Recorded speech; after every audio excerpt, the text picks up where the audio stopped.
Bang, bang, bang. Someone was pounding hard on the door outside.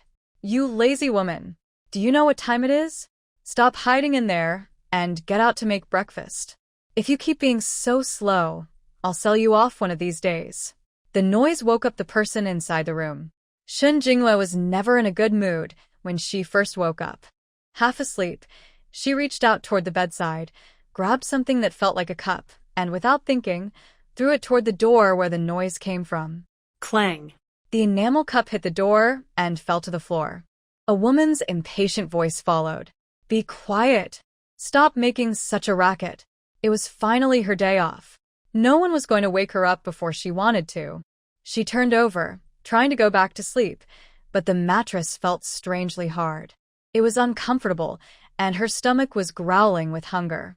Still, she was too tired to care and drifted back toward sleep without even opening her eyes. Outside, there was a brief silence, then the knocking grew even louder, mixed with angry shouting. You lazy woman! Not only do you skip making breakfast, but you dare throw things at me? Get out here before I teach you a lesson. Shen Jinghua was completely fed up. She opened her eyes and sat up, feeling dizzy and weak from hunger. The noise outside continued. She swung her legs off the bed, ready to get up, but the moment her feet touched the floor, she froze. Something was wrong. She looked around in shock. This wasn't her room.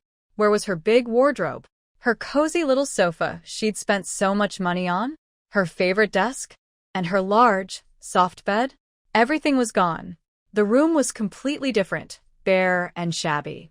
The walls were peeling, and old yellowed newspapers were pasted over the cracks. The space was tiny, with only a small, worn-out wardrobe missing a door. A wooden table stood crookedly, propped up by a few bricks, surrounded by long benches. Beside the bed was a small nightstand, and near the door stood a wooden rack holding an old enamel basin. Next to it hung a towel full of holes. Before she could think further, a sharp pain suddenly struck her head. When the pain faded, many new memories appeared in Shen Jinghua's mind. She had traveled through time, back to the difficult and poor 1970s. The original person who lived in this body was also named Shen Jinghua, a young woman sent to the countryside to work. Because the farm work was too hard, she took a liking to Qin Xiangan, who had come home to visit his family. She pretended to fall into the water, and after Qin Xiangan saved her, she used the chance to stay close to him. They soon got married with a simple meal to celebrate. The next day, Qin Xiangan was urgently called back to his unit for duty. They had only spent their wedding night together once, and she became pregnant. Now she was 6 months along. This was also the 6th month since Shen Jinghua had married into the family. During this time, the original Shen Jinghua had been bullied every day by her harsh mother-in-law. She was forced to get up early to wash clothes, cook, or work in the fields. Even after becoming pregnant, she still had to do heavy labor, and the food she got was very little. She often went to bed hungry. It was no wonder her stomach felt so empty now. The original Shen Jinghua had thought that marrying a soldier would let her live a better life with him. But who would have thought that Qin Xiangan would be called away the very next day, leaving no news since then? Bang, bang, bang. Someone outside kept pounding on the door, pulling Shen Jinghua back to reality. She looked toward the door. It was already shaking badly. A few more hits, and it might break completely. Shen Jinghua had no idea how she ended up in this strange place. But now wasn't the time to think about that. She needed to deal with the current situation first. She put on her shoes and noticed her toes were sticking out. Good grief, even his shoes were broken. What kind of place was this? She quickly pulled her toes back in and put on the other shoe, which wasn't any better. With no other choice, she curled her toes and stepped outside in the worn-out shoes. Outside, Qin's mother was already calling for her eldest son to break down the door. Eldest, hurry and knock this door open. I want to see what that lazy girl is doing inside. Maybe she's hiding someone in there. Just as Qin's eldest son was about to hit the door again, it suddenly opened from the inside. Caught off guard, he stumbled forward and fell into the room. Shen Jinghua quickly stepped aside to avoid him. That was close, she was almost hit. Ouch, my back. Mom, are you okay? Qin's eldest son hurried over to help his mother up, frightened by the scene. Seeing Shen Jinghua standing calmly nearby, Mrs. Qin's anger flared.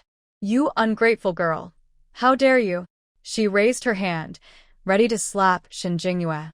But Shen Jinghua was no longer the timid woman who used to stand still and take the blows. She quickly dodged to the side. Mrs. Qin missed, lost her balance, and stumbled straight into the wall. Her head hit it with a dull thud, loud enough to make Shen Jinghua click her tongue twice in mild surprise. Serves her right, she thought. Ow, that hurts. Qin's eldest son rushed to check on his mother. "Mom, are you okay?"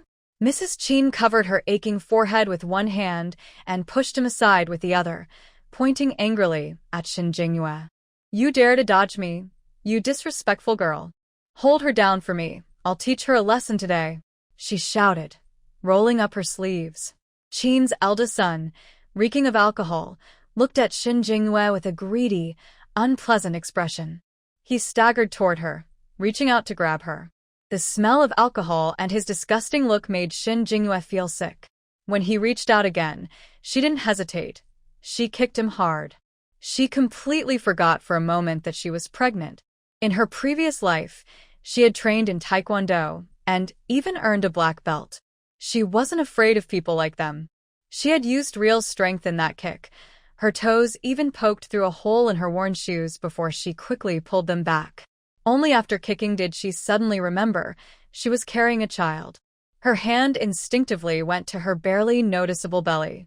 The original Shen Jinghua had eaten little and worked hard, treated by the Qin family like a servant, always bullied and overworked. Even though she was 6 months pregnant, her belly was only slightly rounded. With a loose shirt, no one could tell she was expecting. She must have been terribly undernourished. It was a miracle the baby was still holding on. The Qin family really had no conscience. Even though Qin Xiang'an sent money home every month, the original owner never saw a single coin of it. Qin mother kept it all for herself. Qin eldest was kicked so hard that he fell to the ground, dragging Qin mother down with him. He landed right on top of her, and she cried out in pain. After all, he was a tall and strong man, and the fall nearly made her faint. "I'm telling you, from today on, Shen Jinghua, won't let anyone bully me again. If you dare to order me around, don't blame me for fighting back." From this moment, Shen Jinghua decided to make them understand that she was not someone to be pushed around. Outside, Qin eldest sister-in-law and Qin Xiaolian heard the commotion and rushed in. They saw Qin eldest and Qin mother tangled on the floor. Qin Xiaolian was furious to see Shen Jinghua daring to hit her brother and mother. "Shen Jinghua, how dare you hit your mother-in-law? I'll teach you a lesson." She tried to scratch Shen Jinghua's face. If not for her, the fourth brother would have been hers. But Shen Jinghua wasn't afraid. When Qin Xiaolian raised her hand, Shen Jinghua moved faster and slapped her several times across the face. Qin Xiaolian's eyes went blurry, and her cheeks swelled up. "Who are you calling names? With a mouth that foul, did you rinse it with dirty water?" Shen Jinghua snapped. "You still dare to hit your sister-in-law? Looks like you need someone to teach you some manners. I'll show you how to behave today."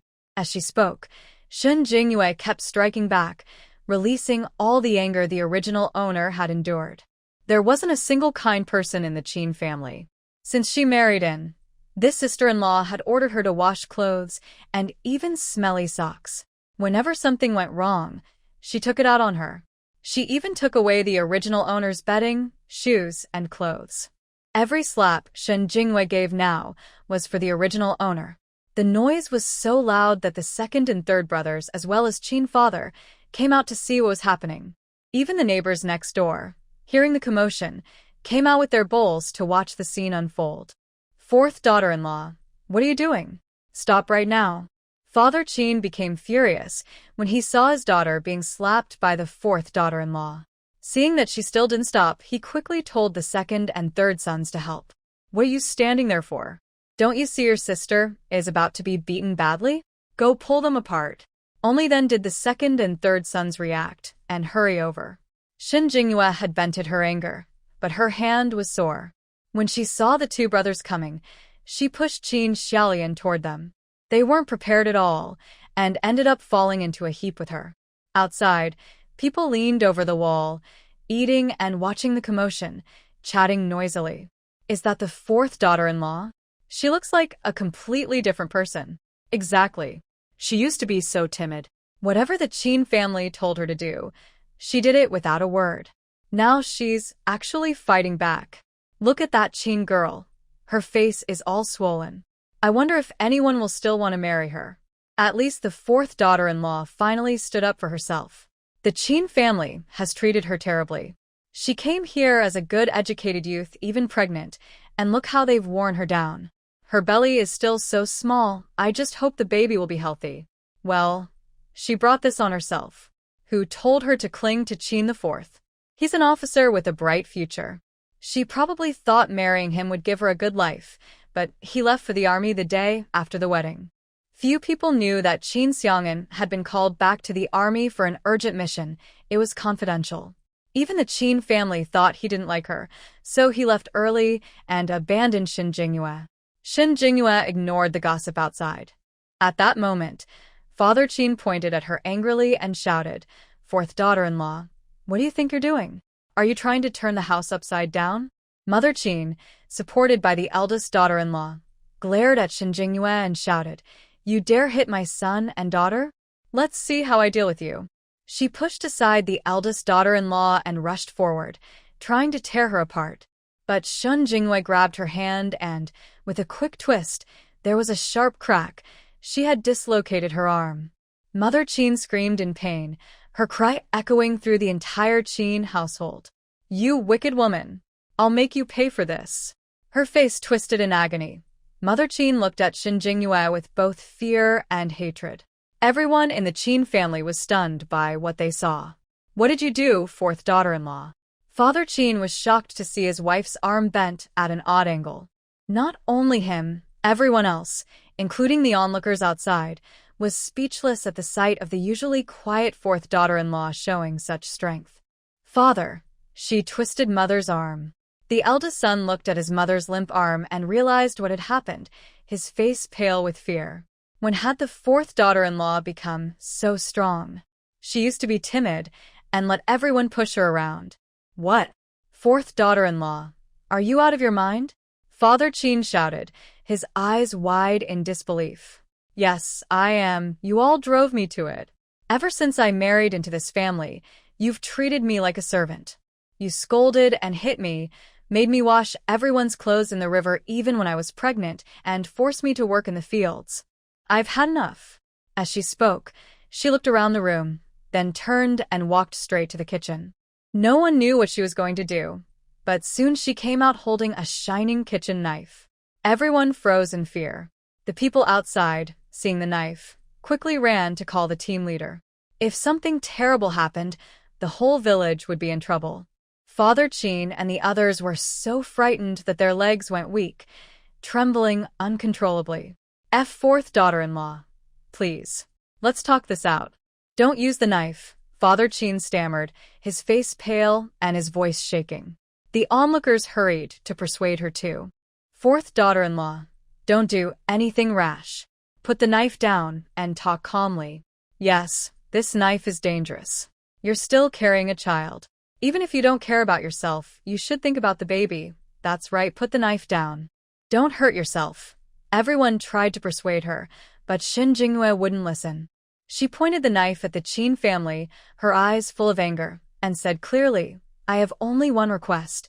Divide the family property and hand over all the money Qin Xiaolian sent back. If you don't, I'll make you regret it. I don't care about my own life anymore. If I have to risk it to make you pay, it's worth it."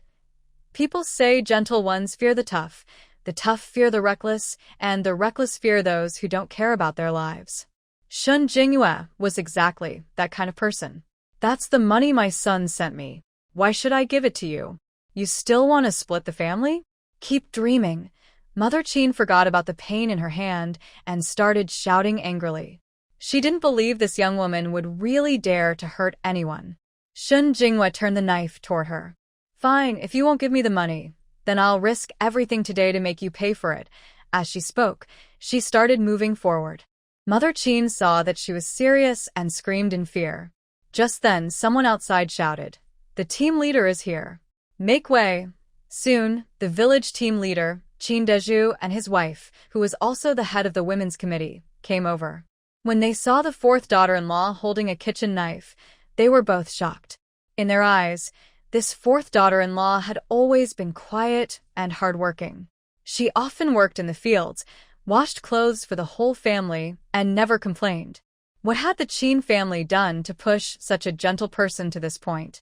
When Mother Qin saw the team leader, she sat down on the ground and cried loudly, "Team leader, you must stand up for us. This woman has gone crazy. She hurt my hand and threatened us with a knife. Please take her away, she's lost her mind." Team leader Qin frowned when he heard her calling names. He also noticed that one of her hands was twisted at an odd angle. It was clear something was wrong. He ignored Mother Qin and looked at Shen Jingyue, who was holding a kitchen knife. "Fourth sister-in-law, please calm down. Let's put the knife down and talk this through. Don't worry. If they've done something wrong, I'll make sure you get justice." "Yes, fourth sister-in-law, please put the knife down. You're still carrying a child," the team leader's wife added gently. From the original host's memories, Shen Jingyue knew the team leader was a fair and upright man. His wife was also kind. When the Qin family mistreated her before, the team leader's wife had spoken up for her several times. Shen Jingyue's tone softened. With tears in her eyes, she looked at the team leader and his wife and said sadly, "Team leader, Aunt Qin, please stand up for me." Tears streamed down her face as she pointed angrily at Mother Qin and the others. "They're heartless. Since I married into this family, I've worked like a servant, up before dawn, asleep after everyone else. That I could bear, but whenever they're unhappy, they take it out on me. I'm almost 6 months pregnant now, yet I've never had a full meal. I work until I'm exhausted, and when I come home, all I get is a piece of dry bread or a bowl of thin porridge. Look at this. These bruises are for my mother-in-law and sister-in-law." She rolled up her sleeves, revealing arms covered in dark bruises that made everyone gasp. Then she lifted her pant leg, showing more marks, clearly from being hit with brooms and fire sticks. "If I keep letting them treat me like this, I might not even live to see my baby born." The more she spoke, the harder she cried. Perhaps the original host had held in too much pain, too afraid to fight back. Those standing nearby could clearly see the bruises on her body and couldn't help but draw in a sharp breath. Someone in the crowd shouted angrily, "The Qin family really has no conscience." I knew something was wrong. Ever since Shen Jingyue married into that house, she's gotten thinner and thinner. She's pregnant, too. It's been almost 7 months, but her belly is still so small you can hardly tell. She's carrying a child, and they still dare to hit her? Look at what they've done. Aren't they afraid something will happen to the baby? Everyone in the village despised the Qin family for their cruel behavior. They couldn't believe they would beat and scold a pregnant woman without fear of punishment. See? That's what happens when it's not their own child. When the eldest daughter-in-law was pregnant, Mother Qin was overjoyed. She didn't let her do any work and even gave her an egg to eat every day. But look at the fourth daughter-in-law, what a difference. It's like heaven and earth. They're treating her like they want her gone. She's been beaten, she's pregnant, and she's so thin from hunger. No wonder she fought back with a kitchen knife. If it were me, I'd do the same. Captain, you must stand up for her. These injuries clearly didn't happen in just one day. I live next door, another villager said. I often hear sounds of fighting from their house. I even peeked over the wall once. It was Li Dahua hitting the fourth daughter-in-law. The more people spoke, the darker the captain's expression became. He turned to the fourth daughter-in-law. What do you want to do? Captain, she said firmly, I want to separate from this family. I want my own household. And they must hand over all the money Qin Xiang'an sent home these past few months. Right now, the most important thing for her was to leave this house. Then she wanted the captain to write her a letter of introduction so she could go to the army base to find Qin Xiang'an. You wish. Mother Qin, Li Dahua, shouted angrily. That money was given to us out of respect. If you want to leave, then get out on your own. You're not getting a single coin. Her eyes were fierce, and she ignored the wounds on her hands. No one was going to take her money. Fine, Shin Jingyue said coldly. If you won't give it, I'll report you to the police for mistreating and beating a soldier's wife. Then you'll all be taken away. At her words, the Qin family turned pale with fear. In those days, everyone was terrified of the police. If they were taken away, the whole family would lose face. They still had 2 sons and a daughter who weren't married yet. How would they ever find matches after that? The captain and the villagers were also uneasy. They hadn't expected the 4th daughter-in-law to threaten to call the police so directly. In their minds, only serious offenders or people being publicly criticized were taken by the police. And during those collective times, if someone from their village was arrested, the entire village could be affected. 4th daughter-in-law, don't get too upset. This matter doesn't need to go to the police. I'll make the decision for you. You can separate from the Qin family, and whatever money 4th sends home each month, they'll give it to you. The team leader was a fair and upright man, but his heart was still with the team. If this matter reached the police, their team would definitely be criticized. They were still competing to be named an outstanding production team. If they won, they'd get a chance to buy a tractor, and everyone was working hard for that. If the Qin family ruined it, no one in the team would forgive them. Team leader. Mother Qin wanted to say something more. The team leader shot her a sharp look. Be quiet. Mother Qin was tough only at home. She was actually afraid of the team leader. When he glared at her, she immediately fell silent, though she was still fuming inside. Qin Xiang'an sends 25 yuan home every month. I only want 5 months' worth. That's 125 yuan. She had overheard Mother Qin and Father Qin talking about it once. Otherwise, she wouldn't have known that Qin Xiang'an sent so much money home each month. With that money, she could finally eat better. Otherwise, her baby wouldn't get enough nutrition. She also needed to buy a ticket to visit Qin Xiang'an's army unit. She had no plans to stay in Qin family village any longer. 125 yuan was a large sum in the countryside. Everyone started whispering in surprise. No one had expected that 4th brother Qin sent so much money home. With that much money, it was truly heartless of Li Dahua to still treat the 4th daughter-in-law so badly. You're trying to ruin me. 4th only sends 15 yuan a month. Not what you said. Mother Qin shouted angrily. If you don't believe me, we can check at the post office. Do you dare? Mother Qin was speechless. I don't care. 4th is still my son. Even if I didn't give birth to him, I raised him. You can forget about getting 125 yuan. The team leader sighed at Li Dahua's unreasonable behavior and turned to Shin Jingyue. 4th daughter-in-law, how about 80 yuan instead? Shin Jingyue knew she couldn't get the full amount. 80 yuan was about what she had expected. She thought for a moment, then said to the team leader, for your sake, I'll only ask for 80 yuan, but she must give it to me right now. Also, she has to return my marriage certificate with Qin Xiang'an, as well as my household registration book and graduation certificate. Qin's mother, afraid she would go to the army, had already taken away the marriage certificate, household registration book, and graduation certificate. Qin Dafu Li Dahua, did you hear that?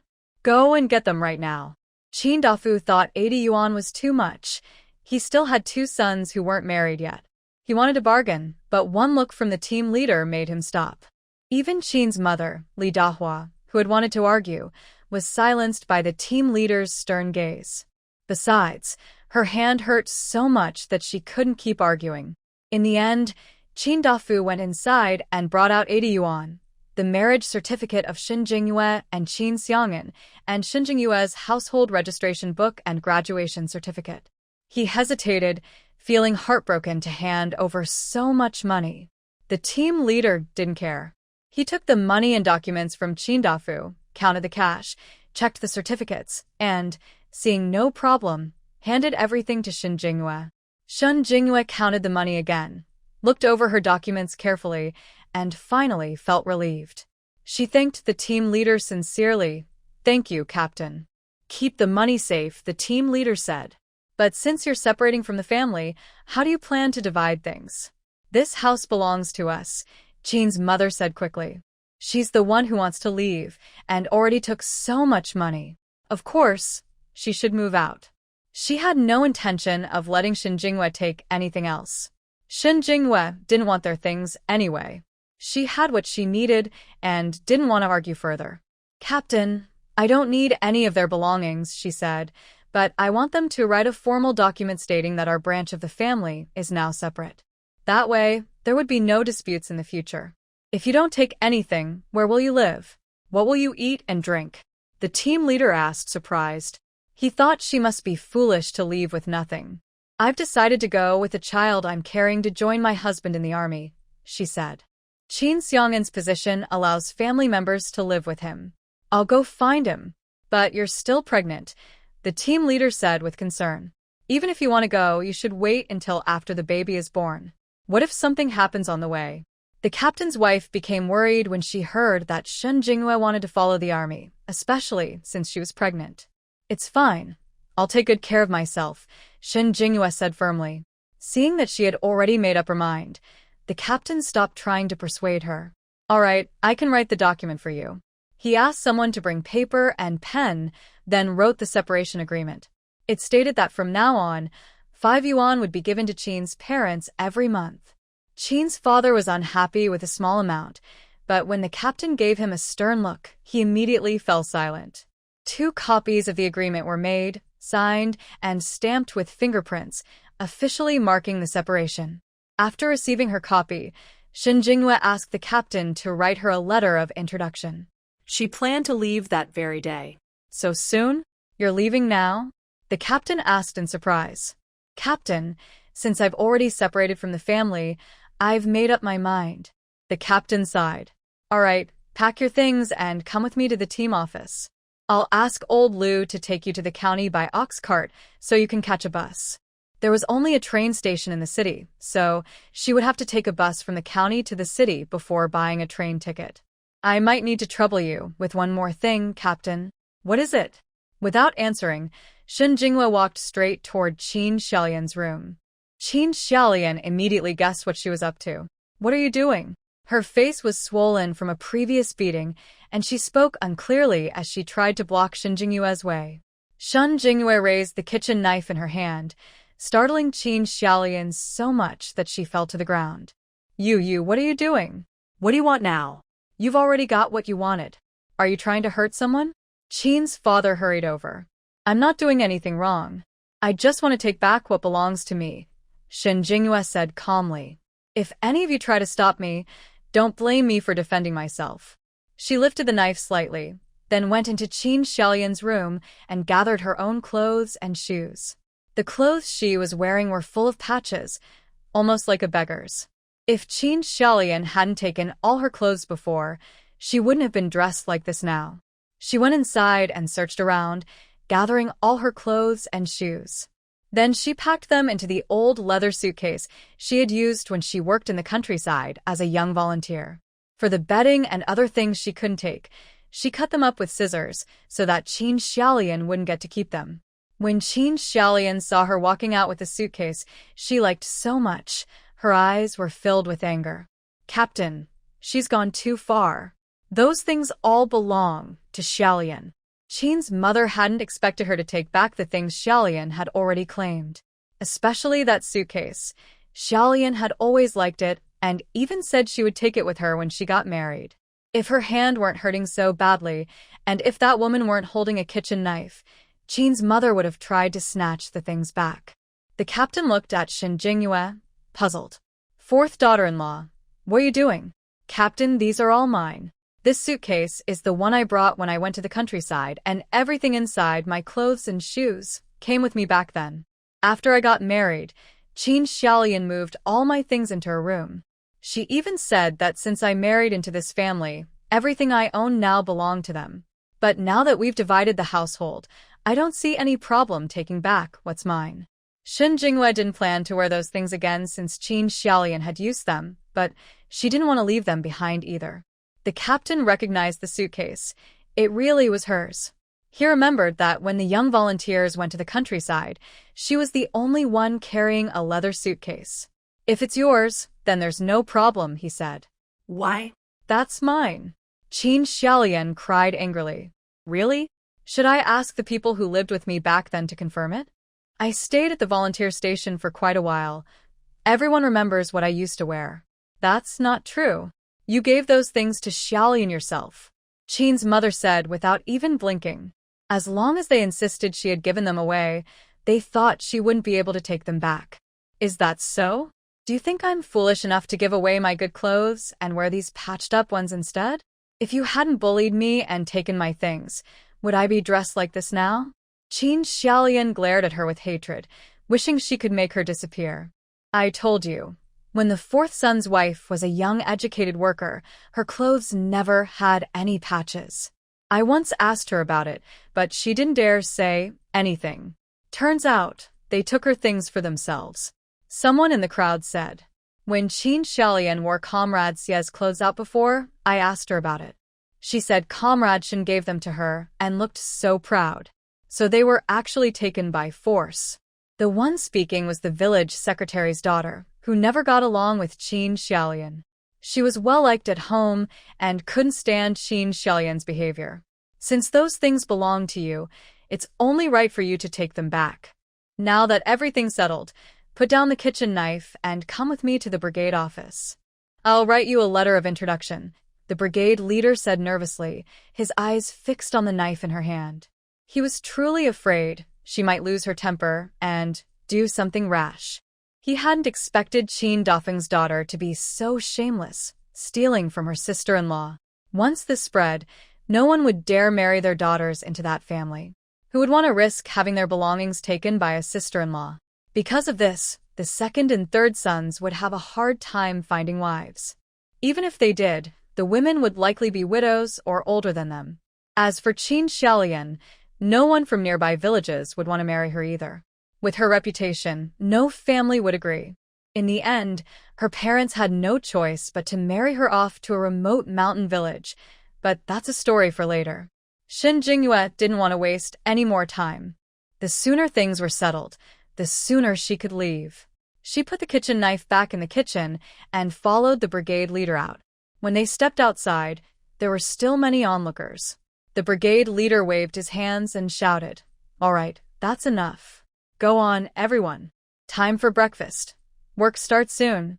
Seeing that there was no more excitement to watch and that it was nearly time to start work, the crowd quickly dispersed. Shen Jinghua followed the brigade leader to the office. He sat down at his desk and wrote her a letter of introduction. After finishing, he handed it to her and asked, "Do you know which unit the fourth son is in? Do you need me to help you find out?" "No need, leader. I know which unit he's in. Once I get there, if I don't know the way, I'll ask someone," she replied. She remembered the address clearly. Qin Xiang'an had told her the name of his unit the day they went to register their marriage. It seemed to be a military unit somewhere in Jing City. She couldn't remember exactly where, but she could ask when she got there. "All right, be careful on the way. Try not to talk to strangers. I've already asked someone to find old Lu. He'll take you to the county later. There's still time. There's another bus to the city around 10 o'clock. You should be able to catch it." "Thank you, Captain. I really appreciate your help today.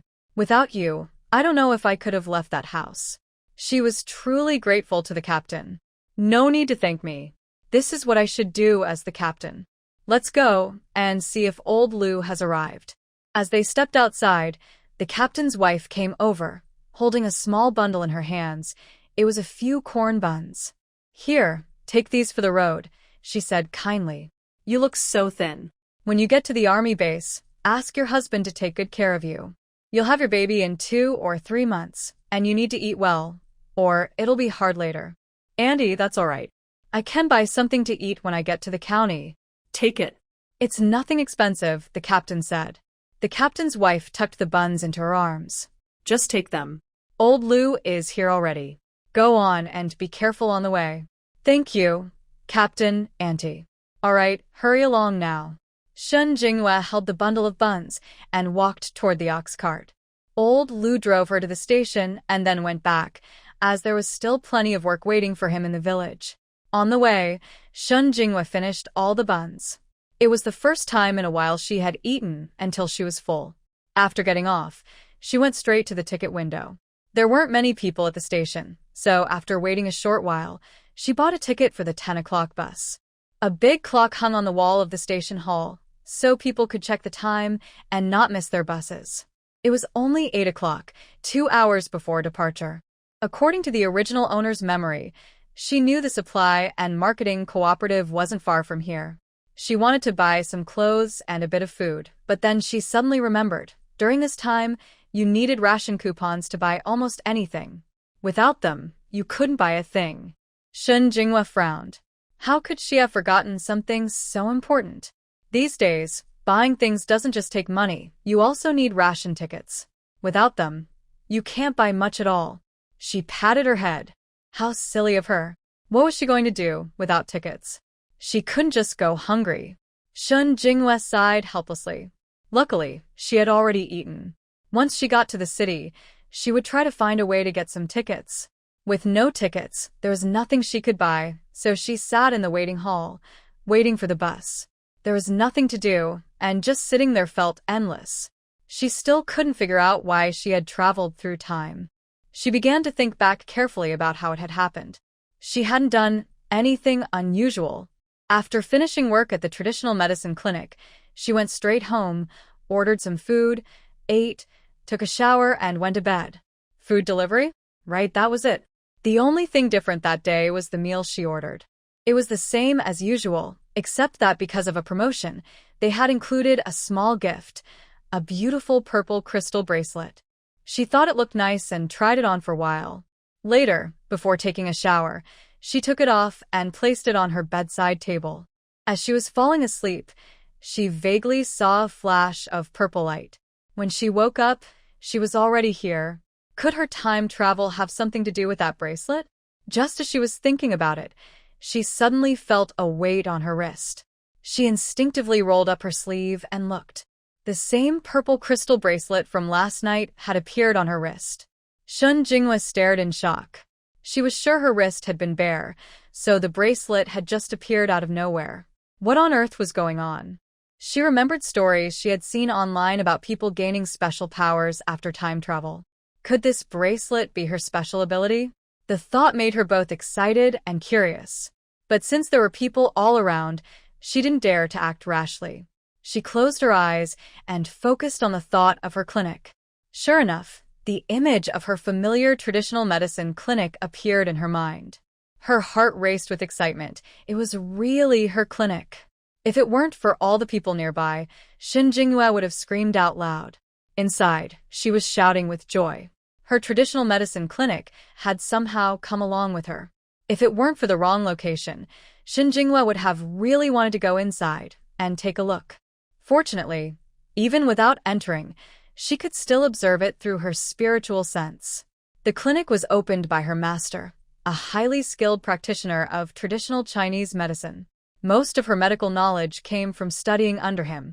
She had been an orphan since childhood. One day, her master came to the orphanage to offer free medical consultations. When he learned that she was interested in traditional medicine, he decided to sponsor her studies and gave her many books about herbs, encouraging her to read and learn whenever she could. She did not disappoint him. She studied diligently and absorbed a great deal of medical knowledge. When she was 8, her master visited the orphanage again. He hadn't forgotten her and was pleased to see that she had been studying the books he had given her. He tested her on common herbs, their properties, and growing environments, and she answered every question correctly. Everything written in those books, she had memorized completely. She even asked the orphanage director to find her some materials on acupuncture and introductory medical texts. She read them all carefully and understood them well. She could accurately point out the acupuncture points on the human body and explain their functions.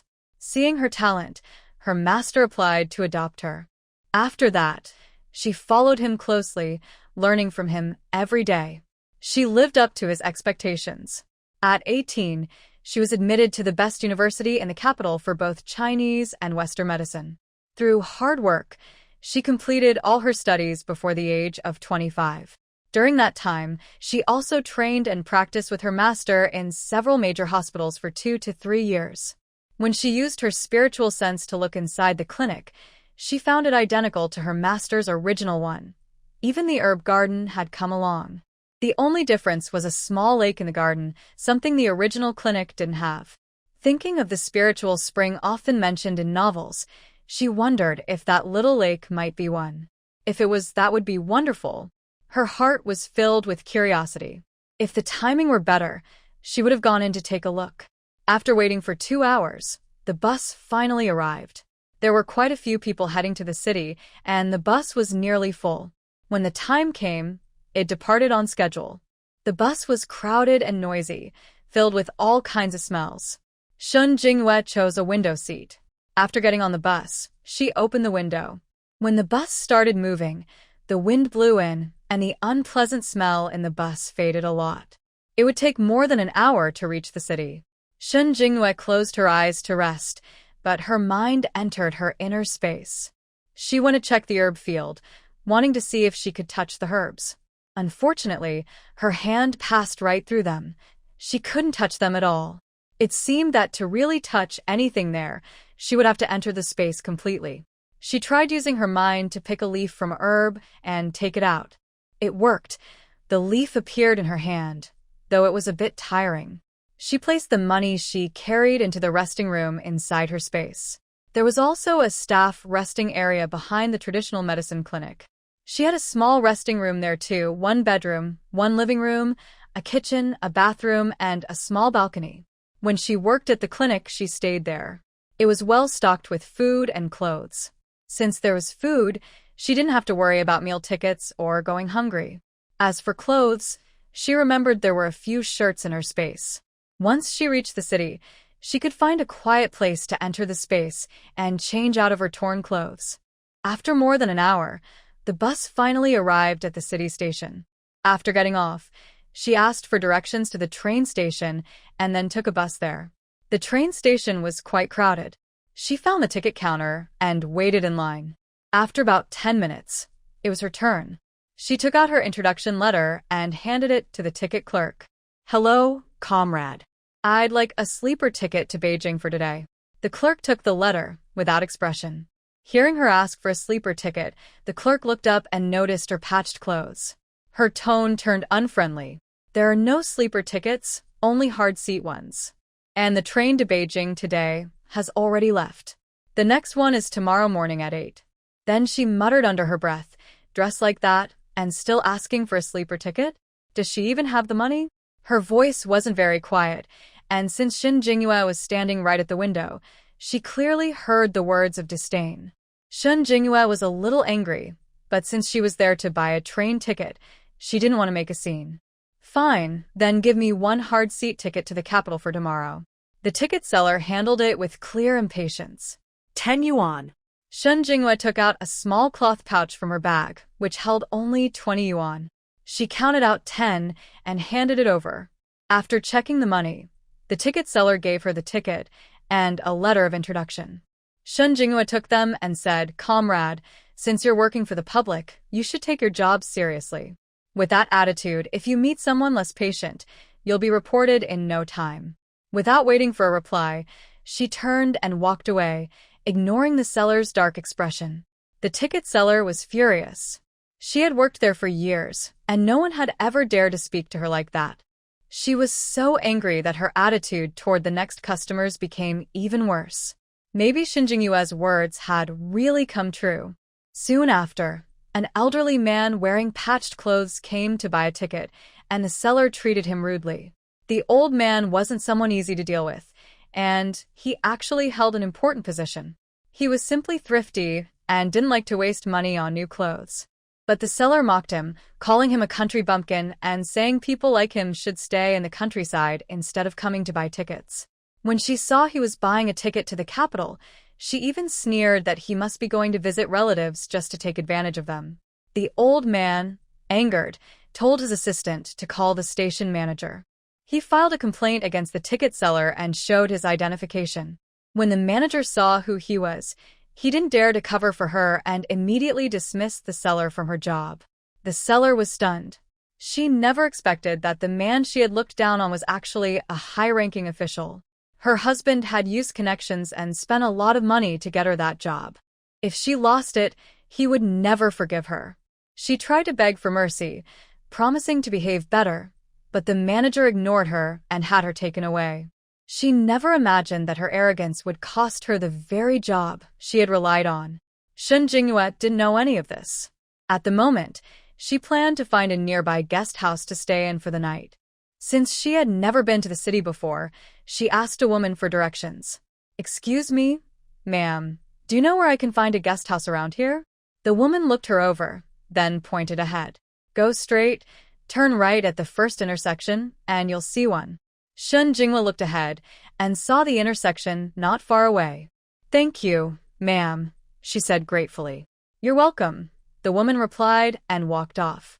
Following the directions, Shen Jingyue turned right at the corner and soon saw a sign that said guest house. She walked straight toward it. Inside, large characters on the wall read "Serve the people," giving a place an old-fashioned feel. Behind the front desk sat another woman, eating from a lunchbox.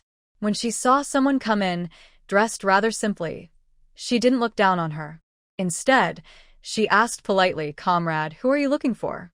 Shen Jingyue stepped forward and handed over her letter of introduction. Hello, comrade. "I'd like to stay here for one night. Do you want a shared room or a single room?"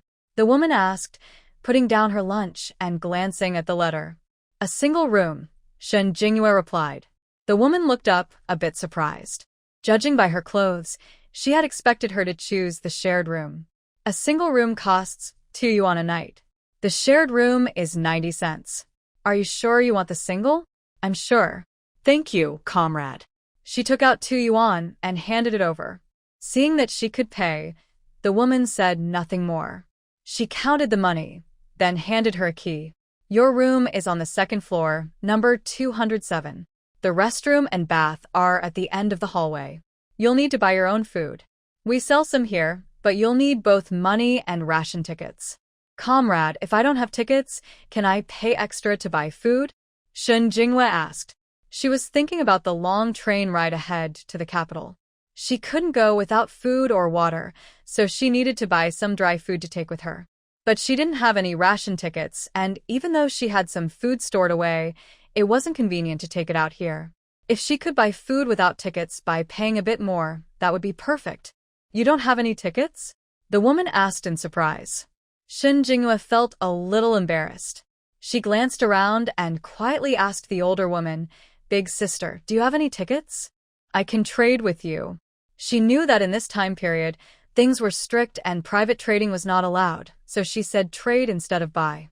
The older woman also looked around carefully. She lowered her voice and asked, "How many do you need?" She had quite a few food coupons in her hand, and if this young woman was willing to pay, she didn't mind trading. "How many do you have, big sister?" "I don't have any food coupons with me right now." The older woman took out a blue cloth pouch from her pocket and pulled out several food coupons. "I have a few here. You can have them for 1 yuan, she said softly, so only the two of them could hear. Shen Jingyue's face lit up with joy. She took out 1 yuan and handed it over. After receiving the coupons, she felt very grateful. "Thank you, big sister. You're so kind." She carefully put the coupons away. "Don't tell anyone about this, or we'll both be in trouble." "Don't worry. I'm just staying for 1 night, and we'll leave tomorrow." "All right then, take care. I'll finish my meal." The older woman nodded and sat back down to eat. Shen Jingyue found room 207, took out the key, and opened the door. The lock was an old-fashioned one. She unlocked it, then hung the padlock back in place so no one could play a prank and lock her in. She pushed the door open and went inside. The room wasn't big, just a medium-sized bed, a table, and a chair. On the table sat a thermos, and nothing else. After locking the door securely, Shen Jingyue slipped into her private space. Once inside, she looked around at the familiar surroundings, feeling a wave of happiness. She went straight to her own room. The first thing she did was take a shower and wash her hair, then changed into clean clothes. After the shower, she felt completely refreshed. Wrapped in a towel, she noticed several bruises and marks on her body. The sight made her angry, and she muttered to herself, the Qin family really went too far. Looking into the mirror, she saw that the original owner of this body looked almost exactly like her modern self, only thinner and more fragile, unlike her healthier figure from before.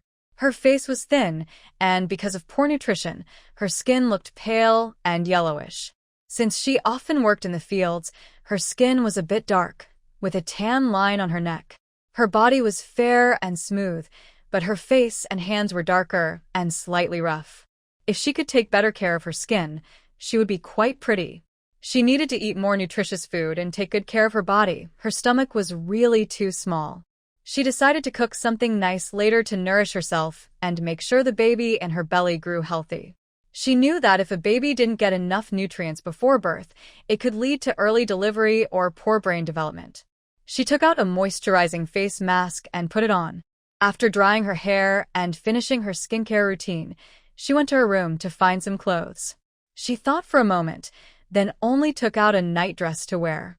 She couldn't wear her nicer clothes yet. It would take several days to travel to the capital by train, and if she dressed too well, she might attract unwanted attention.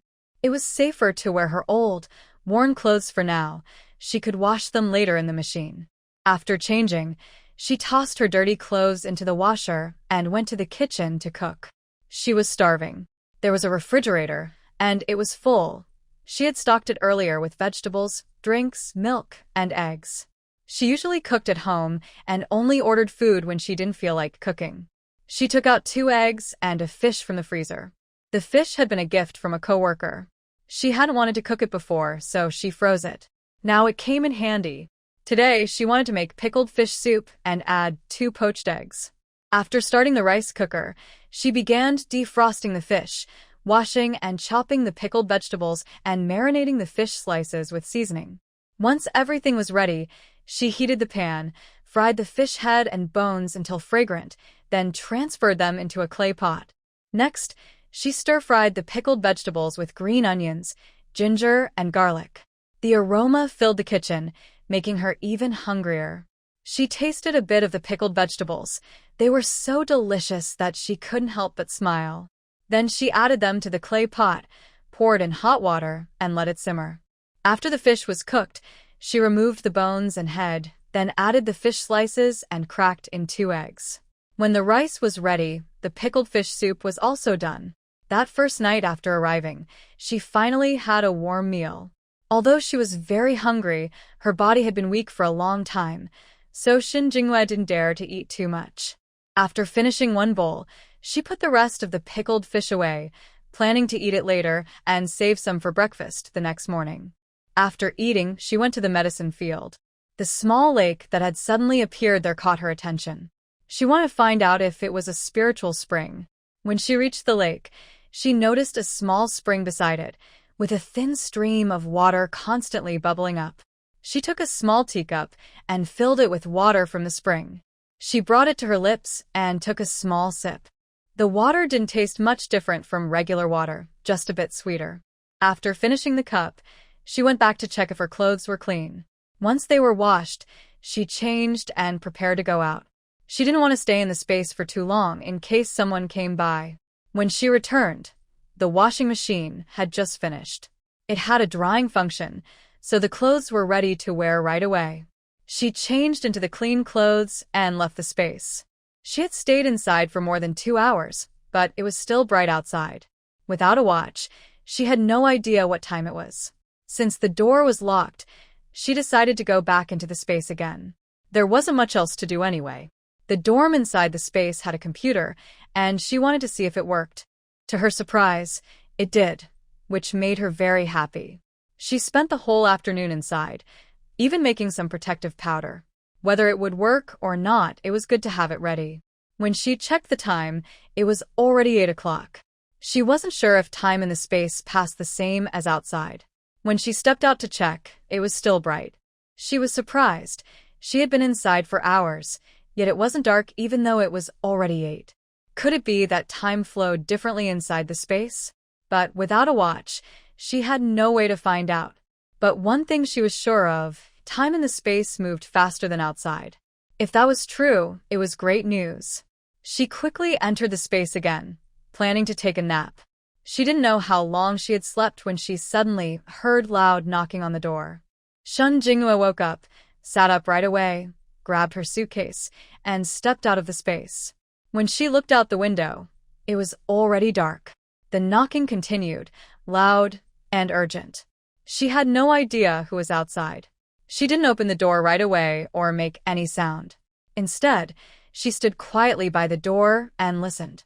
Open up. Police inspection. It wasn't just a room. Other rooms were being checked too. Some people opened their doors and looked frightened when they saw the police.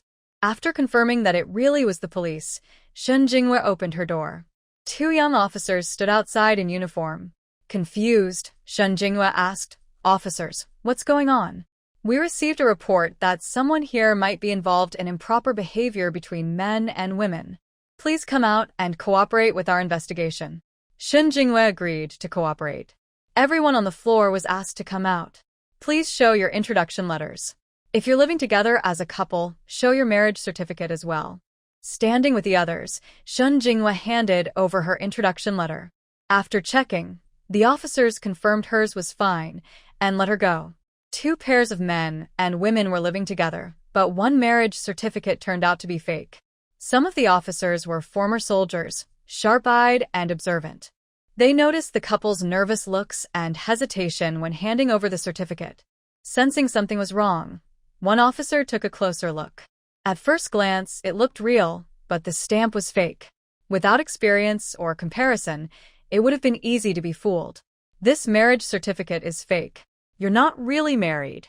The man and woman instantly panicked. Officer, you must be mistaken. This is our real marriage certificate. We really are married. The man said nervously, sweat forming on his forehead. The woman was so frightened her legs went weak, and she couldn't even speak. Still trying to argue?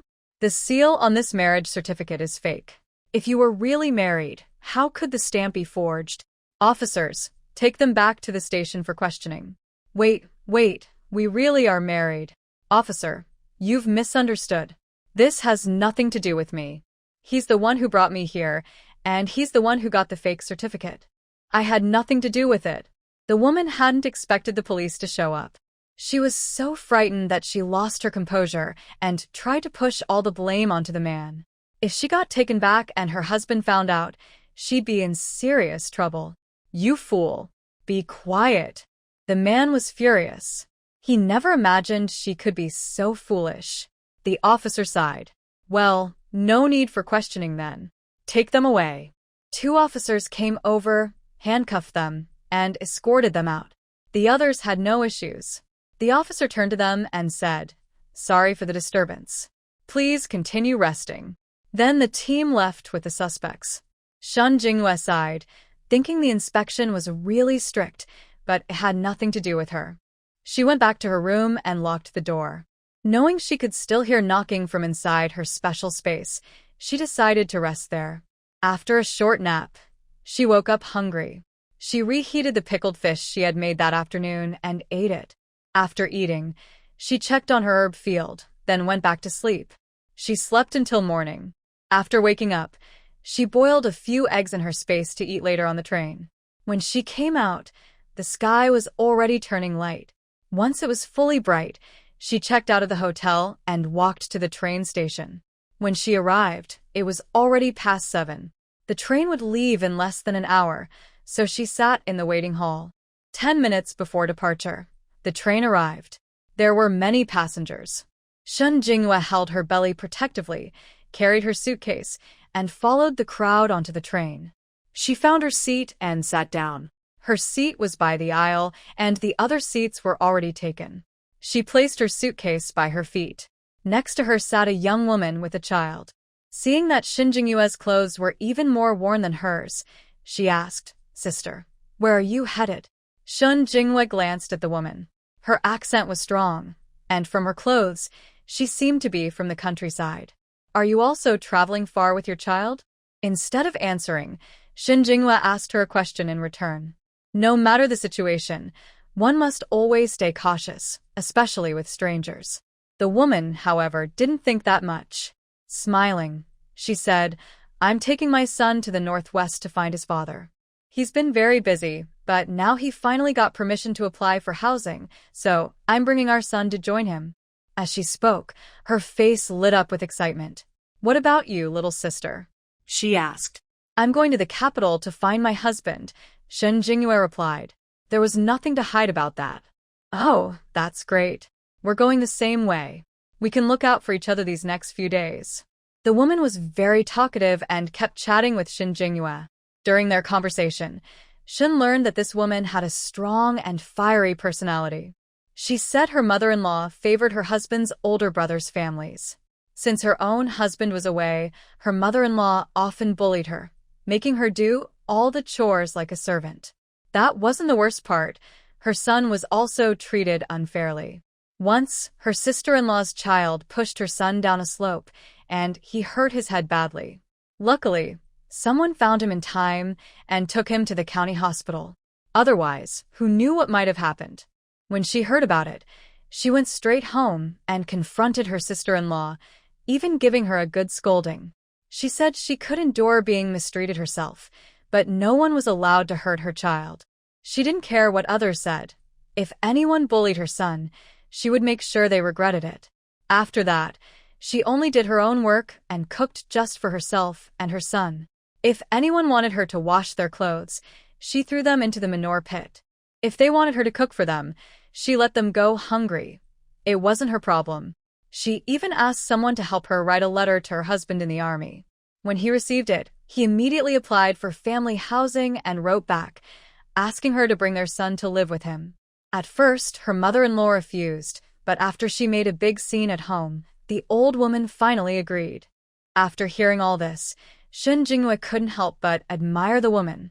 Her experiences were, in many ways, quite similar to her own. "Miss, I also brought some dried fish from home. It smells really good, try some." The older woman took out a lunchbox and offered her some of the fried dried fish, signaling that she could take a bit to taste. Shen Jingyue waved her hand. "No need, ma'am, you keep it for yourself.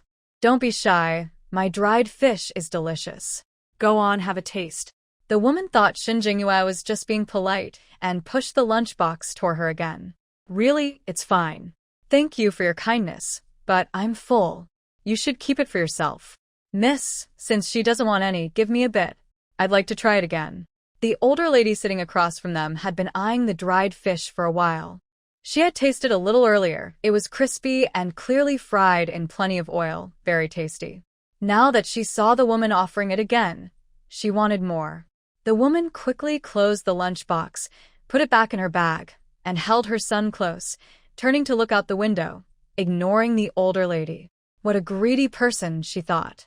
Earlier, she had kindly shared some with everyone, but that old lady had grabbed a huge handful. The lunchbox, which had been full, was now half empty. How could someone act like that? If she gave her more, she might as well hand over the whole box. When the older lady saw her firmly put the lunchbox away, her face darkened. "So stingy. It's just a bit of dried fish. What's the big deal? If you don't want to share, then don't show it off." The woman immediately replied, "Yes, I'm stingy. So what? Even if I were generous, I'd rather feed this dried fish to a dog than give it to you. There's a saying, when someone shares food, you should be polite. You grabbed a whole handful earlier, and now you're still complaining. I'd rather have given that fish to a dog. It would at least wag its tail at me." The older lady's face turned red with anger. How can you talk like that? "If you don't want to share, fine, but you don't have to be so rude. If you don't like what I say, then don't listen." The older lady wanted to argue back, but the man beside her tugged at her sleeve. "Grandma, please stop talking." He noticed that everyone around was watching them and felt embarrassed. If he had known this would happen, he wouldn't have brought his grandmother along. The older woman saw that her eldest grandson had already spoken, so she ignored the other woman and said nothing more. The trip to the capital would take 4 or 5 days by train. It was quite far. Fortunately, with the friendly lady beside her, Shen Jingyue, the journey didn't feel too boring. Her son was 6 years old, well-behaved, and didn't cause trouble. She had already finished the boiled eggs she brought. Since she had meal tickets, she decided to go to the dining car to buy some hot food. The lady next to her seemed nice, so she asked, "Sister, I'm going to the dining car to get something to eat. Would you like to come?" The older woman had almost finished her dry food too. Hearing this, she nodded. Sure, I was just thinking of getting something myself. Chingwa, come on, let's go get some food. Now that she had some money, she didn't want her son to go hungry. She carried her son and walked with Shen Jinghua toward the dining car. Since it wasn't mealtime yet, there weren't too many people eating there. The boxed meals were quite expensive. One serving of braised eggplant cost 50 cents, and each box of rice cost 10 cents. Young lady, the older woman said, how about this? We buy 1 box of braised eggplant and share it, then get 2 more boxes of rice. What do you think? She hadn't expected the food to be so pricey. Shen Jinghua looked at the portion size. It was quite large and she couldn't finish it alone, so she nodded in agreement. They bought 1 box of braised eggplant and 3 boxes of rice, spending a total of 80 cents. The eggplant cost 50 cents. The older woman didn't want to take advantage of her, so she paid 30 cents, plus 2 boxes of rice, making it 50 cents in total. Shen Jinghua accepted it without saying anything. They found a seat and began to eat. Children always love tasty food, and the braised eggplant was delicious. The older woman and her son, Chingwa, both enjoyed it. Young lady, have some more. This eggplant really tastes good. Thanks, you, and your son should eat more too. The eggplant was decent, though a bit oily. But in those days, everything was scarce, especially cooking oil. Just as they were almost done eating, someone in front suddenly shouted, Mr. Song, what's wrong? Could he be choking on his food? Looks like it. Hurry and help him, or he might choke badly. The people with Mr. Song quickly patted his back, looking very worried. They had been patting his back for quite a while, but it wasn't helping. The old man's face had turned purple, and the thing stuck in his throat still wouldn't come out. The people with him shouted anxiously, Is there a doctor? Hurry, find a doctor. I'll go look. A kind passenger quickly ran to find a train attendant to call for help. Hearing the commotion, Shen Jinghua turned around and saw an old man choking, his face turning blue and purple. If this went on, he could suffocate. She stood up and hurried over. A woman nearby saw her moving and called out, Hey, where are you going? Then she followed, holding her child. When Shen Jinghua arrived, she saw a crowd gathered around, watching. She said, Please make some space. Don't block the rescue. Hearing her, people turned to look. Seeing a young woman in worn clothes pushing through, and hearing she wanted to help, they quickly stepped aside. Someone, noticing how young and plainly dressed she was, asked Comrade, Do you know how to help him? Shen Jinghua ignored the question and said to the man patting the old man's back, Stop doing that, it's not helping. The man was sweating nervously. If something happened to Mr. Song, he'd be in serious trouble. Comrade, what should we do? He asked urgently, seeing that she seemed to know something. Help him sit up, she said. The man, unsure what else to do, followed her instructions and helped the old man sit up. Shen Jinghua then taught him how to perform the Heimlich maneuver. Stand behind him. Place 2 fingers of your left hand just above his navel. Make a fist with your right hand and place it above those fingers. Then wrap your left hand around your right and push hard into his abdomen, quickly. The man didn't fully understand, but he did as she said. After a while, the old man still hadn't coughed anything up. Shen Jinghua said, Harder. He followed her direction and used more force. A minute passed, then 3, but the old man still hadn't expelled the object. The people around began to murmur, Is this really working? He's so old, don't make things worse. Yeah, I've never heard of saving someone like this. Isn't this just making things worse?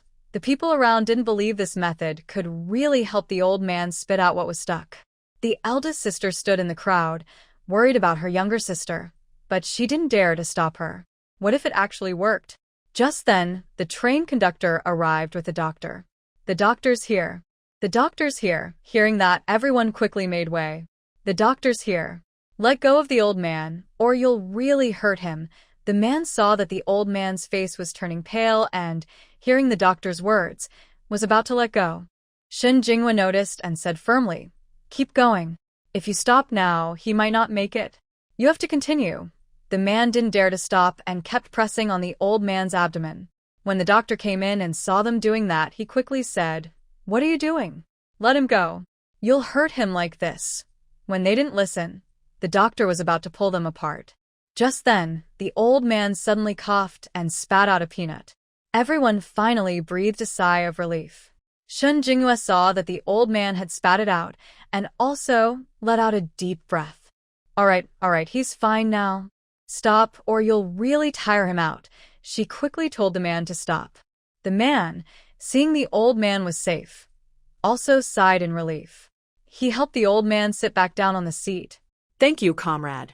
If it weren't for you, he might not have made it, the man said gratefully. No one had expected the young woman's method to actually work. The crowd burst into loud applause. Comrade, you're amazing. How did you do that? I didn't think something like that could really help someone who's choking. Yeah, how does it work?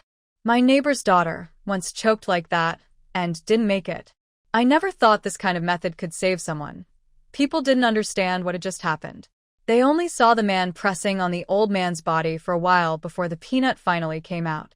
Even the doctor, who had never seen such a rescue method before, was very curious. However, he thought this was not about bothering people. There must be some skill and technique involved. He also asked the female officer, Comrade, could you please explain the method you just mentioned? If everyone knows this method, then when someone faces the same situation, they can help. Shun Jinghua also felt she needed to explain carefully so that in the future, if others encounter the same problem, they won't think that just causing a fuss can make the choking food come out. This also requires skill, not just doing it randomly. She said, I learned this from an older gentleman. It's not about bothering people. It involves a technique. It's also a way to help someone who is choking on food. If a child or an adult is choking and can't breathe, you can use this method to help them vomit the food out by applying pressure to their abdomen. She also explained how to perform the technique. She wanted everyone to be able to help others or family and friends if they face the same situation in the future. Worried that they might not understand just by listening, she asked if anyone was willing to demonstrate. Many people wanted to learn this emergency method, as they never know when they might need it. Learning it could even save a life. So, when Shun Jinghua asked, many raised their hands to volunteer. She directly chose 2 people who were nearby. She asked them to stand properly, one in front of the other, as she instructed. She also showed them how to position their hands, how to find the right spot, and taught them a simple rhyme. Scissors, rock, paper. This rhyme is easy to remember. Then she explained how to apply force carefully, step by step. Even the train conductor and the doctor, who just arrived, listened very carefully. After the explanation, everyone remembered the method, and applause erupted from the crowd. Comrade, you are really amazing. We misunderstood you earlier. We didn't expect that this method could help save someone who is choking. Comrade, can this method also be used on children? A woman in the crowd asked. Yes, this method can be used on anyone over 1 year old to adults. However, it is not suitable for newborns or children under 1 year old. But there is another method that is suitable for newborns and children up to 1 year old. If a child chokes on milk, immediately pick up the child, hold their chin with your hand, and place them on your lap with their head higher than their feet. Make sure to hold the chin, not the neck, to avoid blocking their breathing. Next, use the heel of your other hand to give 5 firm taps on the middle of the child's back, between the shoulder blades. Check if the child coughs out the object or if there is anything in their mouth. If the child coughs or spits out the object, clean their mouth quickly to prevent them from choking again. This is the back blow method. There is also a chest press method. If 5 back blows don't work, you can try this. Again, hold the child's neck gently, turn their face downward, and support their head and neck. Use your finger or 2 fingers to press on the middle of the child's chest, along the line between the 2 nipples, 5 times. Check if the child has expelled the object. Repeat until the object is out. Someone asked how to do this and suggested giving a demonstration. Everyone was confused and couldn't remember all the steps. Someone else said, Yeah, I forgot everything after hearing it. Can you show us how to do it, just like before? Then we'll understand. But another person said, I don't have a small enough child to demonstrate with. Jinghua said, I do. My child is only 6 months old. I'll go get him. A young man who was here to buy lunch also saw what was happening. He decided to help. These are life-saving techniques. If we learn them, we might be able to use them someday. Of course, it's best if we never have to. But if we do learn, we won't panic or be helpless if such a situation occurs. The man said, "Hurry, go get your child. Once we learn these first aid methods, we can tell our family and friends. Maybe one day, they'll be useful." He went to get his child from the car. While waiting, the doctor eagerly asked the woman who was helping to save the child, "You said these methods require help from others. If someone is choking alone and no one is around, is there a way to help yourself?" Shen Jinghua glanced at the man, knowing he was a doctor brought over by the train conductor. "Yes, comrade, you should tell us. What should we do if no one is around to help? Everyone might be alone sometimes. If someone like that old man just now chokes on something and no one helps, they could suffocate and die. Of course, there are ways. If you're alone, you can find a chair with a backrest or even the edge of a table. Pressing on the abdomen against the edge of the table repeatedly can help force the object out." Shen Jinghua also grabbed a chair to demonstrate, but she didn't hit anything because she was pregnant. "Ma'am, are you a doctor?" The doctor looked at Shen Jinghua with shining eyes. If these first aid methods she mentioned were shared, they could help many people. Shen Jinghua shook her head. "I'm not a doctor, but I learned this from an experienced old doctor." The doctor wanted to say more, but the man who had just gone to get the child came back holding the kid. Along with him was a young woman, probably his wife. "Comrade, I've brought the child," he said. "Okay, come here." "I'll call you," she replied. The man hesitated. I'll do it." "Yes, first hold the child and sit down. Then I'll show you what to do," she instructed. The man was a bit nervous, but listened carefully and sat down with the child. "Use your hand to support the child's chin, but don't press on the neck," she explained step by step. Though nervous, the man was serious and learning carefully. "Exactly like that.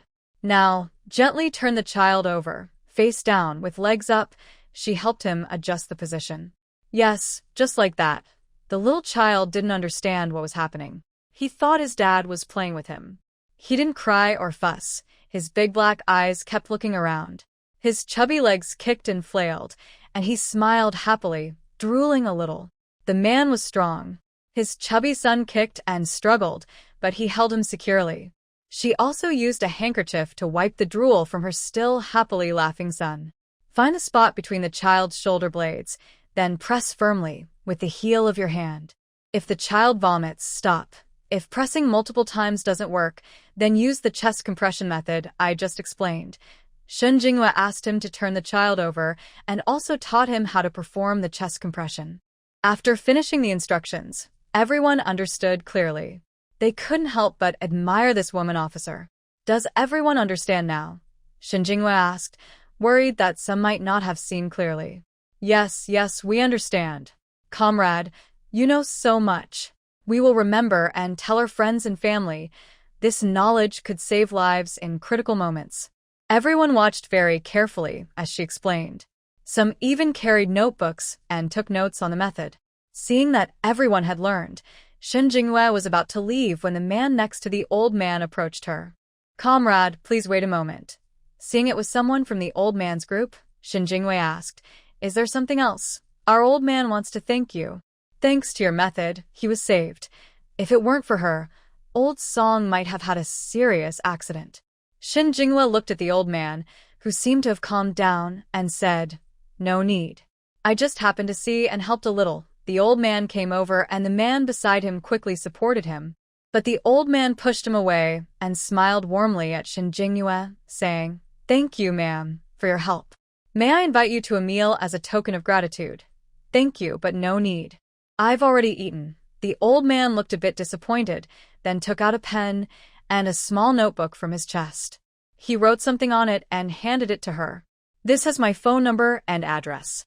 If you ever need help, feel free to contact me." This woman officer had saved his life. Without her, he might have choked on a piece of food today. Shen Jinghua initially didn't want to accept it, worried that she might offend him if she refused, but she still took it. After taking it, she looked at the address and was surprised to see that the old man was from Beijing. "All right, I will accept this." Shen Jinghua stored the address and phone number, but she didn't expect any reward in return. She just wanted to reassure the old man. At this moment, the train conductor approached and asked, Comrade, could you write down the first aid steps you just demonstrated? We want to broadcast this information on the trains so more people can learn about these first aid methods. No problem. Shun Jinghua thought that if these first aid tips could be shared through the radio, more people might learn and accidentally help others choking on food. The conductor brought paper and a pen. Shun Jinghua sat down and wrote out the Heimlich maneuver. She even included detailed instructions for helping infants who choke on milk. After finishing, she considered that many people in this era might not be able to read. She suggested, I recommend that while you promote this on the radio, you also find someone who can draw to illustrate these steps. Make a small booklet to give to everyone. Even those who can't read will understand what to do from the pictures. The train conductor's eyes lit up. You're right. More people will see this way. But he hesitated. It might be hard to find someone who can draw, he then asked.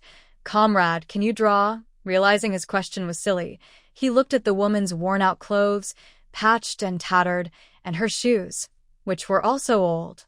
Her appearance suggested she was a rural worker, pretty, but with a dark face and rough features, probably from working outdoors. Her looks were not very appealing, and it was clear she was used to hard labor. To his surprise, Shun Jinghua nodded. I can draw, but she didn't want to work for nothing. Drawing also takes effort. Plus, she was really short on money, mainly because she lacked tickets. Without tickets, even if she had money, she couldn't buy anything at the supply store. The train conductor was perceptive. Seeing her expression, he understood her meaning. Don't worry, comrade. If you really draw the pictures, I will ask our leaders to give you a reward. This is a great opportunity. Shun Jinghua hesitated for a moment and nodded. Okay, I'll try. I have 2 days before I arrive at the station. During these 2 days, I will finish my painting. She studies both Western and Chinese medicine, and in her free time, she learns many other things, including painting, taekwondo, and dancing. She has learned all of these and more. Then I will go find paper, pens, and a drawing board for you. Which carriage are you in? I will bring them to you later. Shun Jinghua told her the location of her carriage, then went back to her seat with the older sister, who was eating with her. On the way back, the older sister couldn't help but praise Shun Jinghua. Big sister, you're really amazing. Not only can you save people, but you can also draw. Aren't you from the countryside too? How do you know so much? Unlike her, who can't even read big characters, if her man weren't successful, she probably wouldn't have the chance to sit on a train and go to Beijing with her child in this lifetime. I was a rural youth sent to the countryside. Before that, I learned to draw at school. Don't call me big sister anymore. My name is Shun Jinghua. You can just call me by my name in the future. Shun Jinghua, your name is really beautiful. It's clear you're a cultured person. No wonder you know so much. From now on, I'll call you Sister Shun. My name is Wang Yumei. You can just call me Sister Wang. They returned to their seats as they talked. Not long after, the train conductor came over with drawing paper, cardboard, and pens. Comrade, I've brought the things. Okay, you can come to pick them up tomorrow afternoon, or I can give them to your train attendant once I finish drawing. Drawing this isn't difficult. I can finish it quickly. No need. I'll come to pick it up tomorrow afternoon. The train conductor handed her the items and, seeing that she was in a hard seat, suggested, maybe I can ask the supervisor if you can move to a sleeper car so you can rest better. No need to trouble them. I can sit here and draw. Shun Jinghua knew it was kind of him, but she was fine staying here. It's only 2 days anyway. Seeing her firm attitude, the train conductor didn't say anything more. After handing her the things, he left. Once he was gone, Sister Wang asked her, why don't you go? The sleeper car is so much better, and you can lie down and rest. Sister Wang thought she was silly for not taking such a good opportunity. Shun Jinghua smiled quietly, said nothing, and picked up her drawing board. She placed the paper on it, took out a pencil, and started drawing.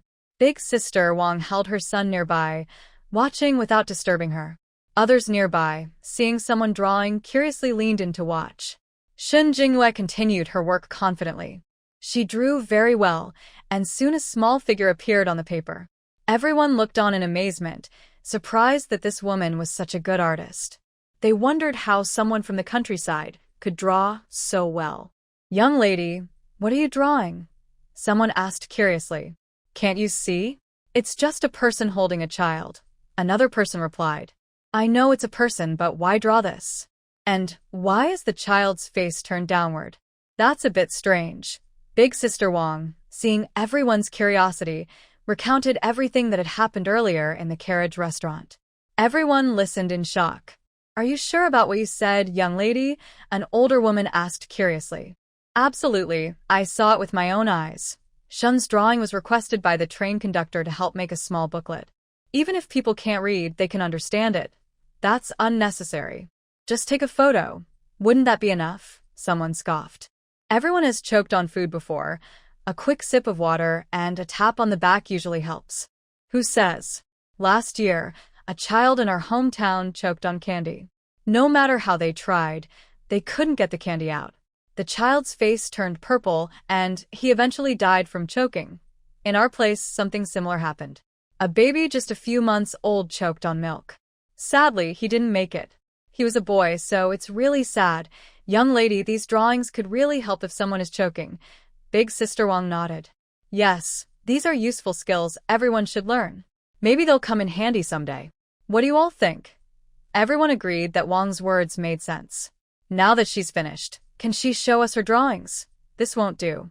If you damage it later, all your work will be wasted, and this is to be handed to the train conductor. They will make it into a booklet and then you can see it. There are so many people.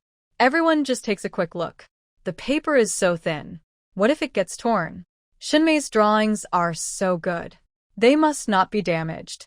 We'll be careful. We won't tear it. No.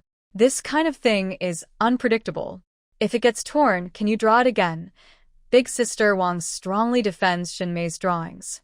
Although Shun Jinghua doesn't say anything, she feels very grateful to Big Sister Wang. By noon the next day, Shun Jinghua has finished all the drawings. She also added arrows to show the next steps clearly, so everyone can understand without confusion. There are also words on the drawings. People who can read will understand easily. Even those who can't read can understand just by looking at the pictures. Big Sister Wang is very impressed with her drawings. As a knowledgeable youth, even though she can't read, she can tell what to do just by looking at the pictures. And her handwriting is very neat, just as good as on a newspaper. Shinmei, you're really amazing. Just looking at these drawings, I can tell what to do even if I can't read. And your handwriting is so beautiful. She doesn't know how to read, but she thinks Shun Jinghua's writing is very pretty. Shun Jinghua smiles as she carefully puts away the remaining papers, waiting for the train conductor and others to come and pick them up. In the afternoon, the train conductor arrives as expected. Seeing Shun Jinghua's drawings, his eyes light up immediately. Comrade, your drawings are really excellent. If these pictures are made into a booklet, everyone will be able to understand. The train conductor also praises Shun Jinghua's skill in drawing, saying she did a great job. If the train conductor thinks it's okay, then it's settled. No problem, no issues at all. She handed him her bundle. These are the snacks that the old man you saved yesterday asked me to bring to you, as a thank you for saving her. I also brought some snacks, which are inside. You can take a look later, comrade. Shun Jinghua immediately understands her intention. She smiles and accepts it.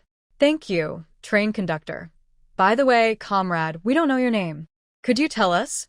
The train conductor asks with a smile. My name is Shun Jinghua. It's Comrade Shun. Thank you for your hard work. We also want to publish this first aid method in the newspaper so that people all over the country can learn about it. I wonder if Comrade Shun would be willing. She taught this method herself, so if they wanted to report it, they naturally needed her permission. Of course, no problem. Serving the people, Shun Jinghua had no objections and even strongly agreed. Thank you for your support, Comrade Shun. I'll take these now. The train conductor took the items away. Big Sister Wang watched the train leave and said to Shun Jinghua, I didn't expect that drawing could be published in the newspaper. If it really can be published, then maybe we can see it in the newspapers in the future. That should be possible, Shun Jinghua replied, also quite surprised. But this was better, as it could spread more widely and let more people know. Then I'll have to look at the newspapers more often. If it's true, that would be great.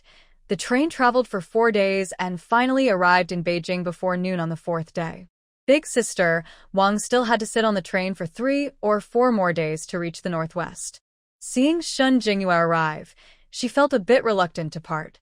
Shun girl, remember the address I gave you. Be sure to write to me when you have the chance. Big sister Wang liked her very much, so she gave her husband's army address, hoping she would write. I understand. I'll definitely write when I have time. Shun Jinghua also liked this big sister. She was straightforward in speech and actions. They had really gotten along well these past few days. The station announced the arrival, and Shun Jinghua got off with her luggage. After sitting on the train for so many days, she felt her back was about to break. She hadn't showered in days, and felt she was losing weight. She needed to find a place to go into her space, take a shower, and change clothes. She originally wanted to use the restroom to enter her space and wash up. But on the train, someone kept knocking on the door within minutes of her entering, so she didn't have much time. Although her space's time was faster, she wasn't sure exactly how much it differed from outside. So she hesitated to go in and shower, at most just washing her face and wiping herself with a damp towel. After getting off the train, she was about to head toward the exit when she heard someone calling her from behind. Comrade Shun, Comrade Shun. Shun Jinghua turned around instinctively when she heard her name. She saw the elderly man she helped a few days ago, also getting off the train. The person calling her was the male comrade who had been with the elderly man.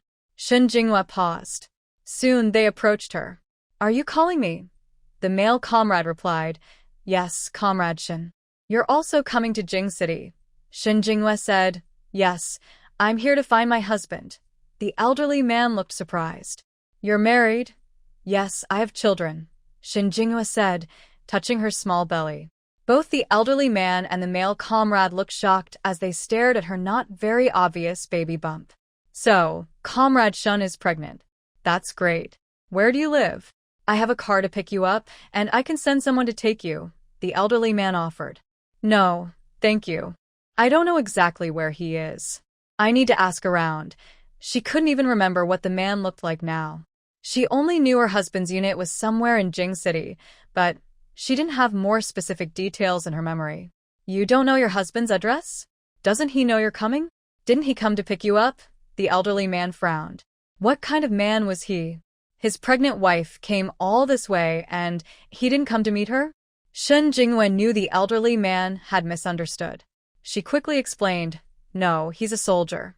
On the second day after we got married, he was called back to his unit. He doesn't know I came here. I plan to ask someone from the unit. Which unit is your husband in? What's his name? Maybe I can help you find him. The elderly man didn't expect her husband to be a soldier.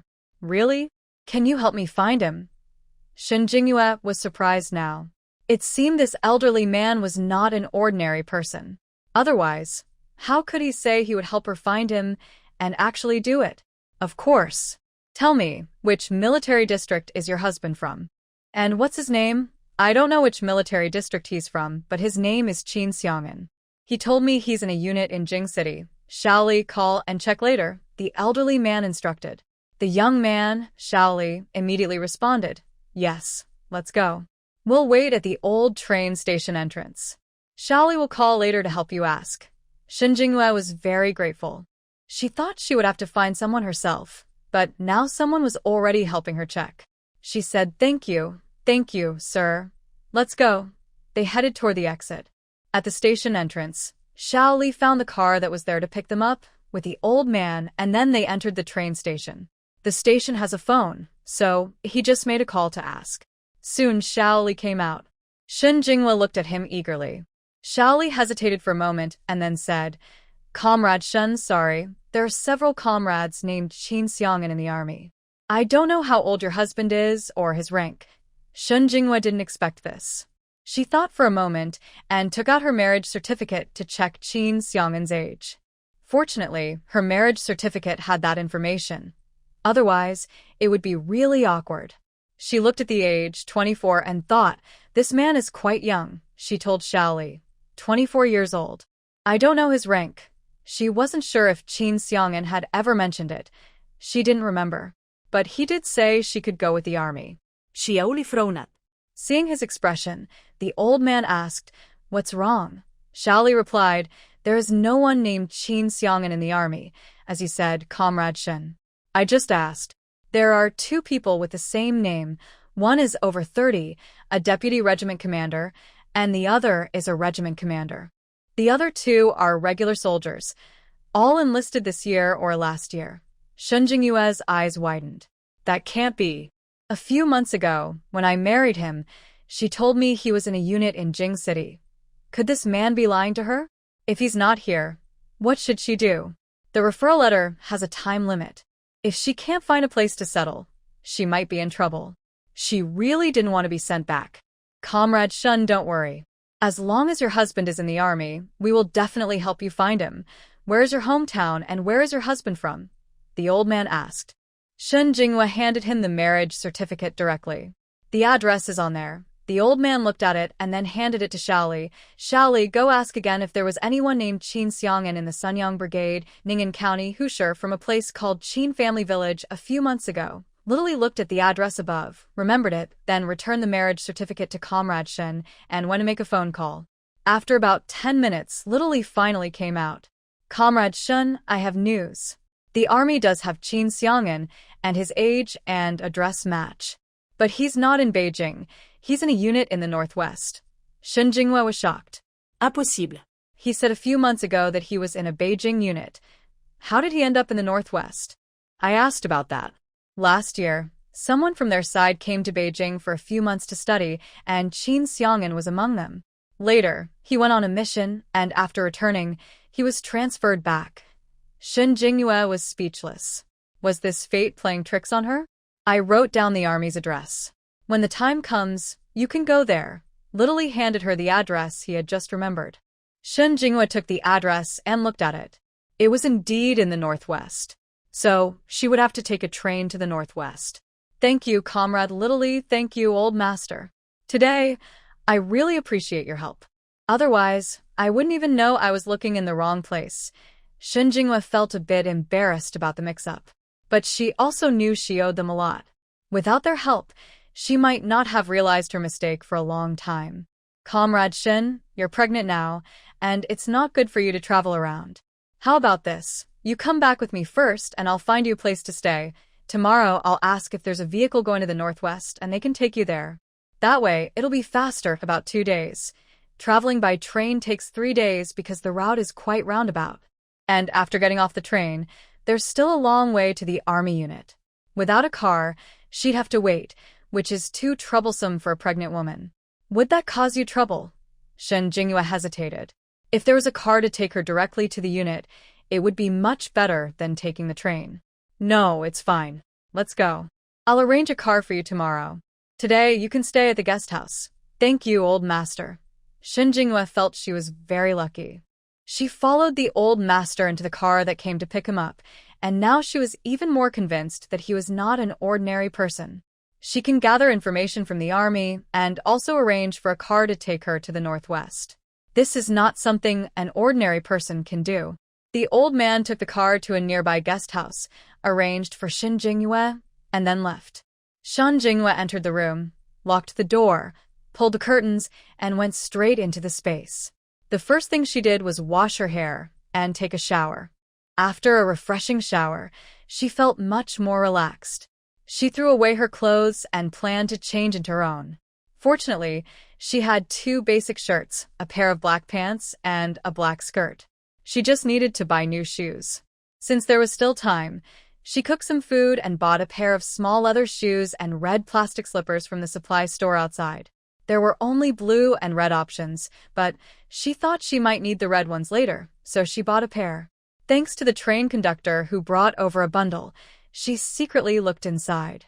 It contained 20 yuan, some cloth tickets, food tickets, sugar tickets, and shoe tickets. They probably saw her clothes were too worn out, including her shoes, so they gave her these tickets. Otherwise, she might have had to wear those broken shoes to the northwest.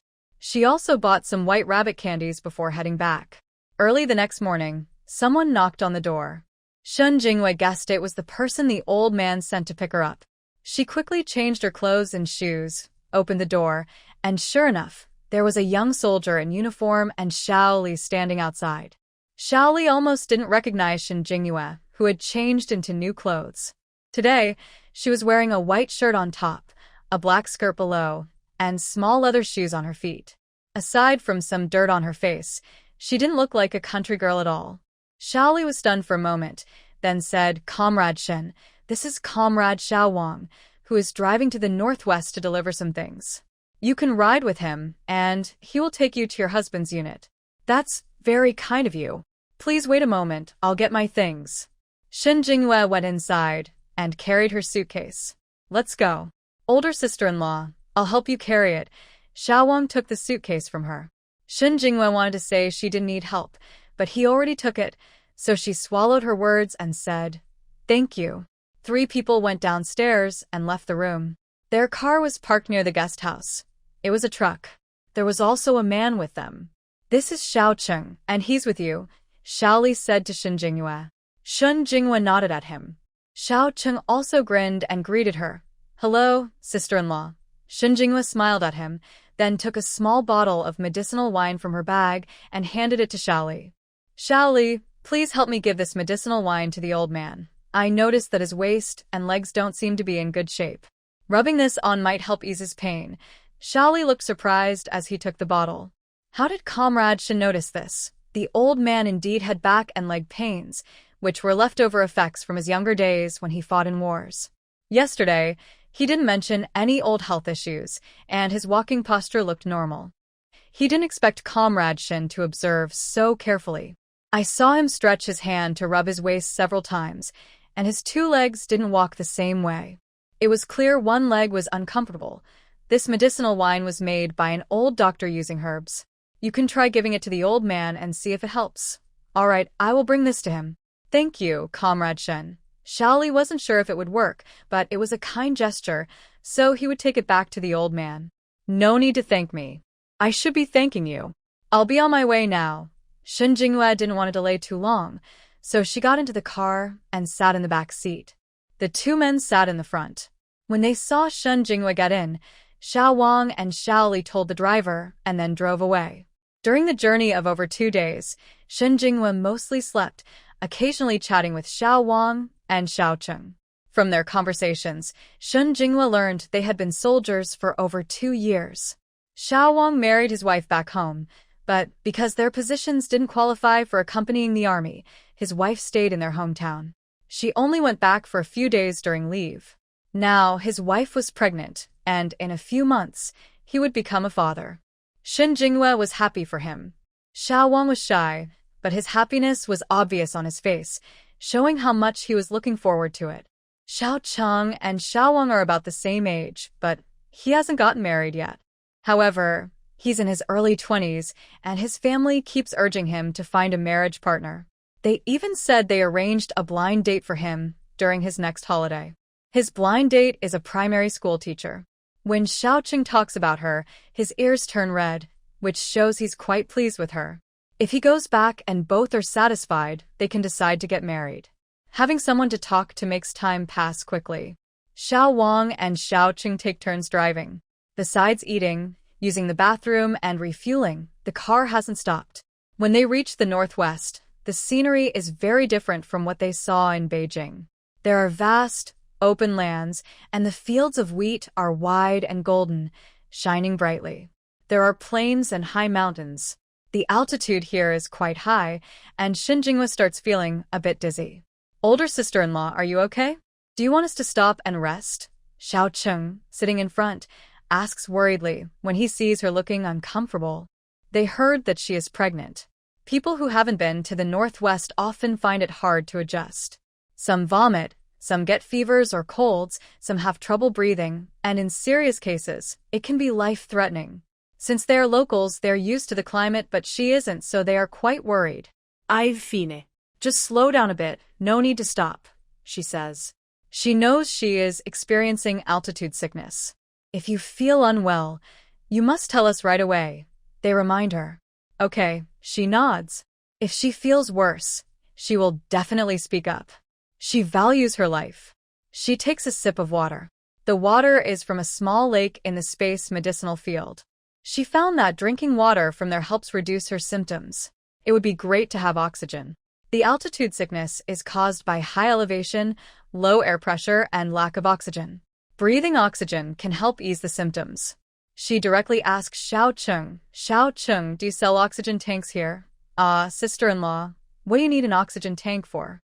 I think only hospitals have those. Shen Jinghua was surprised. Is it that newcomers here can't get used to the environment and don't need oxygen? No, some will gradually adapt. Severe cases are sent to the hospital, stay a few days, then continue to adjust. Over time, it gets better. Shen Jinghua asked, is it that simple and straightforward? Thinking about it, she realized that resources are scarce in this era, including medical supplies. Oxygen tanks are expensive, so they can't be used casually unless absolutely necessary. Sister-in-law, what do you need the oxygen tank for? Xiao Wang asked while driving. In the northwest, the altitude is high and the air pressure is low, so the air is thin.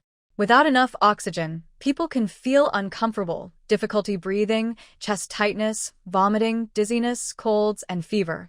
Some even have nosebleeds, sluggishness, or fainting. In serious cases, it can cause shock. It's like what people call getting used to the local environment.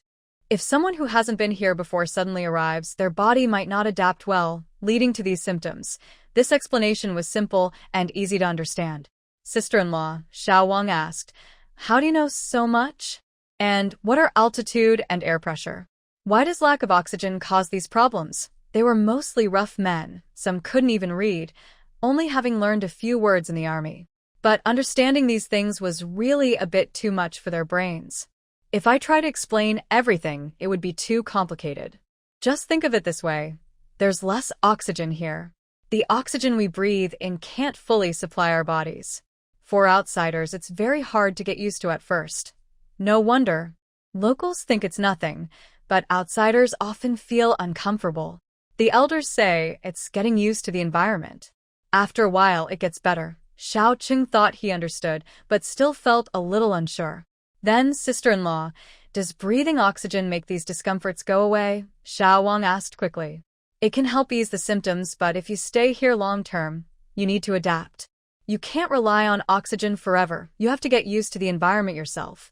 But this adaptation takes time. It can't happen overnight. Everyone's body adjusts differently, some faster, some slower. Sister-in-law, you know so much. Xiao Wang and Xiao Cheng both admire their sister-in-law. They thought it was just because outsiders came here and couldn't adapt to the local environment, which caused various symptoms. They didn't realize there was so much knowledge they didn't understand. Older sister-in-law, are you feeling unwell now? If so, I can take you to the hospital. No need, I can still adapt. After drinking the spiritual spring water, Shen Jingyue's condition was still okay. If you're uncomfortable, you must tell me. Xiao Wang slowed down a bit. To reach Qin Xiang'an's army, they still had to cross a desert. The wind was strong, so all the windows on the car were closed. Looking at the endless desert, Shen Jinghua felt a little worried about her future life. It took about 2 or 3 hours to get out of the desert. After leaving the desert, they drove for over an hour. The area was barren Gobi land with no grass, very desolate. But beyond the Gobi, they saw large fields of golden wheat, and the wind made the wheat waves look beautiful. After such a long drive, they finally saw a village with houses. Older sister-in-law, the county is ahead. Do you need to buy anything? From the county to the army, it will take about an hour by car. Xiao Cheng asked. Is there anything to buy at the army side? She didn't even know what she needed to buy now. Once she arrived there, she would see. Yes, but some items are often out of stock and there aren't many things. If you need to buy something, it's best to buy it at the county supply and marketing cooperative. Okay, I'll go take a look. She thought of a few main things like enamel basins and towels, which she needed to buy new. Older sister-in-law, you'd better bring a scarf. The wind and sand here are strong. Wrap your face with a scarf, Xiao Cheng advised. Now, everywhere outside was full of wind and sand. If she didn't cover her face, she would definitely swallow a mouthful of sand. Okay. Shen Jinghua used her bag to block her face and found a red silk scarf in her space bedroom, which she had bought earlier to match her clothes. She put the scarf on properly. When the car stopped near the supply and marketing cooperative, she had already put on the scarf. Xiao Cheng, you stay with older sister-in-law. I'll wait for you in the car. The car needed someone to guard it, but he was also worried about his sister-in-law being alone. Yes. Xiao Cheng got out of the car and went into the supply and marketing cooperative with his sister-in-law. The wind and sand here are really strong. As soon as they got out of the car, they could feel the wind blowing toward them loudly. The two of them walked toward the supply and marketing cooperative in front.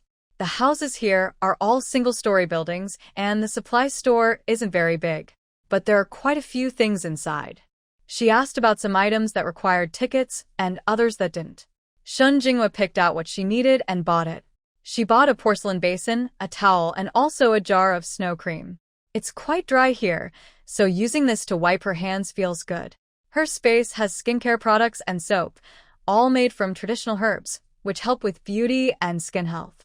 In the past few days, her face and skin have become much whiter and softer. She didn't buy many things. If she really needs something later, she can just take it from her space. Besides what she already bought, she also got a pair of cloth shoes. Leather shoes are nice, but they're uncomfortable to wear for a long time. If everything goes well, she plans to stay here. Buying local cloth shoes should be much better.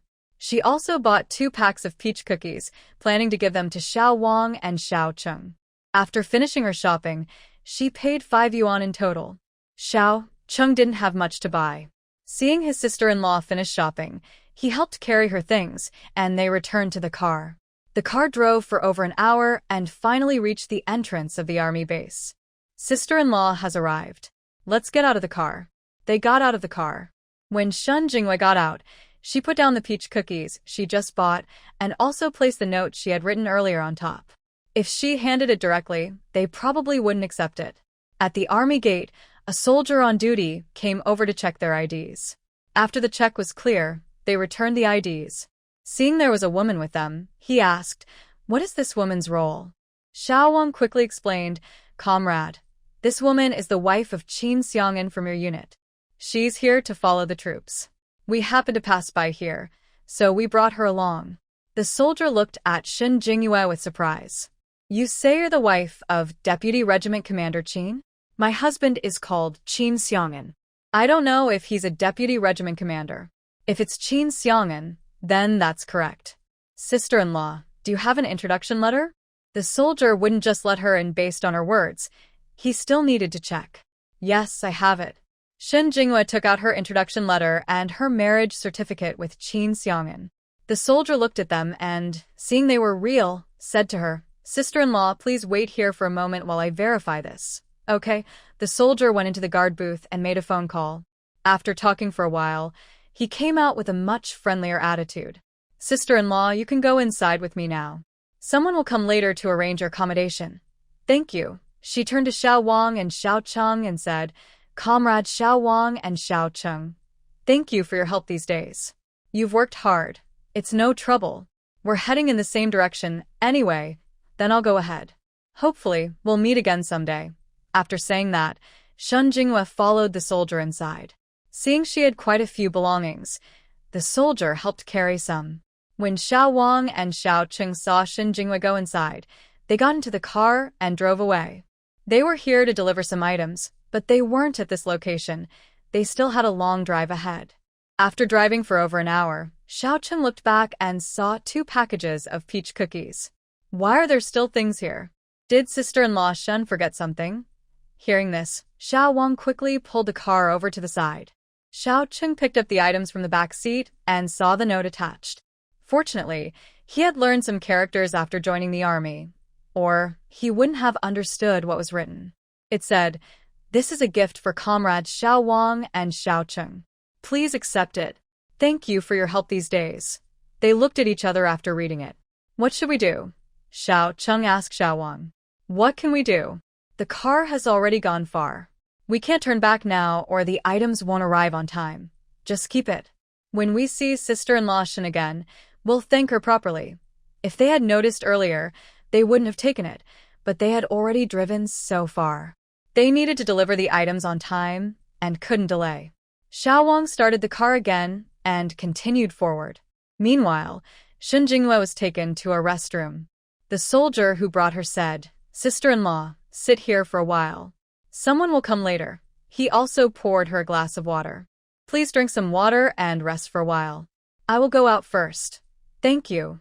Shun Jinghua sat at this end, holding a porcelain cup. curiously observing. This room was probably a reception room for visitors.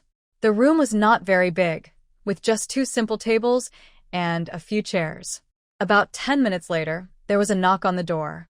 The door was not closed. Hearing the sound, Shun Jinghua turned around and saw a dark-skinned soldier walk in. Shun Jinghua thought, could this dark, strong man be her lucky husband? But she didn't need to ask, he spoke first. Are you the sister-in-law? Shun Jinghua. Who are you? The soldier stepped inside, smiling, and said, I am a comrade and good friend of Deputy Commander Qin. My name is Tan Zhengwo. Shun Jinghua nodded and breathed a sigh of relief. Seeing he came alone, she asked, where is Qin Xiang'an? Tan Zhengwo put away his smile and said, Sister-in-law, Deputy Commander Qin went on a mission and hasn't come back yet. Shun Jinghua frowned. How unlucky. When will he return? If he wasn't here, what should she do? She traveled so far. Surely, she wouldn't have to go back alone. Thinking of this, Shun Jinghua's brows furrowed tightly. I don't know. It could be a few months or even longer. Sister-in-law, don't worry. Deputy Commander Qin is very capable. He'll be fine. Does Shun Jinghua worry about him? Or is she worried about herself? Besides, she hadn't even seen the man before, and she couldn't remember his face. Can I stay here for now? I want to wait for him to come back. She had been traveling with a child for so many days and didn't want to keep moving. Anyway, she wasn't planning to leave. Of course, no problem. But you'll need to stay at the guest house for now. I'll go talk to the leaders and see if I can arrange a family residence for you first. Old Qin had said before that he would come back after completing his mission to pick up his wife and bring her along with the army.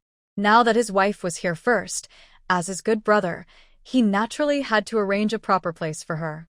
Not to mention, when he first learned that old Qin had gone home for a visit and married a wife, a young woman from the city, he was very envious.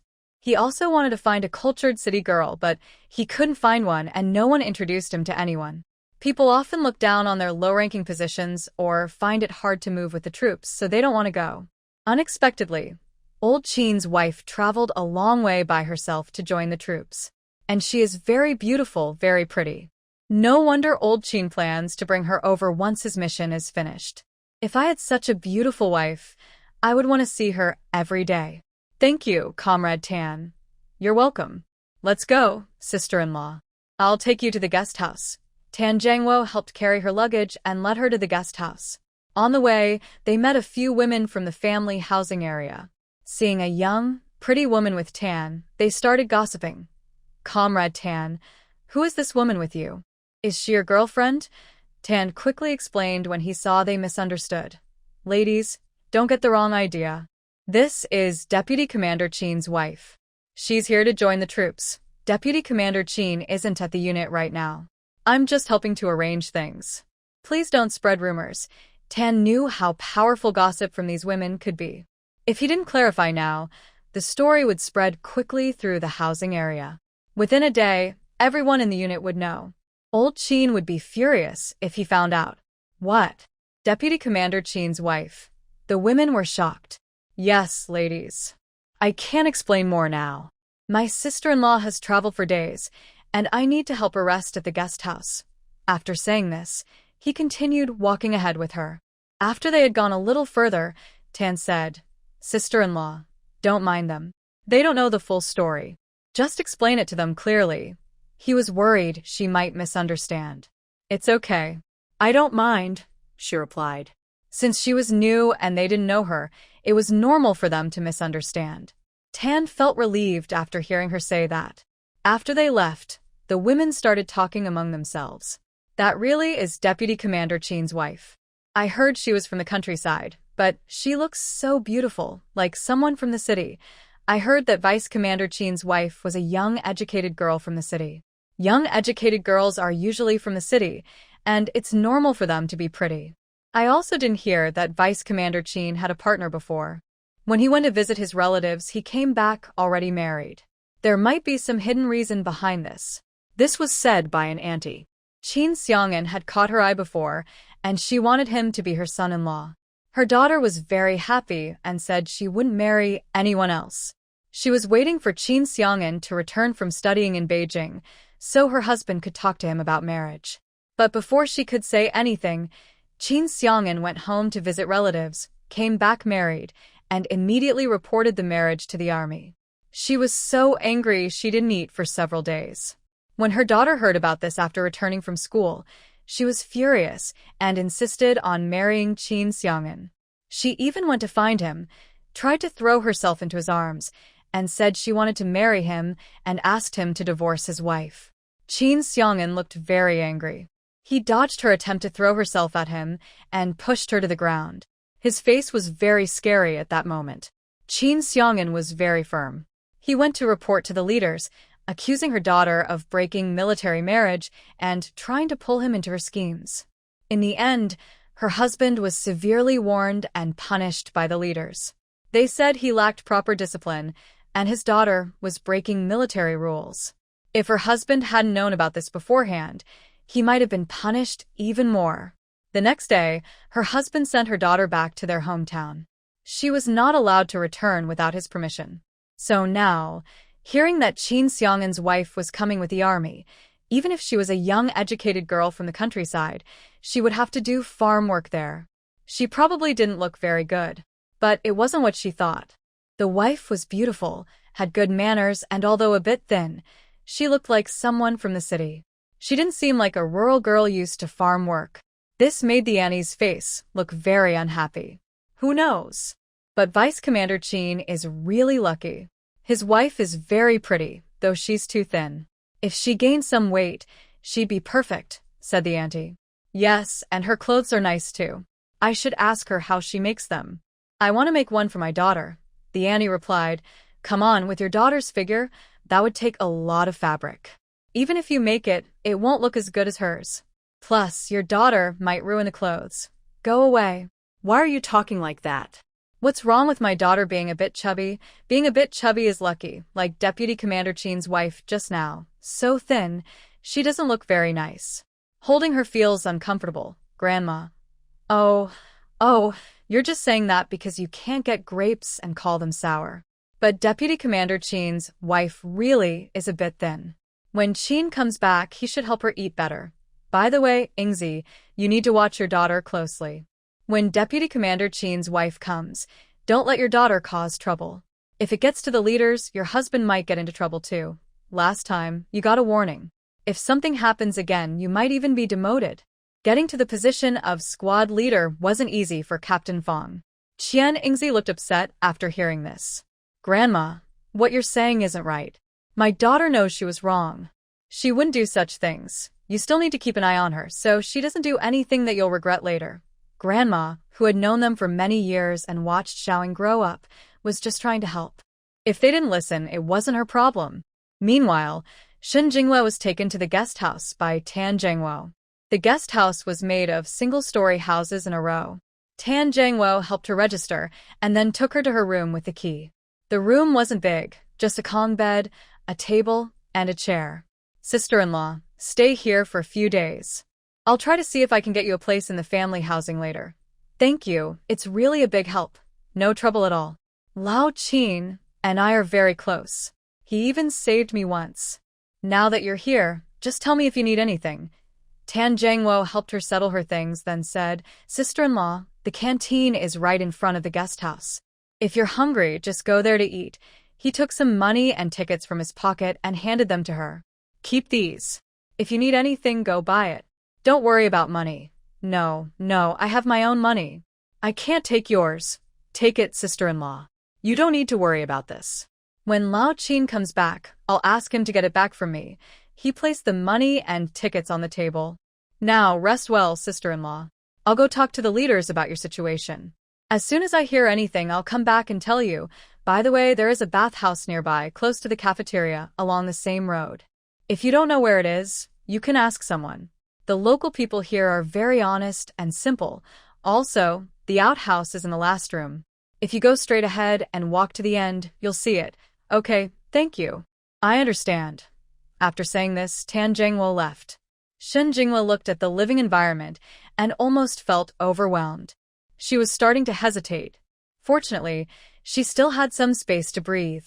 Otherwise, it would be very hard for her to accept this. When Qin Xiang'an returns, if he's a good person and things go well, she will stay. If not, she plans to divorce and take her child away. She wants him to help her find a job. Anyway, she would never go back to her old place. If nothing else works, she will find a way to get a job herself. Her child will stay with her, and she can raise the child alone if needed. Shen Jinghua has already thought everything through. She just doesn't know how long it will take for Qin Xiang'an to come back. Since the original owner married him, she should remember what he looks like. But she can't seem to recall his face at all. She hopes he doesn't look too unpleasant or else. Meanwhile, Qin Xiang'an is leading a team outside the border of Yunnan province.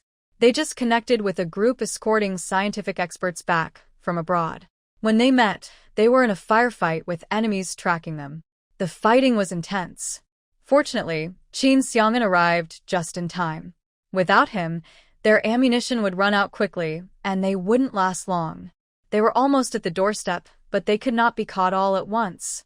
Qin Xiang'an and his team fought off the enemies and quickly moved away from the area. Once they reached a safe place, they stopped. All of these people were badly injured. Their team started with 9 members. When they returned, only 5 were left, along with 4 experts they escorted back. The other 4 comrades sacrificed themselves to create an escape route for the others, staying behind in a foreign land forever. Qin Xiang'an saw that they were all covered in wounds, their clothes torn, and only the 4 experts were well protected. Rest here and tend to their wounds with the medicine. Qin Xiang'an brought along about a dozen people, each carrying medicine and dry food. Do we have enough food and water? These comrades have gone 2 days without proper meals to protect us. Let's give them some food and water first, an older expert said. Yes, Qin Xiang'an replied, instructing someone to distribute the supplies to them. Among these experts, most were quite old.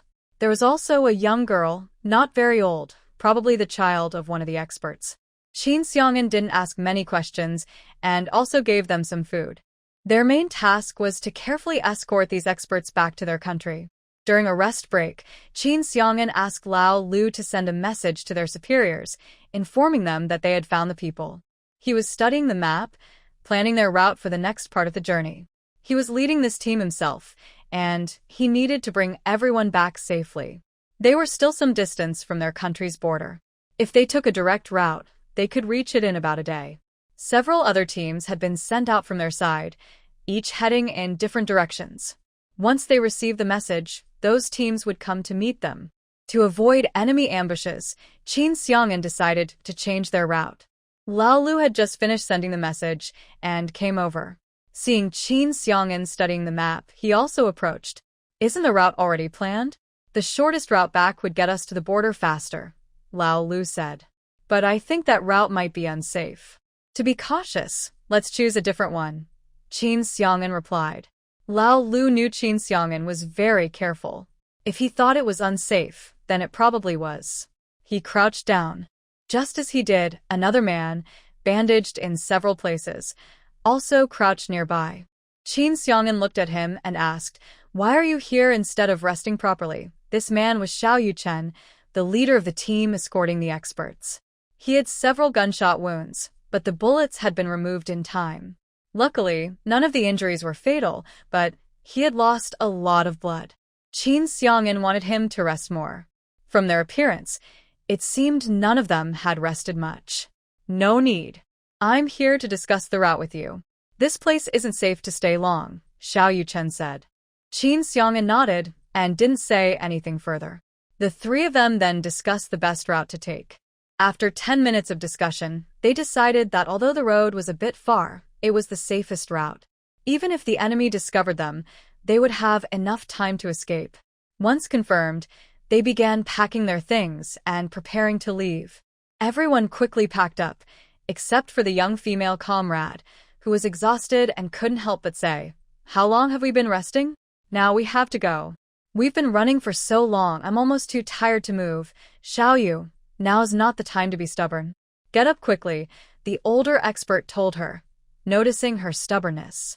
"But father, I really can't run anymore," she replied. She had been running all these days and truly couldn't go on. Qin Xiang'an said, "Old Lu, carry her on your back. We need to leave quickly." Yes, old Lu stepped forward to help the young woman. Xie Yu showed resistance and said, "I don't want to. You're so dirty. I don't want you to carry me." Old Lu almost wanted to curse. He thought, does she really believe he wants to carry her? He hadn't even carried his own wife. Then what do you want? This isn't the time to be picky. If you don't want to be carried, walk by yourself. Otherwise, I'll knock you out and have someone carry you. Qin Xiang'an frowned, unhappy. He didn't want to argue with her. Their superior only asked to bring them back safely. If she was being difficult, he wouldn't mind knocking her out. How dare you? Xiao Yu, this isn't the time to be stubborn. Don't you know there are many people chasing us? Several comrades sacrificed themselves to escort us back home. Right now, we are still in danger, and the soldiers protecting us are also at risk. If you keep being stubborn, I will really have them knock you out. Professor Xie didn't expect his daughter to be so stubborn at this moment. She didn't realize that every second she stayed here increased their danger. Then I want him to carry me. Xie Yu pointed at Qin Xiang'an. Among these people, he was the only one who looked somewhat decent. Although he was also dirty, she thought he looked good enough, so she was willing to be carried by him. Qin Xiang'an didn't want to waste words with her. He simply ordered, "Knock her out and take her away." After speaking, he turned around and walked forward. "How dare you?" Xie Yu shouted angrily. But at this moment, no one paid attention to Xie Yu. Lao Lu came over and directly struck her unconscious, then carried her away. The others quickly followed. Professor Xie didn't say anything. At this time, saving their lives was more important. This daughter was truly spoiled by him. When they returned, he would give her a good lesson. He approached Qin Xiang'an and apologized on behalf of his willful daughter. "Sorry, it was my daughter's fault for being too stubborn." Qin Xiang'an, who was leading the way, softened his attitude towards these experts. "No need to apologize to me. But after you return, you really should teach your daughter a lesson. I only knocked her out for her own good." He wouldn't let her stubbornness put his comrades in danger. Yes, I will teach her well when we get back. Sorry for the trouble." After saying this, Professor Xie didn't bother him anymore and returned to the team. After 2 days of marching, just as they were nearing their border, the enemy caught up. Fortunately, they had plenty of ammunition for their rifles, or it would have been very dangerous. While exchanging fire with the enemy, Qin Xiang'an spoke to Lao Lu beside him. "Lao Lu, we're less than half a day from our border. Take 10 men and escort these experts and injured comrades back first. And what will you do? I'll cover you guys." He fired several shots from his rifle at the enemy. "No, that's too dangerous for you. The enemy is too many. Don't forget our mission. The most important thing now is to get them back safely. Also, other teams should be coming this way. They might hear the gunfire and come to help soon. Stop fussing. I'm the team leader. Your job now is to follow orders." Qin Xiang'an looked serious, his eyes sharp as an eagle. He fired more shots, taking down several more enemies. "Follow orders." His tone was firm, not allowing any resistance. "Yes," Lao Lu, with tears in his eyes, responded. He turned around and called several people, preparing to lead the experts and injured comrades away. However, the team leader Xiao Yuchen decided to stay behind. He felt that Qin Xiang'an looked familiar, but at this moment, everyone's faces were dirty from disguises, so he couldn't be sure if his feeling was correct. "You are badly injured now, and must go back to get treatment. Also, if you stay here, aren't you just holding us back?" Lao Lu didn't want him to stay and risk causing trouble for Qin. Xiao Yuchen didn't say anything more. He knew that staying would only cause problems for everyone. Lao Lu led his team away. Qin Xiang'an's group stayed to cover them, even throwing one of their 2 remaining grenades. Lao Lu's team returned safely, and luckily, they didn't encounter any enemies on the way. 2 other teams came to support them. Lao Lu told them about Qin Xiang'an's situation. The leaders of the 2 teams discussed briefly. One team would escort the expert back, and the other would go to help Qin Xiang'an. After the discussion, Lao Lu handed over the people to them. He then took another team to rescue Qin Xiang'an. Qin Xiang'an's ammunition was almost gone. Just now, He had injured his arm while protecting a teammate. Old Qin, what should we do now? We're running out of ammo. One teammate, Lao Chen, checked their supplies, which were nearly finished. It looks like we can't go back today. Do you regret staying with me? Qin Xiang'an leaned against a tree and asked. He was the one who brought them out, but this time, he was afraid they wouldn't make it back. What are you talking about? Every time we go on a mission, we risk our lives. We don't take death lightly. You think we're afraid? Someone replied. Exactly. That wooden stake is pointed right at my head. I wouldn't even blink. I haven't even married yet, and I don't have a son, old Zhu said regretfully. Before I left, my mom told me she found a nice match for me. She said I should meet her when I get leave next time.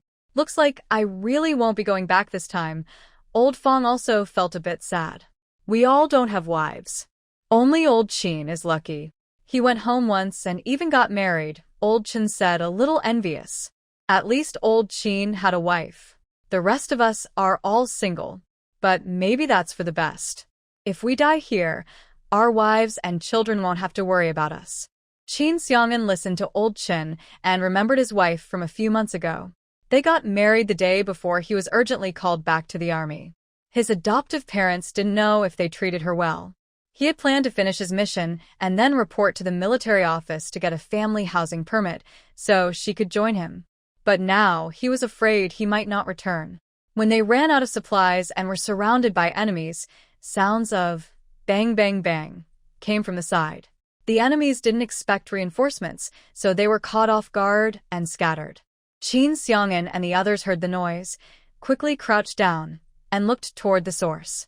Seeing this, old Chen laughed loudly. It's Lao Lu. He's brought reinforcements. We're saved. They all saw him and smiled together. That Lao Lu, luckily he arrived just in time. Otherwise, we would have been done for here. Lao Lu and his team returned, with plenty of ammunition. Seeing their strong firepower, the enemies quickly retreated. Lao Lu and his team came over to them. When he saw that Qin Xiang'an had a wooden arrow in his arm, he relaxed.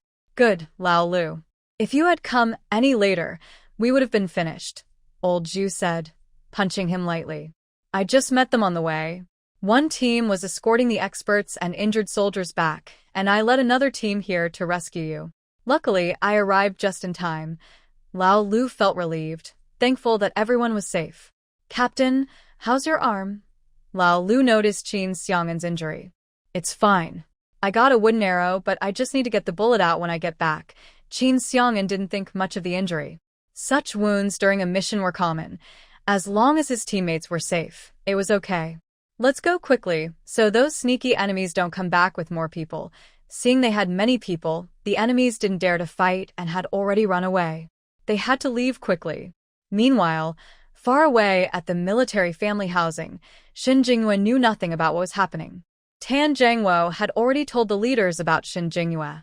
The leaders confirmed she was Qin Xiang'an's family member. She was pregnant, so they approved her application for a family house first. The houses here are all single-story, and the family courtyard is also a single-story house with a yard. Inside, there are only 2 rooms, both with brick beds, and the kitchen is outside. To take a bath, you either go to the bathhouse or boil water at home and wash inside. The outhouse is outside, and you have to go outside to use it. It's a dry toilet. There is only well water here. If you want to drink or cook, you have to fetch the water yourself. The water fetching spot is a bit far from the family courtyard assigned to Shin Jingyue. Thinking of this, Shin Jingyue really felt like leaving. She wondered if Tan Zhangwo could help her build a flush toilet in the yard, but these days she didn't want to trouble him. So she didn't say anything. Forget it, she thought. She would wait until Qin Xiang'an returned from his mission. Luckily, she had her own space, and she could use the toilet there. She really couldn't accept using the outdoor dry toilet. Older sister-in-law, I've already arranged everything here. The water jars in the kitchen are filled, and considering you're pregnant now and it's inconvenient, I'll have someone come to help fetch water in the future, said Tan Zhangwo. No need. That's too much trouble for you. I can fetch water little by little myself, Shin Jingyue replied, feeling embarrassed to trouble them further. It's no trouble, just a few buckets of water, Tan Jangwo said. You're pregnant now, I wouldn't dare let you go fetch water. Don't worry, this is approved by the leaders. No one will say anything, he added. I really appreciate your help. When Qin Xiang'an comes back, I'll invite you all to our house for a meal, Shen Jinghua said sincerely. She couldn't accept their kindness easily. When her husband returned, she would have him thank them properly. That's great. They'll eat more then, Tan Jangwo said with a smile. Older sister-in-law, I'll take my people and leave now. If you need anything, just say. Don't be polite, he added. Thank you, Shen Jinghua replied. After they left, Shen Jinghua looked at the spacious yard and thought it was okay. The yard and the ground inside the house were all dirt, with no cement. Now that the yard was spacious, she thought she could tidy it up. Maybe she could even grow some vegetables. Since she would live here in the future, she wanted it to be comfortable and well-maintained. She went inside the house. The interior was quite dark. This was 1968, and houses at that time had small windows, so the inside wasn't very bright. Fortunately, there is electricity here, but it always goes out at 9 p.m. each night. The lights are just small, dim yellow bulbs, but they are better than candles. The house has been cleaned up by Tan Jangwo and a few young helpers. Some parts of the walls are peeling and coming off. I remembered I still have some curtain fabric I bought earlier, which I can hang on the wall. This will look nice and also prevent wall debris from falling onto the bed at night. I also discovered a new skill in this space. Whatever I use, new ones appear the next day. Even if my curtain fabric isn't enough, I can get more tomorrow. I took the curtain fabric out of the space, and when someone asked, I said I brought it myself. The bed is empty, so I plan to ask if anyone here makes mats to make one to put on the bed. I started organizing. I stood on the bed and measured the curtain to see if it was tall enough. If not, I would need to lower it. While I was measuring with the curtain, I heard a sound outside. Is anyone home? It sounded like a woman. Since there are neighbors nearby, I thought it might be one of the sisters-in-law visiting. Shen Jinghua put down her things and got off the bed, opening the door and stepping outside. Seeing who was there, Shen Jinghua was surprised. Big Sister Wang, what are you doing here? Oh, Shen girl, it's you. Weren't you taking the train to Jing City? Why are you suddenly here? Big Sister Wang spoke with a hometown accent. Seeing Shen Jinghua here, she was both surprised and happy. I went to the wrong place. I thought my husband was in the Jing City Army, but when I checked, I found he was in a border unit in the northwest. Then a car was sent to bring me here. Sister-in-law, is your husband also in this unit? That was really a coincidence. Yes, he is. My husband is the battalion commander here. He just arrived the day before yesterday. The journey was exhausting, and I got sick from the local water and food. I stayed home yesterday, and I only started feeling better today. By the way, my house is right next door. I heard my husband say someone has moved in here. It's his deputy battalion commander's wife. I came to see if she needs any help, and I also brought some vegetables. I didn't expect it to be Sister Shin. Seeing how empty this place is, you probably haven't tidied up yet. I happen to be free, so I can help you clean up. She said this as she hurried inside with some vegetables. No need, Sister Wang. It's almost all cleaned up here. Shen Jinghua also followed inside. Sister Wang placed the vegetables on the table and, thinking she was being polite, said, Don't be shy. You've only tidied a little, and things are still out of place. Let me help you finish quickly. She noticed some pretty fabric on the bed and walked over to look at it. She exclaimed, Wow, this fabric is really beautiful. Sister Shen, are you planning to make clothes? No, I was worried the wall might get dusty, so I thought of hanging this curtain on the wall. What? You want to hang this curtain on the wall? Sister Shen, this is such nice fabric. It would look great as clothes. Hanging it on the wall is such a waste. It's not for eating or wearing. I have some old newspapers at home. I can bring them over and help you paste them on the wall. It's the same, but this fabric is so nice. It would be a shame to hang it on the wall. Just wait, I'll go home and bring it to you. Shen Jinghua quickly stopped her. Sister Wang, wait a moment. She didn't expect Sister Wang to react so strongly. Sister Wang, this is just a curtain. It can't be made into clothes. Even if it were, it wouldn't be comfortable to wear. It doesn't matter if it's comfortable or not. as long as I can wear it. Sister Wang was a true countrywoman, very thrifty. If she had such nice fabric, she would definitely make clothes to wear. Using it as a curtain on the wall was just too wasteful. Don't worry about the newspapers being enough. My family's head reads the newspaper every day. There are quite a few piled up in the corner. I even use them as toilet paper for the kids, so convenient. Just wait, I'll go get some. We have plenty at home, and I also have glue. I'll bring it over and help you paste it on. It'll look beautiful. After saying that, Sister Wang hurried out to get the newspapers from home. Shun Jingwei couldn't stop her. Soon after, Sister Wang came over holding a stack of newspapers and a bowl of glue. Really, Sister Wang, there's no need. Jingwei didn't expect Sister Wang to be so enthusiastic. It's nothing, it's no big deal. You're pregnant, so don't do these things. I'll help you. Sister Wang placed the items on the bed and then stepped up to help her paste the wall with newspapers. Jingwei couldn't just let Sister Wang do all the work. She also stepped up, and the two of them worked together to cover the wall with newspapers. After more than half an hour of effort, they finally finished sticking the newspapers on the wall. The wall looked much better and more even. Jingwei, look, this is much better. Now you don't have to worry about the paint peeling off. But Sister Wang, I still want the wall to look nicer. Can you help me hang this cloth curtain? Jingwei looked at her with a hint of pleading in her eyes. In the end, Sister Wang, with a look of regret, found 2 nails and helped hang the curtain as Jingwei asked. My newspapers are all wasted now, Sister Wang muttered while helping her hang the curtain. Jingwei thought Sister Wang's straightforward but kind-hearted attitude was quite adorable. She smiled and said, Why do you say wasted? Look, with the newspapers behind, the curtain won't get dirty easily. That's pretty good. Hearing this, Sister Wang thought it made sense. Maybe you're right. When they finished hanging it, it looked surprisingly nice. It's really beautiful. Thanks to Sister Wang for helping me. Otherwise, I wouldn't know how long it would have taken me to do it myself. Jingwei sincerely appreciated her. It's nothing. If you need anything in the future, just call me next door.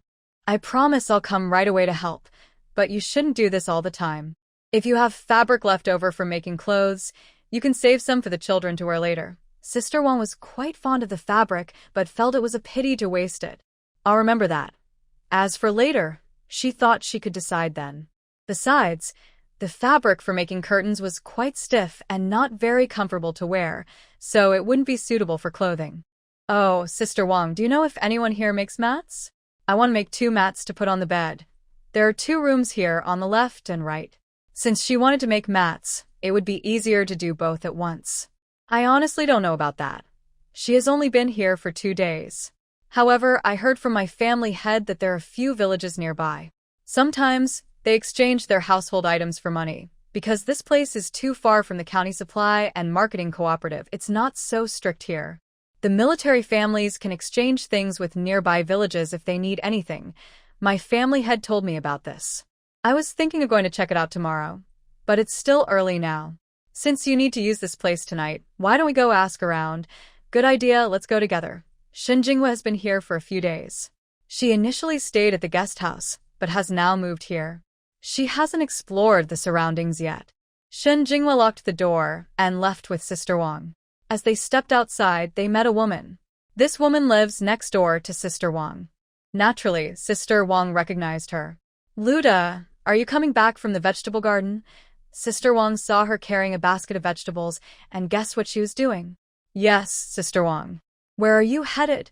She looked at the woman beside her and asked curiously, Is this Deputy Commander Qin's wife? Hello, sister. Shun Jingwei didn't know her, but since she lives here, she must be a military family member. Moreover, Sister Wang just called her sister-in-law, so they know each other. This is Sister Lu, she lives next door to me. Sister Lu, this is Shun. Sister Wang introduced her to Sister Lu. Where are you all going? Shun wants to buy 2 mats. I don't know where to find them, so I'm taking her to ask around nearby villages to see if anyone makes them. Hey, Sister Lu, you've been in the family compound for so many years. You should know who has what, right? Sister Lu replied. Of course I do. Wait a moment, I'll put the vegetables at home, then I'll take you. That would be great, Sister Lu, Shin Jinghua said, surprised at how easygoing Sister Lu was. No problem. My husband Lao Lu and your husband Lao Qin are good friends. Lao Qin has helped us a lot. Wait for me here. Sister Lu carried her basket and went back home. Shun Jingyue was stunned. Lao Qin? Isn't Qin Xiang'an only 24 years old? With this way of addressing him, someone who doesn't know might think he's 34. Shun Meizi, let me tell you, Sister Lu is very easy to talk to. Yesterday, I wasn't feeling well and she even brought me medicine. After taking the medicine she gave me, my stomach discomfort improved a lot. Later, if you have any problems, you can also ask her for help. Shin Jinghua nodded. Soon, Sister Lu arrived. Let's go. It's still early. I'll take you for a walk nearby. The three of them happily chatted and walked toward the military gate. Along the way, they met other sisters-in-law and older women. Sister Lu greeted them warmly and introduced Shin Jingyue and Sister Wang to them. There was also an aunt who only glanced at them without saying a word and simply walked away. Sister Wang asked Sister Lu, Sister Lu, was that auntie not on good terms with you? Otherwise, why wouldn't she even say hello? When we greeted her, she ignored us. Shin Jingyue also looked at Sister Wang curiously. No, this story is also related to Deputy Commander Qin, Sister Lu said, glancing at Shin Jingyue. What? How is this related to Deputy Commander Qin? Sister Wang became even more curious. Shin Jingyue didn't understand how this was connected to Qin Xiang'an. Auntie Lu whispered as they walked. It's about her daughter. Last year, she just turned 18. Aunt Fong liked Qin's abilities and wanted to match her daughter with him. But before they could do anything, Qin went to Beijing for study and then took leave to return home. When he came back, he said he was married and even submitted a marriage report. When Aunt Fong's daughter found out, she caused a fuss.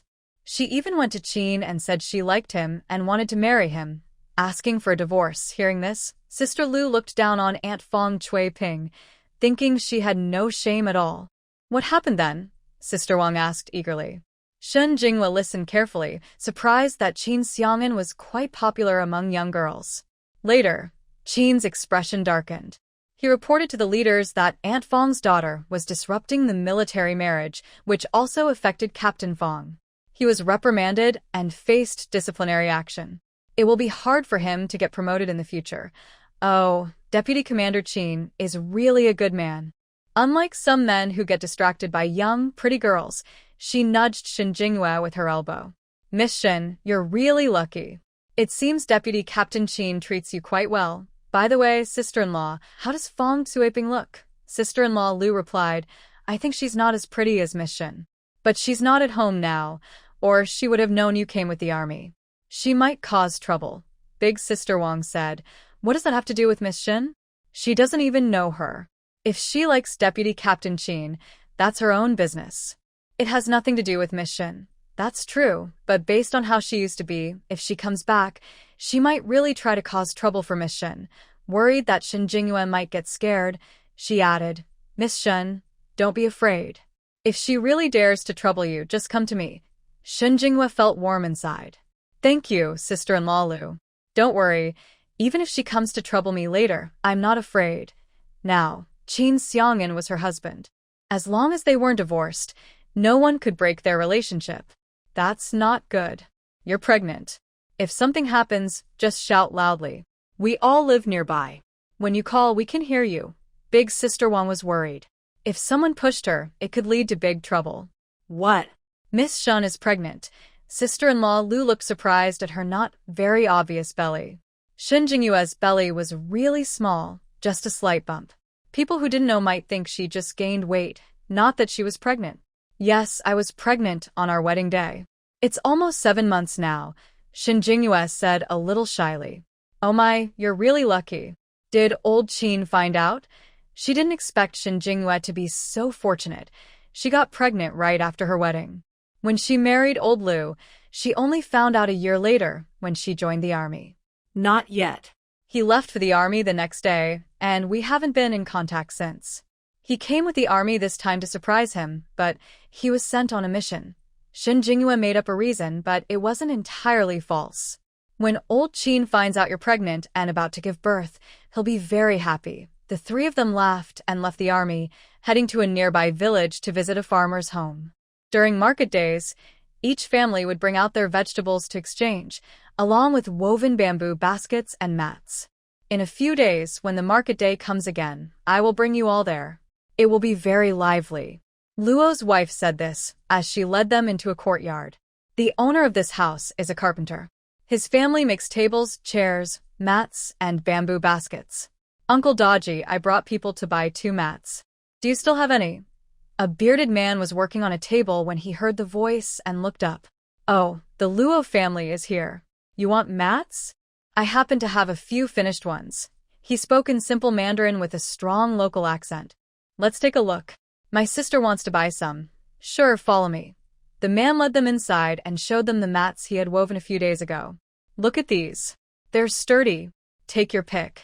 They all came to see, and indeed, the mats looked quite strong. Sister Luo thought all of them were good. Any would do. Shinmei, I think these are all nice. You look and choose, Luo's wife said, letting her pick. Shin Jinghua also looked. The man's craftsmanship was really good. The mats felt smooth and not prickly. Then I'll take these 2. They should fit on the Kong bed platform. No problem. The size of the kangs here are pretty much the same. If they don't fit or if there's any issue, just bring them back and I'll exchange them, Uncle Dodgy said directly. All right, I'll take these 2. How much do they cost? Do you have a receipt? If they needed a receipt, Shin Jinghua thought she probably couldn't buy them. She didn't have many tickets left now. And Qin Xiang'an still didn't know when he would return. She didn't have much money either, and had to save it. She also needed to find a way to earn some money herself.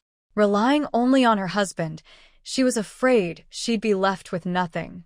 Who knew how long Qin Xiang'an would be on his mission? If he didn't come back soon, what would she do without money? No receipt needed. 1 yuan per mat. If you want 2, that's 2 yuan. Okay. Shin Jinghua took out the money, counted 2 yuan, and handed it over. After buying the mats, Shin Jinghua and the others carried them back home. Actually, Shin Jinghua also wanted to make a wardrobe, but making one would be quite expensive. These things should wait until Qin Xiang'an returns before buying. For now, only buy what is needed.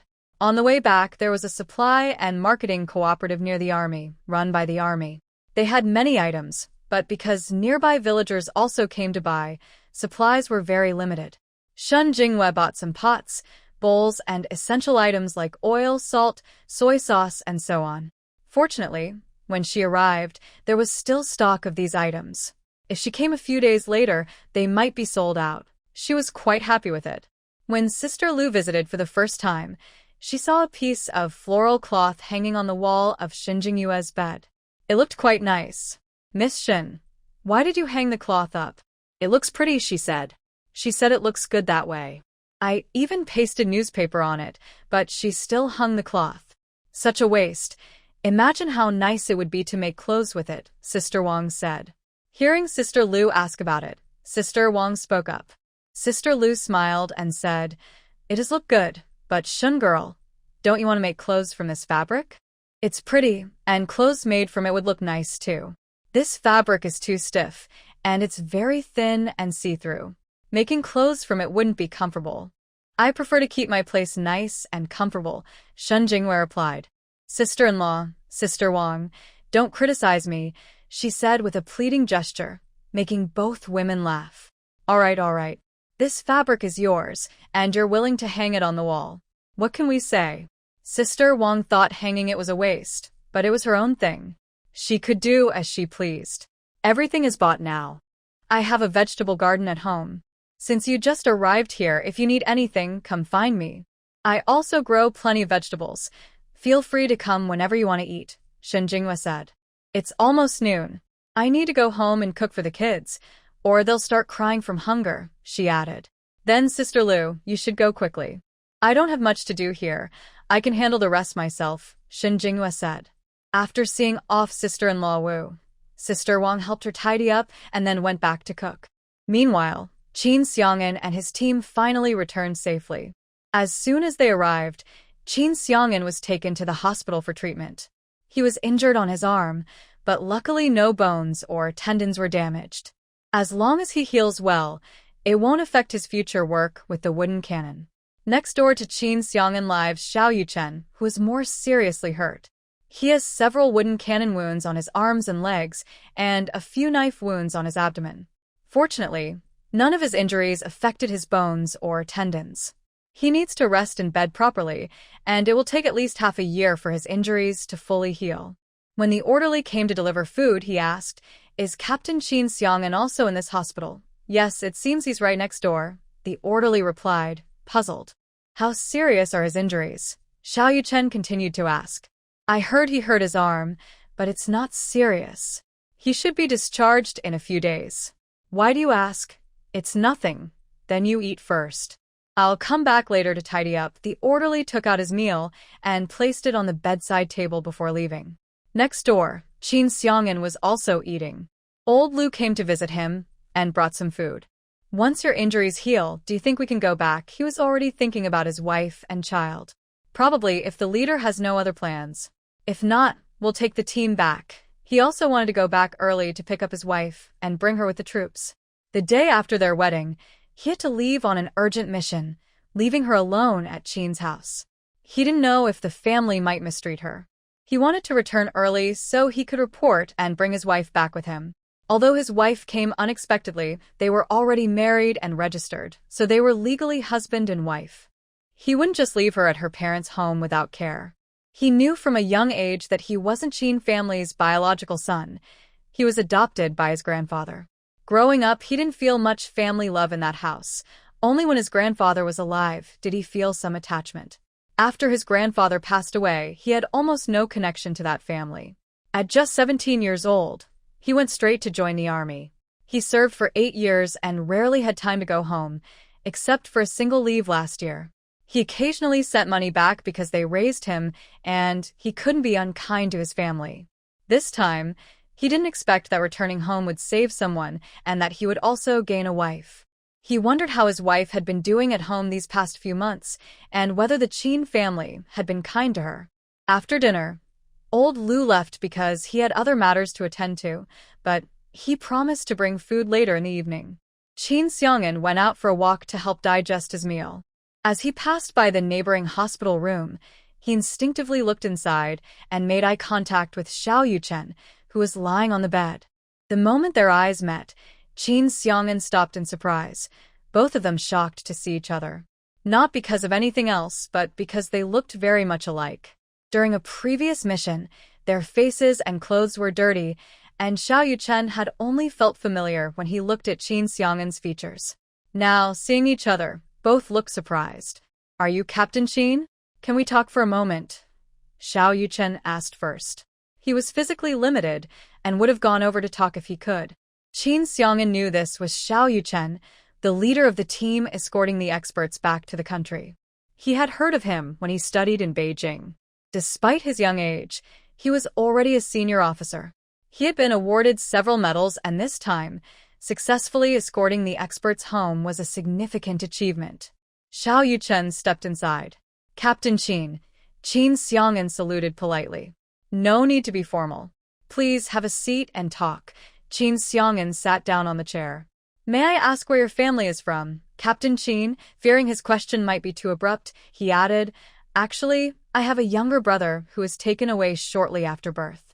Our family searched for years but found no news. Today, I saw that you look very much like me, so I wanted to ask." He couldn't help but suspect because they looked so alike, more like his father than anyone else. Qin Xiang'an frowned deeply. He knew he was adopted by the Qin family. Could such a coincidence really happen in this world? He honestly told him his hometown address. Even if he didn't say anything with his abilities, it would be easy for him to find out. When he heard that his family was from Shanghai, Xiao Yuchen immediately became excited. His mother was born in a hospital in Shanghai. When his younger brother went missing, his parents searched there for a long time, but never found him. "How old is Captain Qin this year?" Xiao Yuchen continued to ask. He already had a guess in his heart. Qin Xiang'an understood what he meant. Although he knew he was not biologically from the Qin family, he had never thought about finding his real parents because he didn't know if they abandoned him out of neglect. So over the years, even after joining the army, he never considered searching for his biological parents. Now, suddenly seeing someone who looks like him, and knowing his family also had a younger brother taken away secretly, he thought he might be his real younger brother. For a moment, Qin Xiang'an felt mixed emotions. 24. Qin Xiang'an still said his age. After he said that, Xiao Yuchen became even more excited, feeling it was very likely to be true. Then it must be right. Captain Qin, I think you might very well be my brother. Do you have free time soon? Maybe we can go back to Beijing together. My mom has always blamed herself for losing her brother. She feels very regretful. Every time she hears news about a brother, she goes to see him immediately, but each time she leaves disappointed. He knew there was a technology abroad that could determine if two people are related or share blood. But domestic medical technology is still quite backward, and this technology isn't fully developed in the country yet. However, among the experts he brought back, there was a medical professor who might know a way. Even if they didn't have that technology, he was 90% sure that Captain Qin was his brother, because he looked very much like his father. He also resembled his father, but not as much as Qin Xiang'an. His features leaned more toward his mother. But Captain Qin looked almost exactly like his father did when he was young. His birthplace and age matched perfectly, so he was convinced it was true. Qin Xiang'an frowned. He was also thinking of returning to the army early, applying to the family housing area, and bringing his wife to join the military unit. Xiao Yuchen saw that he wasn't speaking and felt a bit anxious. Captain Qin might be busy, but whenever you're free, you can come. He just wanted to share this good news with his parents as soon as possible. Especially his mother, who is very eager to find her brother. Her health is getting worse. If Captain Qin really is his brother, his parents would be very happy. His mother's health would also improve. Indeed, it's not convenient now. I have to return to the team in a few days. Let's talk about this later. Qin Xiang'an's mood was complicated.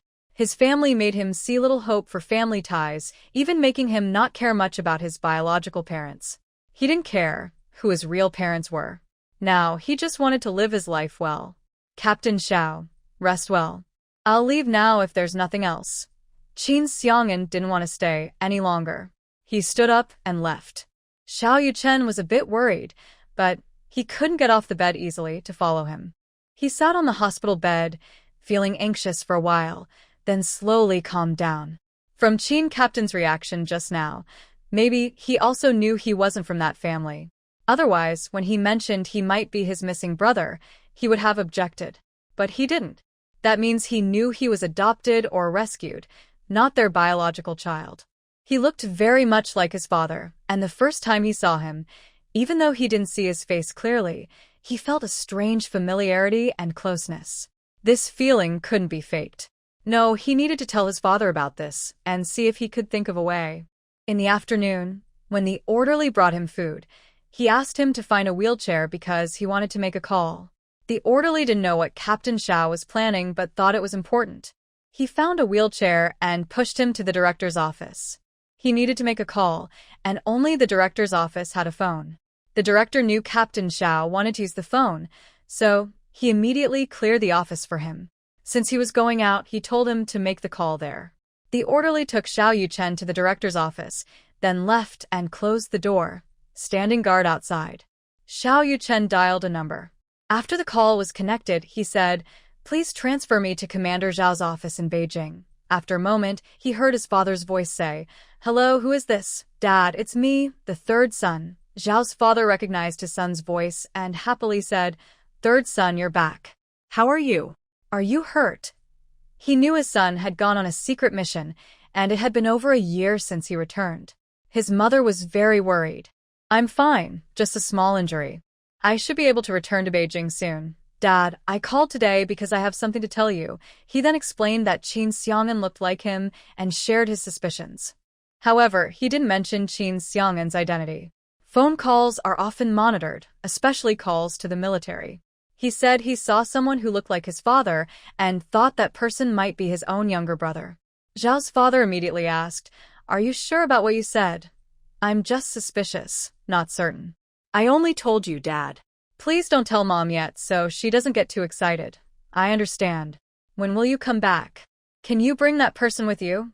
They had been searching for that younger brother for many years, but had no news at all. He even doubted whether the boy was gone forever. He didn't dare tell his wife about this, fearing it would upset her more. Now that there is news about the boy, Zhao's father couldn't be happier. He might have other things to do, and probably won't come back.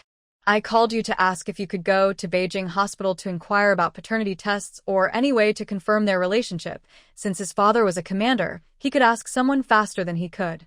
Even if the technology wasn't as advanced as abroad, they should have some methods. But perhaps the technology isn't fully mature yet. Moreover, the experts escorting the boy back have already been sent to Beijing, so maybe they have a solution. All right, I'll handle this. Zhao's father knew that the hospital in Beijing likely had the necessary technology. He would ask around for details. After exchanging a few more words, they hung up. A few days later, Qin Xiang'an's injuries had mostly healed, and he was ready to be discharged. The doctor also advised that after leaving the hospital, he should not use his hand forcefully for more than half a month, or it could affect his recovery and cause damage to his muscles and bones. Old Lu and the others listened nearby, taking note of the doctor's instructions, and promised to watch over him carefully. After giving the instructions, the doctor asked them to handle the discharge procedures. Old Fong went with the doctor to complete the discharge process. Old Lu then said to Qin Xiang'an, "Old Qin, did you hear what the doctor just said? You need to be careful with your hand and follow the doctor's advice. Got it? When are you going to stop being so cautious?" Qin Xiang'an felt his hand was much better. "Hey, I'm doing this for your sake. It's all for you. Now you're starting to complain about me," Old Lu said with a serious face. "Old Qin, you're discharged now. Should we go back tomorrow?" Old Zhu finished packing his things and asked with a smile. "Yes, I'll be discharged soon. I need to talk to the leaders here. Our task is done, and there's no need to stay here any longer." He was eager to go back early. If the doctor hadn't insisted he stay a few more days, he would have left a couple of days ago. "Old Qin, are you in a hurry to go home and see your wife?" Old Zhu teased with a smile. Before the mission, he said he wanted to apply for a family housing area to bring his wife over. Now he's so eager to go back, probably just to see his wife. "Go away. You know more than you should." Qin Xiang'an kicked him lightly, telling him to stay put, but a faint smile played on his lips. Old Zhu chuckled, but didn't get upset. Seeing him blush with embarrassment, he knew he was right. Old Fong finished all the discharge paperwork. They borrowed a vehicle from the army, and after leaving the hospital, they returned to their unit. Back at the unit, Qin Xiang'an went to see the leaders. If there was nothing urgent, they would leave tomorrow to return to their original unit. "Leader, I think my injury is almost healed. I plan to take my team back tomorrow," Qin Xiang'an said. The political commissar, Yu Zheng, smiled and asked him to sit down. He also poured him a cup of tea. "Here, have some tea. I want to talk to you about something." Qin Xiang'an sat up straight and took the tea. "Thank you, commissar. Go ahead, if you have anything to say, just tell me." Commissioner Yu stood up and went to his desk to pick up a document. He handed it to him and said, "This document is very important. You need to go back to the northwest. Since you're passing through, please take this to Jing City and give it to Commander Xiao. Oh, by the way, Commander Xiao Yuchen and his team will also be returning to Jing City tomorrow. Since you're traveling the same way, you can go together on the train. Why don't you just ask Commander Xiao to take it back himself? Why give it to me?" Qin Xiang'an frowned, a bit confused. "They're all injured. You and your team are less hurt. Let them carry it. They can't even take care of themselves. What if they lose it? It's just a delay of a few days, and it's an order." Qin Xiang'an felt helpless but knew he couldn't refuse. He stood up and said, "Yes, I will make sure the document is delivered safely." Commissioner Yu immediately smiled, stood up, patted his uninjured shoulder, and said happily, "That's right." Everything was arranged, so Commissioner Yu didn't stay long. He told Qin Xiang'an to rest well and that someone would arrange the train tickets. Qin Xiang'an took the document and left. Actually, he didn't have to be the one to deliver the document. Yesterday, Commander Xiao came to see him and asked him to send Qin Xiang'an to Jing City. Commissioner Yu and Xiao Yuchen also knew each other a bit, so they helped him out. The document really needed to be delivered to Jing City, but it was just a matter of passing through. The next day, Qin Xiang'an and Xiao Yuchen took the train back to Jing City. Because there were many injured soldiers, they bought sleeper tickets. Northwest, Army Family Compound. Shun Jinghua was over 7 months pregnant. She came to the army every day and ate very well, with plenty of food. She ate fish, shrimp, eggs, and dairy every day without missing out. Her nutrition was gradually catching up. Her belly looked bigger than before, and she was no longer as weak as she used to be. It was finally clear she was pregnant. She rested every day in her space. Time inside the space moves faster than outside. One day inside equals half a day outside, so she slept very well. She also wrote an article in her space yesterday and sent it to the newspaper. If it gets published, she might earn some money from it. One day, Anyao finished her meal when Sister Wang happily came to find her. Sister Wang, what's so happy about? Sister Wang lives next door and comes over every day to chat with her. Sometimes, she even takes her to see her vegetable garden. She says that as a pregnant woman, she should walk more to have an easier delivery. Shun Jinghua, who studied medicine, naturally understands these reasons and goes for walks every day. What Sister Wang doesn't know is that Shun Jinghua also does some pregnancy yoga in her space every day. Her space has a computer, so finding tutorials is easy. Because medical conditions are still quite backward in this era, pregnant women have to rely on themselves for childbirth. She doesn't dare to risk her life. Fortunately, with the nourishing spiritual spring in her space, her mental and skin health have improved a lot since she first arrived here. Sister Wang is holding a newspaper, eager to show her. Your drawing on the train really made it into the newspaper. Look. The newspaper is from a few days ago. The head of her family reads the paper every day and usually throws it aside afterward. Today, her son Qinghua brought the paper home, intending to use it for cleaning, and found the drawings. Qinghua had seen Aunt Shin's drawings on the train before. Instead of using the paper for cleaning, he told his mother about the pictures. When Sister Wang saw it, she hurried over with the newspaper to share this good news with Shun Jinghua.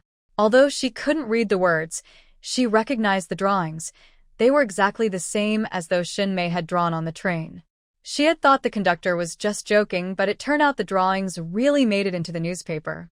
She had been so busy here that she forgot about it. Shun Jinghua took the newspaper from her and looked at it. It was true. She never expected her drawings of first aid knowledge would actually be published. Shin Mei, you're amazing. It's in the newspaper now, so everyone can see it. I didn't expect the newspaper people to really publish it, she said, surprised. She thought they would just share it on the train and at the station, or make posters to put on walls for people to see. Even though the train conductor said it might be reported in the newspaper, she didn't think much about it and didn't expect it to actually be published. That's a good drawing of yours, and it's a way to save people. When it's printed in the newspaper, everyone can see it. It's great to be educated. I can do many things. Big Sister Wang was envious of these educated people. If Big Sister Wang wants to learn to read, there should be a literacy class in the army. When you have free time, you can go and learn. Shun Jinghua thought she wanted to learn to read, so she smiled and said, No. I'm already this old. I can't learn anything now. Even if I try, I won't succeed. But I heard the army has a school. I talked to the head of the family and we plan to send my son to school. Now, everyone encourages reading and literacy. She has to think about her son's future. He shouldn't be like her, unable to read or write. That's great. It's perfect for Qinghua to go to school at this age. Shun Jinghua agreed. Children should go to school so they can see a wider world and learn about different things. I think so too. I heard that Aunt Lu's son is also studying at the army school. I plan to ask her later. If you have nothing to do, you can come with me. Sure, I have nothing else to do anyway. Shun Jinghua returned the newspaper to her, locked the door at home, and then left the yard with Big Sister Wang to go to Aunt Lu's house. Before they took many steps, suddenly a woman soldier rushed over and looked at Shun Jinghua with a stern expression. You are the wife of Deputy Commander Qin, she said harshly. Big Sister Wang also sensed something was wrong with this woman soldier. Quickly, she pulled Shun Jinghua behind her. She looked at her cautiously and asked, Who are you? What do you want? I didn't ask you, the woman soldier snapped. She glared at Big Sister Wang, then turned her gaze back to Shun Jinghua. This woman was Fong Xueping, who liked Qin Zian, the daughter of Aunt Fong. She heard yesterday that Qin Xian's wife had come to accompany the army. She also heard that her wife was very beautiful and even had a child. She was so angry she wanted to find out where Shen Jinghua lived. She wanted to see how beautiful Qin Xiang'an's rural wife really was. She hadn't given up yet. Clearly, she was the one who first liked Qin Xiang'an, so why was a country girl taking him away? Today, she came just to see how good Qin Xiang'an's wife was. But after seeing her, she was quite surprised. She didn't expect Qin Xiang'an's wife to be quite attractive. "Hey you," Sister Wang still wanted to say a few words. But Shen Jinghua stopped her and stepped out from behind her. Looking at the woman in front, she nodded and said, "Yes, I am Qin Xiang'an's wife." "Who are you?" Actually, Shen Jinghua already had a guess in her mind. This should be the woman that Aunt Lu mentioned before, the woman who liked Qin Xiang'an. "Who I am doesn't matter. I just want to ask you, do you deserve to be Qin Xiang'an's wife? You're just a country girl. Why are you marrying him?" Feng Xueping was just a thoughtless person, saying these words without hesitation. Shen Jinghua was amused and angry at the same time. She responded without hesitation, "I may not be worthy, but are you? Who are you? What is your relationship with Qin Xiang'an? Who he wants to marry is none of your business. Moreover, I am now his wife. We have reported it and have a marriage certificate. Who are you?" "Exactly. His parents have no objections. You, a young woman, are saying such shameless things. How did your parents raise you?" Sister Wang also felt angry after hearing this. Was this person out of her mind? She dared to say anything. Isn't this openly ruining someone else's marriage? None of your business. Shut up. Feng Xueping glared fiercely at Sister Wang. You should be the one to shut up. What are you trying to do? Shen Jinghua was really tired of all this. She hadn't even seen what Qin Xiang'an looked like, but she was the first to encounter his messy romantic interests. I want you to divorce Qin Xiang'an. You don't deserve her. Feng Xueping had always liked Qin Xiang'an. She just wanted to wait until she was grown up to marry him. Now someone else had beaten her to it. Do you know what your behavior is? Ruining a military marriage. I can report you to the authorities. And whether I deserve him or not is none of your business to judge. This woman must be mentally unwell. Normal people wouldn't do such things. There was a lot of noise here. Sister-in-law was in the yard washing her child's clothes. She heard voices outside, probably from Sister Wang and Sister Shen. She quickly stood up and went outside to see. When she looked, she was shocked. Feng Xueping was also there. She hadn't gone out today, so she didn't know Feng Xueping had come back. She was worried Feng Xueping might cause trouble for Shen, who was pregnant now. She couldn't let anything happen. She hurriedly ran over. Yes, I've never seen someone so shameless. Deputy Commander Qin is already married, and you run over to his wife and ask for a divorce. How dare you? Say whatever you want. Big Sister Wang was really bold. She thought all the girls here were shameless. She dared to come openly, in front of the wife, and try to steal her husband. She even shamelessly asked for a divorce. She had never seen such a person in the countryside all these years. What's going on? What's happening? Sister-in-law rushed over quickly. Big Sister Wang's voice was loud, so Sister-in-law naturally heard what she said.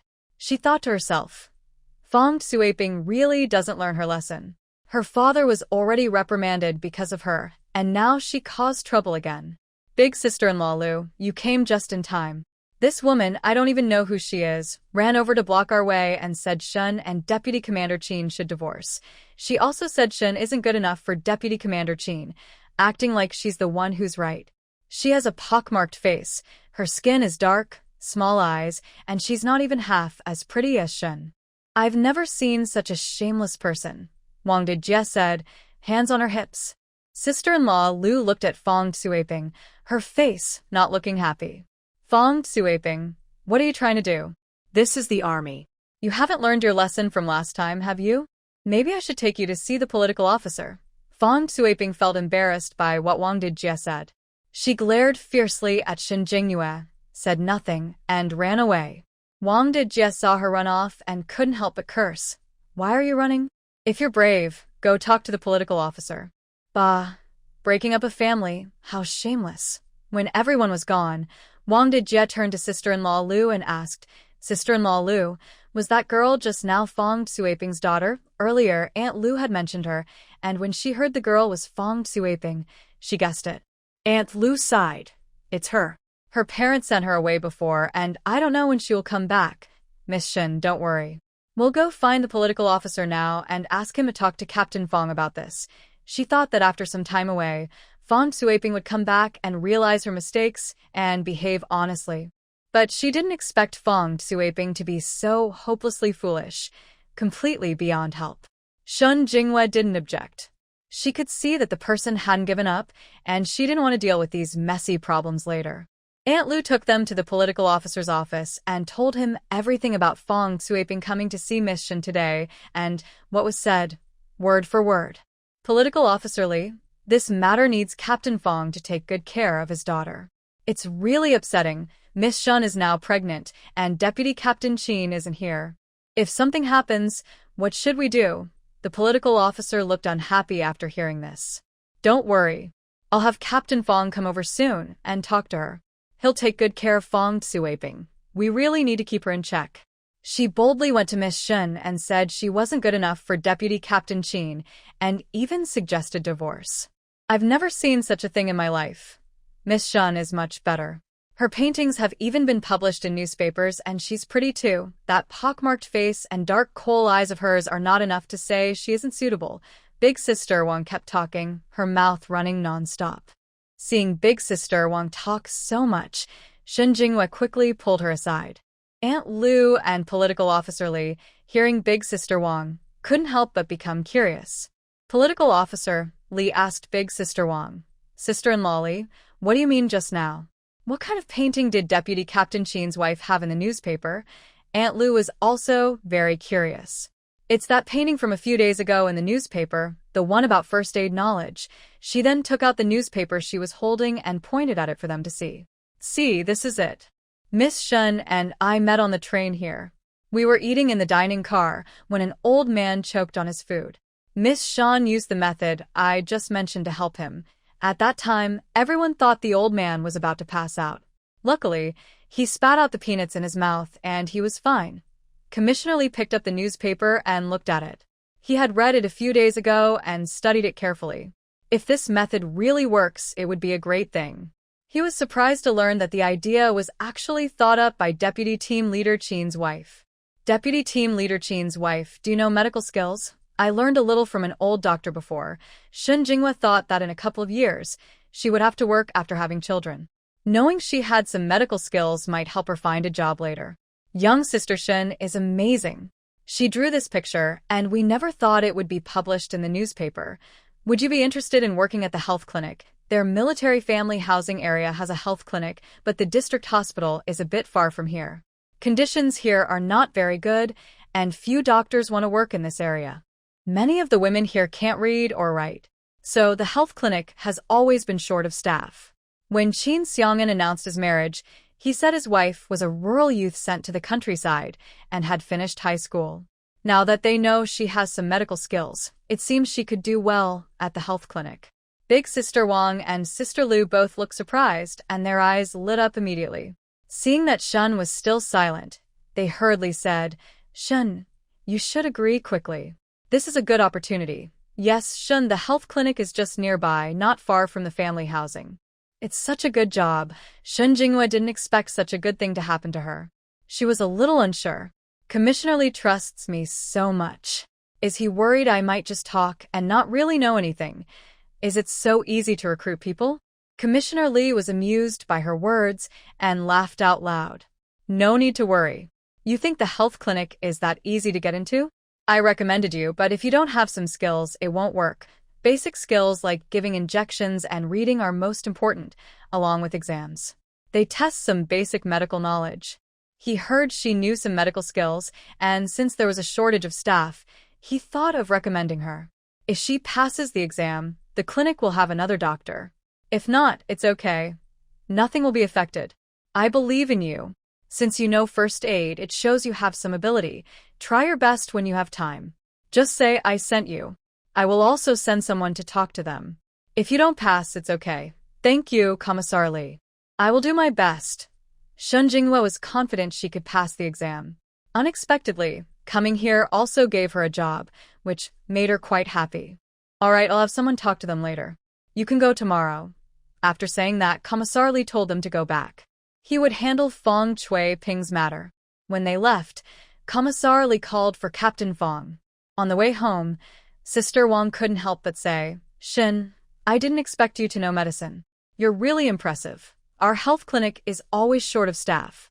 In winter, when kids catch colds, they're super busy. Sister Wang asked curiously, Lu, why is no one going to work there if it's always short of staff? Many want to go, but it's a health clinic. Many families in the compound are illiterate. Even if they learn to give injections, it's useless. If they can't read, what if they give the wrong medicine? That could be dangerous. The military hospital also wanted to send people here, but our conditions aren't great. The pay isn't as high as theirs, so no one wants to come. Sister Wang said, That's true. It's about saving lives, so we can't harm people. Shun, you should try tomorrow. If it works out, you'll have a job. Having a job like that is a steady, respected position, very desirable. Many people would do anything to get such a job. Yes, I think so too. But where is the health clinic? I haven't seen it. The compound was quite big, with many residents, but she really didn't know where the clinic was. Lu, the sister-in-law, said, It's inside the military area, near the main gate. I'll take you there tomorrow. Okay, thank you, sister-in-law. No need to thank me. Let's go back now. They headed home. At Commissar Lee's office, Captain Fong had already been called in. Commissar Lee, what do you want to see me about? Captain Fong still didn't know what had happened. Old Fong, please sit down first. Commander Lee also feels sorry for Old Fong. Why does he have such a daughter? Old Fong sits on the sofa and Commander Lee sits down as well. He pours a cup of tea for him. Commander, just tell me if there's something you need. I have other things to do. All right, I won't beat around the bush. It's about your daughter. Old Fong was drinking tea, but when he heard it was related to his daughter, he quickly put down his cup. Chui Ping just came back yesterday. Why did she cause trouble again today? Thinking about the last time she caused a fuss, Old Fong's face changed. Commander, what did Chui Ping do this time? You still ask? Last time, didn't you talk to her properly? She just went to Vice Battalion Leader Chin's wife and told her to divorce, which is damaging military marriage. Last time I let her go easy because of you. Now, Vice Battalion Leader Chin's wife is pregnant. If something happens, what do you think you'll do? By then, you might even lose your position as battalion commander. Right now, there's a vacancy in the higher ranks. The only ones likely to get promoted are you and Old Jiang. But because of what happened last time, the higher-ups are hesitant about promoting you. If you can't handle family matters well, not only will you miss the promotion, but you might also lose your current position. Go home and check on her later. If necessary, find someone suitable for Chui Ping to marry so she won't keep causing trouble. This is just my good advice, considering our friendship. If she keeps causing trouble later, don't blame me for being harsh. When they were young, they fought together on the battlefield, and later, they both joined this unit. Old Fong respects his strength and has been in this position for many years. He finally had a chance for promotion, but if this issue ruins it, no one can help him. Old Fong naturally understands what he means. His face darkens, and there's a hint of anger in his eyes. I understand. I'll go home and check now. He stands up to leave. Commander Lee quickly stops him, seeing his angry look. He reminds him, go home and talk nicely. If it doesn't work, have your wife find someone suitable for her. Just don't let her go to Vice Battalion Leader Chin's wife again. I understand, Commissar Lee. I will talk to her properly when I go back. Commissar Lee watched him walk away and sighed, hoping he would handle things well. Captain Fong angrily returned to the family compound. Aunt Fong was in the yard sorting vegetables when she saw her husband come home upset. Why did you come back so early? Where's Cui Ping? Captain Fong asked her with a dark face. She's inside. She just went out for a bit, but I don't know where she went. When she came back, she locked herself in her room. What's wrong? Having been married for many years, Aunt Fong knew her husband well. His face looked bad. Did Cui Ping cause trouble again? What's wrong? You're home every day, don't you know? She just came back yesterday, and today she's causing trouble again. Captain Fong said as he went into the house. What happened? Aunt Fong, worried, hurried after him. Then they heard their daughter scream, "Dad, why are you hitting me? What are you talking about? Did you cause trouble again today? If you don't cause trouble, you wouldn't feel comfortable, right? If I had known, I wouldn't have agreed for you to come back." Captain Fong was holding a feather duster and started hitting Suaping's room. Suaping didn't expect her father to hit her. Her eyes were full of shock and disbelief. Last time, her father didn't hit her, only sent her away. But this time, he actually started hitting her. Ah, Dad, stop. I was wrong. Captain Fong was very forceful, hitting her hard again and again. She cried out in pain and ran around in distress. "I won't stop hitting you until you learn your lesson. Today, I have to teach you a good one." Seeing her father hitting her daughter, Aunt Fong quickly came over to stop him. "Why are you doing this? Why are you hitting the child?" Suaping saw her mother and quickly ran behind her. "Mom, please save me. Why does she keep going to Chin's deputy battalion leader's wife? She wants her to divorce. Does she have no shame? I've lost all my face because of her after all these years. If she keeps doing this, I won't get promoted. I might even be kicked out of the army. Our whole family might have to go back to farming." Captain Fong usually rarely gets angry, especially now that the children are grown up. His 2 sons are successful. One works in the city, and the other has joined the military. Only his youngest daughter is still with him. In the past, he spoiled her and didn't mind whatever she did, as long as it wasn't harmful. But since Deputy Captain Chin got married last year, his daughter has gone crazy.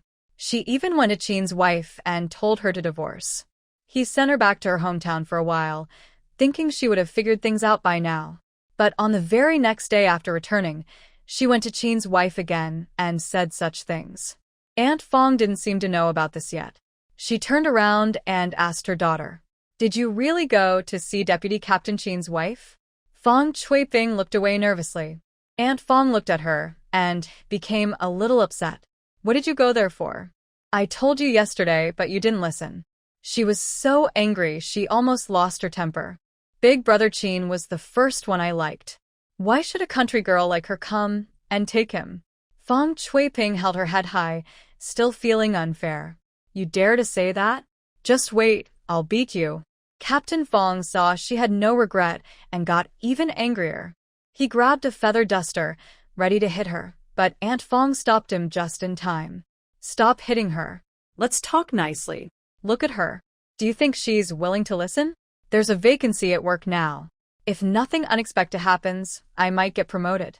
But because of her past actions, I'm still stuck here. If the leaders are about to approve my promotion and she causes trouble again, I might lose my chance. I've worked hard for so many years. If she ruins everything, just see how I deal with her." Captain Fong was really angry. He had been working hard for years, hoping to move up, but her actions made the leaders hesitate about his promotion. "Tomorrow you go find her a match and marry her off quickly." "I won't marry her." Fong Chuiping didn't expect her father to be so harsh, wanting to marry her off against her will. "What do you mean, you won't marry?" "What are you planning to do? I warn you, starting tomorrow, you're not allowed to go out. If I find out you've gone to talk to Deputy Commander Chin's wife again, I will break your legs." He then looked at Aunt Fong and said, "You should find her a match and get her married." After saying this, he threw down his feather duster and left angrily. Once Commander Fong left, Aunt Fong looked at her daughter with disappointment. "What are you trying to do? Deputy Commander Chin is already married, and you've seen his wife. It's impossible for them to divorce." Aunt Fong was also quite pleased with Chin Xiang'an. He was young and already a deputy regiment leader, much better than old Fong. His future prospects are very bright, but unfortunately, he's already married. No matter what, she can't let her daughter do anything to ruin someone else's marriage. Moreover, she had heard that Deputy Commander Chin's wife was pregnant and about to give birth. "But I just like him, Mom. Please help me." Fong Xueping still wouldn't give up. "I can't help you. If he wasn't married, maybe. But he's married now. If you try to break up their marriage and get reported to the political officer, it won't be as simple as last time when you rushed back home. That could get me into trouble. I might even be sent away. Do you want me to work on a farm doing hard labor? Listen to me, don't think about Deputy Commander Qin. There are many capable people in the army, not just Qin Xiang'an. I'll find someone better for you. Aunt Fong didn't want her to cause trouble anymore. After what happened last time, Old Fong was reprimanded. She didn't want this to affect Old Fong's promotion. I don't want anyone else. I only want Brother Qin. If it's not him, I don't want anyone. Get out. I don't want to hear you talk. Fong Suiping pushed her mother out and slammed the door shut. Child, why are you so disobedient? Aunt Fong didn't expect her to be so stubborn. It really made her angry. If she had known she wouldn't give up, she wouldn't have agreed for her to come back. No, she needed to find out more in the next few days and arrange for her to get married quickly so she wouldn't cause more trouble. Although Aunt Fong supported her daughter, she knew breaking a military marriage was wrong. She didn't want to risk herself. The next day, Xin Jingyue went to the health clinic with Sister Lu. The clinic is small, with only 5 doctors. Since they work in shifts, only 2 doctors are there at this time. Dr. Li, Sister Lu recognized him and greeted him directly. Sister Lu, why are you here? Are you feeling unwell? Dr. Li has been here for many years and knows many people in the staff housing. I'm in good health. I brought Sister Shun here. She knows a bit about medicine. Yesterday, Commander Li said she could come try. I brought her because she didn't know the place. Hello, my name is Xin Jingyue, she said with a smile. So, it's you. Yesterday, Commander Li mentioned a military wife who knows medicine would come today. They knew about this yesterday, but they didn't expect her to be so beautiful. The clinic is often busy and works in shifts with only a few staff members. Sometimes, they are so busy they can't even sit down. They've always hoped to have an extra doctor help them. Have you studied medicine? What level of education do you have? Although this is a health clinic, they don't accept just anyone. They hope she is truly capable. I learned a little from an old doctor before. I have a high school diploma. She even showed her high school graduation certificate. Fortunately, the original owner finished high school, or it would have been difficult. Dr. Li was a bit surprised. He didn't expect this beautiful military wife to have only a high school education. He took her diploma to check and confirmed it was real before returning it. Your education is fine, but I see you're pregnant and probably quite far along. Are you sure you want to do this job? There's no problem at all. Seeing her confidence, Dr. Li said, your education is fine, but since this is a health clinic, you still need to know some basic skills like giving injections. He asked, you learned from the old doctor, so you should know how to give injections, right? No problem, Xin Jingyue nodded. All right, come with me. Dr. Li led her into a room, and Sister Lu followed. This room has a doctor preparing to give an injection to a child with a cold. The child is being held by his grandmother, crying loudly. I don't want the shot. I don't want it. Don't move around. If you don't get the shot, your cold won't get better. Be good, and after the shot, Grandma will give you some candy. The child is only about 4 or 5 years old. When he hears about the candy, he stops crying a little, but he is still very upset and scared. Dr. Lu, wait a moment.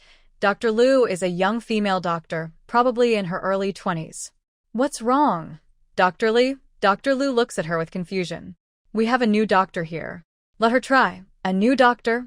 Dr. Lu's gaze instinctively falls on Aunt Lu and Xin Jingyuan. Dr. Lu knows Aunt Lu, so it's not her. It must be the pretty woman next to Aunt Lu. She doesn't say anything and nods at Dr. Li. Comrade Shun, come over. Xin Jingyuan is not shy. She walks over, sees a new pair of medical gloves nearby, and puts them on her hands. Then she picks up the prepared syringe. The grandmother holding the child is a little worried. Dr. Li, are you sure? Don't hurt my grandson. She just heard that the new doctor might not be very experienced. What if she makes a mistake? Before Dr. Li can speak, Xin Jingyuan smiles and says, Grandma, don't worry. I know how to give injections. I won't hurt your grandson. She uses tweezers to pick up an alcohol swab and wipes a small area on the child's bottom. Ugh, I don't want it. The child sees the syringe again and starts to get scared. Xin Jingyuan takes out a big white rabbit candy from her pocket and offers it to him. Here, if you eat the candy, you won't cry. The shot will be over quickly, and it doesn't hurt at all. The child sees the candy and stops crying. He quickly takes it and can't help but lick his lips. Meanwhile, Shen Jingyuan quickly pushes the medicine into his bottom with a syringe. The child doesn't even realize it's done. The shot is over so fast. Shen Jingyuan pulls out the syringe and presses a cotton ball on the injection site. All done. Press it for a little while, and it won't bleed. The grandmother presses the cotton ball gently with her hand. The child hadn't realized what was happening and turned to look at his bottom. He saw his grandmother already pressing a cotton ball on the spot. All done, the child asked blankly. Yes, all finished. It doesn't hurt as much, right? Shen Jinghua said softly, smiling at him. The child nodded firmly. Yes, it doesn't hurt at all. He had been vaccinated before, and it always hurt a lot. His bottom would ache for days, so he didn't like getting shots. But this time, it didn't hurt as much. There was some pain, but not enough to make him want to cry. Go home and rest well. When you take a bath, use a cloth to cover the injection site. It will heal quickly. Thank you, sister. The child liked this pretty sister very much. Good boy. Remember to take your medicine properly. Once you're better, you won't need more shots, Shen Jinghua said kindly. Yes, I understand. I will take my medicine carefully. He gave a shy smile, still with tears on his face. His smile made everyone laugh. This child used to cry so much during injections, like a fish on a chopping board. Couldn't be held down. Afterward, he would cry even harder. But this time, he didn't cry at all. You're really good, the older woman said, unable to take her eyes off the new doctor. She thought she was very pretty and gentle during the shot. Unlike other doctors, who often hurt the child with rough injections, causing his bottom to ache for days. Shen Jinghua smiled, placing the syringe back on the tray and removing her gloves. Dr. Li was very pleased. Seeing how skilled she was at giving injections, he believed she had training. Dr. Liu, you go ahead and get the medicine for the child, he said. Comrade Shen, come with me, Dr. Li said, leading Shen Jinghua out. After they left, Dr. Li asked her some questions about medicine, all related to herbs. Seeing that she answered every question perfectly, Dr. Li asked, do you know traditional Chinese medicine? Since they lacked Western medicine here, they mostly used herbal remedies. I do, she replied. Dr. Li took out a few herbs for her to identify, explaining their uses and effects. Shen Jinghua looked at them and identified each one immediately, even describing their growing environments. Dr. Li was very pleased and smiled, saying, Congratulations, Comrade Shen. You passed our interview. We pay 30 yuan a month, and there are various holiday allowances. Let me know when you can start working. Our shifts are rotating. The morning shift is from 7 a.m. to 3 p.m., and the evening shift is from 3 p.m. to 11 p.m. We have 4 days off each month, but you need to coordinate with colleagues to avoid overlapping holidays. Since there are fewer people here, holidays are scheduled separately to prevent being overwhelmed. Tomorrow is fine. I can do either the morning or evening shift. Fortunately, there are no night shifts here, or she might have had to reconsider. All right, then you'll start with the morning shift. Get used to it first, and we can make adjustments later. Okay, Shen Jinghua had no objections. Once everything was arranged, Shen Jinghua and Aunt Lu went back home. On the way, Aunt Lu couldn't help but admire Shen Jinghua. Shen girl, you're really impressive. Aunt Lu, you shouldn't praise me so much. I'd be embarrassed if you keep doing that, Shen Jinghua said with a smile. I'm just telling the truth. The way you gave the injection just now was much gentler than other doctors. If my little rascal at home gets a cold, I'll ask you to give the injection. Other doctors tend to be rough, which makes her heart tremble every time she sees it. Afterward, they have to comfort the child, carry them home, and it takes several days of care. Aunt Lu, don't say that. Who would want their child to get injections at the health center? Aunt Lu finally realized and slapped her own mouth. Look at me, talking without thinking. I don't want my child to get sick. Once they're sick, it's a long, painful process. They chatted and laughed as they returned home. Sister Wang was taking her child to school, so she hadn't come along earlier. Not long after they arrived, she saw Aunt Lu and Shen Jinghua coming back. She hurried out of her yard and approached them. How did it go? Did Shen girl stay at the health center? Are they going to start work tomorrow? Yes, she stayed. She said she'll start work tomorrow, Aunt Lu said with a smile. Oh, that's wonderful. Shen girl is really lucky, Sister Wang said happily. Today, I'm celebrating that I found a job. Would you like to come to my house for lunch? Aunt Lu and Sister Wang? Coming here and meeting such kind sisters-in-law, Shen Jinghua still wanted to invite them for a meal. Sister-in-law Lu, I won't go. There are several mouths to feed at home. Sister-in-law Wang. Same here. When your husband comes back, you can invite us then. She was alone at home now, pregnant, so sister-in-law Wang couldn't let her tire herself out.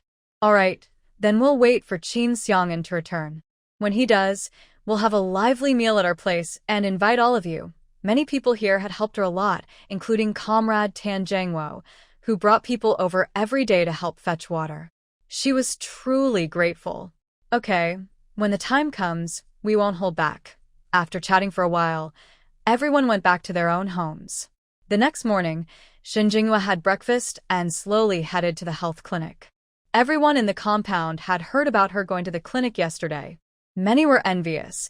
It's only been a short time, and she already has a job. But they also knew that working at the clinic required some medical skills and education. Without those, you couldn't get in. Even if they were jealous, they only talked about it and didn't dare complain to the political officer. Shen Jinghua didn't know what others thought. She arrived at the clinic before 7 a.m. The clinic doors were already open. Today, the doctors were still Dr. Liu and Dr. Li from yesterday. Dr. Li, Dr. Liu. Shen Jinghua greeted them with a smile. Comrade Shen has arrived. Have you had breakfast? Dr. Li asked with a smile. They all brought breakfast to eat at the clinic, worried there wouldn't be enough time. Eve eaten. You two should eat first, Shen Jinghua said, finding a seat to sit down. Comrade Shen, how old are you this year? That was asked by Dr. Liu Ai Yuan, who is also a military wife. Her husband was a senior officer in the army. I'm 20. 20, you're quite young. You're the wife of Deputy Commander Qin. How did you meet Deputy Commander Qin? Liu Ai Yuan asked out of curiosity, with no other meaning. She had also seen Deputy Commander Qin. He was handsome, but he often kept a stern face, not smiling much, which made him a little intimidating. I had never heard before that he had a fiancée, so it was quite surprising when he took a leave and went back to his hometown to get married. He met her in the village, liked her right away, and they decided to marry. She was too shy to say that the original owner couldn't handle hard work and had jumped into a river, only to be saved and then insist on staying. That's nice. After they finished eating, it was just about 7 o'clock. Dr. Liu brought her a doctor's uniform that she had never worn before. This uniform is mine, but I've never worn it. I think your height and build are similar to mine. This is a small size, so you can wear it first. The new doctor uniforms won't arrive until later this year. Thank you, Dr. Liu. Don't call me Dr. Liu. I'm a few years older than you. If you don't mind, call me Sister Liu. Liu Ai Yuan liked her quite a lot. Okay, Sister Liu. All right, change into the uniform first. There's an empty cabinet over there where you can put your things. It has a lock, so you can lock it when you're done. She pointed to the empty cabinet beside her. Shen Jinghua put on the doctor's uniform. Surprisingly, it fit quite well. She placed her bag inside the cabinet and locked it. Looks good. As expected, when someone is pretty, they look good in anything. Let's go now. Since no one's around, I'll take you for a quick tour of the clinic. Sister Liu took her around the clinic. The clinic wasn't very big, so they finished the tour quickly. What surprised Shen Jinghua was that there was even an operating room. Although it wasn't large, it was definitely a surgical room. Sister Liu, why is there a surgery room here? Oh, that. It's because we are part of the military. If a soldier gets injured and the wound isn't serious, there's no need to send them far away to a hospital. We can handle it here, and women giving birth too are brought here. You'll understand more as you stay here longer. But don't worry, you don't need to go into the surgery room right now, and it's rarely used. However, we do clean and tidy the clinic every morning and evening, especially the surgery room. Even though it's seldom used, it must be cleaned thoroughly every day and disinfected with disinfectant. I will teach you all of this gradually. They then returned to the front. At that moment, someone arrived, an auntie with a small boy about 7 or 8 years old. The boy was crying loudly and couldn't move one hand. It looked like his arm was dislocated. Dr. Li, please check my child. He's very naughty. This morning, he climbed over the wall and even jumped down from the top. When he landed, He didn't land properly and hurt his arm, she said anxiously. Don't worry, let the child come over. Sit down, and I'll take a look, replied Dr. Lee. He approached the boy and gently touched his arm. The boy immediately cried even louder. Ouch, it hurts. Be gentle, he sobbed. Now you feel the pain, huh? Didn't you think you were brave enough when you jumped from the wall? The auntie said, both worried and scolding him softly. It's dislocated. I'll put it back in place, Dr. Lee said confidently. He carefully handled the arm, and with a quick click, the boy cried out loudly from the pain. All done. Now see if you can move your hand, Dr. Lee said, withdrawing his hand. The boy suddenly stopped crying, sniffed his nose, and moved his arm a little. Hey, it really doesn't hurt anymore, he said happily. Good. Rest well at home. You can't move this hand for the next 2 weeks, and no more jumping over walls, Dr. Lee advised, then wrapped the arm with gauze. He explained, the gauze will stay like this. Come back in 2 weeks. If everything's fine, you can remove it then. Thank you, Dr. Lee. Thank you so much, the auntie said gratefully. No problem. Just make sure the kid pays attention next time, Dr. Lee rapli akinli. How much do I owe you, doctor? Do I need to give injections or medicine? She asked. Just a dime for the consultation. No injections or medicine needed. Remember, keep that hand still for the next few days to avoid dislocating it again, Dr. Lee advised.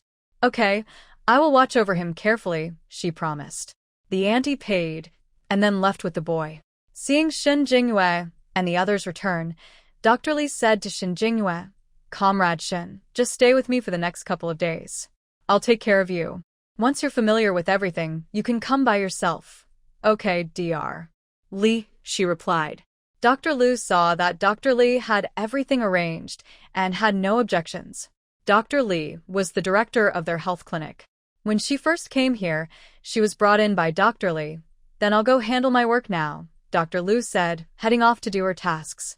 After a morning, there are still many people coming here for treatment. Family members from the staff housing with their children, injured soldiers during training, and nearby villagers with common colds or fevers all come here. Surprisingly, the clinic is quite busy. No wonder they say there aren't enough staff. By noon, fewer people come for treatment. Dr. Lee asked, Dr. Shin, did you bring your lunch? No, I didn't. But I brought homemade rice balls and flatbreads. She knew she would work here until 3 p.m., so she naturally brought food. That's good. I was going to say, if you didn't bring anything, I could go to the cafeteria later and bring you a meal. They usually get their lunch from the cafeteria and bring it back to eat. No need. I brought my own, so you can just bring yours. Why don't you go to the lounge to eat first? I'll go to the cafeteria now. I can't leave this place, but once you're full, you can come and help us. Okay, since it's not busy now, I'll go eat first. She was indeed a little hungry. She went to the lounge, took out her homemade lunch from her space. It was still warm. Her lunch was rice balls filled with seaweed, shredded carrots, cabbage, corn, and shrimp. Her flatbread was made with eggs, ham, and scallions, cooked into a rice batter and pan-fried, easy and tasty. She didn't dare rest in her space here, in case someone suddenly came in and she wasn't there. After eating, Shin Jingyue took a short nap to regain her energy before heading out. Just then, Dr. Lee returned with the prepared meals. Shin Jingyue told them to go ahead and eat, while she stayed on guard. After a busy morning of practice, Dr. Lee truly believed that Dr. Shin was skilled in medicine. Whether it was giving injections, prescribing medicine, or treating wounds, she was calm, confident, and skilled, as if she had done these many times before. Dr. Lee felt reassured and called Dr. Liu to rest and eat. Quick and skillful, she can even give medicine, and she never makes mistakes. She handles wounds for the young soldiers smoothly and confidently, without us needing to say much or teach her. Dr. Lee opened the lunchbox and agreed with Dr. Liu, saying, Indeed, with Dr. Shun here, things will be much easier for us. And when the children get colds and need injections, they used to cry loudly. But now, thanks to Dr. Shin, the children hardly cry or complain about pain. By the way, since Dr. Shin is pregnant, I plan to have her work the morning shifts for now. Since she's pregnant and it's late at night in the dark, it wouldn't be safe if she fell. Director Lee considered Shin Jingyue's situation and shared his thoughts with Dr. Lu. That's fine. Since Dr. Shun is pregnant, I think this arrangement works. A Yun Lu Yun had no objections, but since there are others at the clinic, they needed to discuss it with a few more people. Dr. Li, you should talk to the others first and see what they think. Dr. Li replied, Okay, I'll discuss it with them when they arrive later. Outside, Shen Jinghua had just given an injection to an elderly woman with a cold and handed her some medicine, telling her to rest well and take the medicine on time. After sending the woman to the door, she was about to turn back when she saw a girl, about 12 or 13 years old, standing outside, hesitant to come in. She had seen the woman earlier before she arrived. At first, she didn't pay much attention, but now she saw the girl alone outside and thought she might need help. Shen Jinghua stepped out and asked gently, Little girl, what's wrong? Are you feeling unwell somewhere? If the girl had no problem, she wouldn't be standing outside alone. The girl looked a bit shy, but because of her own situation, she found it hard to speak. Don't be afraid. If something's wrong, just tell me and I might be able to help you, Shen Jinghua said softly with a gentle smile. Are you a doctor here too? She knew a new doctor had arrived, and since the girl was wearing a doctor's coat and came out from inside, she asked. Yes. Are you feeling unwell somewhere? Come inside and tell me what's wrong, okay? The girl nodded. Shen Jinghua took her into the clinic. She led her to the examination room and asked her to sit down, but the girl hesitated and refused to sit. Seeing her current state, Shen Jinghua seemed to guess something. Just sit down, it's okay, but the girl still wouldn't sit. Shen Jinghua didn't force her and asked, Where do you feel uncomfortable? It's just us now. You can tell your sister. The girl fiddled with her fingers and looked down, still too scared to speak. Don't be afraid. If something's wrong, just tell me. It's okay. Shen Jinghua comforted her again and again. Seeing her sister so gentle, the little girl whispered, Sister, I'm bleeding down there. Am I going to die? As soon as she said it, she couldn't hold back her tears and started crying. She was very scared, afraid she might die. Shen Jinghua, as expected, she took a handkerchief from her pocket and gently wiped her tears. Don't be afraid. I'm a doctor. Let me check your pulse, okay? The little girl slowly stopped crying, her voice trembling. Okay. Shen Jinghua took her hand and checked her pulse, then smiled and said, You're fine. Your body is healthy. You've grown up and started your period. Every girl gets her period when she grows up. It happens every month and shows you've grown. This is probably your first time, so you're scared. The girl looked at her in disbelief, raising her head. Sister, am I really okay? She saw a pool of blood on her bed this morning and her pants were dirty, so she thought she might die. You're really fine. Do you have any stomach pain or discomfort? The girl nodded. A little bloated, a bit uncomfortable, but not too painful. That's normal. Is your mom at home? When you get back, tell her about this. She'll know what to do. She had some sanitary pads at home, but in this era, they weren't common. Even if they were expensive and the local supply store didn't sell them. Most people used cloth pads, often homemade.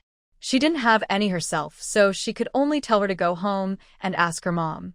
Her mother must have had that thing. But the little girl looked down, feeling a bit shy and uneasy. I don't have a mom. Shen Jinghua. My mom and dad are divorced. It's just my dad and grandma at home. Grandma doesn't like me and doesn't take care of me. Shen Jinghua felt a bit stuck. She didn't have anything to help with that either. Thinking of Sister Lu, Shen Jinghua said, Wait here for me. She went to the lounge and called Sister Lu over. What's the matter? Sister Lu followed her out, noticing she seemed quite worried. Shen Jinghua told her about the little girl. Oh, I see. I have some new ones here. I'll get her too. This is her first period, so she probably doesn't know much. She might get scared and cry, thinking something's wrong. Go ahead first. I'll go get them. Sister Lu went back to the lounge to get her new period supplies. What's wrong? Dr. Li asked when she returned, curious. It's nothing. Keep eating. Sister Lu took the supplies and left. Dr. Li saw the bag she was holding, understood immediately, and didn't ask further. She just continued eating. Sister Lu showed the girl how to use the supplies. After she changed, she explained how to clean up afterward and how to make her own period supplies. The girl listened carefully and remembered everything. When she saw blood on her pants that morning, she was almost scared to death, thinking she was going to die. Rest well at home. Your period will last several days. It comes every month.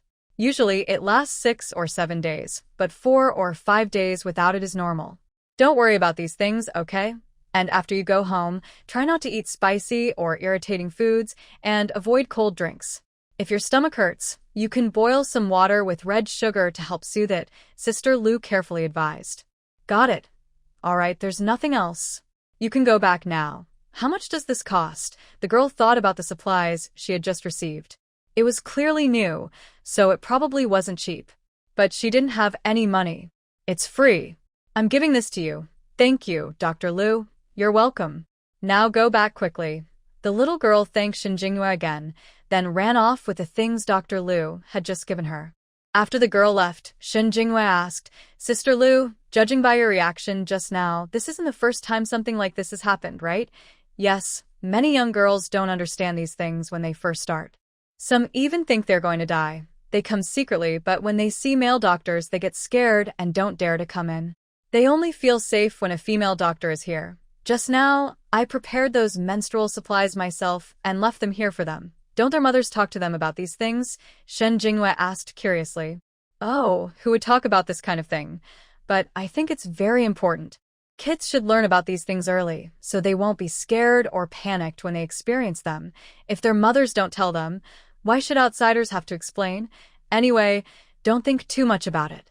Someone's here. You should go see your patients. Sister Lu left. Shen Jingyue sighed and also went out. In the afternoon, more patients arrived one after another. Shen Jingyue was busy until almost the end of her shift. Around 3 o'clock, the 3 staff members on the night shift arrived. Dr. Li called Shen Jingyue over and introduced her to the other 3 doctors. This is our new doctor at the health clinic, Dr. Shen. Hello, Dr. Shen.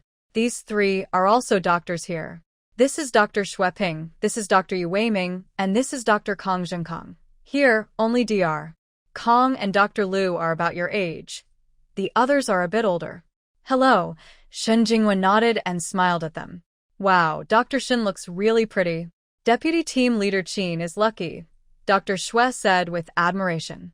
They all live in the same staff housing, so they had heard about Shen Jingyue before, but this was their first time meeting her in person. She really is beautiful. Shen Jingyue felt a little shy from the compliment. All right, everyone knows each other now. I have one more thing to say. Dr. Li asked everyone to sit down. Here's the situation. Xiao Shun is pregnant now. I plan to have her work the early shifts for a while. After she has the baby, we can make other arrangements. What do you all think? Shen Jingyue didn't expect Dr. Li to take such good care of her. Dr. Li, there's no need to trouble yourself. I'm fine with working like everyone else. The family housing is not far from here, just a few steps away. Shen Jingyue didn't want to be treated differently. Dr. Li raised his hand. Hey, you're pregnant now, and safety is the most important. It's late at night, the roads are not easy to walk, and if you fall, what will happen? He looked at the others. What do you all think? Anyone with opinions can speak up. It's okay. No opinions. I think it's good. The roads are dark at night, so it's hard to walk, said Dr. Xue first. The other 2 doctors also had no objections. Their homes were nearby, and there weren't many patients at night. Working the night shift was a bit easier, just a later finish time. Everyone was used to it, and the next day they didn't have to start work so early so they could sleep a little longer. Since you all have no objections, it's settled then. Go ahead and get busy. The other doctors went to change clothes and get ready. Dr. Li said to Shen Jingyue, Xiao Shen, you don't need to feel embarrassed. Our health clinic is quite united and everyone gets along well. Thank you, Dr. Li. No need to thank me. It's almost time to finish work. Go change and head home to rest. You've been busy all day. It's not hard work. Serving the people is what I should do. Dr. Li chuckled. Good, good. You have a good sense of duty. Go ahead. All right, I'll go now. Shen Jingyue went to the lounge to change clothes and head home. As soon as she returned, Sister Wang came over. Shun, you're back. Sister Wang, why are you here? Please sit down. Sister Wang sat on the bench, smiling. I just heard the door open, and when I saw your door open, I guessed you were back. How is it? Is work there okay? It's good. The colleagues there are easy to get along with, Shen Jinghua said, pouring her a glass of water from the thermos. Come have some water. No need, I'll just sit for a while, and then go back. You should sit down and rest quickly. She pulled her to sit on the bench. I want to tell you something. What is it? Yesterday, I heard about Fong Suaping. Her mother is trying to find her a match. How do you know? Shen Jinghua asked curiously. Of course, I heard it from the women in the family compound. This morning, her mother was asking around the military about a man who is high-ranking and not married yet, hoping to find a match for her daughter. So, did she find anyone? No, I heard her daughter caused a fuss last year, trying to get Deputy Commander Qin to divorce and marry her. That story spread through the family compound and the military.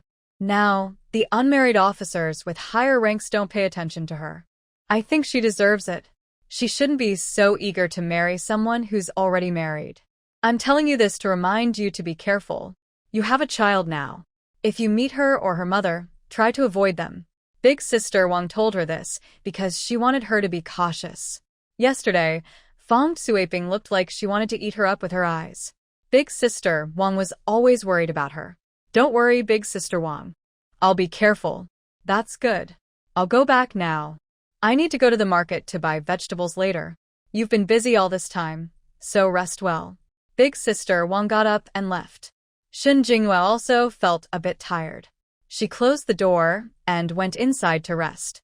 In the days that followed, Shen Jinghua mostly stayed at home, taking care of the health clinic.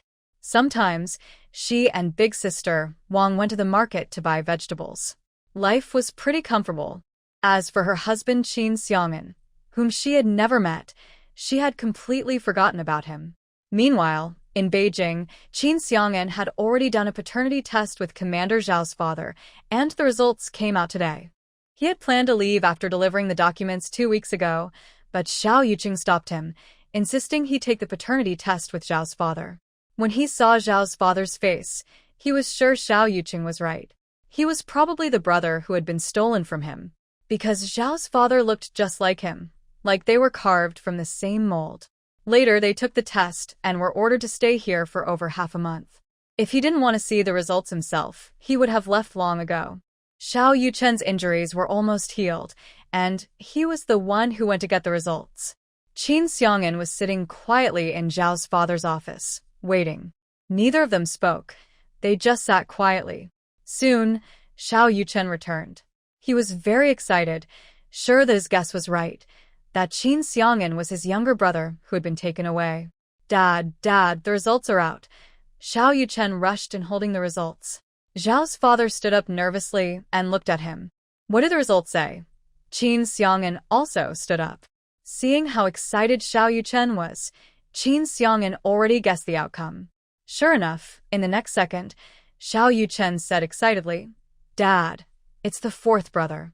Qin Xiang'an is the fourth brother. He handed the results to his father.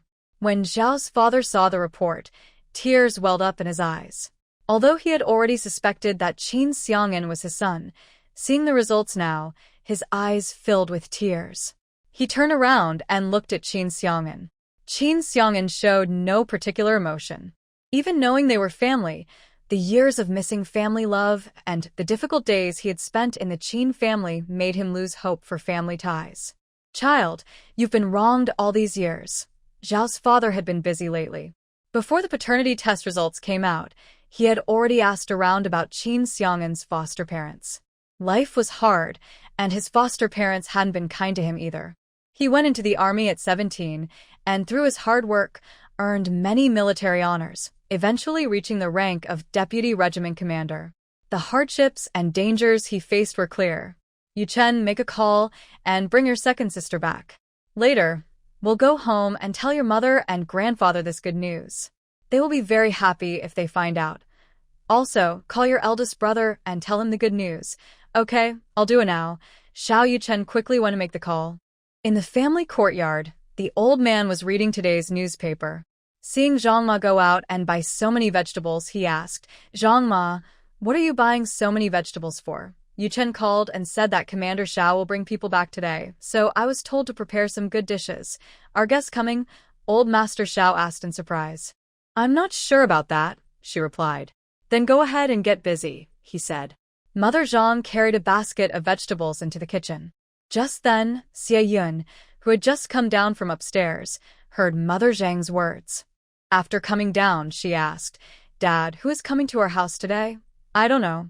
Yuchen called earlier, saying there might be guests coming. We'll find out when he returns. How are you feeling today? Are you healthy? The old man asked with concern. Since her fourth child was taken away at birth, her health had been poor. In recent years, she had taken some herbal medicine which helped her feel a bit better, but she still got sick sometimes. I'm feeling much better, she said. Xie Yun sat down on the sofa. Just then, Yushu returned home. Yushu, why are you back so soon? Xie Yun looked at her daughter in surprise. Hearing this, the old man also looked up from his newspaper. Grandpa, Mom, Yushu said. Yuchen called me and asked me to come home for dinner. He said he has something to tell us. Yushu sat beside her mother. What is it? Why did he call you back? Xie Yun asked curiously. I don't know. When I asked, he didn't say much, just that it's good news, Yushu replied. Mom, what good news could there be in our family? She wondered. Xie Yun was also confused. She looked at her father and asked, Dad, do you know what it is? I have no idea. He didn't tell me anything, the old man said, also puzzled. Yushu guessed, could it be that Yuchen has a girlfriend and is bringing her home today? No way. Yuchen just returned from a mission recently. How could he have a girlfriend so quickly? Xie Yun said. She had asked him about this before, and he said he didn't. She even offered to help him find someone, but he refused. She was almost worried to death over finding a match for him. What could it be then? Yushu asked, confused. We'll find out when they come back, the old man said, curious too. But right now, no one knew what it was. They could only wait and see. You came back. Did your mother-in-law say anything? Xie Yun asked, holding Yushu's hand, curious about her. Yushu slightly pulled the corner of her mouth, showing a bitter smile. It's just like that. It's also my fault. I've been married to Durong for so many years, and we still don't have a child. You've been to the hospital, right? The doctor said there's no problem. Maybe it's just not the right time. Or you could ask Durong to go to the hospital for a checkup.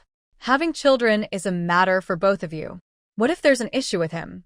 When it came to her daughter's marriage, Xie Yun was also worried. Initially, she and her father were not very happy with Lin Durong. They felt he wasn't a good match.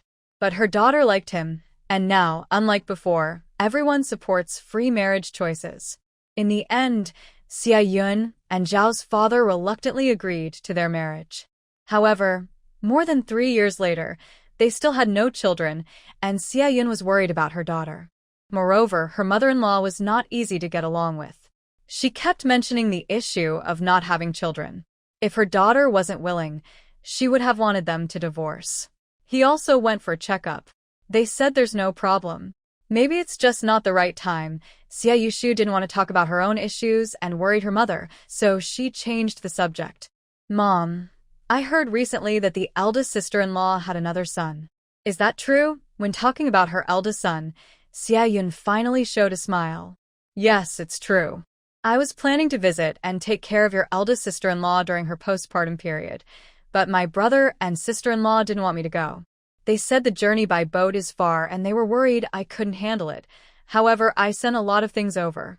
Once I recover, I'll find a time to visit. Around noon, a jeep drove into the family compound. Mom Zhang had already prepared most of the meal. Once they returned, they could start eating. The jeep stopped at the door of the Xiao family. 3 people got out: Xiao father, Xiao Yuchen, and Qin Xiang'an. After they got out, the car drove away. Let's go inside. Xiao father's family residence was a small 3-story courtyard, assigned by the military to the old man. The whole family lived there. Mom, it seems Dad is back. Inside, Xie Yushu heard the door opening and her father's voice. Yes, go tell Mom Zhang. Let's eat quickly. Everyone was back, and the meal was ready. Okay, I'm going now. Xie Yushu stood up and headed toward the kitchen. As she got up, she glanced at the doorway. That glance made her freeze in place. Her eyes fixed on a young man standing beside her father. What's wrong? Xie Yun saw her daughter standing still, staring outside, and felt a bit confused. Mom, look at that person. Xiaoyushu quickly pulled her mother over. Her father also put down his newspaper and looked. At that moment, Xiao's father and the others had already entered the house. Xiaoyun looked toward the door, and in that moment, she was stunned. Her face showed shock. She quickly took a few steps forward to Qin Xiang'an. She stared at her, afraid that if she blinked, she might see something wrong. Zhangwo, who is he? When she asked the last 3 words, tears suddenly burst from her eyes. Mom, this is the 4th brother. We found him, Xiao Yuchen said with a smile. Yes, Xiao Yun, our 4th brother is back. Xiao Zhengwo's eyes filled with tears again, and his voice choked with emotion. Oh, my son, my child. Xia Yun threw herself into Qin Xiang'an's arms, holding him tightly and crying loudly. After so many years, she had been waiting for this child to come back. Xia Yun cried loudly, for a long time. Qin Xiang'an didn't push her away, but let her hold him.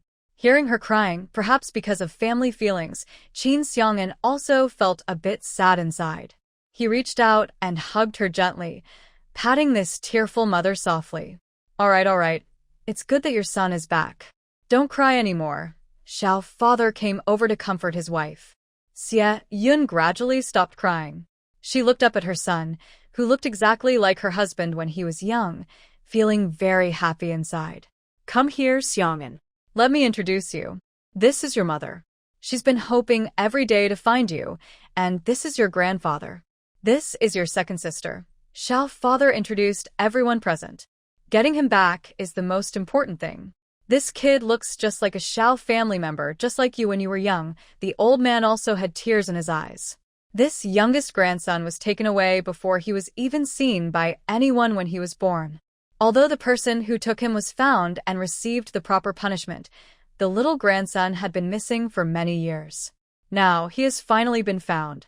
With his appearance, no one would doubt that he is a member of the Xiao family. Qin Xiang'an nodded to them. He still felt uncomfortable about these suddenly appearing family members. Let's eat first. Aunt Zhang should have prepared the food. We'll eat now. I'll go ask Aunt Zhang to bring out the dishes. Xiaoyushu happily went into the kitchen. Xia Yun sat beside Qin Xiang'an, constantly helping him with food. Come, Xiang'an, eat more. Aunt Zhang's ribs are really delicious. Aunt, you should eat too. Qin Xiang'an also helped him with a piece of rib and handed it to his bowl. Xia Yun heard him call her Aunt instead of Mom, and her nose started to feel sore. Tears almost welled up again, but she held them back tightly. It's okay. His son has come back, and that's a good thing. As for how he calls her, she won't force him. She will let him slowly accept them. This is also something they owe him for all these years. Hey, you should eat more too. Neither the old man nor Father Xiao said anything about Qin Xiang'an calling them that. After being separated for over 20 years, even though the child was found, he was still a stranger to them. He needed time to get used to everything. Xiang'an, are you also in the military? Which unit are you in? The old man saw that Qin Xiang'an was wearing a military uniform, which only soldiers could wear. Yes, in a border unit in the northwest. The northwest, everyone except Father Xiao and Xiao Yuchen was shocked. I heard that the environment there is very tough, and it even snows there in winter, Xia Yun said worriedly. It's okay. I'm used to it, he replied. He had been there for many years and felt it was pretty good. A good man should have ambitions beyond. Although the conditions there are tough, being a soldier means facing difficulties bravely. You're doing great. The old man was very pleased with his grandson. Although he didn't know how he had lived before, now he was a soldier defending the country, and that was admirable. The young men of the Xiao family should be like this. Grandpa was right. He is now a deputy regiment leader, and maybe in the future, he could be transferred to Beijing. Xiao Yuchen spoke proudly. Really? The old man looked at Qin Xiang'an with bright eyes. He is about 24 years old this year, now at the deputy regiment level. It shows he must be very strong. Qin Xiang'an nodded shyly. The old man laughed happily. Good, this is really great. The family enjoyed a happy dinner together. Qin Xiang'an wanted to stay at the army camp, but Xia Yun stopped him. Her youngest son had just come back, and she wanted to see him more. After persuading him for a while, Qin Xiang'an finally agreed to stay overnight. Northwest. family compound. Shin Jingyue's belly was over 8 months now. Soon, the baby would be born. She had been here for almost 2 months, and Qin Xiang'an hadn't come back yet. Just then, Tan Jiangwo and the little soldier he brought back came with water. She asked, "Lieutenant Tan, do you know when Qin Xiang'an will return?" "Oh, sister-in-law, I really don't know. If the mission is short, it might be a few months. If long, it could be years. No news at all? I really don't know. Missions are secret, sorry. It's okay. I was just asking." During this time, she was grateful for their help, fetching water and chopping firewood. She thought Qin Xiang'an would be back soon, but now almost 2 months had passed, and there was no sign of him. "No trouble. Since you're about to give birth, we should help out." "Well, sister-in-law, the water is all filled. If there's nothing else, I'll take my leave." Tan Jiangwo was very considerate. To avoid gossip, he always brought someone when helping her fetch water, so no one would talk. All right. When they left, Shin Jingyue was about to go back inside. At that moment, a little soldier stood at the door and called out, "Sister-in-law Qin, you have a letter." Shin Jingyue heard this and felt confused. Who would write her a letter? She went outside, and the young soldier handed her a letter. "Thank you." After delivering the letter, the young soldier left. All letters sent to the army are checked, and this letter from Shin Jingyue was no exception. Seeing that the address was from the newspaper office, Shin Jingyue remembered the article she had previously sent there. She wondered if her article was not good enough and had been returned. She opened the letter and found money inside. It was 20 yuan, along with some food coupons and cloth coupons. Besides these, there was also a letter. She opened it and read that the newspaper was very pleased with her article. It also said that the money was her payment, and they hoped she would send more articles in the future. Shin Jingyue didn't expect that just trying her luck by sending her article to the newspaper would actually earn her money. Although it was only 20 yuan, it made her very happy. She closed the door and went back inside. She needed to go into her space to write more. Recently, she had used up all her fabric coupons buying cloth to make clothes for her child. This payment came just in time. She spent over 2 hours writing in her space. This time, she was working on a story about a military wife who moves with her husband. She planned to send the story in parts because it was quite long and needed to be written slowly. When she thought it was about time, she went to the kitchen to cook. Just as she finished preparing the meal and was about to eat, she heard the voice of Aunt Lu outside the space. She quickly came out of her space and opened the courtyard gate. Sure enough, she saw Aunt Lu standing at the door. "Aunt Lu, why are you here?" "I'm here to bring you some clothes," Aunt Lu said, holding several pieces of children's clothing. "Have you finished making them?" Shin Jingyue didn't expect Aunt Lu to finish so quickly. She smiled and welcomed her inside. With a sewing machine, making clothes for children is very fast. Aunt Lu entered the house and placed the clothes on the kong, a traditional bed. "Take a look and see what you think." Shin Jingyue picked up one piece and looked at it. This clothes is so small, she was surprised to see how tiny the clothes were. "These are for newborns. They are all this small. But since children grow quickly, I also made a few larger ones. Later, when the child is a bit older, I will make clothes for you." Sister Lu's family has a sewing machine, one of the few items in the residential compound. This was bought for her by her husband when she followed the army years ago. They had originally planned to buy a bicycle, but Sister Lu thought it was too expensive and didn't know how to ride, so she didn't get it. The sewing machine is useful for making clothes and bedding easily. Sister Lu didn't complain about buying it, even though she was reluctant, because it was very helpful. "You're about to have the baby soon, and Deputy Commander Qin doesn't know when he'll return. If you need anything, just call me or Sister Wang, okay?" "Got it. All right, I'll go back now. I still need to cook for a few children." After Sister Lu left, Shin Jingyue closed the door and washed all the clothes she had brought into the space. Since they were for children, Shin Jingyue washed them by hand and then hung them out to dry in the yard. The next day, Shin Jingyue came to work as usual. Not long after opening the clinic, a difficult patient arrived. It was a woman from a nearby village, in labor with a difficult delivery. Doctor, Li and Lu, who were having breakfast, quickly came out when they heard the voice. Shin Jingyue had already approached the woman being carried in. "What's going on?" This is my daughter-in-law. She's having a hard labor. The midwife said her cervix isn't dilated and the baby's position is wrong. She couldn't deliver her, so she sent us here quickly. Let's move her to the operating room first, Lee said urgently. Doctor, please save my daughter-in-law and my baby. A man carrying the woman begged. Don't worry, we will do our best, Shin Jingyue reassured them. Dr. Liu, go call Dr. Shui, Lee ordered quickly. Yes, I'll go right now, Liu Yuan said, and hurried out. Dr. Shui had delivered many pregnant women and was skilled at correcting fetal positions. Now, they could only call her to come quickly. The woman was carried into the operating room. Lee told her family, please wait outside. Dr. Lee, please save my wife and baby. I beg you.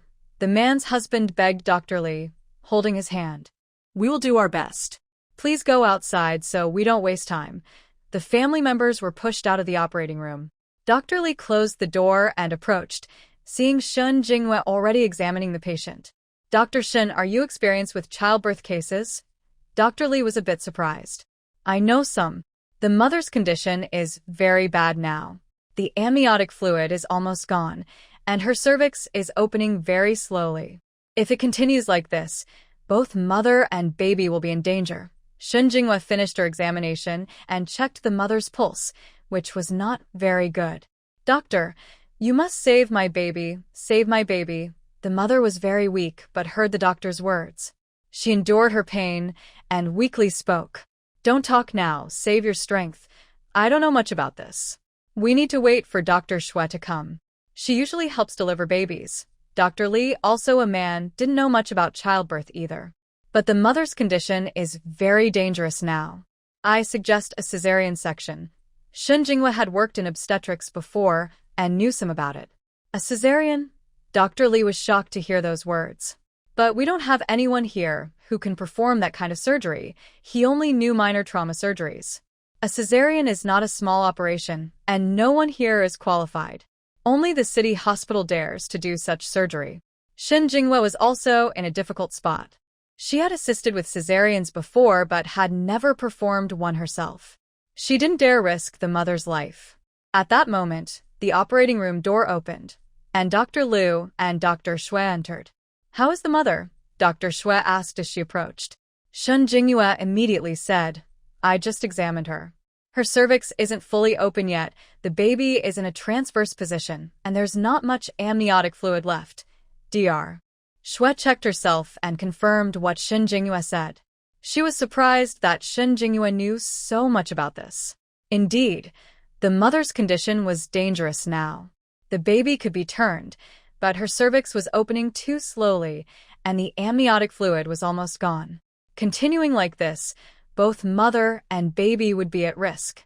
In this situation, the best option is to send her to the hospital.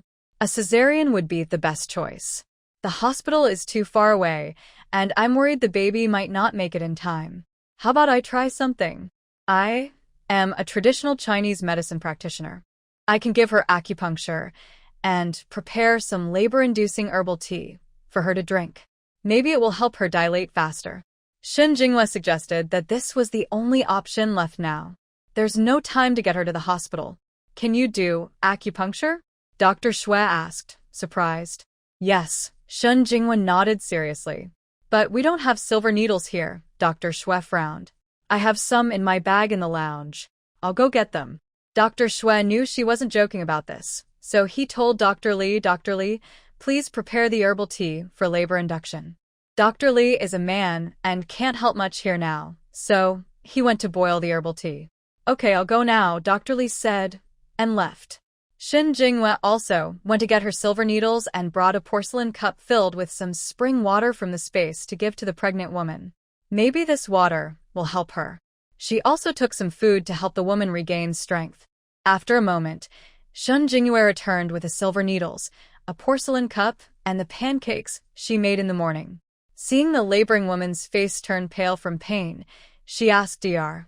Liu to help lift her up a little. Don't be afraid. It's okay. Drink some water and eat something.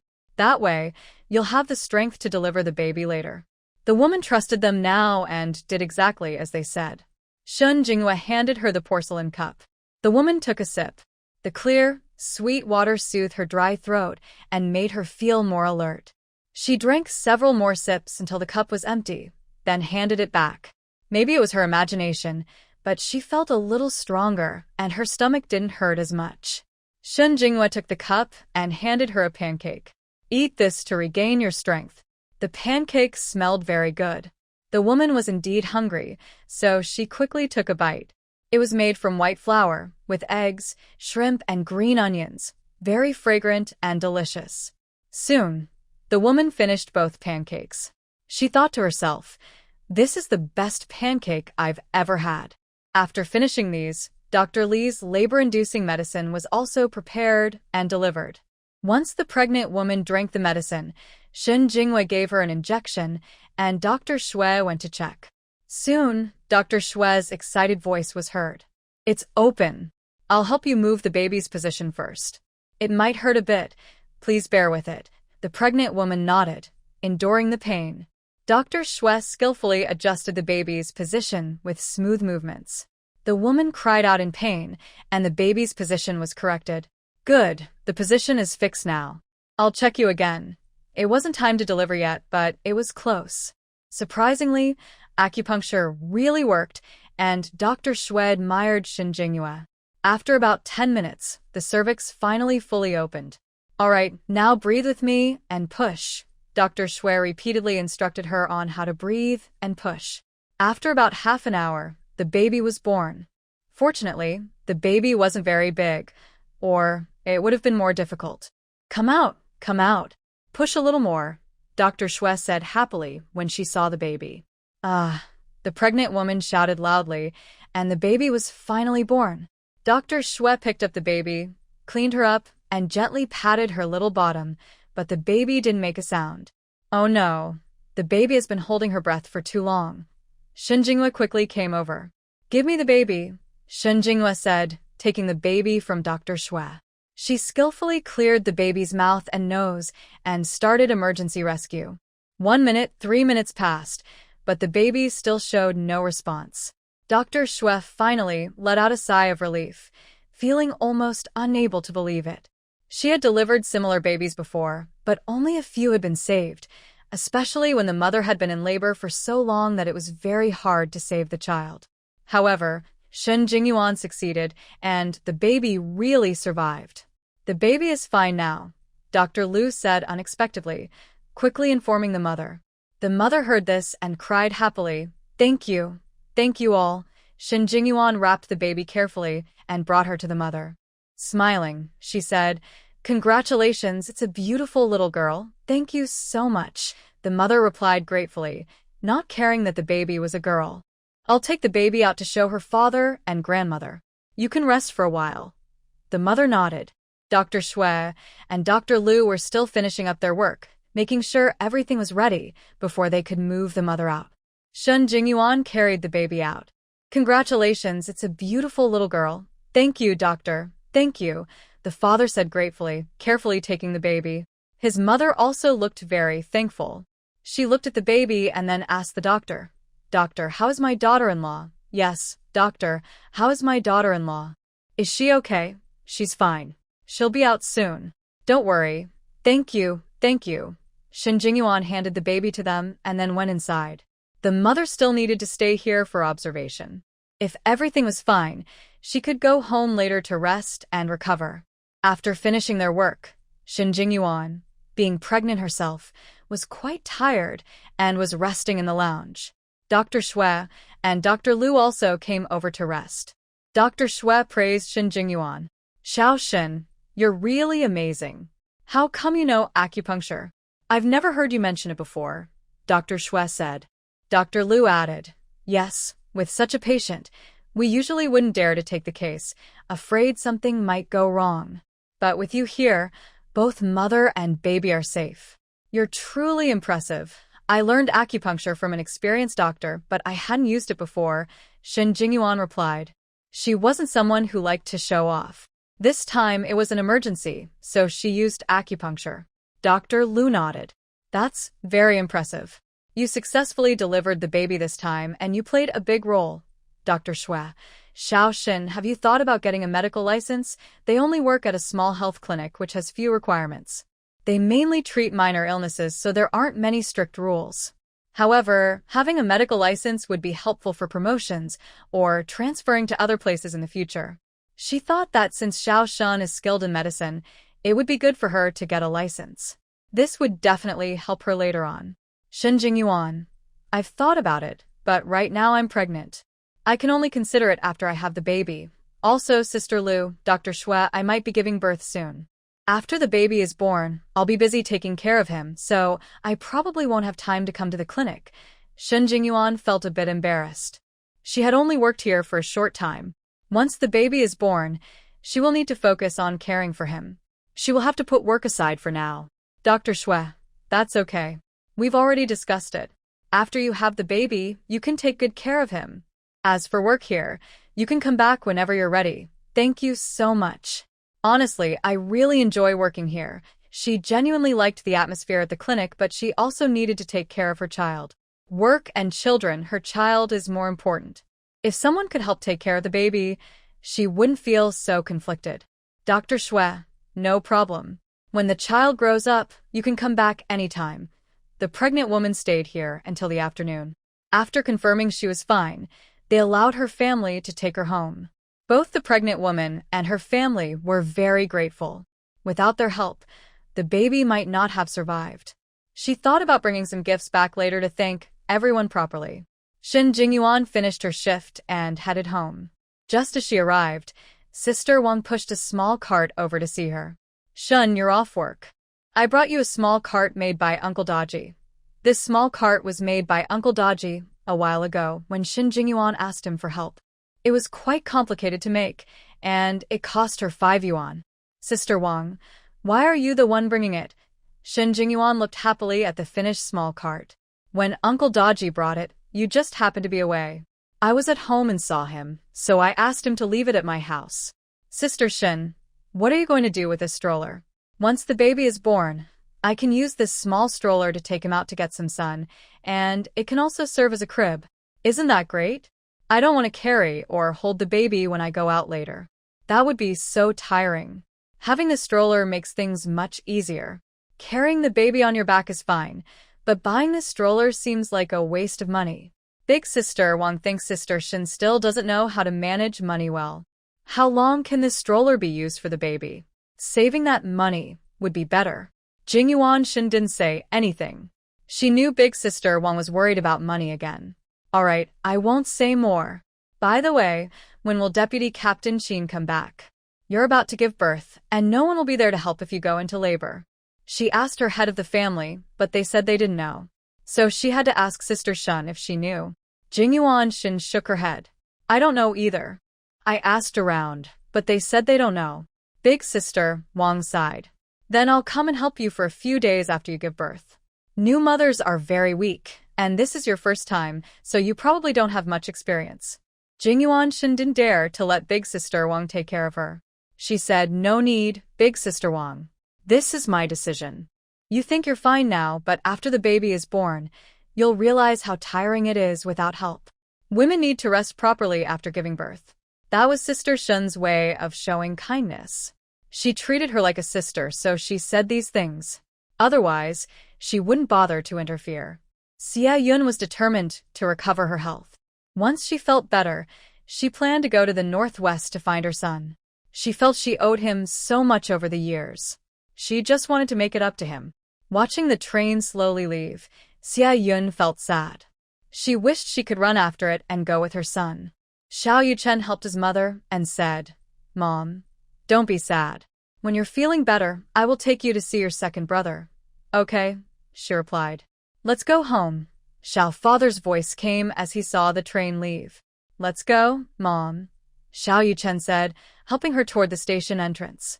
On the train, old Lu and the others were shocked to sit next to Qin Xiang'an. They asked one after another, Old Qin, what's going on? How did you become Commander Zhao's son? If they hadn't overheard their conversation at the train station and seen Qin Xiang'an's face, which looked almost identical to Commander Zhao's, they wouldn't have known Qin was Commander Zhao's son. Yes, old Qin, tell us. Isn't your family from Shanghai? They already knew his family was from the countryside, but now they wondered how his father became Commander Xiao. Qin Xiang'an explained the whole story patiently. Old Fong said, "Wow, Old Qin, your family background is amazing. Commander Xiao is a high-ranking officer in Beijing. If you get transferred there, it will be very easy for you." Qin Xiang'an glared at him. "Nonsense. Even if I acknowledge my family, I never relied on their connections. I've worked hard to get where I am today, step by step, with my own strength. I don't want to hear this again." Old Fong realized he had spoken out of turn and quickly said, "Old Qin, don't be angry. I was wrong." Old Lu also glared at Old Fong. "You really have no sense. Old Qin is that kind of person, even if he hasn't acknowledged his family. With the military achievements he's earned over the years, he will have a chance to transfer to Beijing someday. Watch your words." Old Fong nodded. "I know I was wrong. I won't say it again," and he patted his own mouth. Old Qin came out to smooth things over and said, "Old Qin, Annie just brought you something. Look, she's giving you a big bag of stuff. Not to mention, Aunt Xiao really is kind to you." At this moment, Qin Xiang'an finally remembered the big package Xie Yun had just handed him. He took the bag nearby and opened it to look inside. He saw plenty of food, including malted milk, sakama, and chocolates. Old Chen and the others were surprised and started talking excitedly. Old Chen said, "Wow, so much food. Old Qin, Aunt Xiao is really nice to you. Most of these things are only sold in specialty stores and they're not cheap." Qin Xiang'an didn't expect there to be so much food inside. Old Lu said, "Of course they're not cheap. Just look at the malted milk, sakama, chocolates, and all these snacks. Which one do you think is cheap? You need tickets to buy most of them." Qin Xiang'an took out a pack of sakama and handed it around for everyone to share. From their reactions, it was clear they were craving it. "Here, everyone share it. Oh, Old Qin, you're so kind." Everyone hurried over and divided the sakama pack among themselves. Seeing that they were still looking at his bag, Qin Xiang'an quickly packed it up. Old Lu thought it was a bit strange how worried Old Qin looked, as if they might try to snatch it. He couldn't help but tease, "Hey, Old Lu, do you really need to be so dramatic? There's so much food. Just share a little." Qin Xiang'an frowned. Haven't I already shared? He had already given them a pack of sakama, yet they still wanted more. Old Zhu said, "Old Qin, that's not fair. There are so many of us, and this sakama is so little. It's barely enough to fill your teeth." Qin Xiang'an still didn't give in and placed the bag on his other side. "I need to save these for my wife." His meaning was clear, he wouldn't give them up. These were good things and he was planning to go back and immediately apply to have his wife moved into the family housing. He intended to keep these for her to enjoy. The few rough men suddenly widened their eyes. Was this still the cold, indifferent Old Qin they knew? Old Lu said, "Old Qin, you're really something. Now you're just thinking about your wife." Old Qin added, "It's not just now. I think you've always been thinking about her. Look at all these snacks, all prepared for your wife. Old Fong, when I return to the army, I will ask my mother to help me find a wife. He is also getting older and wants to have a wife and children." Old Ju, having a wife is good. Unlike us, none of us have a wife. Old Lu, I'm not with you guys. I have a wife and children. After Old Lu said this, several people shot him sharp looks. Old Lu really knows how to hit a nerve. He always brings up sensitive topics. Old Lu wasn't afraid and said proudly, "What? I didn't say anything wrong. But you guys are not young anymore. You should find a partner soon. Otherwise, no one will want old men." When Old Zhu and the others heard this, they immediately stepped in and started to beat Old Lu. Old Lu's words were really rude. What does he mean by old men? We're all just in our early 20s. How can we be called old men? Old Lu kept begging for mercy as they hit him. Meanwhile, Qin Xiang'an didn't join in the fighting and was lost in thought.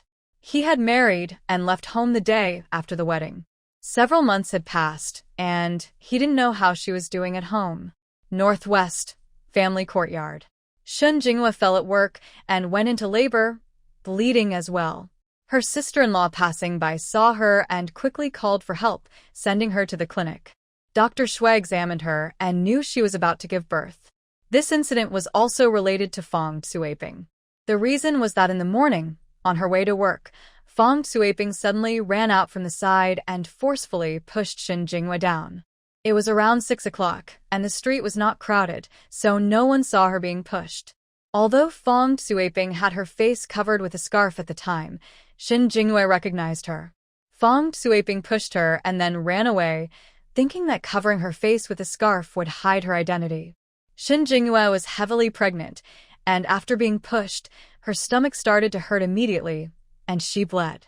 The pain made her forehead sweat cold, and she felt scared. She quickly shouted for help. "Someone help! Save me!" Fortunately, her sister-in-law, who was watering vegetables in the field, saw her and called someone to help. They took her to the clinic. Otherwise, who knows what could have happened. Shin Jinghua took some spiritual spring water from her space while her sister-in-law went to call for help. The water was helpful. After drinking it, her bleeding decreased, and her stomach pain was less intense than before. However, her belly was already tightening, and Shin Jinghua knew she was about to give birth. She secretly cursed Fong Xueping for being so cruel. She clearly wanted to harm her. At the health clinic, Dr. Liu saw it was young Shin and noticed she was bleeding heavily. He quickly called Dr. Xue to come over. Meanwhile, she was taken to the operating room. Dr. Xue arrived very fast.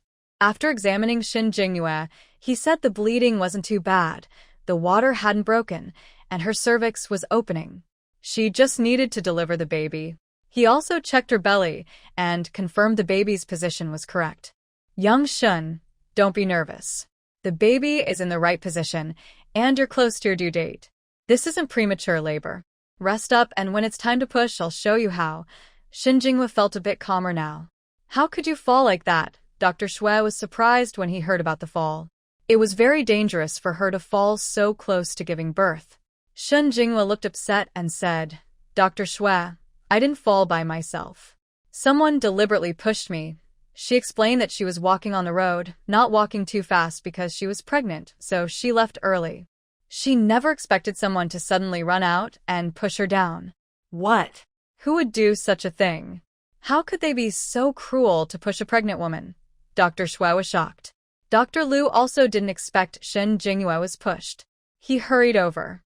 "Yes, who would be so mean? Did you see who pushed you? It was Fong Xueping." She suddenly ran out, covering her face with a scarf, but I recognized her. I remember her figure, and when she ran away, her scarf slipped, revealing her face. That was Fong Xueping. I won't mistake her. She hadn't seen Fong Xueping for a while and thought she wouldn't cause trouble. But it turned out her heart was so wicked, she pushed her intentionally. At that time, she pushed her with quite a bit of force. If I hadn't quickly given her some spiritual spring water from the space to drink, I don't know if the child could have been saved. It's hard to say whether this child can be saved. Oh my, this is so cruel.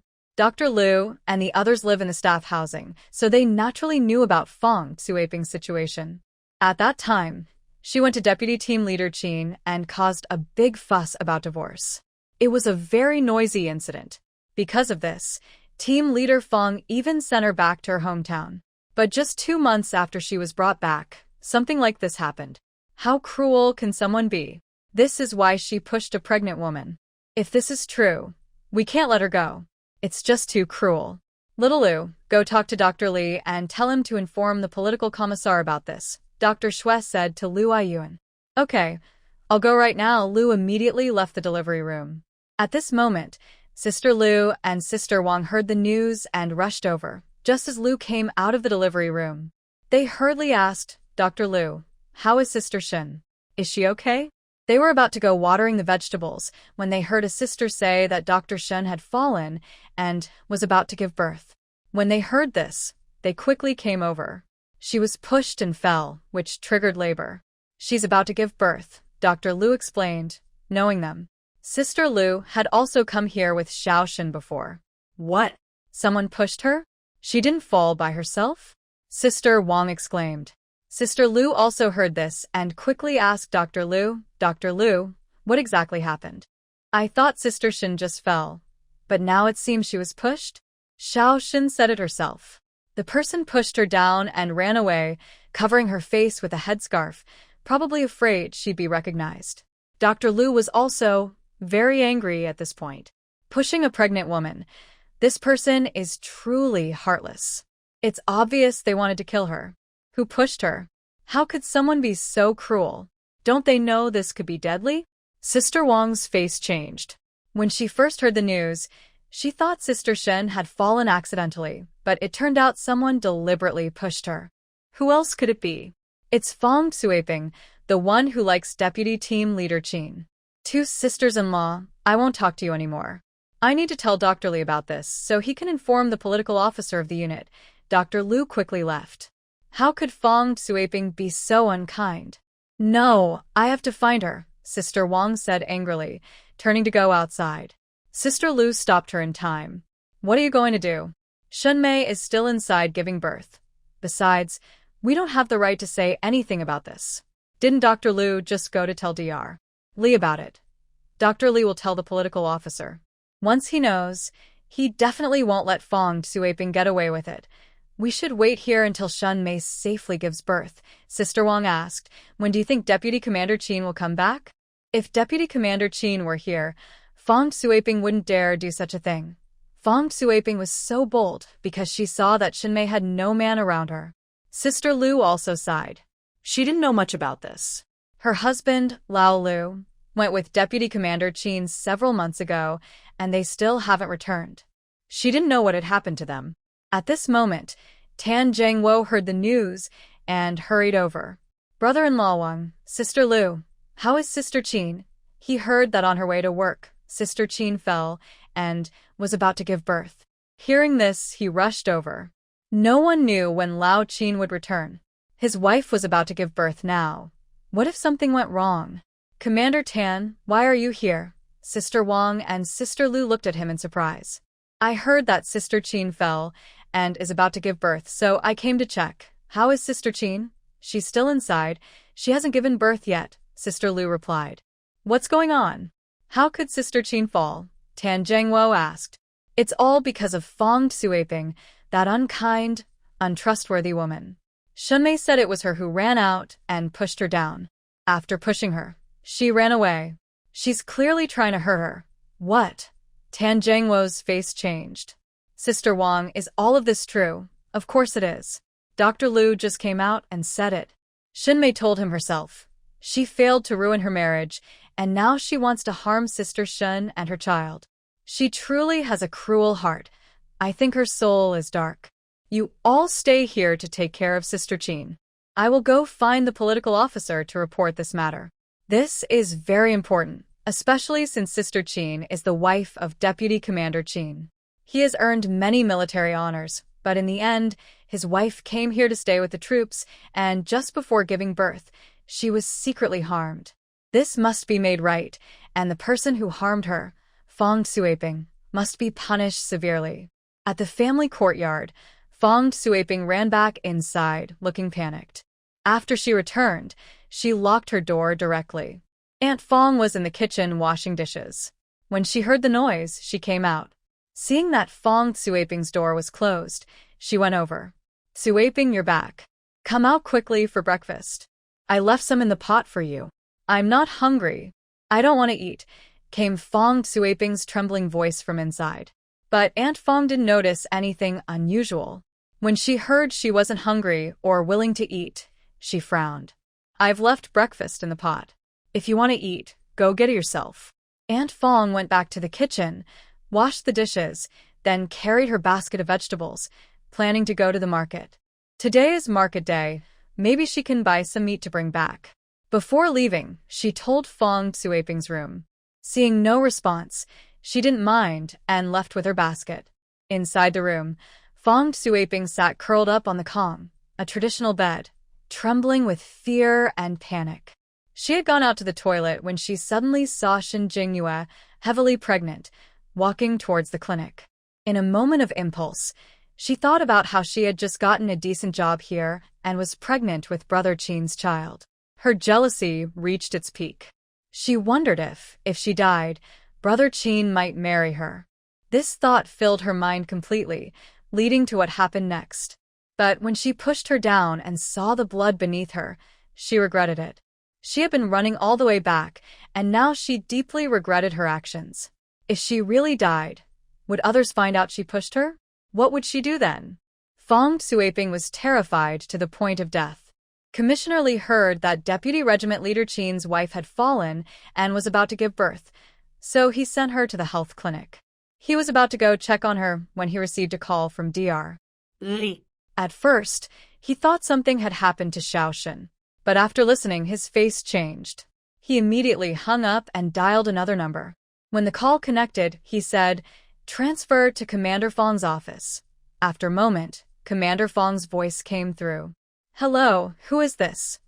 "It's me, Commissioner Lee. Please come to my office immediately." After speaking, he hung up quickly. Then, he sent someone to bring Fong Xueping from her home. Commissioner Lee returned to his office and waited. A few minutes later, Tan Jianguo arrived.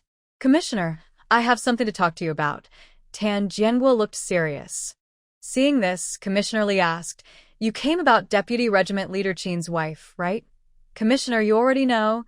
Tan Jianguo looked surprised. "Dr. Lee from the health clinic called me just now and told me everything," Tan Jianguo said. "So, Commissioner, how do you plan to handle Fong Xueping?" "Deputy Regiment Leader Qin has made many contributions to our unit. This matter must be taken seriously. I know what to do. I already called Commander Fong and asked someone to bring Fong Xueping here. Since you're here, let's wait together." Soon, Commander Fong arrived. As he entered, he saw Lieutenant Tan was also there, both looking very serious. Commander Fong stepped in. "Commissioner Lee, what do you want to see me about?" "Lieutenant Tan, why are you here too?" "Commander Fong, do you know that your daughter pushed Deputy Regiment Leader Qin's wife this morning, causing her to go into labor? She's now at the health clinic giving birth," Commissioner Lee said sternly. Commander Fong's pupils shrank suddenly, looking a bit in disbelief. "Commissioner Lee, could there be a misunderstanding? Xueping would never do such a thing. This was told to me directly by Comrade Shen.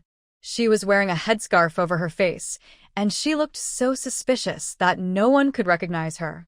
She pushed the person and ran away. Commander Fong, did you ignore what I told you last time?"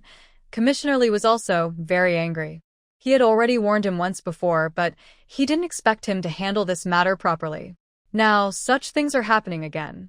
If Comrade Shen or the baby have any accidents, he won't be able to keep his position as team leader.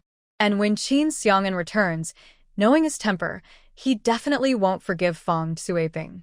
Do you know what her actions mean? Is she harming others or risking 2 lives? Commissar Lee angrily pounded the table. Captain Fong's heart tightened. He hadn't expected Xueping to do such a thing. He felt a bit regretful. Why didn't he marry her out earlier? Now, if this is true, he can't protect her this time. "Commissar, I will go back and ask Xueping now. If she really did this, I won't forgive her. No need. I've already sent someone to bring her here." About 10 minutes later, Fong Xueping was brought in. "Let go of me. Let go." Xueping was being led by others. As soon as she arrived, Captain Fong went over and loudly asked, "Fong Xueping, did you push Deputy Captain Qin's wife when she fell?" Xueping was very scared and guilty, taking a few steps back, but she quickly denied it. I didn't push her. Her fall has nothing to do with me." She absolutely couldn't admit to this. If she did, she would be doomed.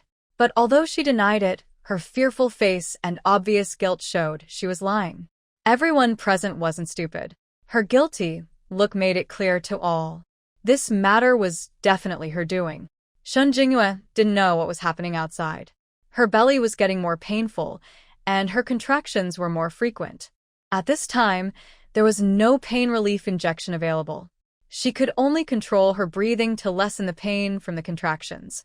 The pain lasted until after 9 o'clock at night, when a loud cry echoed throughout the delivery room. Outside, Sister Wang and Sister Lu, along with Tan Jianguo and others, heard the baby's cry and couldn't help but breathe a sigh of relief.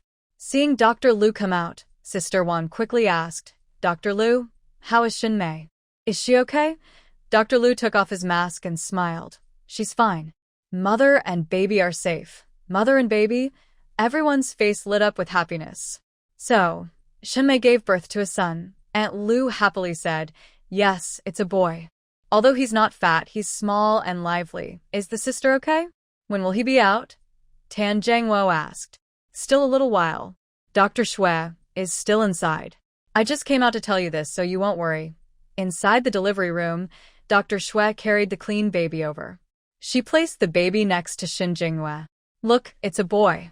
He weighs about 5 jin. Isn't he very cute? But he's a bit thin. But that's okay.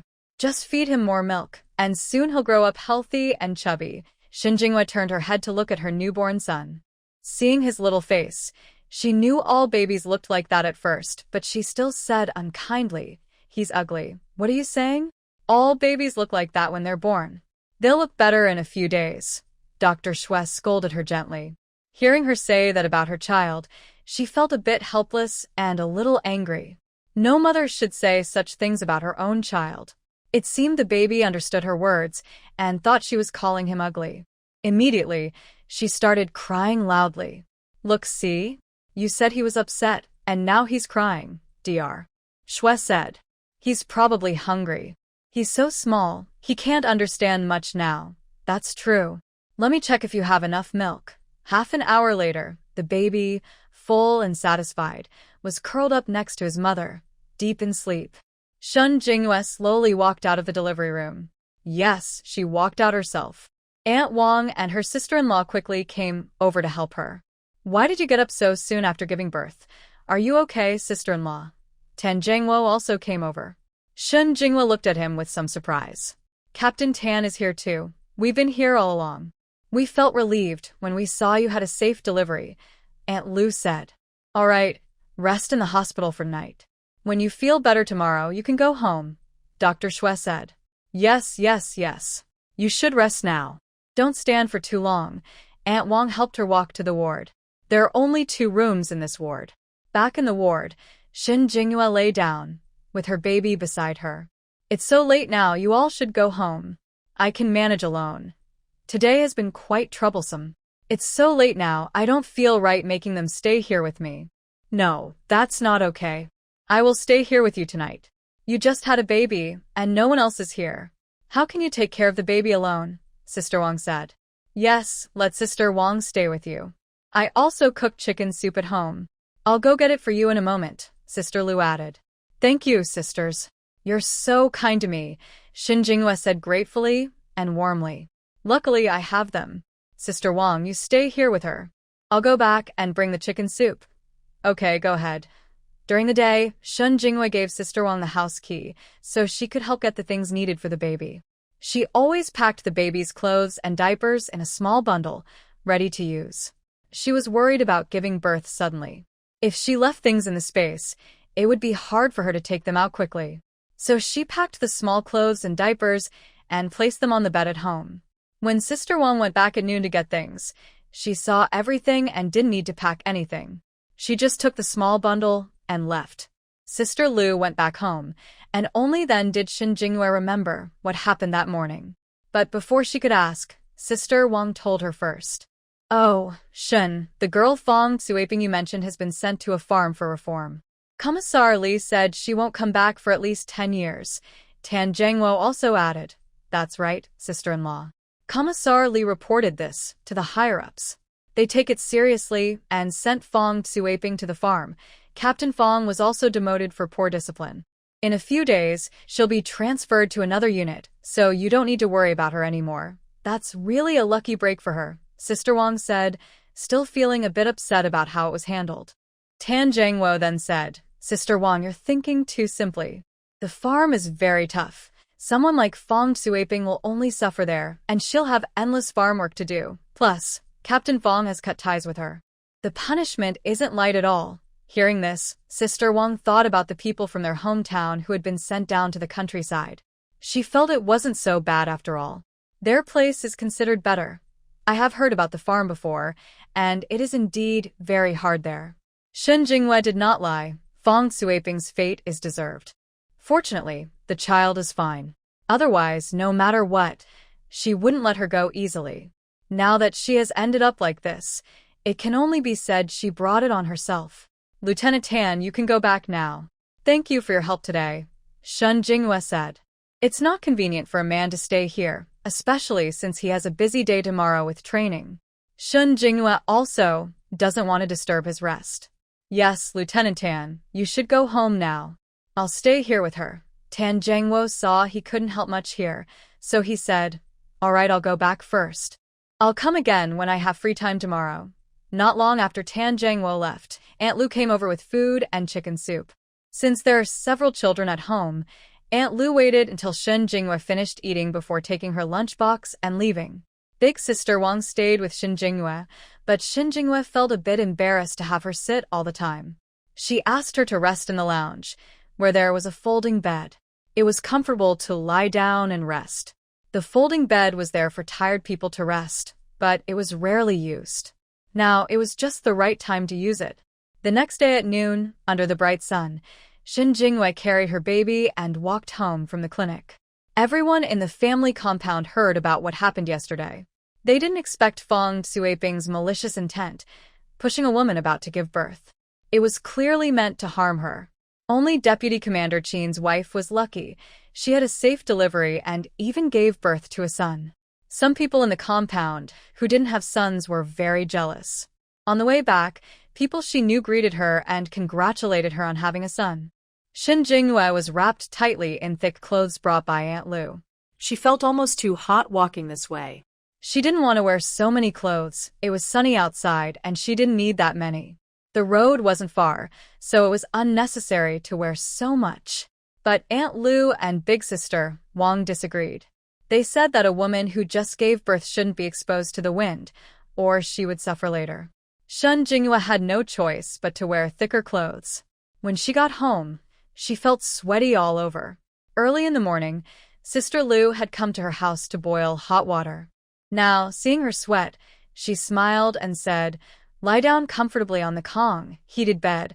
I'll bring some hot water for you to wipe yourself. Big sister Wang placed the baby on the Kong and saw that the baby was still sleeping, so she gently moved her next to Shun Jinghua. You can't wash your hair or take a bath this month, or you'll get postpartum illness, Wang warned. Isn't that stuff all spoiled? Shun Jinghua was surprised. Just wipe yourself with hot water. It's very important for women after giving birth. I didn't finish my own postpartum rest when I had my son. Now that it's cold and windy, I feel a dull pain in my head, Wang explained. Just listen to me about this, okay? Shun Jinghua understood that Wang was only trying to help her. She nodded in agreement. She had heating and a hairdryer in her space, so she could wash her hair and take a shower there later. Anyway, she couldn't go a whole month without washing her hair or bathing. At this time, they didn't have heating or a hairdryer, so even if she washed her hair, it wouldn't dry quickly, which could lead to cold invading her body. But she had just given birth, so it was better to wait at least a week before washing her hair or bathing. Soon, Sister Lu brought over the prepared hot water. Shun Jinghua washed her face and quickly wiped her body with hot water. After finishing, the baby woke up just in time. Wang changed the baby's diaper and handed her to Shun Jinghua to feed her milk. She knew Shun didn't like anyone watching while she fed the baby, so Wang and Sister Lu left and closed the door. Shun Jinghua turned her back to the door and lifted her clothes to feed the baby. Fortunately, her body had recovered somewhat. Otherwise, with her previous malnourished condition, she wouldn't have enough milk. She thought about whether she could buy some formula. But these days, formula was very expensive, not only requiring a ticket but also hard to find. Next time Commander Tan visits, she planned to ask him if he had any ideas. She didn't know what her cheap husband was up to. If she were with him, she could just tell him what she needed and he would handle it, saving her the trouble of asking others. The man she thought of as her cheap husband was now sitting in a vehicle returning to the army, heading back inside. As soon as they arrived at the base, they went straight to the leader's office. On the way, many people were congratulating Qin Xiang'an, which left him feeling confused. Not only he but also his teammates nearby were curious. Old Lu asked, Old Qin, what do those sisters-in-law mean? Why are they congratulating you? Old Feng said, could it be that they are congratulating us on returning safely? When he said that, everyone rolled their eyes at him, including Qin Xiang'an. Old Feng touched his nose, feeling a bit embarrassed, and said, what? Am I wrong? Old Qin replied, We've done missions before. Besides, those sisters-in-law are clearly congratulating old Chin. It must be that old Chin has good news, which is why everyone is saying that. Old Ju asked, could it be that old Chin is getting promoted again? Chin Xiang'an rolled his eyes at him. Don't talk nonsense. Old Lu also said, that's unlikely. Old Chin was only promoted to deputy regiment commander this year. There's no way he can get promoted again so quickly, not even with a rocket. The others thought about it and agreed that it seemed unlikely. Old Ju asked, then what good news is it? No one knew the answer. Soon, they arrived at the leader's office. Just then, the political commissar and Commander Jiang were there. They had been discussing Qin Xiang'an's wife and were considering whether to let their family members visit. Report. Come in. Qin Xiang'an entered. Seeing Commander Jiang and Commissar Li, he paused for a moment, but it was only a brief hesitation. He then stood at attention and saluted seriously. Report to the brigade commander. Qin Xiang'an has completed the mission and has now returned with his team. Brigade Commander Wang was talking about other matters when they suddenly returned. He was momentarily stunned, then stood up happily and walked over. He patted his arm and smiled. Good job. You've finally come back. How are you? Were you hurt? He cared about this young man very much. Despite his young age, he had already reached the level of deputy regiment commander, which showed his impressive ability. Qin Xiang'an didn't look as serious as before, but his face remained stern. Report to the brigade commander. I was slightly injured, but now I am fine. You've been gone for several months. Did you know your wife came to stay with the troops? Captain Zhang also smiled as he spoke. These are his soldiers, and he trusts one of them the most. Qin Xiang'an was stunned and stood still, doubting if he had heard correctly. Captain Jiang, what did you just say? Commissioner Li also smiled and said, what else can I say? Your wife has come to join the army, and it's been 2 months. Yesterday, she even gave birth to a big, chubby son. Qin Xiang'an's mind suddenly exploded like a loud bang, making his head feel dizzy. His wife came to join the army, and she gave birth to a big, chubby son for him? Captain Zhang looked at him with a smile and said, why, are you so happy you're acting silly? Qin Xiang'an finally regained his senses and said, Captain, is what you said true? Did my wife really come to join the army? Of course it's true. She's at the family quarters now, right next to Deputy Captain Wang's house. You should go see for yourself. Yes, I will go right now. Qin Xiang'an's heart pounded with excitement. He turned around quickly and ran out. He was so excited that he almost bumped into the door. Commander Wang chuckled. Look at how excited this kid is. Commissioner Li asked, should we go see too? Captain Jiang said, let's wait until tomorrow. He just got back and they should have some time to be together. Commissioner Li asked, and what about Fong Suaping? Haven't you told him about her yet? Commander Wang and Commissioner Li paused for a moment, then Li said, maybe we should wait a bit longer. Maybe he'll find out on his own. This matter isn't a secret in the family quarters either. Outside, Lao Lu and the others were talking with Tan Zhengwo. They also heard Tan say that Qin's wife had come to join the army, and they knew that yesterday, Qin's wife had given birth to a son. Lao Lu widened his eyes and asked, Tan, is what you said true or false? Tan Zhengwo shot him a sidelong glance. Of course it's true. His wife is living in the family quarters right now. I wanted to go see her, but I heard you all had come back, so I hurried over. Lao Fong said, no wonder, when we just came here, some of the wives saw Qin and said congratulations. We were wondering what good news it was. So, sister-in-law has come to join the army and has given birth to a son. This is truly great news. While they were talking, Lao Qin came out from inside, looking very excited. Tan Zhengwo quickly went over and said happily, Lao Qin, you're finally back. Sister-in-law has come to join the army. I already know about this. Do you know where she and the baby are living? Take me there quickly. Qin Xiang'an didn't expect his wife to come all this way alone, and he was surprised to find out she was pregnant. He hadn't known before. Shen Jinghua had just put the baby to sleep. Now, with Aunt Lu here, Sister Wang had already gone back to rest. The baby is already asleep, Aunt Lu said softly, placing the sleeping child on the bed. Oh, by the way, have you chosen a name for the baby? Aunt Lu asked quietly. Shen Jinghua hadn't thought about naming the baby before. It was only when Aunt Lu mentioned it that she remembered. I really forgot about that. How could you forget such an important thing?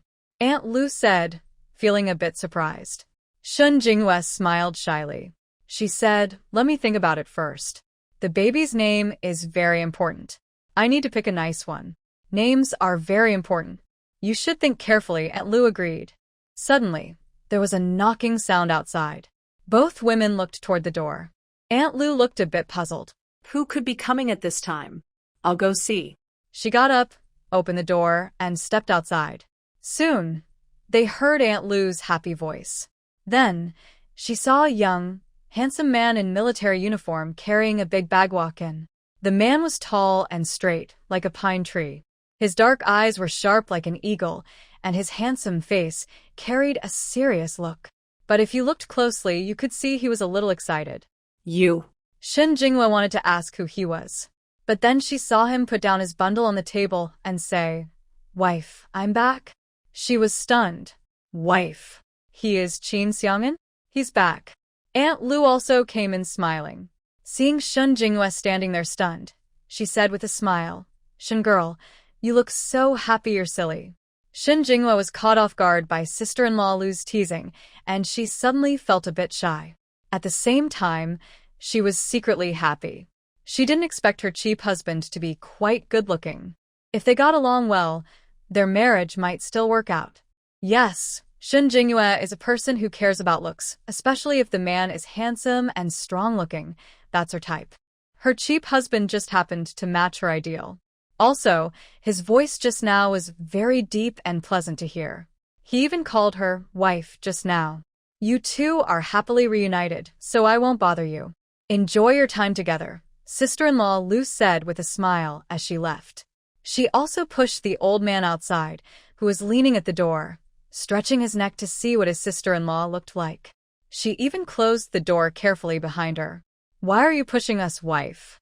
We also want to see what Sister Qin looks like, old Lu said with a resentful look.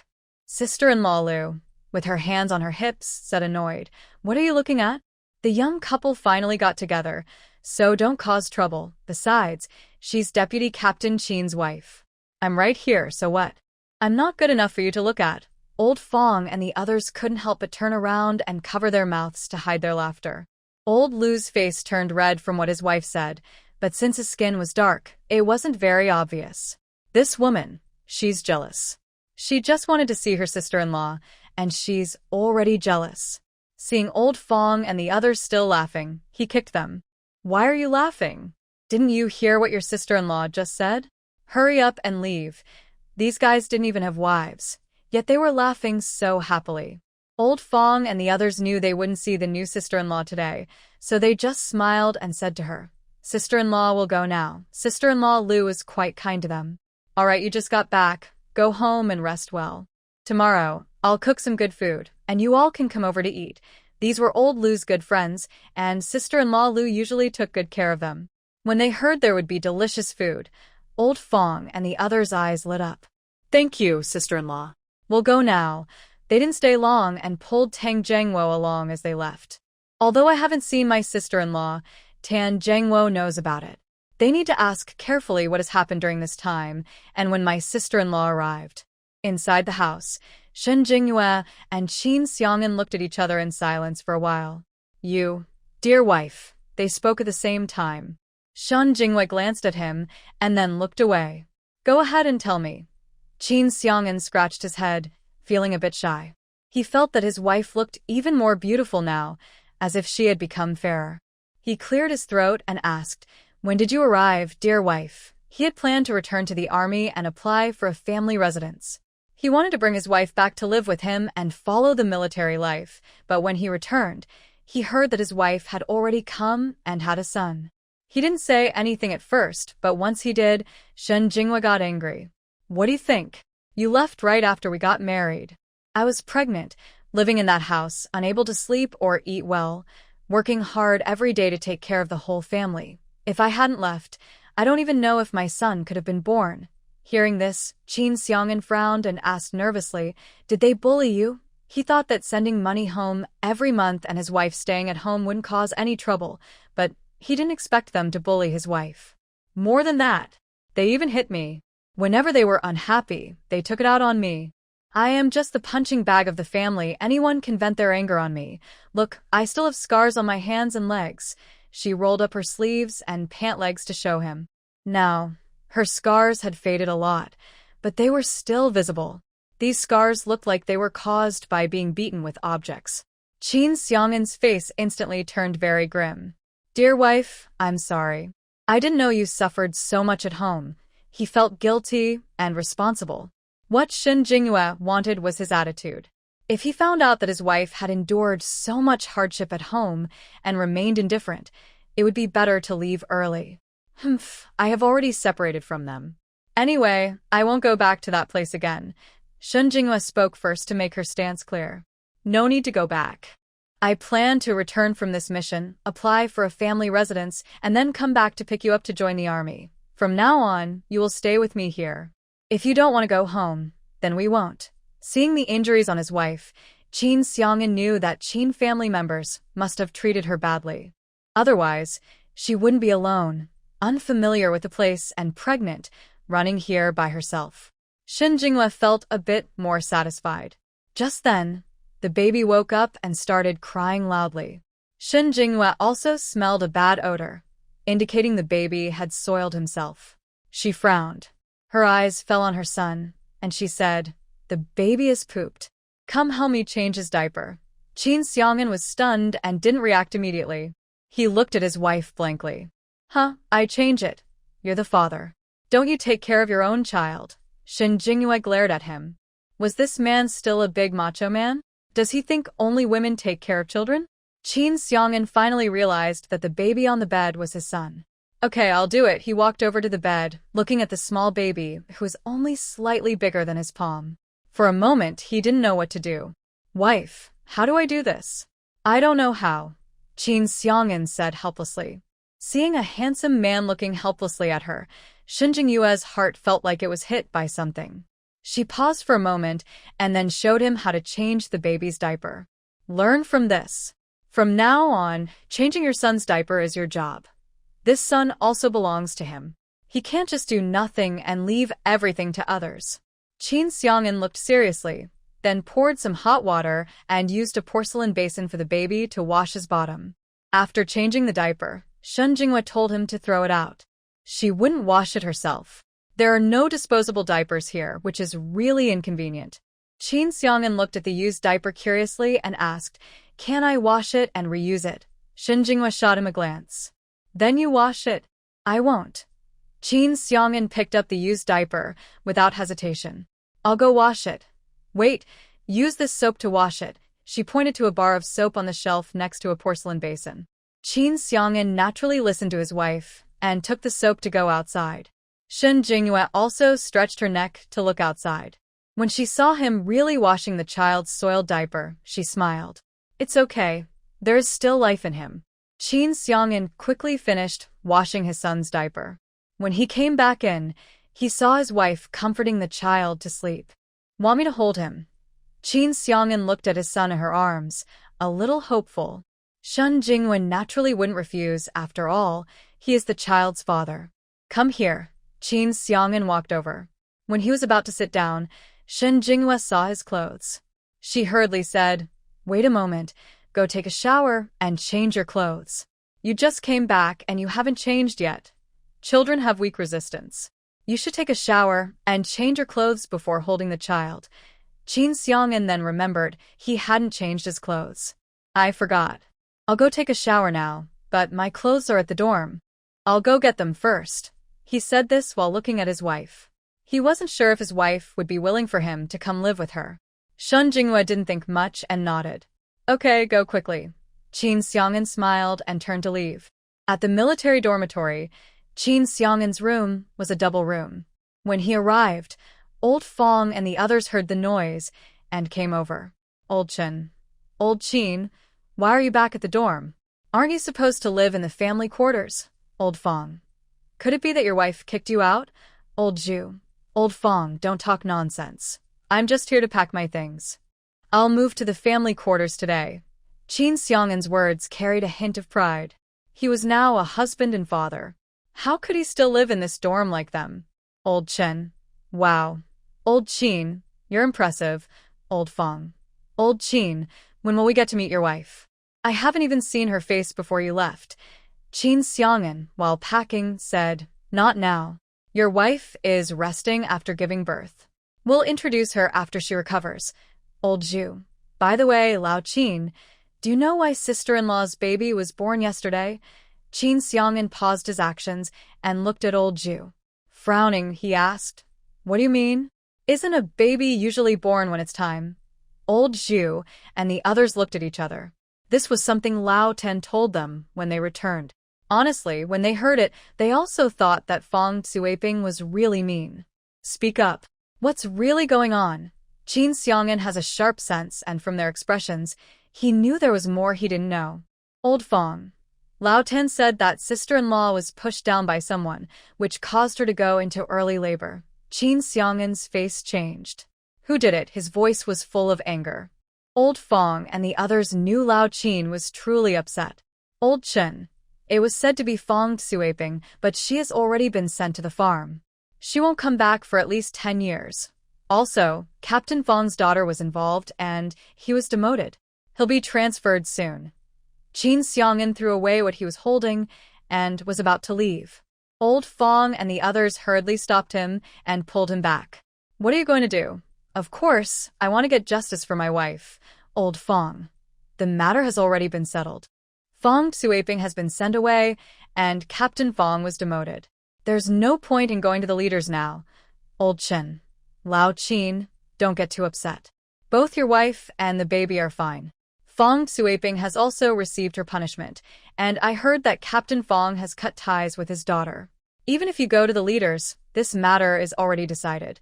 We're telling you this just to ask you not to get too emotional or act rashly. Old Zhu.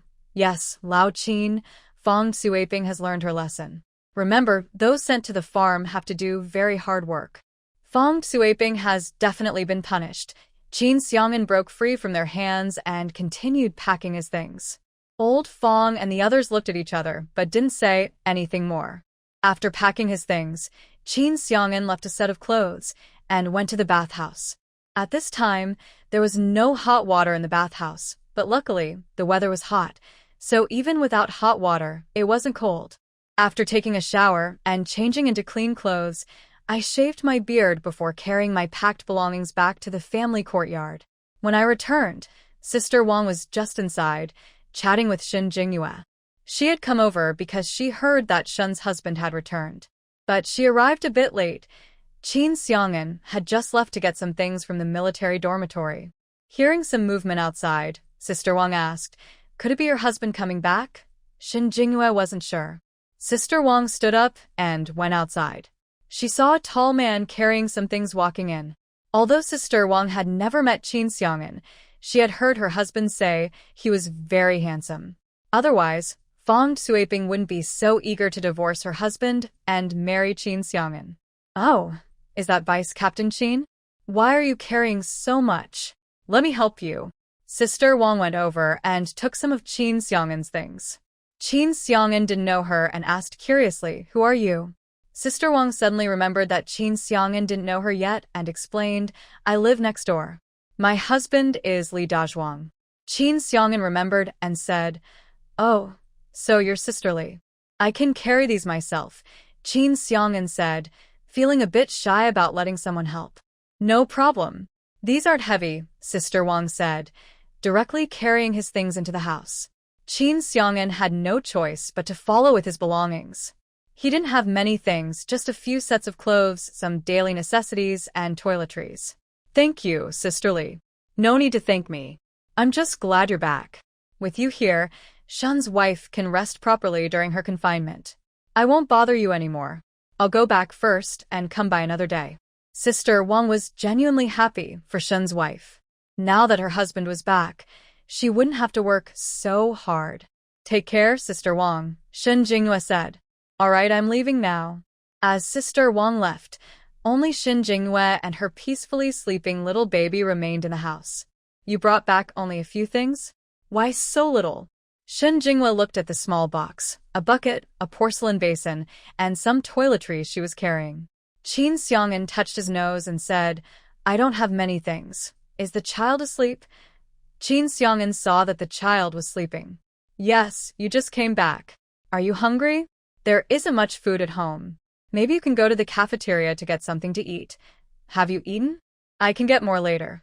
Shen Jinghua was also a little hungry, so she nodded. Then get some for me, but not too greasy. Okay, I'll go now.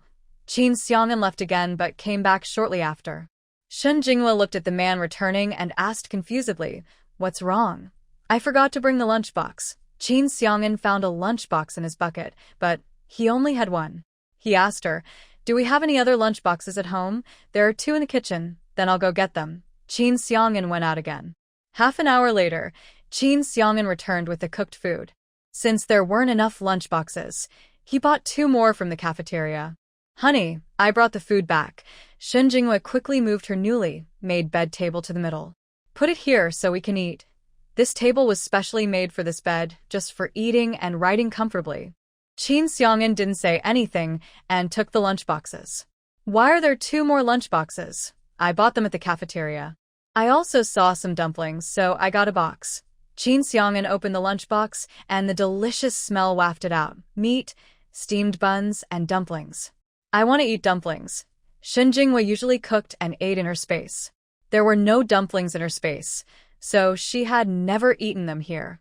Seeing them now made her crave. Qin Xiang'an handed her the lunchbox with dumplings. Eat. Shen Jinghua looked at him, then happily picked up her chopsticks and started eating. She tasted one and said, These dumplings are very tasty. She also used her chopsticks to pick a few for his lunchbox. Try some too. Qin Xiang'an looked at her, noticing her cheeks puffed out as she ate, with a faint smile on his lips. He picked up his chopsticks and started eating as well. Oh, by the way, do you know where I can buy baby formula? Her milk is not much now, but the baby is still eating enough. As the baby grows, he will want more food, and eventually it might not be enough. Nowadays, buying formula requires a ticket, and the army doesn't have any. He asked Dr. Li and others. They said formula is very precious. The county supply store hardly has any, and only the city department stores occasionally get some, but they sell out quickly. She was thinking of asking Commander Tan for help. But now Qin Xiang'an has returned. He is the child's father, so she naturally leaves this matter to him. I'll think of a way. Qin Xiang'an didn't know his wife had come back and had a baby. Otherwise, when they were in Beijing, he would have gone to the local department store to look. What's that big bag on the table? Put it away later. Shen Jinghua asked about the bag Qin Xiang'an brought back. She thought it was clothes or something similar. Qin Xiang'an then remembered the food he brought. He opened the bag. These are all food. I'll put them away for you to eat later. Shen Jinghua saw the delicious items on the table, sakima, chocolates, malted milk. Mostly rare and valuable things at this time. She curiously asked, Where did all these come from? Did he buy them on the way back? They were given by others. I brought them back just for you. Given by others. Shen Jinghua understood the implication in his words. Nowadays, only close friends would give such expensive gifts. She frowned and asked, A woman gave them? Qin Xiang'an looked at her in surprise. Wife, how do you know? Shen Jinghua. She angrily slammed her chopsticks onto the table with a loud bang. She glared at him fiercely. All right, Qin Xiang'an, I traveled a long way to follow the army, risking my life to give birth to your son. And now you're cheating with another woman outside. She was very angry inside. So many good things, and they were all given by a woman. Her suspicion was obvious. Would someone who liked him send so many nice things? If he truly had feelings for another woman, this man definitely couldn't be trusted. Qin Xiang'an felt wronged. Sweetheart, listen to my explanation. Things are not what you think. Then tell me, what are they? You already admitted it. This is a gift from a woman to you. Shen Jinghua was very angry. She wanted to see how this man would argue. Qin Xiang'an felt helpless and simply explained the situation to her to avoid misunderstandings. When Shen Jinghua heard that his biological parents had raised him, she was shocked. What do you mean? You're not a biological member of the Qin family? Shen Jinghua didn't expect Qin Xiang'an to have such a background. Yes, I was taken in by the old master of the Qin family. Since I was a child, except for Grandpa Chin.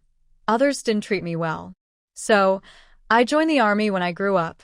I'm telling you this not to upset you.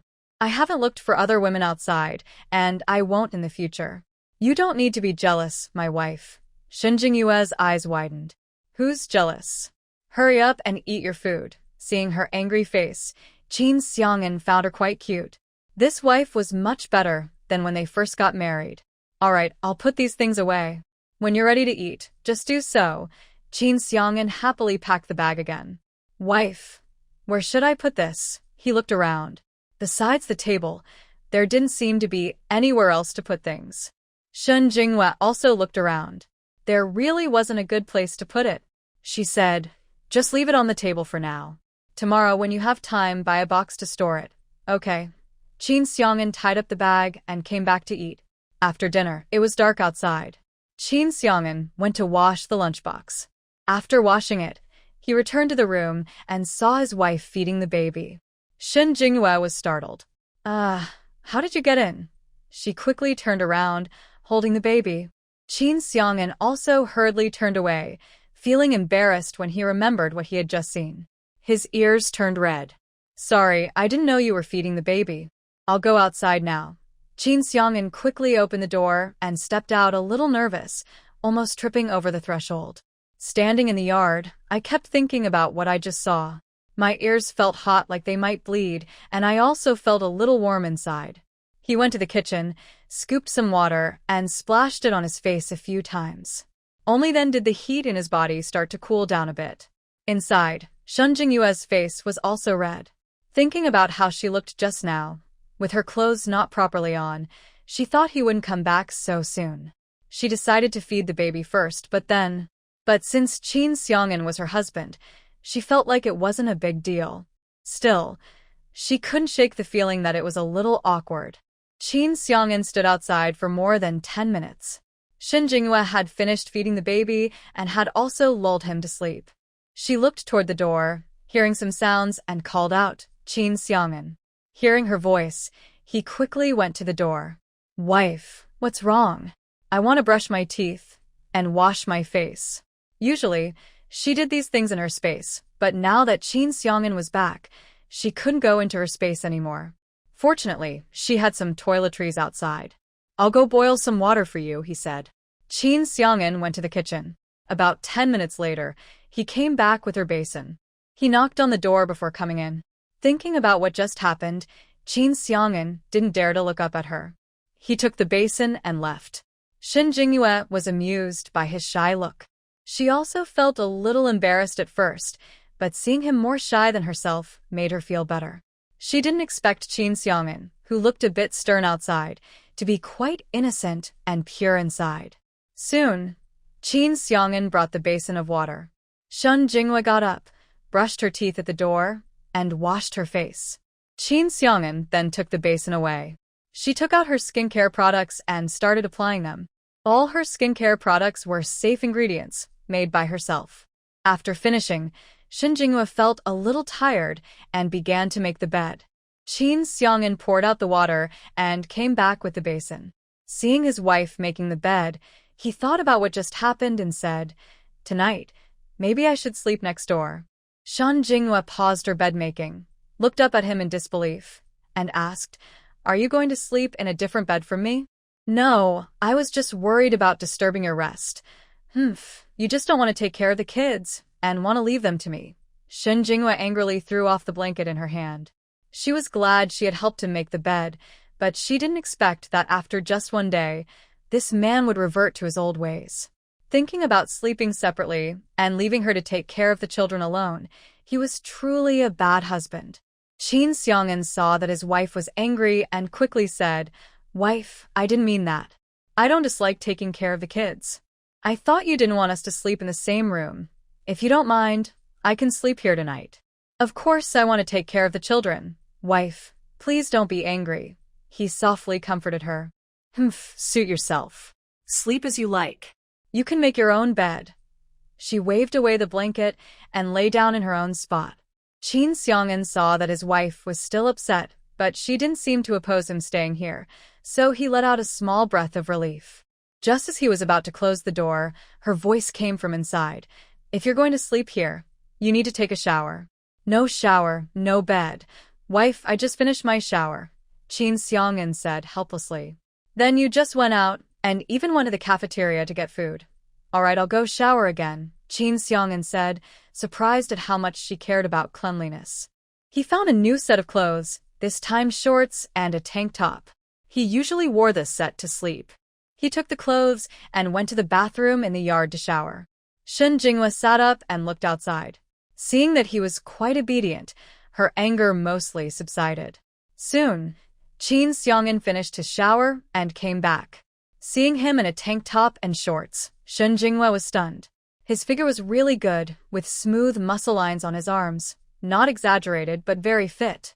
It would be even better if he didn't wear the tank top. She guessed that his abs under the shirt must be very nice too. She secretly thought to herself. Chin Seong-in noticed the way his wife looked at him and shivered inexplicably. Her gaze was like that of a flirtatious woman. He cleared his throat and asked, "Wife, is there anything else you need to do?"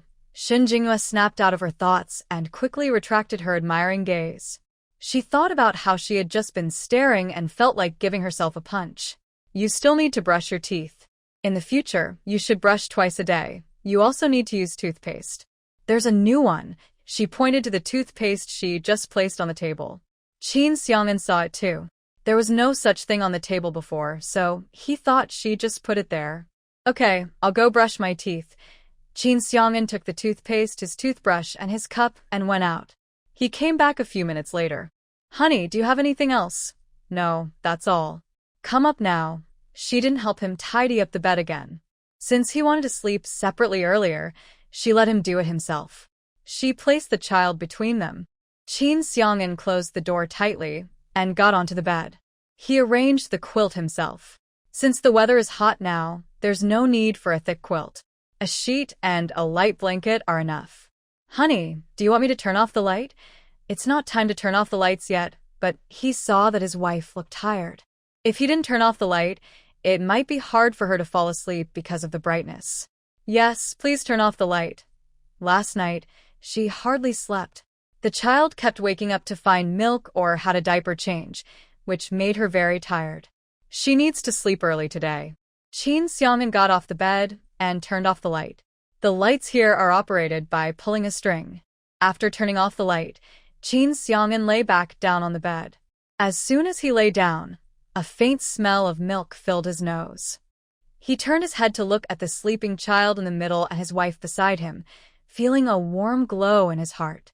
After a while, Shin Jinghwa's voice came from nearby. Chin Seong-in, are you asleep? Not yet. What's wrong? I want to ask if we can build a toilet in the yard. I don't want to go outside to use the bathroom. When Chin Seong-in wasn't home, she usually slept in the space. She mostly used the space for bathroom and shower needs. Today was her first time sleeping on the bed, and she felt a bit uncomfortable at first, so she didn't fall asleep immediately. Thinking about the bathroom issue in the future, Shin Jinghwa felt she needed to talk seriously with Chin Seong-in. When Chin Seong-in was at home, it was not very convenient for her to go to the space for the bathroom. She definitely didn't want to go to the smelly outdoor toilet. Okay, I'll find someone to do it tomorrow, Chin Seong-in agreed, without hesitation. Shin Jinghwa was a bit surprised that the man agreed so quickly. She was just thinking about how she would persuade him if he refused. Can I have a toilet that flushes? Otherwise, if it's a dry toilet, it would smell bad every day in the yard. Okay, as you wish. Shin Jinghwa felt satisfied. He was quite obedient. Now go to sleep quickly. Your son will wake up many times tonight. While he's still sleeping, you should rest too. After settling her worries, Shin Jinghwa closed her eyes happily and went to sleep. However, Chin Seong-in looked at her sleeping face and couldn't fall asleep. Just as he was about to doze off, a loud crying sound of wah wah wah broke the silence. Chin Seong-in quickly sat up. Shin Jinghwa was also awakened and felt a bit annoyed, but since it was her own son, her irritation faded. She yawned and sat up. Go turn on the light. Chin Seong-in went to turn on the light. Come over and check if the baby is peed. She couldn't take care of the baby alone, otherwise she would be exhausted. Qin Xiang'an returned and carefully lifted the baby's diaper, as his wife had instructed. Sure enough, the baby had peed. Shen Jinghua took a new diaper and handed it to him. It was clear she wanted him to change the baby.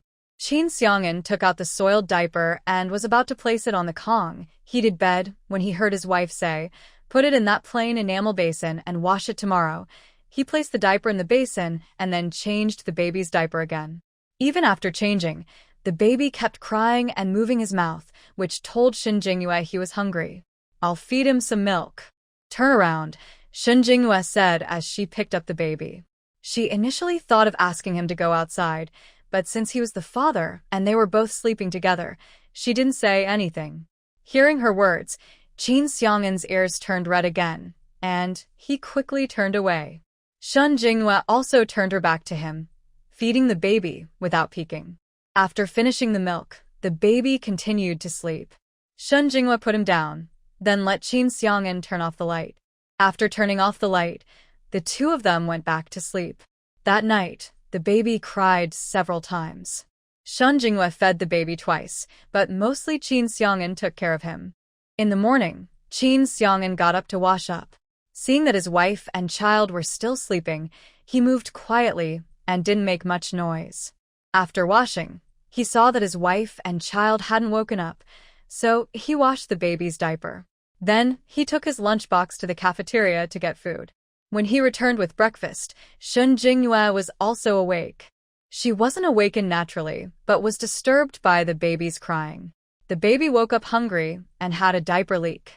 Seeing that Qin Xiang'an wasn't there, she went downstairs and locked the door. She took the baby into the space to clean him. After washing and changing the diaper, she fed the baby.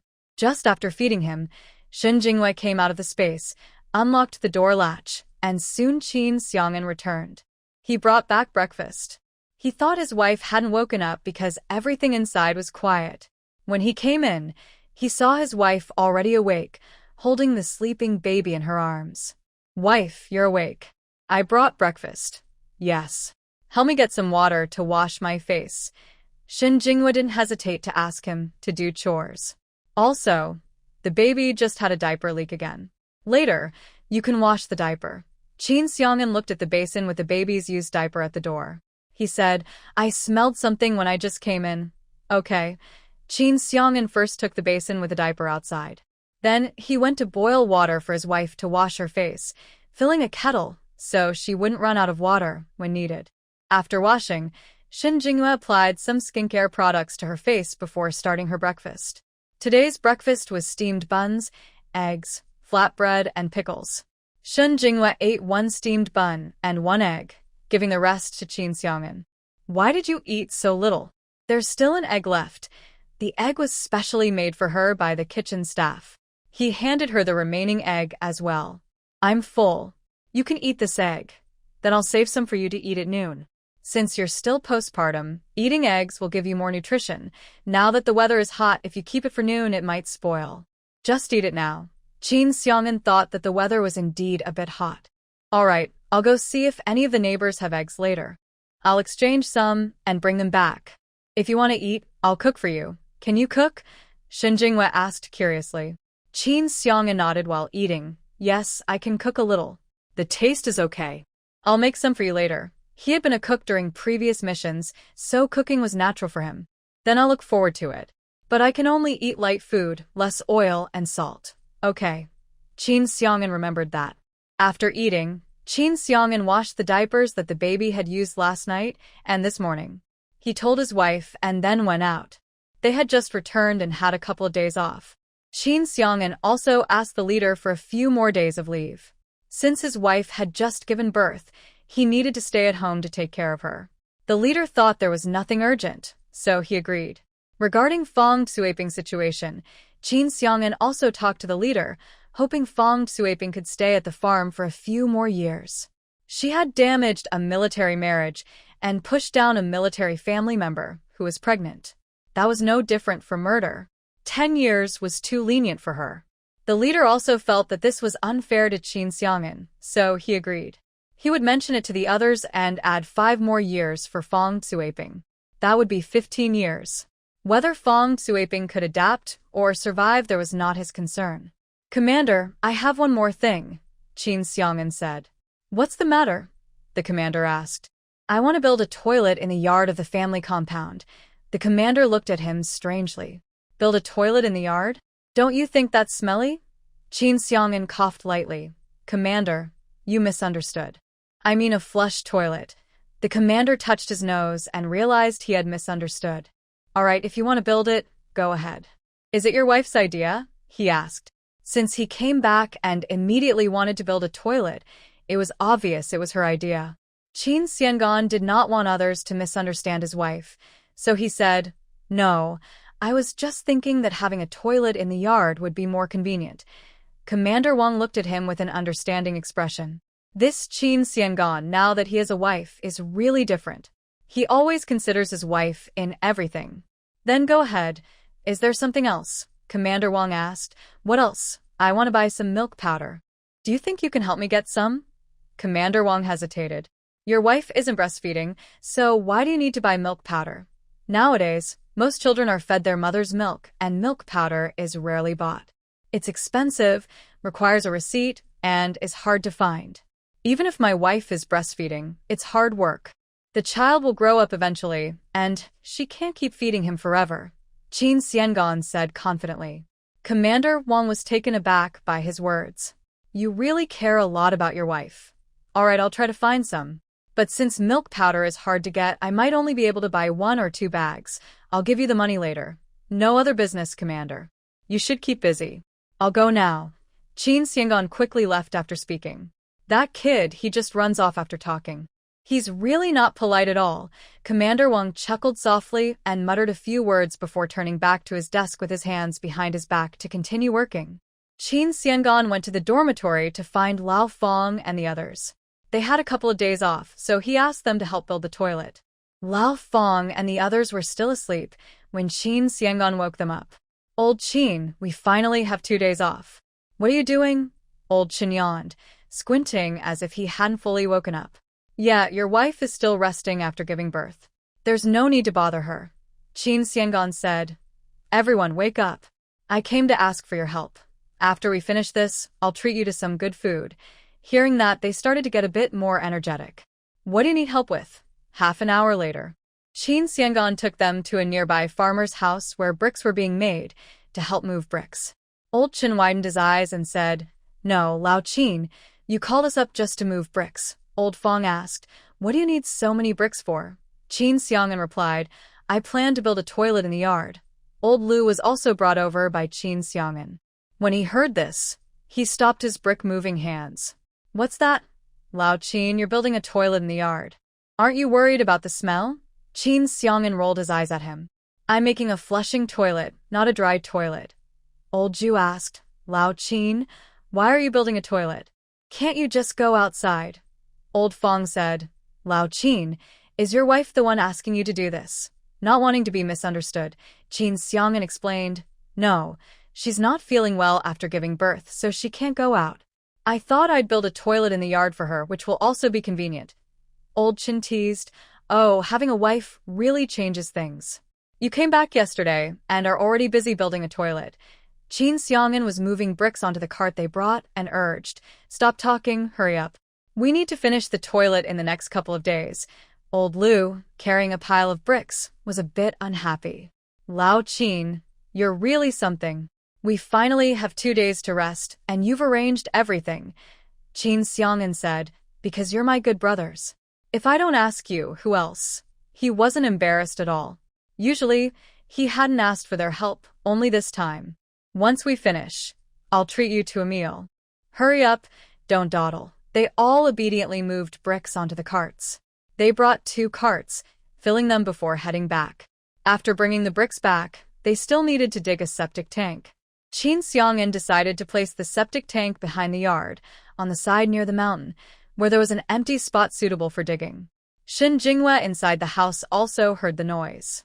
Qin Xiang'an brought the bricks back and went inside to tell his wife, "Sweetheart, I've already arranged for someone to build the toilet.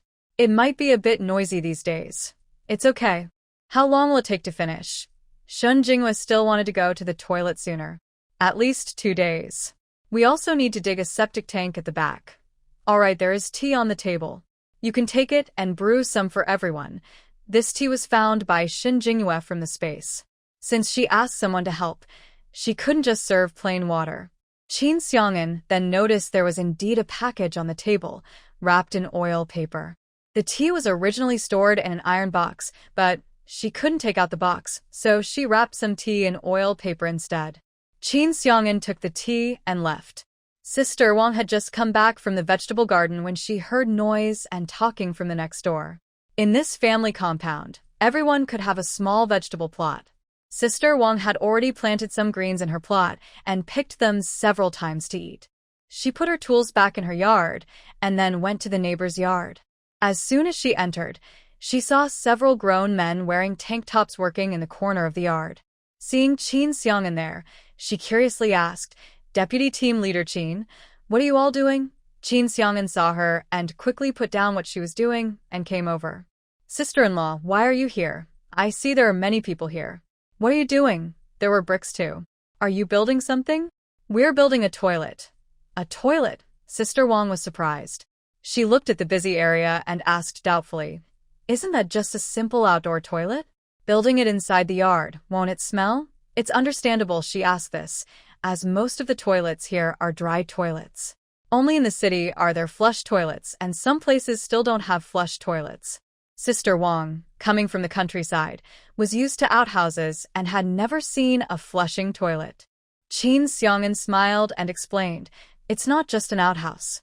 This is a proper toilet with flushing water, different from the outdoor outhouse." "What? A flushing toilet?" Sister Wang had truly never seen such a thing. Yes. "Sister-in-law, if there's nothing else, I'll go back to work." He wanted to finish building the toilet as soon as possible. "Alright, go ahead. I want to go inside and see Sister Shun and the children." Sister Wang went into the house. Shin Jinghua had just put the child to sleep and was writing an article on the Kong table to send to the newspaper. The door wasn't soundproof, so Sister Wang still knew when she arrived. Sister Wang pushed open the door and came in. She saw Shin Jinghua sitting on the Kong, a traditional bed, with a small table in front of her that had paper and a pen. "Sister Wang has arrived." Shin Jinghua paused her activity and sat up straight. "Yes, what are you writing?" Sister Wang walked over, pulled up a stool, and sat down curious. "Nothing much." "Sister Wang, why are you here?" "I just saw your family is quite lively and busy, so I came to take a look. I just heard Deputy Captain Qin say that you plan to build a water flush toilet in the yard." "Is that true?" Because the children were sleeping, Sister Wang spoke softly. "Yes, it's quite inconvenient to go outside every time. I asked him to build a toilet in the yard for convenience." Shin Jinghua thought there was nothing secret about this. If it weren't for not wanting to trouble others earlier, she would have done it already. "You're lucky. Look at Deputy Captain Qin. He's willing to do anything for you. Unlike my family, as soon as I get home, I just sit and wait for food. I don't get any chores done," Sister Wang said with a bit of envy. Shin Jinghua didn't like interfering in others' family matters. Although Sister Wang was complaining, there was no real resentment on her face. "Oh, Sister Wang, I have something for you," Shin Jinghua said, taking a small box from beside her bed. What is it? Sister Wang looked curious. "If you enjoy these stories, please add a bookmark so you won't get lost. A little support and good reviews mean a lot. There are thousands of books out there. Writing isn't easy. Even if you don't like this one, please don't leave a bad review. You can check out other books you like." "Thank you." Shin Jinghua smiled as she opened the box. Inside were 4 small transparent jars. "These are skincare products I made myself. You can apply them every morning and evening after washing your face.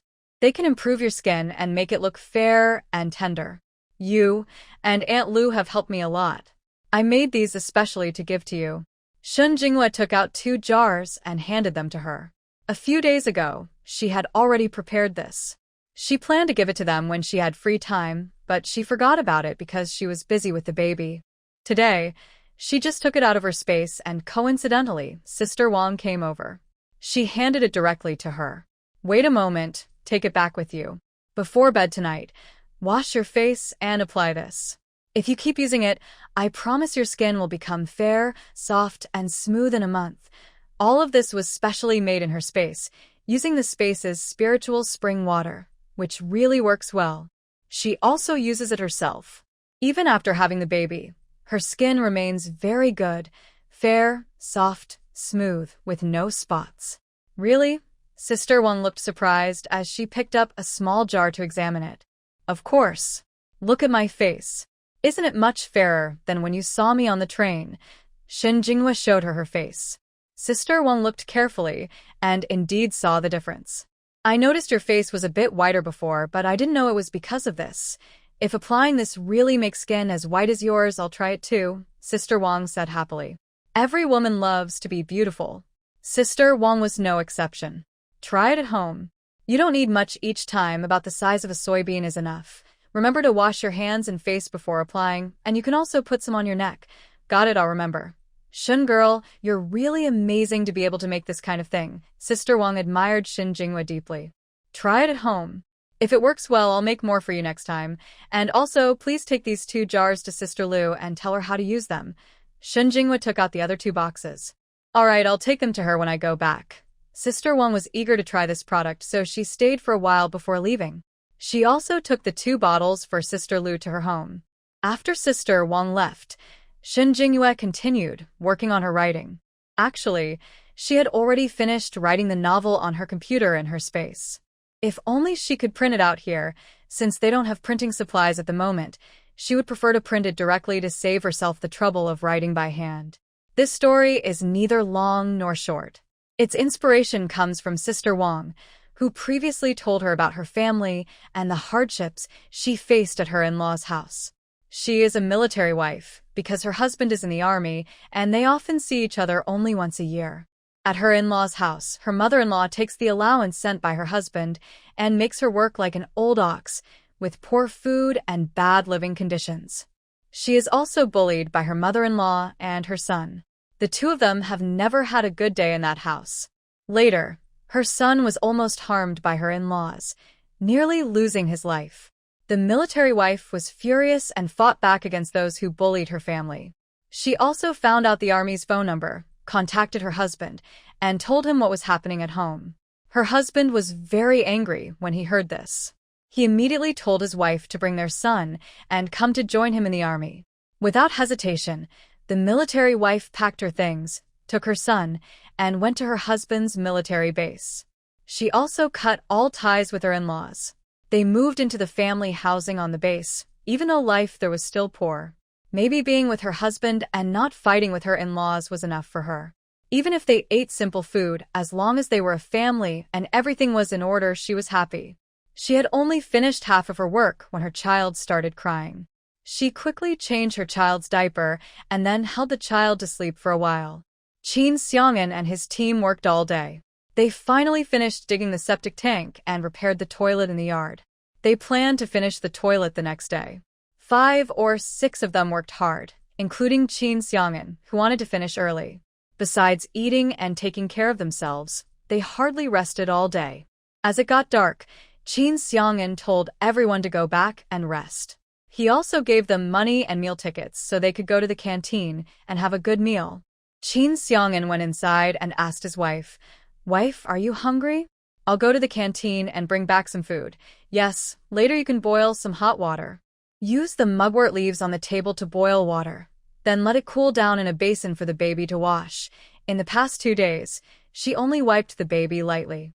Today, she needed to give the baby a proper wash. Otherwise, the baby would get dirty."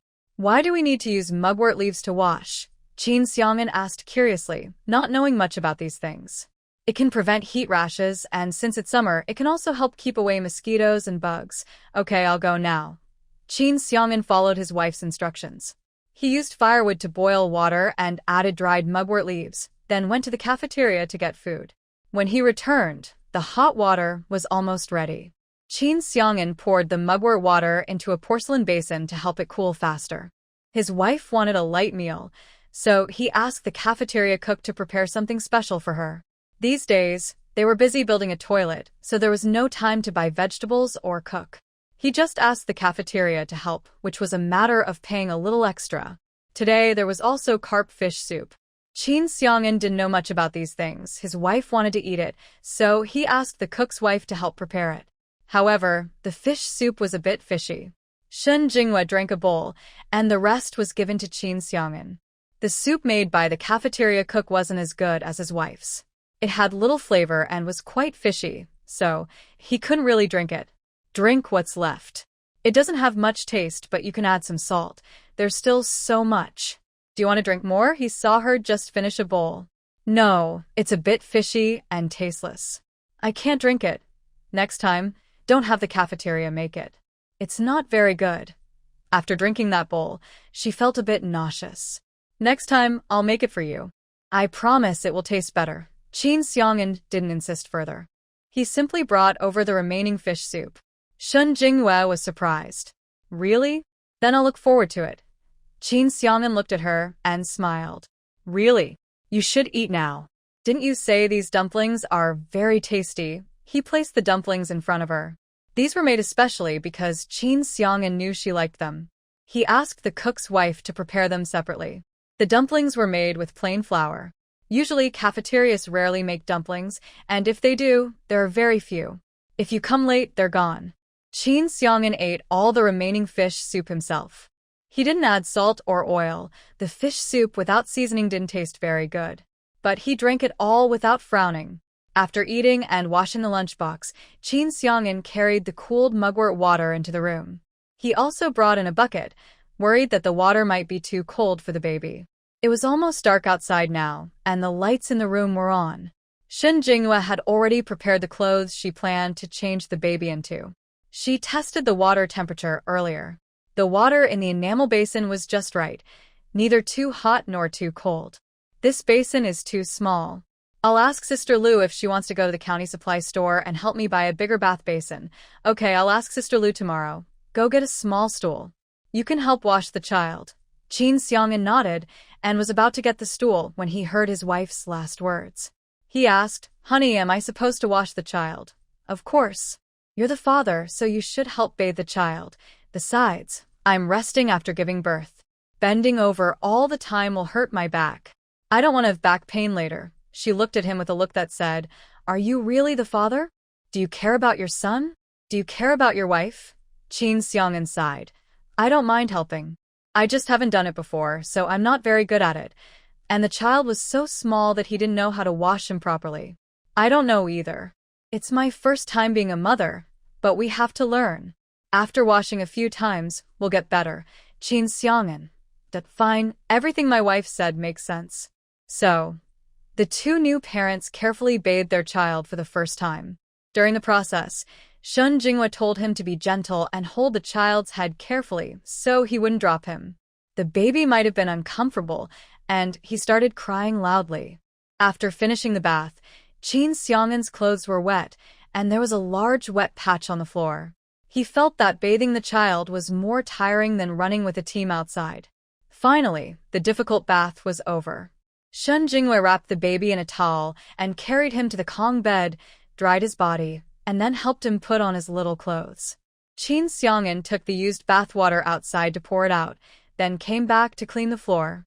Honey, there's some mugwort water left in the pot. Do you want it? Yes, help me get a basin. I want to wipe myself down too. Okay. Chin Seong-in took her wash basin and went out. He quickly brought back the remaining mugwort water from the pot. It's still a bit hot. You can brush your teeth first, then wipe yourself. You should go wash up too, she said, noticing he was wet all over. Chin Seong-in also found his clothes and went out. Shun Jinghua brushed her teeth first, then closed the door and pulled the curtain over the window. Only then did she start wiping her body with the mugwort water. After cleaning up, she changed into a fresh, comfortable set of pajamas, though she still couldn't take a shower or wash her hair, as it would feel even better afterward. She also took a waist belt, since her belly wasn't very big during pregnancy. At this moment, her stomach had no stretch marks, just a little flesh, so wearing the belt could help her recover faster. After finishing, she opened the door, and Chin Seong-in had already finished his shower. She asked him to come in and take out the water. When he returned after pouring out the water, he also washed the clothes she had taken off. Shun Jinghua saw this, cupping her face with her hands, feeling a bit shy and blushing because there was also her little clothes she had just changed out of. But the man didn't mind at all, especially since they were married and had children. Shun Jinghua decided to pretend she didn't see anything and let her husband wash the clothes. Qin Xiong'an was outside washing clothes, and when he saw the small, delicate clothes of his wife, his ears turned red. He hurriedly washed the clothes with soap and hung them out to dry. He sat outside for a while before returning to the room. He was still wearing a tank top and shorts. As soon as he came in, Shun Jinghua's gaze involuntarily fell on his strong body. Honestly, this man was very handsome, with a powerful presence. She really wanted to touch his muscular arms. Ahem. Shun Jinghua realized she was thinking too much and quickly returned to the bed, taking out her skincare products to apply. Just then, there was a knock on the door, and Qin Xiong'an went out again. When she finished applying her skincare, she saw Qin Xiong'an bring in a large box. He placed the box in the corner. Shun Jinghua sat on the bed and asked as she watched him move the big box, "Who brought this box?" The box was large, made of wood, and even if it was empty, it looked quite heavy. But she saw Qin Xiong'an lifting it easily. "I asked Lao Lu to buy it from Uncle Daji. Didn't you say yesterday that you wanted a box to store things in?" He set the box down and came over. "With this box, it will be more convenient to store whatever you want. Then I also want a wardrobe, honey. Will you buy it for me?" Shun Jinghua sat on the bed, looked up into his eyes, and smiled softly as she asked. Qin Xiong'an's flirtation made her ears turn red all the way to her neck, especially when she called him husband, with a teasing tone. This made Qin Xiong'an feel hot inside, and he started to sweat. His wife was so beautiful, speaking so sweetly to him. If he wasn't worried she wouldn't like it, he would already be holding her and kissing her. He cleared his throat to steady his racing heart and said, "If you want, tomorrow I will ask Uncle Daji to help me make the wardrobe." "Really, husband? That's so nice. I will draw the wardrobe plan now. Tomorrow, you can take it to Uncle Daji, and he will make it according to the plan." Seeing his agreement, Shun Jinghua happily moved the small table from the corner of the bed and took out paper and pen to start drawing her wardrobe design. Qin Xiong'an watched his wife happily drawing. She sat at the small table, her head lowered, and from his angle, he could see her collar slipping down, revealing her fair, delicate skin and her proud. He quickly looked away, swallowing hard, feeling very hot inside. I need to go out for a bit." Qin Xiong'an turned and hurried outside, afraid of showing any awkwardness. Shun Jinghua looked at his back as he left, a sly smile on her face. This man really can't resist teasing. Soon, she heard the sound of water from the bathroom and looked out in surprise. This man was really full of energy, just a few words, and he couldn't hold back. But she didn't say anything and kept focusing on drawing her wardrobe plan. When she finished her drawing, Qin Xiong'an still hadn't come back. The baby cried, so she fed her milk and soothed her to sleep. But Qin Xiong'an still hadn't entered the room. She didn't care anymore and packed up her things, then lay down to sleep. Qin Xiong'an had just taken another shower, and the heat on his body finally subsided. But thinking about what he saw, the calm mood he had managed to regain almost flared up again. He was afraid his wife would be scared if she saw him like this, so he did over 200 push-ups outside in the yard. He worked until he was covered in sweat, then took a shower. Seeing no movement inside, he thought his wife must have gone to bed, so he entered the room. Shun Jinghua was still awake. When she heard the door open, she looked up toward the doorway. "Why aren't you asleep yet?" Qin Xiong'an closed the door and saw her lifting her small face to look at him. He was a bit surprised. "I'm waiting for you." "I finished drawing the wardrobe plans." Shun Jinghua sat up and handed him the drawings she had just made. When Qin Xiong'an heard her say, "I'm waiting for you," his heart felt a little flutter, like something had touched it. He came over and sat down beside her on the bed. He took the drawings and looked at them, feeling a bit surprised. "Sweetheart, did you draw this?" "Why? Do you think I didn't do a good job?" Shun Jinghua looked at him. Qin Xiong'an said, "No, you did very well. I just didn't expect you to be able to draw. Honestly, He hadn't known much about his wife since he rescued her from the water and hurriedly married her. Only about 4 or 5 days had passed. He hadn't taken the time to really understand her. He also didn't know she could draw. "You don't know a lot about me," Shen Jinghua said proudly. "Put the drawings away. Tomorrow, take them to Uncle Daji to make. I also want a dressing table.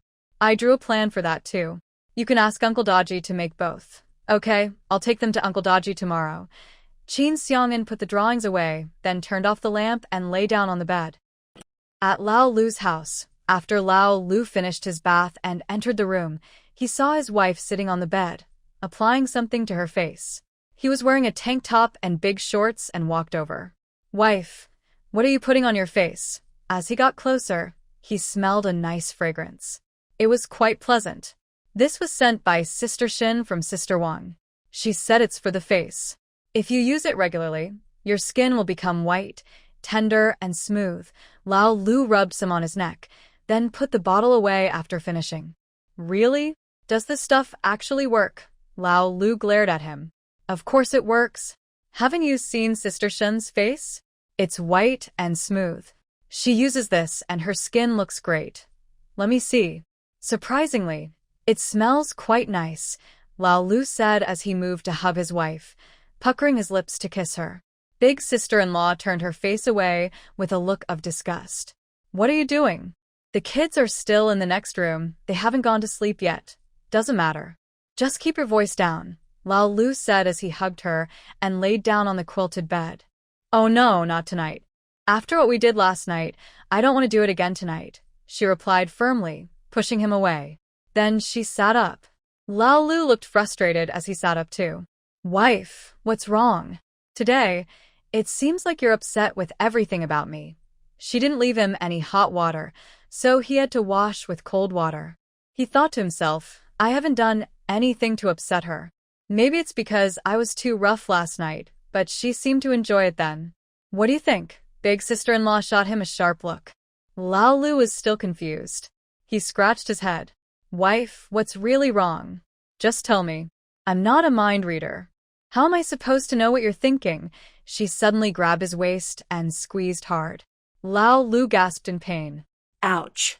"Wife, be gentle, please. She was really rough. You heartless man."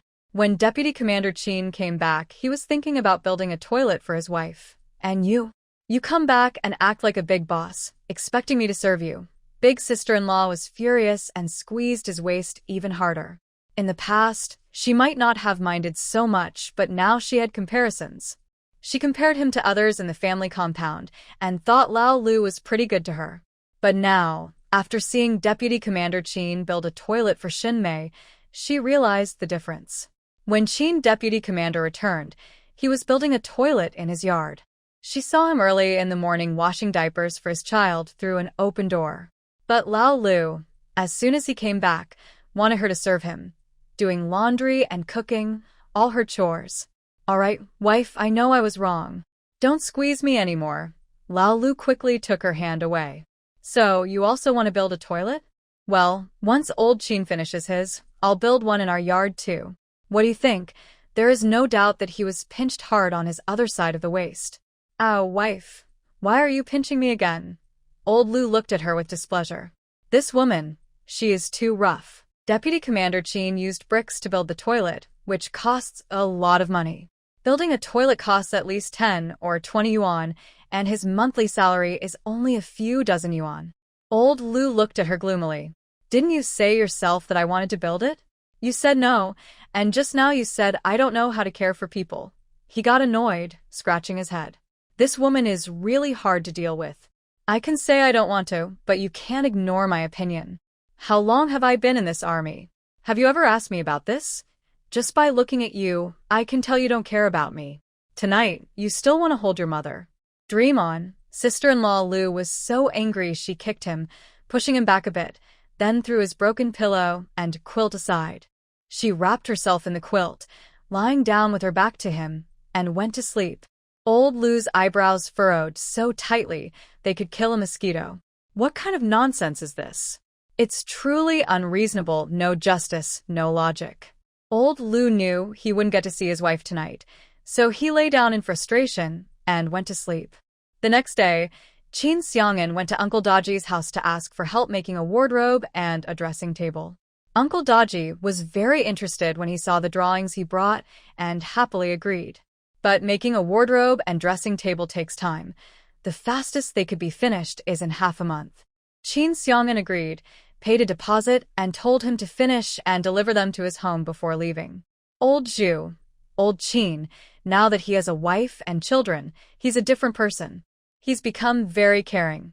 Everyone laughed and teased him loudly, so loud that Shin Jingyue, who was feeding the baby inside, could hear. Chin Seong-in kept working with his hands and said to them, "All right, hurry up and build the toilet for me.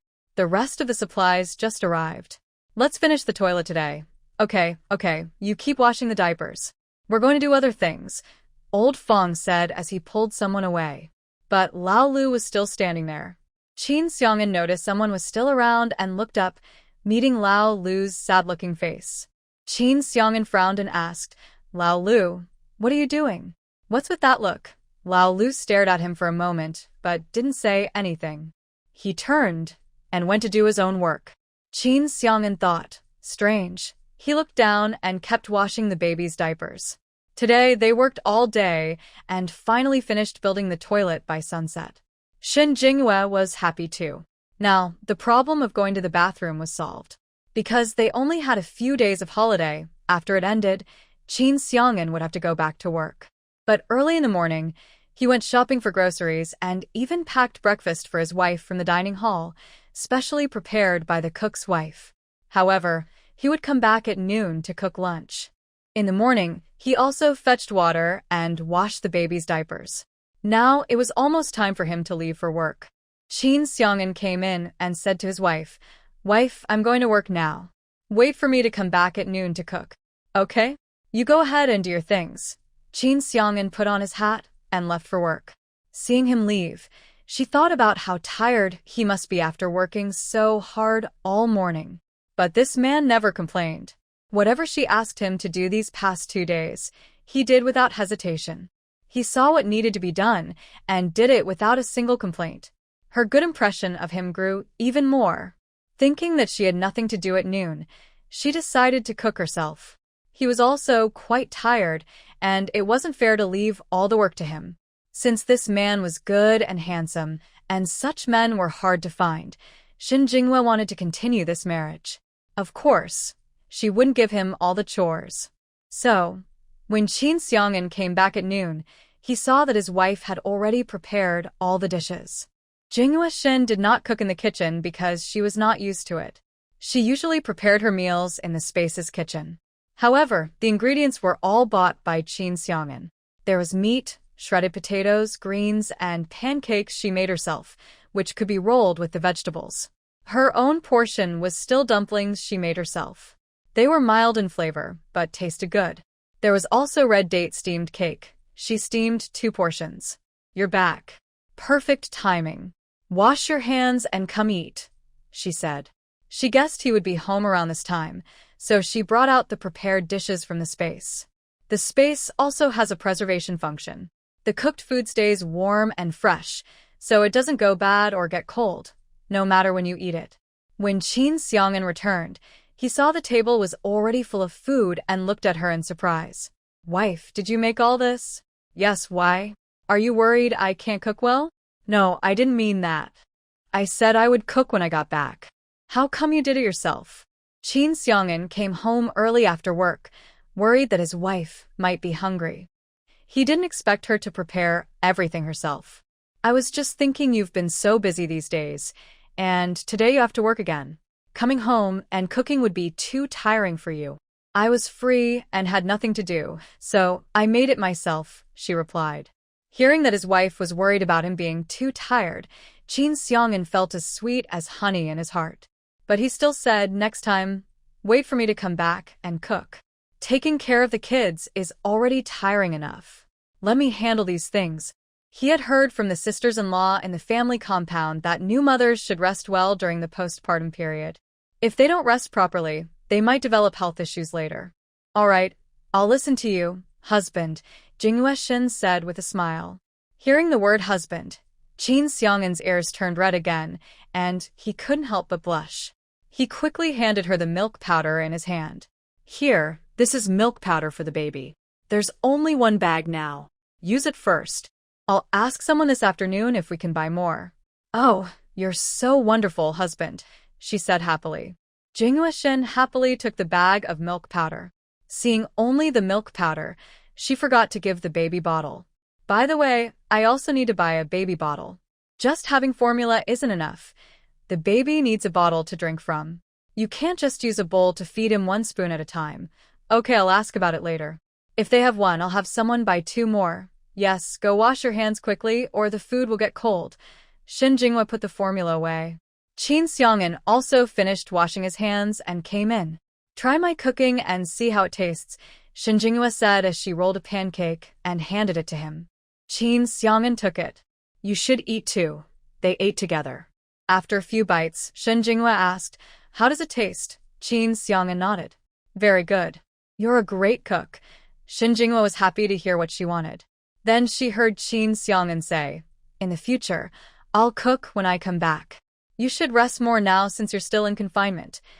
Okay, I'll listen to you, my husband. Qin Xiangan's ears turned red again. Shen Jinghua was amused. The dumplings, which usually had a mild flavor, were eaten with great enjoyment. Her kind husband was really easy to make shy. When the food was almost finished, the baby started crying, probably because he needed a diaper change. Qin Xiangan told her to keep eating and sat down to eat the pancake himself. He then went to change his son's diaper. The baby had indeed pooped. Whenever he pooped and peed, he would cry. After changing him into a clean diaper and making him comfortable, he stopped crying. The baby was quite easy to take care of. Besides sleeping, he didn't fuss much. Shen Jinghua also had time to do her own things. She thought about her finished novel and planned to ask Qin Xiangan to take it to the mailroom at the military gate when he went to work later. Qin Xiangan had become very skilled at changing the baby's diaper. He poured hot water to clean the baby, then put on a clean diaper. He also took the used diapers, along with a few others the baby had used during work, outside to wash. Put the dishes and chopsticks aside first. I'll clean them later. Okay. Shen Jinghua was also full now. After Qin Xiangan finished changing the diaper and tidying up, Shen Jinghua handed him the envelope she wanted to send. Qin Xiangan took it curiously and asked, Wife, what is this? Yes, I am currently resting after giving birth. Please help me send this letter. Qin Xiangan looked at the address on the envelope, which was the Beijing Daily Office. Qin Xiangan can read. After joining the army, soldiers are taught to read, so he is not completely illiterate. He asked curiously, Wife, do you know anyone in Beijing? No, I just wrote a novel and sent it to the newspaper. There's nothing secret about that. A novel?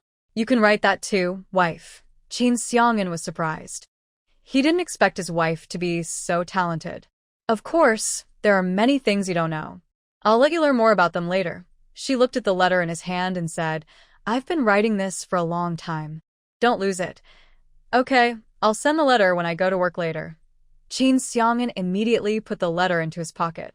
Also, I've decided on the baby's name. Let's call him Beichen. What do you think about the nickname Chen Chen? She didn't trust Qin Xiangan to choose the name. If he picked a common or bad name, she would be very upset. Beichen is a good name. Qin Xiangan also liked the name. As expected from his educated wife, her choice of names is always better than others. Shen Jinghua asked, What's the baby's surname? Is it Xiao or Qin? She didn't want the baby to have the Qin surname because she didn't think the Qin family was worthy of her son. Moreover, Qin Xiangan isn't their biological son. If he suggested the baby take the Qin surname, she wouldn't agree. If he dared to make the baby have the Qin surname, she would just have the baby take her family name, Shen. Qin Xiangan thought for a moment and said, Let's go with Xiao. The full name will be Xiao Beichen. Although he was grateful that Grandpa Qin took him in, he had helped his family since he was young. After joining the army, he sent money home every month. He had already repaid the kindness of the Qin family. They had previously treated his wife badly, so she definitely wouldn't agree to the baby having the Qin surname, and he was fine with that. Now that he has found his family and his parents treat him well, the baby should naturally have the Xiao surname. Alright then, it's Xiao Beichen. The name was decided. Qin Xiang'an took a break, hugged the baby, and then went to work. He first went to the mailroom to send the letter his wife wanted to send, then he called the political officer. Hello, who is this? Came the voice of a young man on the other end. Third brother, it's me. Fourth brother, have you arrived at the army? Xiao Yuchen was very happy. He didn't expect the fourth brother to call him. It really surprised him. Yes, I've been back for several days. I called to ask for a favor. Xiao Yuchen was excited. This was the first time someone asked him for help. He asked, what do you need? Just tell me. As long as I can do it, I will help. My wife just had a baby a few days ago. Since you're in Beijing, if you have time, could you buy 2 baby bottles and some milk powder for the baby? Buy a few more bags, and I will send you the money later. Buying milk powder was hard here. He only managed to get 1 bag through the battalion commander. He thought it would be easier to buy in Beijing, so he asked for help. Xiao Yuchen was shocked. Fourth brother, what did you say? You have a baby? Oh my, he couldn't believe it. His father had asked about his past living place before, knowing he had a wife. But he never thought his wife had already given birth. Yes, my wife came with the troops, and she just had the baby a few days ago. I wanted to ask if you could help me get the milk powder and bottles. If he couldn't, he would find someone else. Xiao Yuchen immediately said, Yes, I promise I will get them for you. I will send them to the army as soon as I buy them. Okay, thank you. They talked for a while longer before hanging up. After hanging up, Xiao Yuchen slapped his head. His silly brain forgot to ask whether the baby was a boy or a girl. Oh well, it doesn't matter. This is good news. He decided to go home quickly. He told his comrades that there was a family matter and asked them to help train the troops, then hurriedly drove back to the family compound. Grandpa Xiao went out to play chess with an old friend. Only Xia Yun and Aunt Zhang were at home. Xia Yun was reading the newspaper in the living room when she saw her son rush back in. Third brother, why are you back so soon? Mom, fourth brother just called me, Xiao Yuchen said as he sat beside his mother. Xia Yun sat up straight. What? Old fourth called you? He's at the army camp. Yes, Mom. Guess what old fourth called me for? Xiao Yuchen deliberately teased. Xia Yun didn't fall for his tricks. She hit him with a newspaper. Stop joking around. Just tell me. Xiao Yuchen stopped teasing her and smiled. Old fourth has a child now. He just called me and asked me to help buy 2 baby bottles and some milk powder to send to him. Really? Did old fourth get married before? Xia Yun didn't know that her newly adopted younger son was already married, nor that he had a wife and children now. Yes. He didn't mention it before, but Dad looked into his childhood and found out. It seems he was a young rural youth. Xia Yun hit him with a newspaper several times. You little brat, such big news. Why didn't you tell me? Xiao Yuchen quickly moved back a little, keeping some distance from her. Mom, you didn't ask me about this. Besides, I thought Dad told you. I thought you already knew. Old fourth was found again, and now her mom had learned to hit people. She never used to do that before. Xia Yun glared at him and said, Then you should hurry and sell it. Does his wife have enough milk? Xiao Yuchen replied, I don't know. He only asked me to buy bottles and milk powder. Is the baby a boy or a girl? Xiao Yuchen said, I forgot to ask. Xia Yun rolled her eyes at him. What are you good for? You don't even ask about this. I was too excited when I heard the news and forgot. Mom, you handle buying the bottles and milk powder. Buy them quickly and send them to old fourth. He didn't understand these things, so he had to rely on his mom. Without a doubt, she gave him a stern look. You don't need to tell me that. Xia Yun quickly called her daughter. Her daughter worked at a department store. She asked if they had bottles and milk powder there, so she could buy some when she came back. At that moment, Xiao Yushu, who was working at the department store, was quite busy. She was stunned when she heard her colleagues say her phone was in the manager's office. Busy people often ask others for help, so I hurried to the manager's office. Hello, who is this? It's me. Xia Yun's voice came through the phone. Mom. Why are you calling? Is something wrong? I'm quite busy here. Yes, I need you to buy 2 baby bottles and 3 bags of milk powder for me tomorrow and send them home.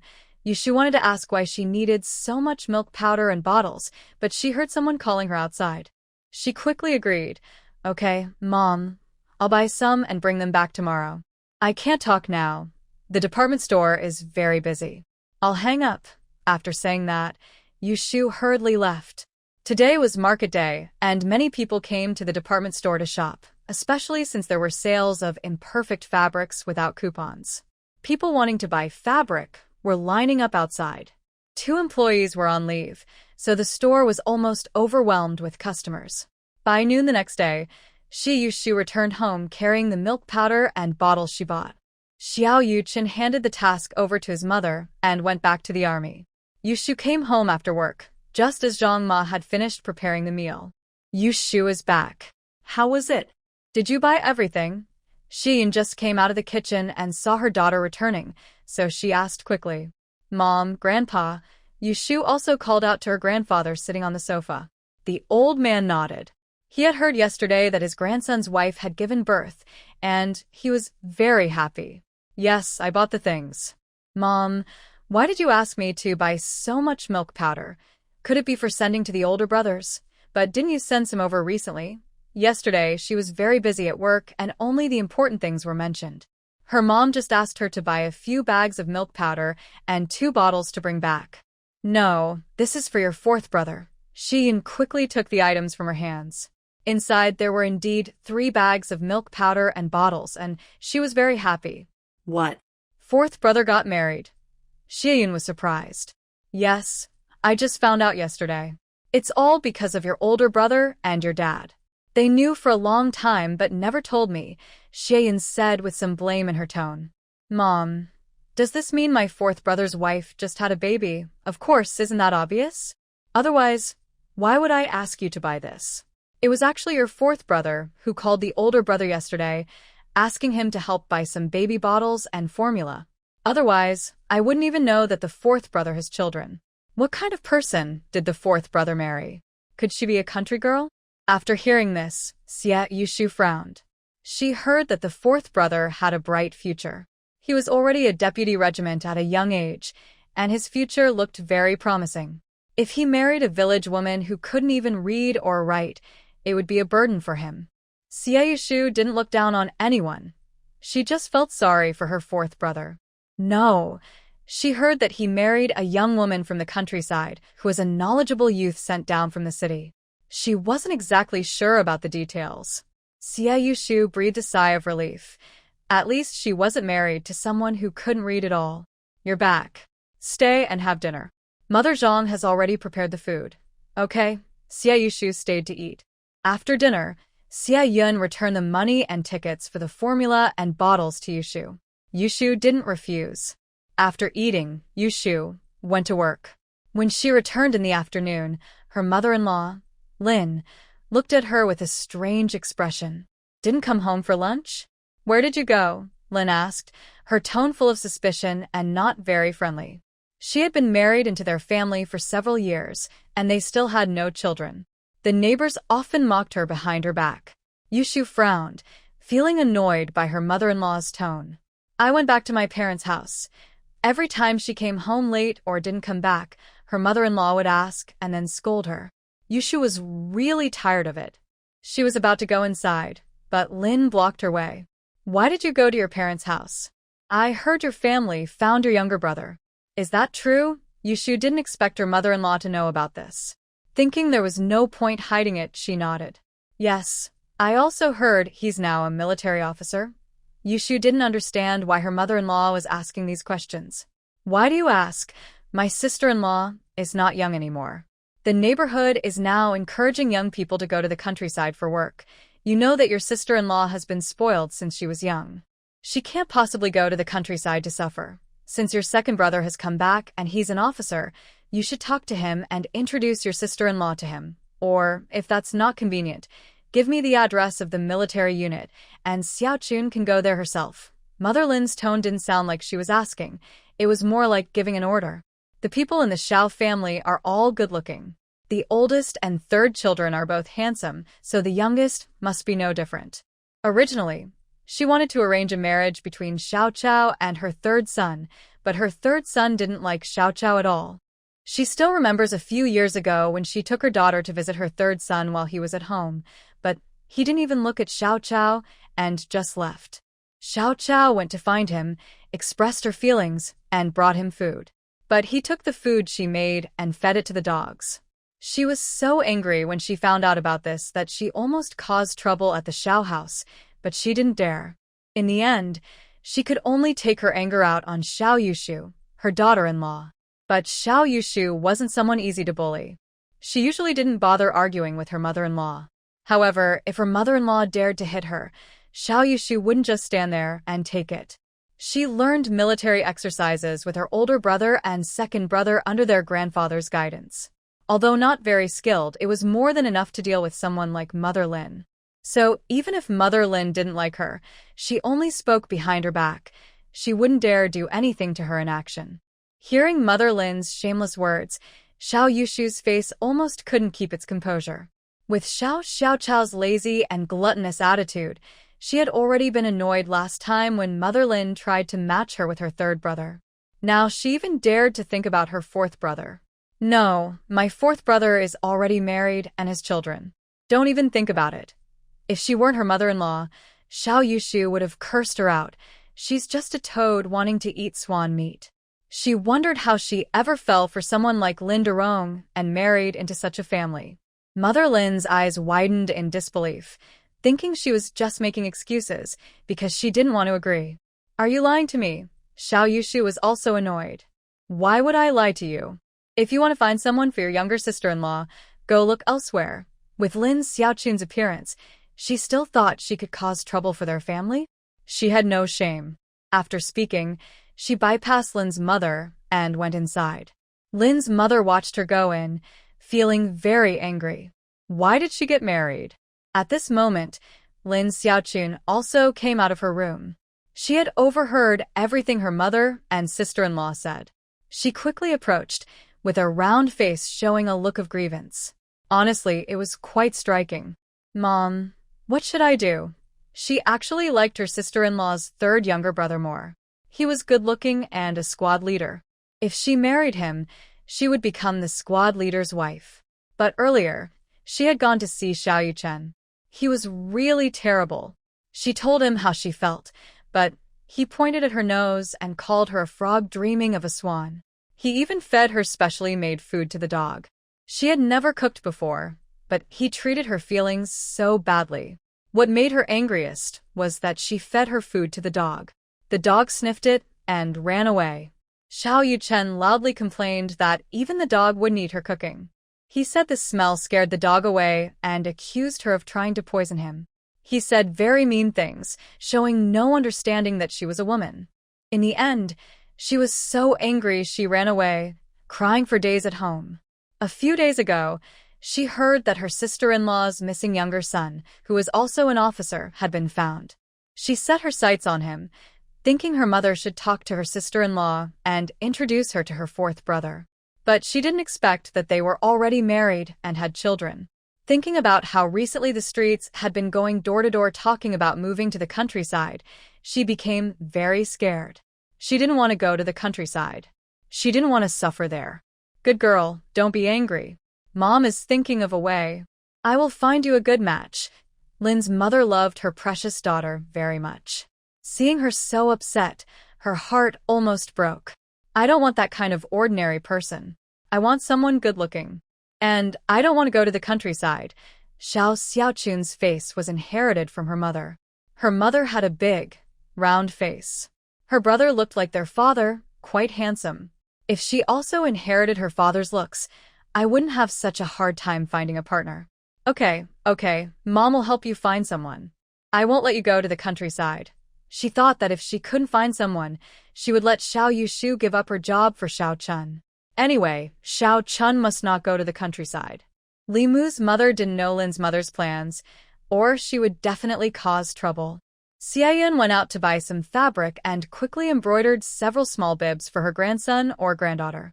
Xiamu was good at embroidery, and those small bibs were very beautiful. She also bought some comfortable material, planning to send it to Lao Si later. These were for his wife and children. After finishing everything, she went to the post office to send the items. There was also a letter inside, along with some tickets. By the time Qin Xiang'an and the others received it, half a month had passed. During these 2 weeks, the child had grown quite a bit and was a lot bigger. Now, Xiao Bei Chen was incredibly adorable. Shin Jingyue liked to hold the baby and suck on him when she had nothing to do. Sister Lu and Sister Wang came over and saw her holding the baby and sucking on him, and they found it hard to watch. All right, stop bothering the baby. He's already asleep. This is your child, and he won't run away. Why do you keep holding him? Sister Lu smiled. Shun Jingyue also put the baby down. Seeing him sleep like a little piglet, she took a small blanket nearby and covered his tummy. Of course, I can't get enough of holding him. He's so cute right now, but he sleeps a lot every day. In a few months, she could play with him. He's cute now, but when he grows up, he'll run, jump, and talk. He might even make you so angry you want to scream, Sister Wang said with a smile. She had gone through the same thing. When children are little, they are very adorable and everyone loves them. But when they start running and talking, sometimes one sentence can make you so mad you want to chase him with a stick. Who says not? Look at my kids. They make me so mad every day. I have to beat them sometimes. Sister Lu was the most experienced. Shin Jingyue thought it might be the same for her. She often heard Sister Lu scolding and hitting the children as she chased them around. By the way, I heard that yesterday another new military wife moved into our community. I heard she's a rich girl, Sister Wang whispered. I also heard about it. It seems to be the wife of a company commander. Sister Lu heard a little about it this morning when she went shopping. Isn't she a young lady from a wealthy family? How could the army agree to their marriage? Sister Wang doesn't understand. Nowadays, people dislike exploitative capitalists. Such people are often reported and sent away. It seems her grandfather donated supplies to the country, and besides, not all capitalists are bad. Some are good. Sister Lu knows more about this. Also, the army is a strict place. Since they approved the marriage report, it must be fine. Then, Sister Lu, have you seen this capitalist's daughter? What does she look like? I heard she is very pretty with smooth skin, wearing a little western dress and small leather shoes. Very fashionable. Sister Wang only heard about her, but has never seen her. She just arrived yesterday, doesn't stay here with us, and hasn't come out. How could I see her? But no matter how pretty she is, I think she's definitely not as pretty as Sister Shin. Sister Lu looked at Shin Jingyue and smiled. People say that, but I think she's quite beautiful. It's only been a few months, but she's changed a lot since I met her on the train. Shin Jingyue smiled helplessly. It's not as exaggerated as you all say. I just have whiter skin and gained some weight, so I look better than before. It's not as dramatic as you say, although she also thought her face looked pretty now. But one should stay humble. Just because someone praises you twice doesn't mean you should get full of yourself. That's because you look good. Otherwise, even if your skin is glowing, it wouldn't be attractive, Sister Wang said. They chatted with Shun Jingyue for a long time. When it was almost dark and nearly time for the men to finish work and come home, they decided to go back and prepare dinner. On leaving, Sister Wang still envied her, saying, Sister Shin, you're really lucky. Your husband, Vice Commander Qin, can do everything. After work, he cooks and washes the baby's diapers. Not like my husband. He just sits there reading the newspaper when he gets home, knows a few words, and spends all day pretending to be a scholar. Big Sister Lu thought to herself. Luckily, old Lu still cares a little, and he will do whatever I ask him to do. Big Sister Wang's words made Shin Jingyue laugh. But Sister Lu said, then you should ask him to do some work. If you don't say anything, he'll think you're not tired. If you tell him, maybe he'll do it. My old Lu used to be like that too. Now, when I ask him to do something, he always does it. Big Sister Wang didn't expect it could be like this. Is that possible? He always says he's tired after work all day. Wang hesitated. It's nothing. If he doesn't listen to you, don't let him sleep in the bed tonight. Let him go sleep with the kids, Sister Lu said straightforwardly. Wang. That Shen Jingyue. They both looked at Sister Lu at the same time.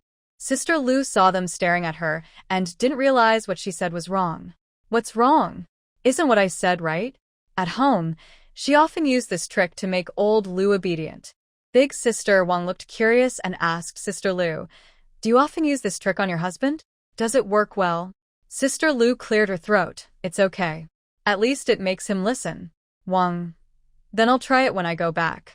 Sister Lu and Shun Jingyue exchanged glances. both smiling secretly. They didn't stay much longer. Seeing that the men would be back soon, they stood up to leave. They headed back home. Qin Xiang'an had just gone to the mailroom to pick up 2 packages sent from Beijing, and there were quite a few things inside. Even the staff in the mailroom wondered who sent these to Deputy Commander Qin. They knew the items inside weren't cheap. In the past, Qin Xiang'an didn't even get letters, let alone packages. Now, with both packages and letters, they were very curious about who sent them.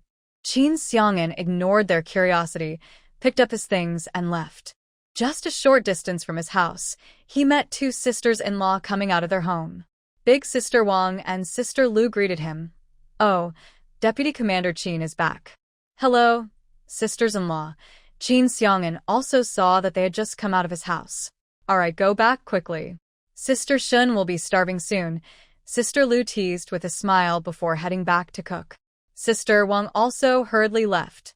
Qin Xiang'an also returned home carrying a package sent from Beijing. Shen Jingyue was inside changing her child's diaper when she heard the door open and familiar footsteps outside. She knew immediately that Qin Xiang'an had come back.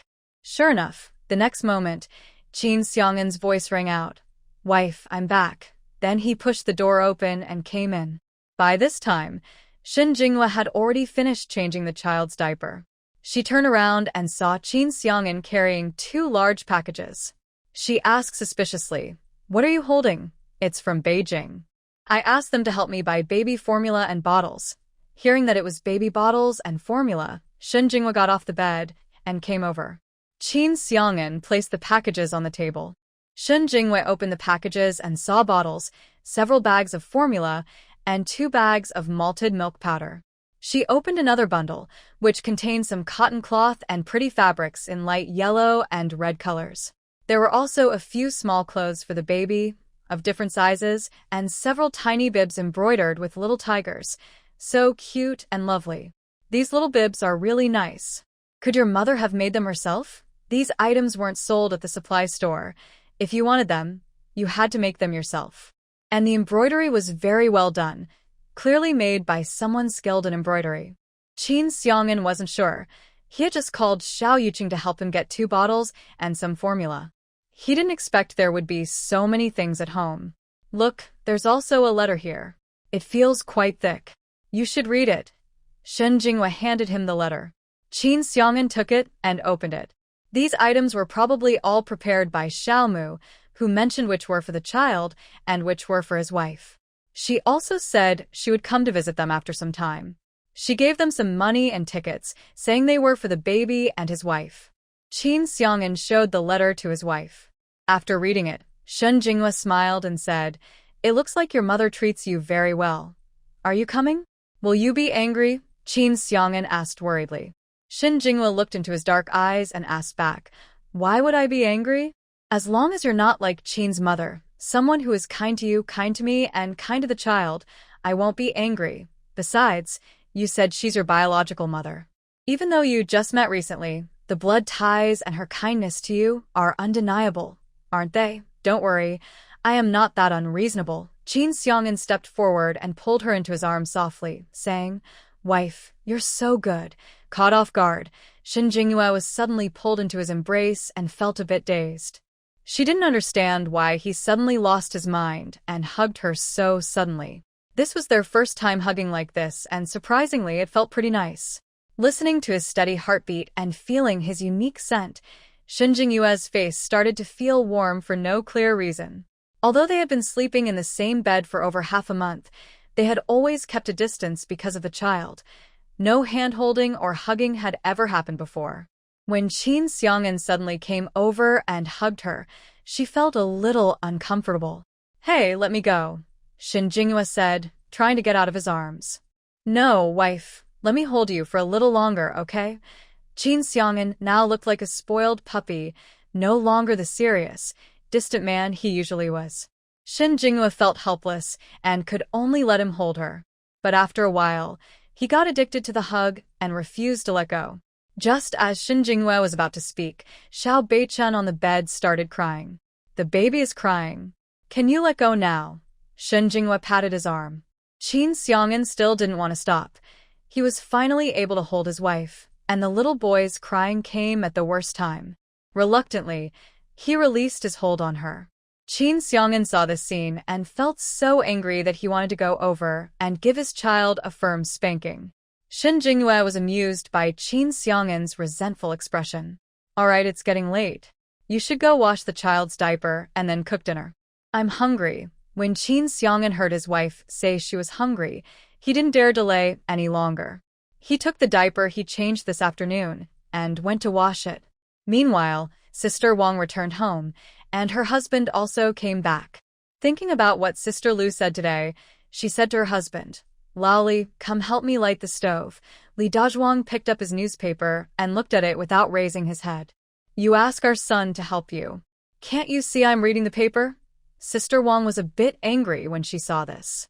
She walked over and snatched the newspaper away. "Why are you doing that? Hurry up and give me back my newspaper." Li Dazhuang frowned, looking at his wife with some dissatisfaction. "Look at you. All you do is read the newspaper every day. Look at our neighbor, Deputy Commander Qin. As soon as he gets home, he helps his wife wash diapers and cook. You come home and just hold your newspaper, pretending to be an old scholar. Can't you learn from him and help me a little?" Sister Wang said increasingly angrily.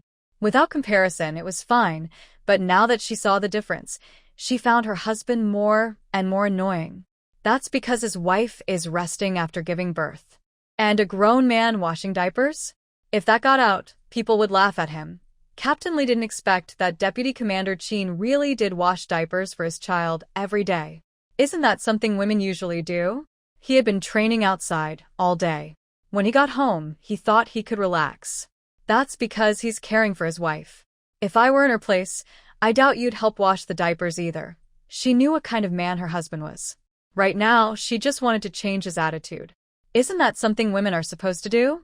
If I, a grown man, washed diapers, I'd be laughed at to death. Sister Wang was so angry she tore his newspaper into a ball and threw it at him. "If you're not going to help, fine. Tonight, you sleep in the same room as your son." After saying that, Sister Wang stormed off angrily. Li Dazhuang was also very angry.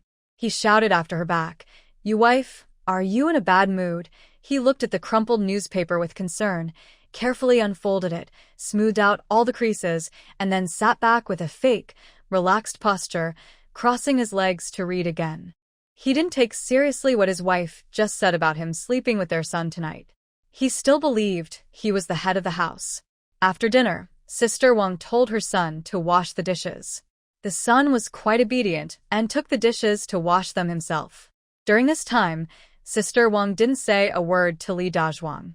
She simply stood up and went to prepare the bathwater for her son. After they finished bathing, she went back to her room.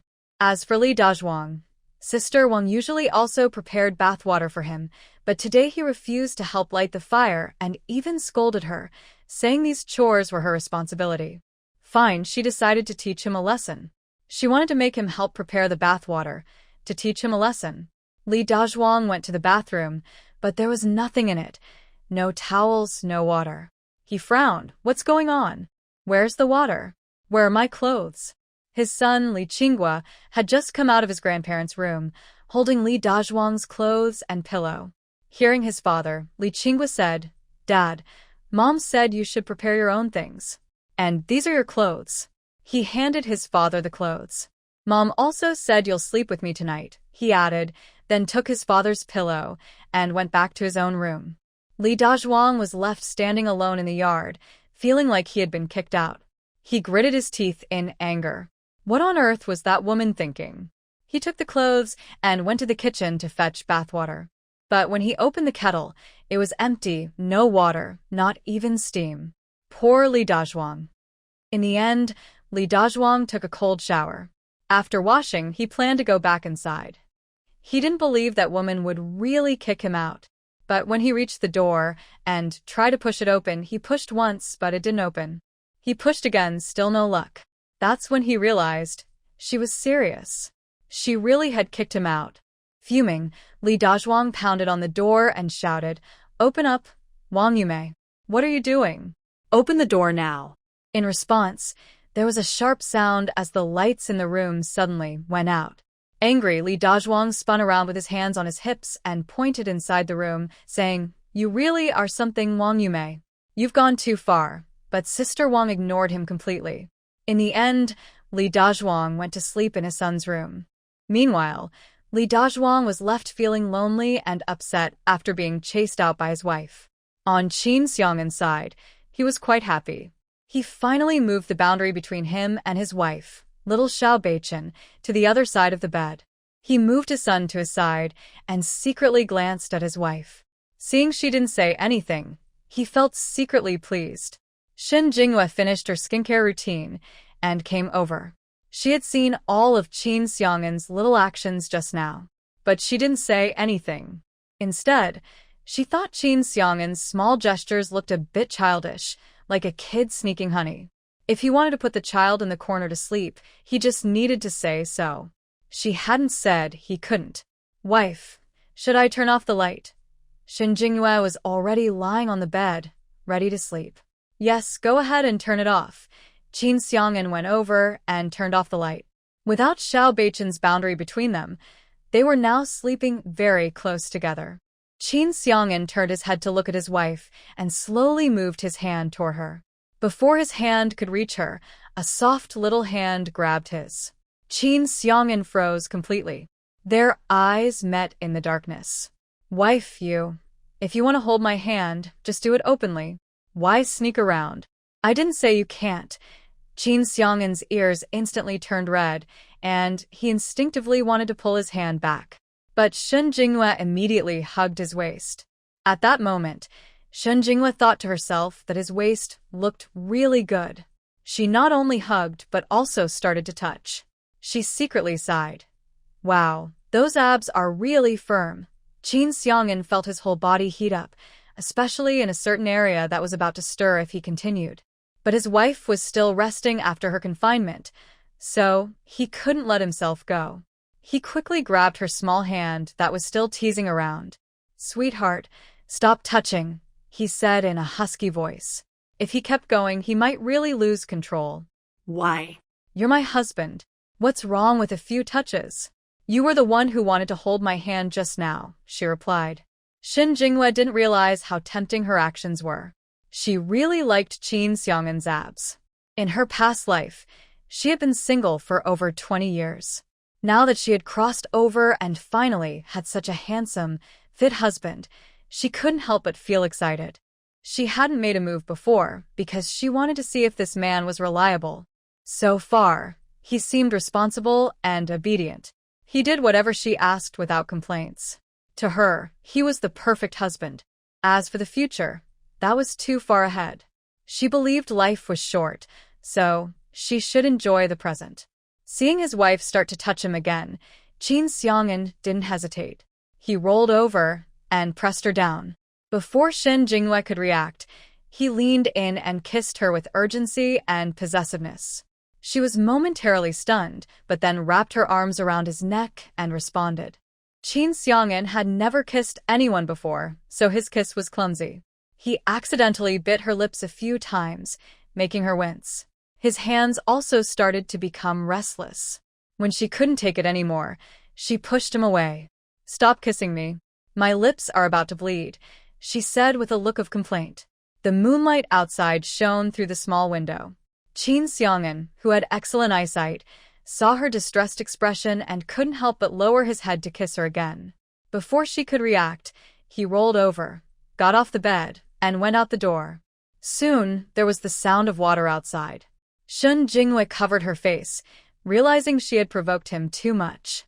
She also felt that something in him had responded. She felt a bit scared. She didn't expect that just touching his abs would lead to such a situation. She really couldn't understand why, but after waiting for a while and seeing no one come back, she closed her eyes and went to sleep. Qin Xiang'an washed himself with cold water several times outside, which finally cooled his temper. He took a moment to calm down outside before going back to change into another set of clothes. Then, he quietly climbed onto the bed and lay down. He glanced at his unkind wife, who had stirred his feelings, but she was sleeping soundly here. Unfortunately, She was still postpartum, and once she recovered, he was determined to get back everything he felt he had lost today. He also noticed that his wife seemed to like touching his abs. If her little hand hadn't kept teasing him just now, he might have lost control. Thinking about what just happened, he started to feel a bit restless again. He quickly calmed himself down, reciting the military rules over and over, before finally falling asleep. Time slowly passed, and it was finally the day Shin Jinghua finished her postpartum confinement. During this period, whenever Qin Xiang'an was at work, she would hold the baby and go into the space. When the baby was sleeping, she practiced yoga. Her efforts paid off. Her figure had improved a lot. She mostly used spiritual spring water from the space for bathing and drinking. She also kept up with skincare and ate well. Now she looked much more beautiful, Kavya, with smooth, glowing skin, completely different from when she first arrived here. Shin Jinghua was now very satisfied with her appearance. The first thing she wanted to do after postpartum was to take a good, relaxing bath. While Qin Xiang'an was at work, she took the baby into the space, placed him on a soft bed, and wrapped him with a blanket, holding his tiny hands and feet to give him a sense of security. After preparing everything, she went to the bathroom and enjoyed a refreshing bath, even washing her hair. During her postpartum period, she did wash herself and her hair, but because she was still in confinement, she was worried about others noticing, so she always wore a hat after washing her hair. Coming out of the bath, she felt much more relaxed. She looked at her son, who was still sleeping, and gently kissed his chubby little face. Now, the child is already a month old. He looks very different from when he was born. Now he's chubby and very adorable. Meanwhile, Qin Xiang'an is training. Seeing that it's almost time to finish, he loudly commands, "Dismissed." Then he walks away quickly. After the training, the little soldiers gather together, watching their deputy commander walk away, feeling very happy. Someone laughs and says, "The deputy commander probably went home to cook dinner for his wife again." Not just that. Our deputy commander is a good man. He even washes the baby's diapers at home. That's true. Since he married his wife and had a baby, our training has become much easier. We used to be often punished with long runs of 10 or 20 kilometers, but since his wife and child arrived, we rarely get punished. So, having a wife is like a warm home. Our deputy commander used to be so serious and cold, but now he's gentle and caring after getting married. Everyone laughs happily. At this moment, Lao Lu walks over. Hearing the boys talking about their deputy commander, he immediately frowns and says, "You little rascals, daring to gossip about our deputy commander behind his back. I'll tell him about this tomorrow, and he'll make you loosen up your muscles." Seeing Lao Lu approaching, everyone quickly lowers their heads and cowers, afraid to speak. Someone says, "No, Lao Lu, we didn't say anything bad. We were just praising the deputy commander for being capable. Yes, Lao Lu, we mean no harm. Besides, what you said is more than what we said. If you hadn't told him, we wouldn't know any of this." Lao Lu's eyes narrow sharply. "A bunch of little rascals, daring to drag me into this. Stand at attention." Everyone quickly lines up. Run around the camp 10 times. No dinner until you finish. The boys feel sad inside but can't disobey the order. They can only obediently start running. They wish they hadn't spoken so much. Lao Lu watches their backs as they run away, a proud smile on his face. "Just a little longer, I can still handle you guys." Qin Xiang'an doesn't know what is happening here. He is on his way home now. His wife just finished her confinement period today. He promised her he would come back early to boil water for her.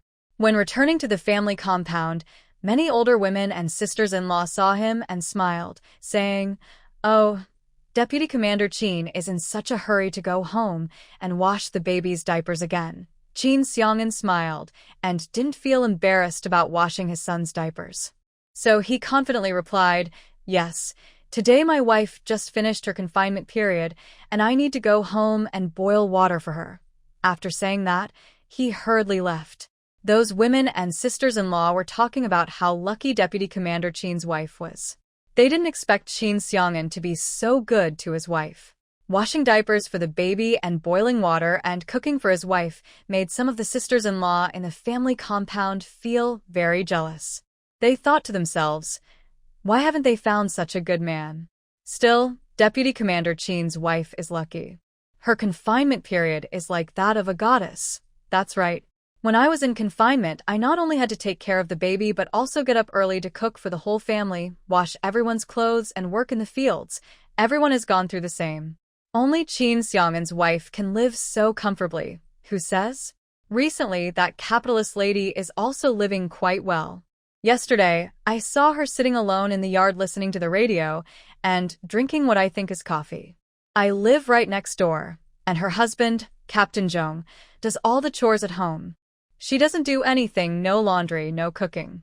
Captain Zhong is always cheerful. Really? Of course, can I tell a lie? It's been almost half a month, and Captain Zhong's wife hasn't come out once. I see Captain Zhong going grocery shopping every day. That lady is a capitalist, so she probably just stays inside listening to the radio. How could she come out to chat with us? Everyone thought it made sense, but they also felt envious. Why do such good husbands belong to others? Qin Xiang'an had already returned home. His first action was to go inside and check on his wife and child. Shun Jingyue was in the space, taking care of the baby. The baby had just woken up. When she heard Qin Xiang'an's voice, she quickly picked up the baby and came out of the space. As soon as she came out, Qin Xiang'an tried to open the door to go in, but Shun Jingyue had locked it from inside. Wife, I'm here. Shun Jingyue carefully placed the child down, then got off the bed and opened the door. You're back. Why did you lock the door? Qin Xiang'an took her hand and walked inside. I was just about to sleep with the child, so I locked the door. Why did you come back so early today? Didn't you ask me to come back early to boil water and give you a bath?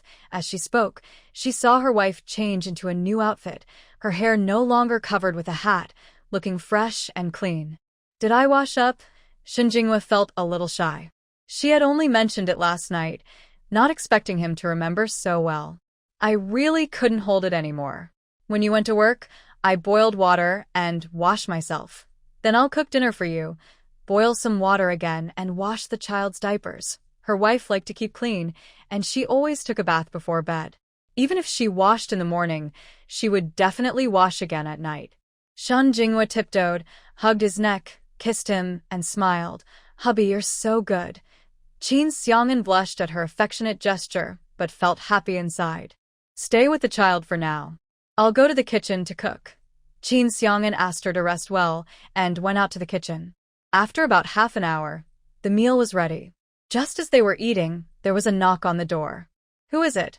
Shun Jingyue looked curiously toward the door. Eat first. I'll go see who it is. Qin Xiang'an stood up and went outside. He opened the courtyard door and saw a young soldier.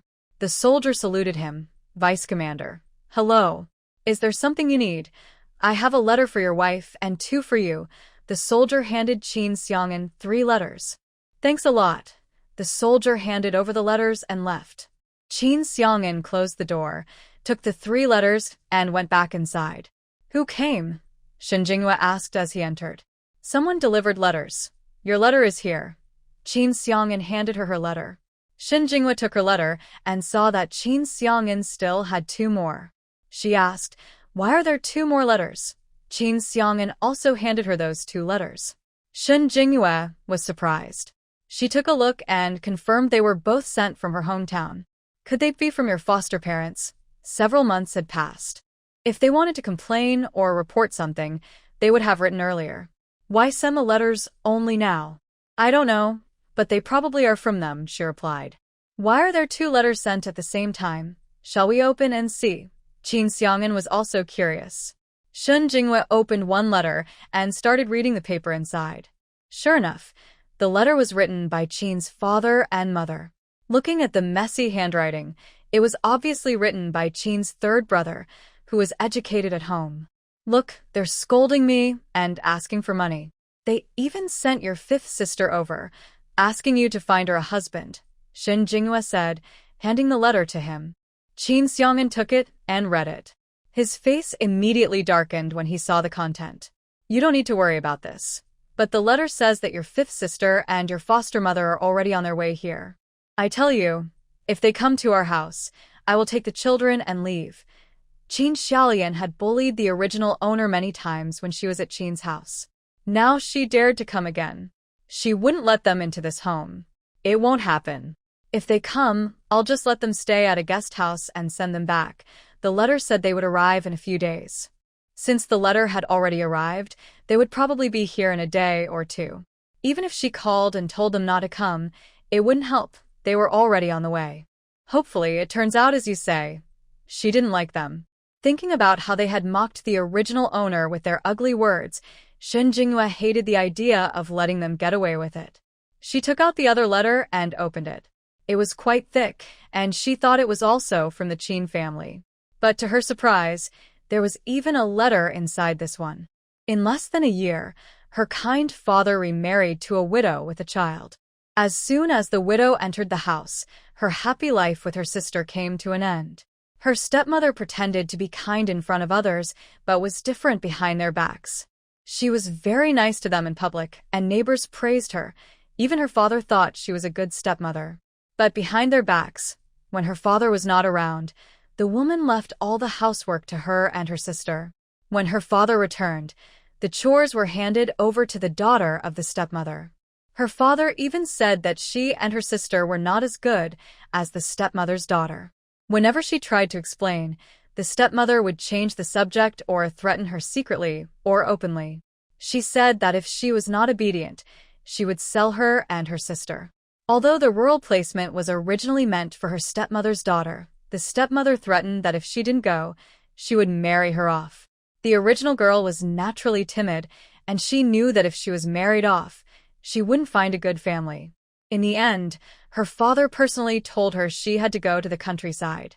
On the day she left, her sister cried and begged to go with her. But her sister was only 13 and still in school. She couldn't bear to see her sister suffer in the countryside. Shen Jinghua opened the letter. It was from her sister, asking how she was doing and saying she would leave middle school after this year and wanted to find her in the countryside. From her memory, Shen Jinghua knew her sister loved studying and always did well in school. She had once said she wanted to finish high school just like her. But now, she wrote that she would stop after middle school. Something must have happened. What's wrong, dear? What does the letter say? Qin Xiaolian asked curiously, seeing her thoughtful expression while looking at another letter. This is a letter from my sister. She said she will stop studying after middle school and wants to come find me in the countryside. She hadn't told her family about her marriage, so her family didn't know she was married. So, what are your plans, dear? Her wife was no longer in the countryside where she had gone before. If her sister wanted to come, she should write back and let her know. The main character and her sister share a very close bond. The sister is very kind to her older sister.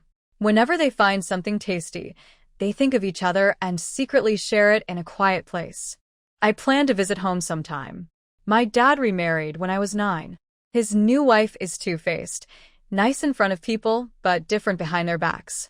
I worry something might happen to my sister. If nothing else happens, her sister probably wouldn't say she doesn't want to study anymore. Then I'll take leave to go with you, her husband said carefully. By the way, we've been married for almost a year, and I haven't visited your family yet. Qin Xiaolian spoke cautiously, unsure if his wife would want him to go with her. That sounds good. But can you get leave then? Shen Jinghua smiled at him. When she goes back, she will take the children with her. It's good that Qin Xiaolian will come along and help take care of them. Plus, he's right. They've been married, and the children are born. They should go back to meet the family. Hearing her agree, Qin Xiaolian felt very happy. No problem. I'll talk to my boss about it. But not now. The Qin family is coming over soon. We should see them off first. If he leaves for a few days, the Qin family might come and gossip about her in the neighborhood. That mother and daughter are not good people. They probably came with bad intentions. This is a good chance to cut ties with them and avoid future trouble. I'll write a letter to my sister tomorrow. When you're at work, help me send it. Okay, I'll do that. All right, let's eat now. The food will get cold. Shen Jinghua picked up her chopsticks and started eating again. Sweetheart, do you want to read that letter too? Qin Xiaolian sat down. The newspaper sent it. I'll read it after we finish eating. By the way, Commander Tan helped me a lot before, and your friends also helped us build a toilet last time. Now that I've finished my confinement, how about inviting everyone over tomorrow evening? We can cook a nice meal to thank them. Before, she was pregnant or resting after childbirth, so it wasn't convenient to host a gathering. Now that I've finished my recovery period after giving birth, it's time to invite everyone for a nice meal. Also, Sister Liu and Sister Wang took great care of me. When I was giving birth, they waited outside, and during my recovery, they often came to help and even made chicken soup for me. I really need to thank them properly. All right, leave it to me. You've just recovered, so you shouldn't get too tired. Tomorrow, I'll ask the lady from the cafeteria to prepare a good meal and send it over. Since his wife had just finished her recovery, he didn't want her to overwork herself. He had to go to work and didn't have much time to cook so many dishes after coming home. It would be better to spend some money and food coupons to ask the cafeteria lady for help. Later, they could give her a small gift to show their thanks. Shen Jinghua frowned. Wouldn't that seem a bit insincere? She wanted to cook the meal herself because inviting others to eat should show real sincerity. It's fine. As long as the food is good, that's what matters. Don't worry, they're all straightforward people and won't mind. I get home too late, and I don't want you to tire yourself out cooking so much. Just listen to me. Qin Xiang'an didn't want his wife to get exhausted. All right then, but make sure there's plenty of meat. You men have big appetites, so we should prepare enough dishes. Do you still have enough money? If not, I can give you some. After the wardrobe and dressing table were delivered, Qin Xiang'an had given the remaining money to Uncle Dodgy and then handed all his savings to his wife. At first, she thought Qin Xiang'an had sent most of his money back home and didn't have much left. But when she saw his savings, there were more than 4,000 yuan, quite a large amount at that time. Later, she learned that Qin Xiang'an earned over 80 yuan a month, and he also received extra pay for special assignments. He only sent about 20 yuan home and saved the rest. Now, he had given all of it to his wife. No need, the allowance you gave me is enough. Indeed, Shen Jinghua had given him 10 yuan for daily expenses, which he used to buy groceries or meals from the cafeteria. If he ever needed more, Shen Jinghua would give him extra. Men tend to become bad when they have money, although Qin Xiang'an is not like that, but who knows if he'll change in the future. If it's not enough, just tell me. The two continued eating. After finishing, Qin Xiang'an went to wash the dishes. Shen Jinghua went to feed the baby. Once he was full, Shen Jinghua patted him to burp, then placed him on the bed to play by himself. Shen Jinghua doesn't usually hold the baby all the time, worried that if she spoils him, he might cry more when put down, clinging to her. When she puts him on the bed, as long as he doesn't cry, he will play until he's tired and fall asleep. After putting the baby down, she picked up the letter she had received. She opened it to see what was written inside. Without a doubt, her novel was accepted by the newspaper, and they sent her money. They also urged her to finish the next part quickly and send it over. She thought that the novel's response was quite good. She kept the money carefully, planning to send the rest tomorrow. By this time, Qin Xiang'an had finished washing the dishes. He carried a wooden bucket in one hand and a big red basin that his sister-in-law had bought last time in the other, walking in. Wife, the hot water is ready. Let's give the baby a bath first. Yes, you do it. Qin Xiang'an has gained experience in bathing the baby. At first, when he started, he was inexperienced and made the baby cry loudly. But later, with more practice, the baby stopped crying and even enjoyed the bath. Every time, the little guy would splash water everywhere with his small hands and feet. Qin Xiang'an came over to bathe the baby, taking off his little clothes and placing them into the water-filled basin. As soon as he was put in, little Xiao Beichen happily stared at his legs and gave a toothless smile. Don't move around. Dad is giving you a bath. The baby was too young to understand what his father said, just staring at his legs and splashing water, quickly soaking a large area. Seeing the wet ground, Shen Jinghua said helplessly, maybe we should take the baby to the bathroom to bathe from now on. Otherwise, every time we give this naughty kid a bath, the floor gets all wet. Okay, tomorrow I'll carry this naughty kid to the bathroom to bathe. This kid is getting more and more lively as he grows. Qin Xiang'an finished bathing the child and picked him up. The child still wanted to play with water and looked a bit upset when he was carried away by his father. In the next moment, he started crying loudly. Shun Jinghua smiled and said, "See? He must know you mentioned him, so he's crying. That's not because he understands me, but because this little rascal wants to play with water." Every day, Qin Xiang'an bathes the child and already knows what he's up to. He ignored the child's crying, quickly dried his small body, and put on the little bib that Zhao's mother had sent earlier. Then he placed the child on the bed to play by himself. When dressing the child, he stopped crying and was curious, tugging at his little bib to play. Qin Xiang'an took the water away. "Honey, do you want to take a bath now? I can bring the water to the bathroom for you." After tidying up the room, Qin Xiang'an asked his wife. "Yes, go ahead. I'm almost done with my writing." Shun Jinghua finished the last part of her writing, then placed her letter to her sister into an envelope. She also packed the novel she had copied to send to the newspaper office in Jing City into another envelope. These will be sent out tomorrow. After finishing these, Qin Xiang'an had already prepared the hot water. Shun Jinghua went to take a bath, and Qin Xiang'an stayed inside watching the child. When both of them finished bathing, Qin Xiang'an washed his clothes again. When he re-entered the room, Shun Jinghua noticed that the man wasn't wearing a shirt. Her eyes widened as she looked at his strong, well-defined muscles, unable to look away. Her face turned slightly red. Although she had touched him many times recently, he only allowed a quick touch before stopping, being quite stingy. Sometimes, when it was too hot, she asked him to take off his shirt, but he refused, as if afraid she would see everything. But today, he unexpectedly took off his shirt himself.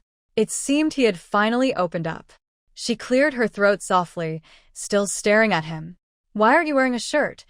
Qin Xiang'an closed the door and came over, directly lying on the bed. "Isn't it hot? I just finished washing my clothes, so I'm not wearing one." Shun Jinghua looked at him intensely, as if to say, "Do you believe me?" Qin Xiang'an's eyes looked a bit shy and embarrassed. Shun Jinghua saw through but didn't say anything, knowing this man probably had bad intentions. She carried her sleeping son to a spot near the wall so he could sleep peacefully, wrapping a small blanket around him for extra security. After finishing, she felt a little sleepy and told him, "Go turn off the light. I want to sleep." Then she lay down. Qin Xiang'an went to turn off the light. When he climbed back onto the bed, he lay down beside his wife and held her tightly. "Why are you?" Shun Jinghua hadn't finished speaking when Qin Xiang'an kissed her. His hand still held hers, resting on his strong chest. His rough, hoarse voice softly said, "Wife, let me touch you." He knew his wife liked his body. When she was postpartum, he was cautious. Now that she had recovered, it should be okay. Shun Jinghua felt dizzy from the kiss. Hearing his words, her face turned red with embarrassment. This man, why does he talk as if he's a rogue? But his abs really felt nice to touch. She stopped holding back because he had asked her herself. Just as she was about to lose all her strength from the kiss, Qin Xiang'an's voice, full of restraint, came again softly. "Wife, is that okay?" Shun Jinghua wasn't naive. She understood what he meant. This month, she drank spiritual spring water every day and did postpartum yoga. Her body was now well recovered. Blushing, she softly replied, Qin Xiang'an was happy to hear her answer and no longer held back. Wow, wow, wow. Shun Jinghua was awakened by her child's crying. Still not fully awake, she felt annoyed and sat up. Her discomfort made her more alert. She opened her sleepy eyes, endured her discomfort, and crawled over to her crying son to pick him up. She secretly cursed Qin Xiang'an for being unkind. If it hadn't been for the baby's crying last night, he might have kept her awake all night doing that stuff. Now she was exhausted and sleepy. She checked the child's diaper. It was still clean, so he must be hungry. She fed the baby, and Xiao Beichen, who had been eating, stopped crying. Maybe he had cried very hard just now, so now his little body was still trembling, looking very pitiful. Qin Xiang'an finished changing the baby's diaper early in the morning and went to buy groceries and pick up breakfast. Just after feeding the baby, he returned with the groceries and breakfast. He thought his wife was still sleeping. When he opened the door, He saw that she was already awake, holding the just-fed baby. "Wife, you're awake." He placed the groceries and breakfast on the table and came over. Concerned, he asked, "Are you okay? Do you feel uncomfortable anywhere?" Shin Jingwei glared at him and scolded, "What do you think? Hurry up and help your son burp." She directly handed the baby to him. Qin Xiang'an quickly held his chubby son and skillfully patted him to burp. But his eyes kept worriedly looking at his wife. "Wife, do you want to wash up? I brought breakfast for you." Yes, she was indeed hungry now. Qin Xiang'an held the baby with one arm and helped his wife wash her face with the other. "Are you okay, wife?" He quickly put down the water bottle and hurried over with the baby. He placed the baby on the Kong bed and looked at his wife with concern. Shin Jinghua scolded him lightly. "It's all your fault. I told you to control yourself last night, but you didn't listen." She was very embarrassed and annoyed. Thinking about what happened last night, Qin Xiang'an's whole body started to feel heated again. He quickly stopped those romantic thoughts in his mind. He squatted down and massaged her legs. "Sorry, I will be gentler next time." He apologized to his wife. Seeing that he was sincere and still helping her massage her legs, her anger eased a lot. When her legs no longer felt weak, she got up to wash up. After breakfast, Qin Xiang'an went to work. When leaving, he said, "Please handle the dinner arrangements tonight. Sister Wang and Sister Lu, you talk to them. I'll take care of the rest. I've already told the kitchen ladies to help prepare 2 good tables of food. It's also a celebration for your postpartum recovery." "Okay, I'll go talk to them later." After staying in the house for a month, it was time to take the child out for a walk. "Oh, and don't forget the letter." She handed him 2 letters she had written. Qin Xiang'an took the letters and put them away, then said to his wife, "If you're tired, rest for a while. I need to go to work now. Come home and cook lunch when I return." After saying that, Qin Xiang'an left for work. Shen Jingyue was still sleepy. She locked the door, then held her son, and went to the space to sleep. Meanwhile, on the train heading to the northwest, Qin's mother and Qin Xiaolian were sitting uncomfortably on the train. "Mom, I feel so bad. I didn't eat anything wrong, so why do I keep having diarrhea?" Qin Xiaolian sat holding her stomach, feeling very uncomfortable. She had just come out of the bathroom. Even Qin's mother was feeling nauseous and was dry heaving, though she didn't know why. It was strange, because she hadn't felt this way a couple of days ago. Why now? Maybe the dried food we brought is spoiled, and that's causing the stomach upset, Qin Xiaolian thought. It's hot today, so maybe that's the reason. But the dried food is usually durable, and it still tastes fine, Qin's mother said, thinking it shouldn't be the dried food. A local woman sitting in front, munching sunflower seeds, saw how uncomfortable they looked and asked, "Are you from out of town?" Qin's mother saw the woman asking but was feeling too unwell to respond. Qin's mother didn't say anything, but Qin Xiaolian couldn't hold back and went to the bathroom again. The woman watching Qin Xiaolian walk away clicked her tongue and said to herself, "Tska, just by looking, I can tell you're from out of town. Our place is different from yours. Many outsiders come here, and I can't get used to the climate. Some can't handle it and leave after just a few days. Seeing how miserable you look, I bet you'll have an even harder time once you reach your destination." When Qin's mother heard what the older woman said, she endured her stomach discomfort and asked, "Old sister-in-law, what do you mean just now? Are you saying we have a problem with the local climate, or did we eat something bad? I've seen many people like you. It's just the climate adjustment. The train has now reached the northwest region. Go walk around the carriage. There are probably still many people like you. They are definitely from other places." Qin's mother never expected that to be the reason. She muttered, "Why is the climate so hard to get used to? There are even worse cases. Some people are nosebleeding, catching colds, running fevers, or fainting," the older woman added. What? "People are fainting and running fevers. Is there anything that can help with that?" Qin's mother didn't want to travel so far and end up empty-handed and suffering instead. Her trip was to make Qin Xiang'an and that woman divorce. That woman had ruined their family's reputation, making Xiao Lian's reputation in the village and nearby areas not very good. How will she get married in the future? Anyway, he wasn't even their biological son. He was adopted by the old master when he was alive. Xiao Lian liked him, so she wanted her to marry him. In the future, all of Qin Xiang'an's money would belong to their old Qin family. In the past 2 months, Qin Xiang'an hadn't sent any money back. She had planned to come earlier, but with the busy farming season, she couldn't come until now. The work points for the whole year depend on this period. Even if they wanted to come, they couldn't find the time.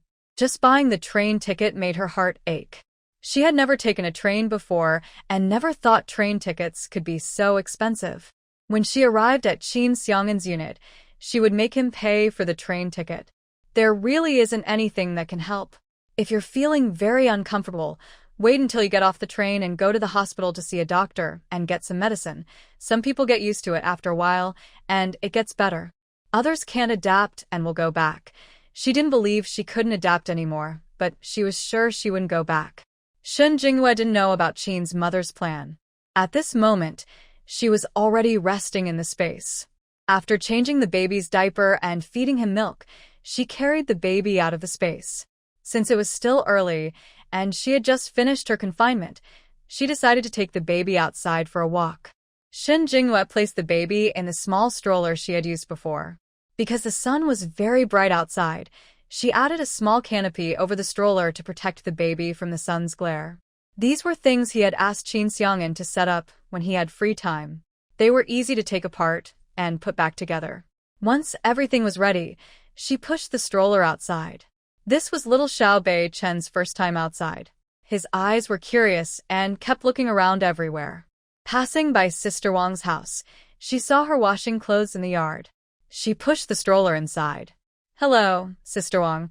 Are you washing clothes?" Sister Wang looked up when she heard the voice and saw Shen Meizi coming out with the baby.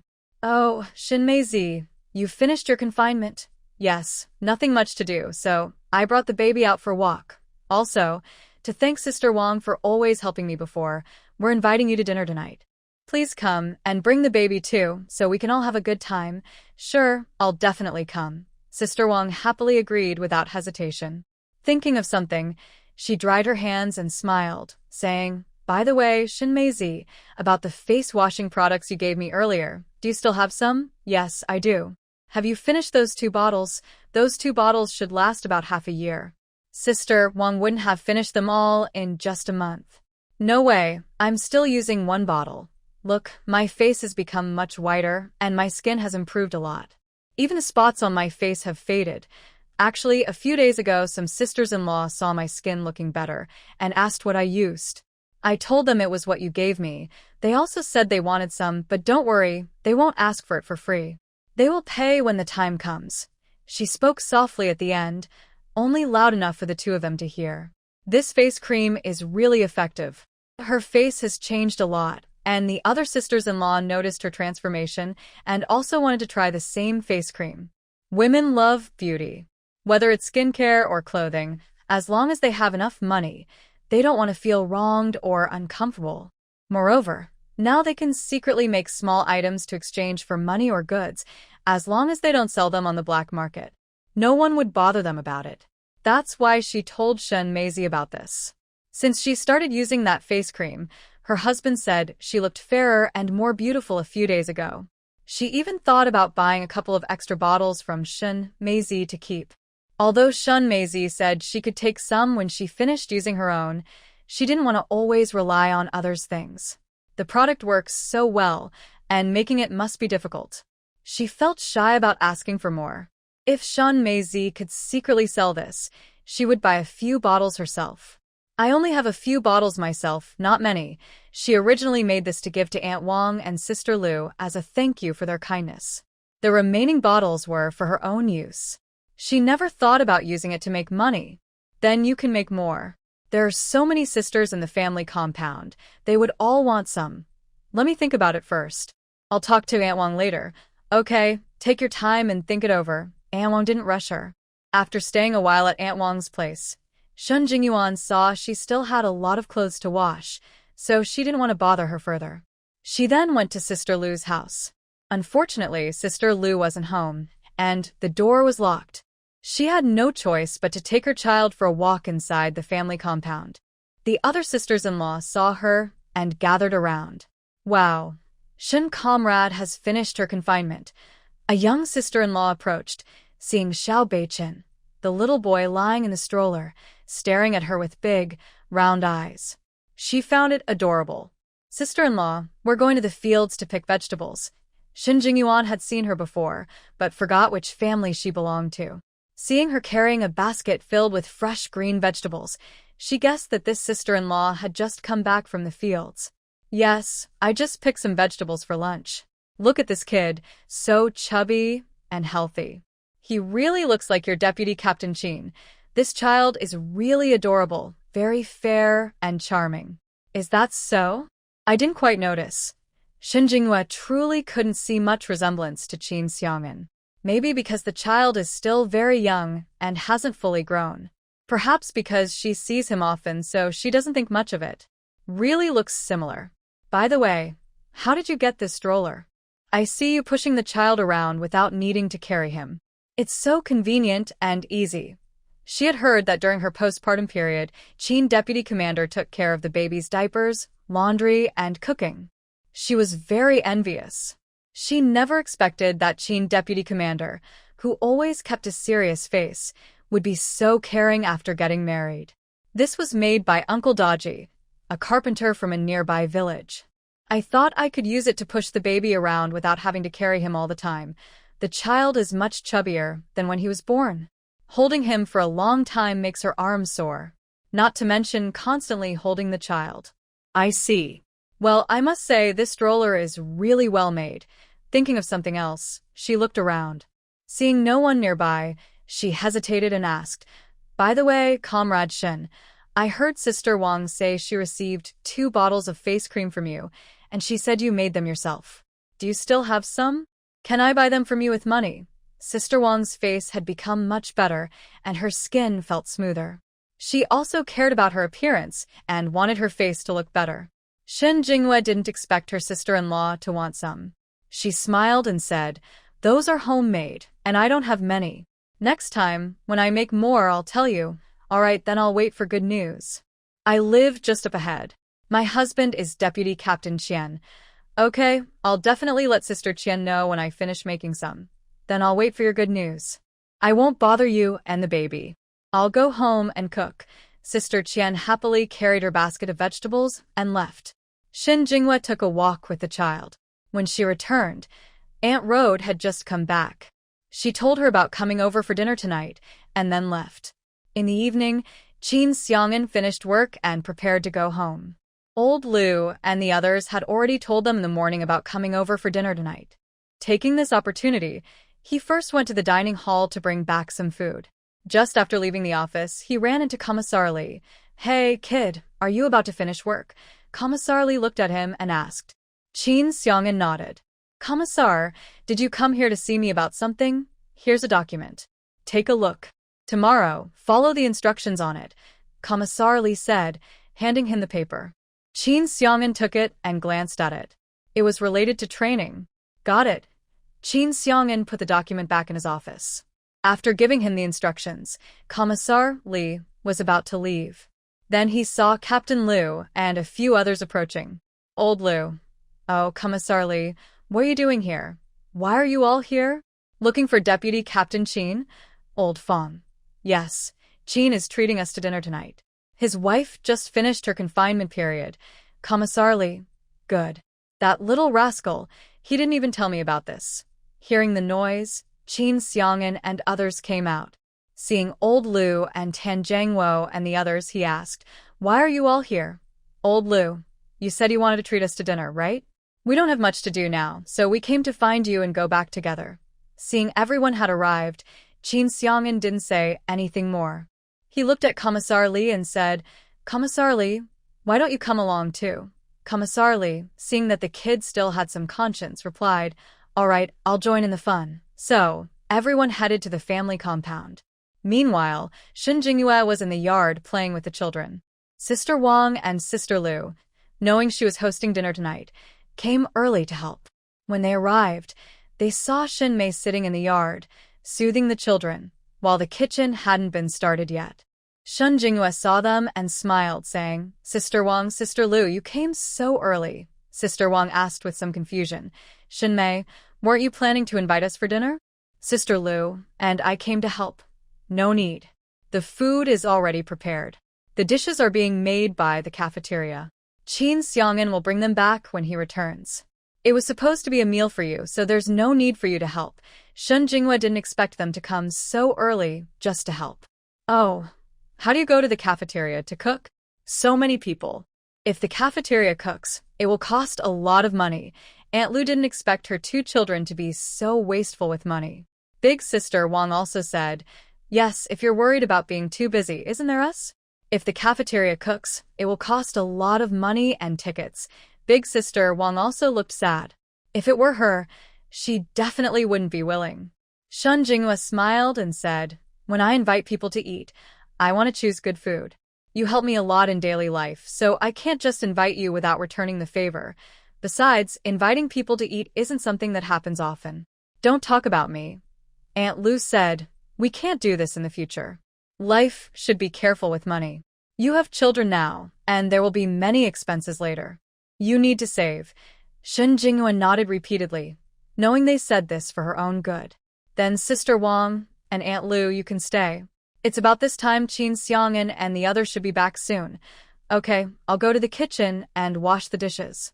When they come back, we can eat right away. Big Sister Wang and Aunt Lu went to the kitchen to get the dishes and wash them. Shun Jinghua also wanted to help, but the children just needed to lie on the stroller. However, Big Sister Wang and Aunt Lu pushed her out and told her to watch the children well. They would handle the chores. At the family courtyard cafeteria, Old Lu and the others were stunned to see Qin Xiang'an carrying a box full of food. Old Lu widened his eyes and looked at the 2 bags of mesh net food boxes Qin Xiang'an was holding. Isn't this, Old Qin? Is this the meal you invited us to? How come? The cafeteria's food isn't good? Besides, these were made separately by the sister-in-law here. The dishes are fresh. You still dislike them? Old Qin frowned. Old Fong said, the cafeteria's food is also good. We just thought you were going to cook yourself. Tan Jiangwo chuckled and said, sister-in-law just had her month of confinement. Old Qin probably doesn't want his wife to cook. Qin Xiang'an shoved 1 mesh bag of food boxes into Tan Jiangwo's hand. You talk too much. Let's go. We can eat when we get back. It's more convenient. He carried the other mesh bag of food boxes and headed outside the cafeteria. The others smiled and quickly followed. Having good food and dishes was already great. There was no need to be picky. Qin Xiang'an took them back to his house. At home, Sister Wang and Sister Lu helped move the tables and benches to the yard. Since there were many people, there was no space inside the house. Luckily, the weather was nice today, and eating outside was cool and comfortable. Just as they finished moving the tables and benches outside, Qin Xiang'an and the others returned.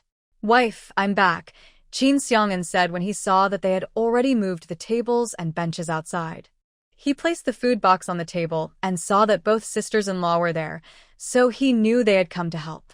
He expressed his gratitude, saying, thank you both for your hard work. It's no trouble. We originally planned to come and help cook, but Sister Shin said you had the kitchen staff help with the cooking directly. We just helped wash the dishes and move the tables. Sister Lu smiled and said, hello, sisters-in-law. Old Fong and a few others came over. Everyone please sit down. Dinner will be ready soon. Shun Jinghua had put the children to sleep and came out smiling to greet everyone. Seeing that the political officer had also arrived, Shun Jinghua smiled and called out, the political officer is here too. Yes, I heard you just finished your confinement period. I came to see you. Later, you should eat more, political officer. When you first came, I was very grateful for your help. At that time, she was working at the health clinic, but it was thanks to Commander Lee. That's because you're capable, Commander Lee said, knowing what she meant. This was the first time Old Lu and the others saw Old Qin's wife. They didn't expect her to be so beautiful. Old Qin was really lucky. He could marry such a pretty wife when visiting his hometown. Hello, sister-in-law. Hello, younger sister. Old Lu and the others called out together. Their voices were much louder than when they called Sister Wang and Sister Lu earlier. Shun Jinghua also smiled and greeted them. Hello. I was not able to entertain you properly while you were resting after your confinement. This dinner tonight is specially for everyone. Thank you all for your help during this time. Please don't hold back. Eat and drink as much as you like. Old Lu said, you and Old Qin are good brothers. Helping each other is what we should do. Old Fong added, exactly. Sister-in-law, if you need anything, just say so. We'll do our best to help. My name is Fong Qingye. Just call me Old Fong from now on. Old Chen moved aside to let people pass. All right, it's just you. Old Qin is here, and he doesn't need any help. He smiled and introduced himself. Sister-in-law, my name is Chen Ping. If you need anything in the future, just call me. Old Zhu also joined in. And I am sister-in-law Zhu Yu. If you need anything, just ask me. Enough, enough, Qin Xiang'an said quickly. I'm still here. Sit down and eat. Didn't you all say you were hungry when you came back? Since his wife was here, he didn't need their help. Yes, sit down and eat quickly. At this moment, Sister Wang and sister-in-law Wang also took out their bowls and chopsticks and set them up. The food containers were opened, and the dishes inside were ready. Shun Jinghua said, Sister Wang, sister-in-law Lu, go call the children to come and eat. Both nodded and went to call the kids. There were 2 tables of food, women and children at one, men at the other. The children saw so many delicious dishes and were drooling with hunger. Everyone eat quickly or the food will get cold, Shun Jinghua urged warmly. The children had been eager to eat, and hearing her, they started grabbing their chopsticks. Others also began to eat. Old Lu took a bite of braised pork and couldn't help but praise. The food in the cafeteria tastes pretty good. This braised pork is really delicious. Try it, everyone. This braised pork isn't often seen in the cafeteria. Today, we're lucky. Next to him, sister-in-law Lu looked at him with a bit of annoyance. What? You mean my cooking isn't as good as the cafeteria's? Everyone couldn't help but glance at old Lu, their eyes full of amusement. Haha, old Lu, like old Qin, is also controlled by his wife. Old Lu's face darkened. His wife really didn't give him any face. But to avoid her not letting him sleep on the bed tonight, he stubbornly said, Did I say that? I just said the cafeteria's food is good, but yours is better. Sister-in-law Lu snorted, but didn't say anything more. She helped her sons serve some food. Everyone continued eating happily and chatting. Once they finished eating, Shun Jinghua specifically came over to thank Lieutenant Tan, since he had helped her a lot at that time. Lieutenant Tan, I really want to thank you today. When I first arrived, Qin Xiang'an wasn't here. Thank you, and the other young soldier for helping me fetch water and chop firewood. Tan Zhenghua was a bit surprised and flattered. Sister-in-law, please don't say that. Old Qin and I are brothers. It's only right that we help. Qin Xiang'an also stood up, picked up his teacup and said, You're right, sister-in-law. I should thank you properly. I toast you with tea. Tan Zhenghua didn't refuse and drank the tea. After thanking him, Shun Jinghua also expressed her gratitude to Commissar Li for recommending her to work at the health clinic. Finally, she thanked Sister Wang and Sister Lu, who had helped take care of her during this time. She was very grateful. After everyone finished eating, the children had already gone outside to play. Just then, the children inside the house woke up. Shun Jinghua went in, picked up the baby, and showed him to everyone. Everyone looked at the baby and liked this chubby little boy very much. Old Lu and the others were seeing Qin Xiang'an's son for the first time. They laughed and said, Old Qin, this kid looks exactly like you. Qin Xiang'an took the baby and, hearing this, said with a bit of annoyance, Of course he looks like me. He's my son. The others also gathered around to look. The baby really did look a lot like Qin Xiang'an, like a tiny version of him. They praised the baby and played with him for a while. When the baby started crying and seemed hungry, Shun Jinghua carried him back inside to feed him. Finally, everyone helped clean up the lunch boxes and tables, then went back to rest. 2 days later, at the Northwest train station, Qin's mother and Qin Xiaolian looked pale and exhausted, carrying their bundles as they helped each other off the train. Mom, this place really isn't a good place to stay. Is the 4th brother really in the army here? If she had known it would be so uncomfortable, she wouldn't have come. This place is hardly a place for people to live. The address said this is the place. When we bought the tickets, we asked about it, and they said this is the right place. Qin's mother had never been here before, so she didn't know that outsiders often find it hard to adapt to the local environment. Right now, She was feeling very uncomfortable too. Over the past 2 days on the train, she almost felt like vomiting from exhaustion. They hadn't slept well at all, and now both of them had dark circles under their eyes. What should we do now? How can we get to 4th Brothers Unit? Mother Chin was traveling far for the first time, and she was genuinely scared. Let's go out first, and then we can ask someone for directions. They carried their bags and followed the crowd toward the station exit. Once outside, Mother Chin approached a station staff member and asked, "Sir, how do we get to the military unit from here?" The staff member saw that the woman was an older lady and guessed they were from out of town. He replied, "What are you going to the unit for? Is no one coming to pick you up? I'm here to find my son. He's in this military unit," Mother Chin said quickly, showing him the address from her pocket. "That's the right unit," she pointed to the address. "We came suddenly and don't have his phone number. Could you please help us?" The staff member looked at the address and confirmed it was their unit. "All right, come with me. I'll take you to the railway police station. They can help you contact him." "Thank you, sir." Mother Chin and her daughter both smiled happily. He led them to the railway police station, explained their situation, and then left. A young police officer asked Mother Chin, "Ma'am, what's your son's name, and what is his rank in the military?" "My son's name is Chin Seongin. I don't know his exact rank, but he's an officer." The young officer looked at her suspiciously. Wasn't he her son? Why didn't she know his rank? He wondered but didn't ask. Instead, he went to the phone and made a call. He asked if there was anyone named Chin Seongin in their unit. When he received a positive reply, he explained their situation. They said they would pass the message along and call back later.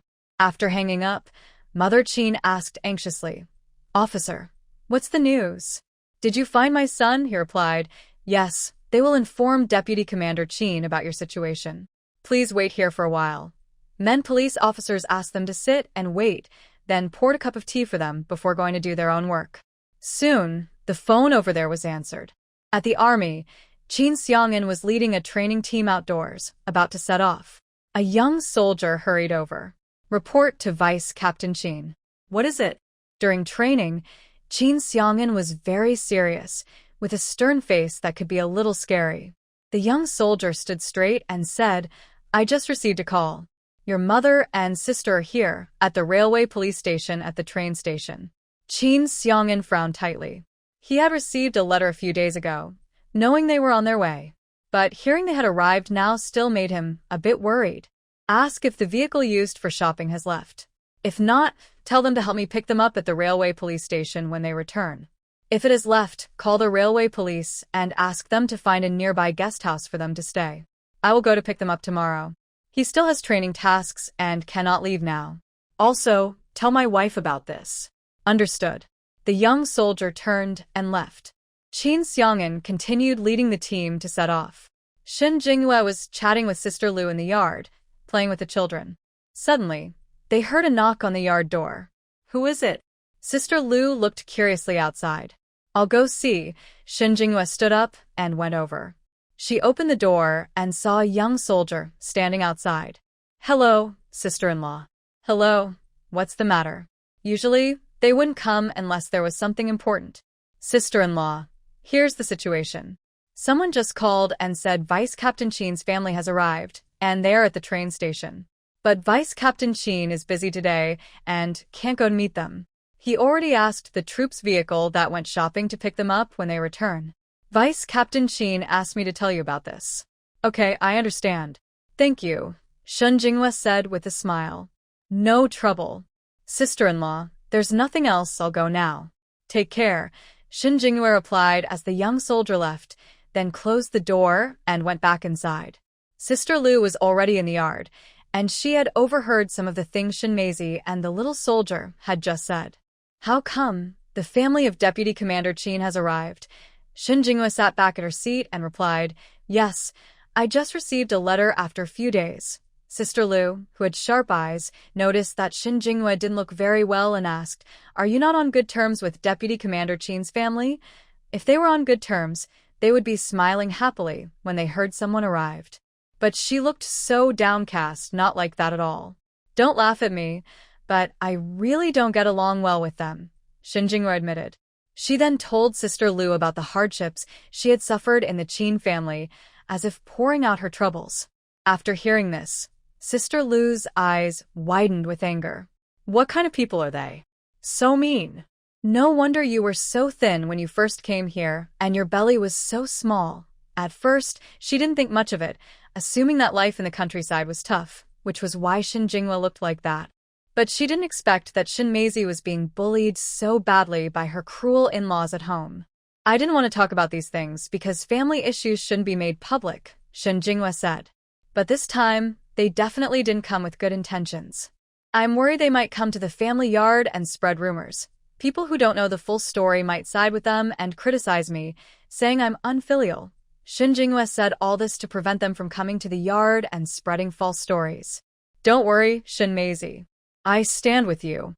I won't let them bully you, Sister Lu assured her. Shin Jinghua smiled, feeling warm inside because Sister Lu believed in her without hesitation. You trust me so much? Are you afraid I might be lying? I believe in your character. Besides, when you first came here, you were indeed very thin. If your in-laws treated you well, how could they let you, a pregnant woman, travel so far and look so weak? So, what do you plan to do now that they are here? How are you going to handle it? Sister Lu asked curiously. Let Deputy Commander Qin handle it himself. He said he would take care of it and I trust him. Anyway, she wouldn't accept Qin's family moving into her home. That's good. You've finally found happiness after all your hardships.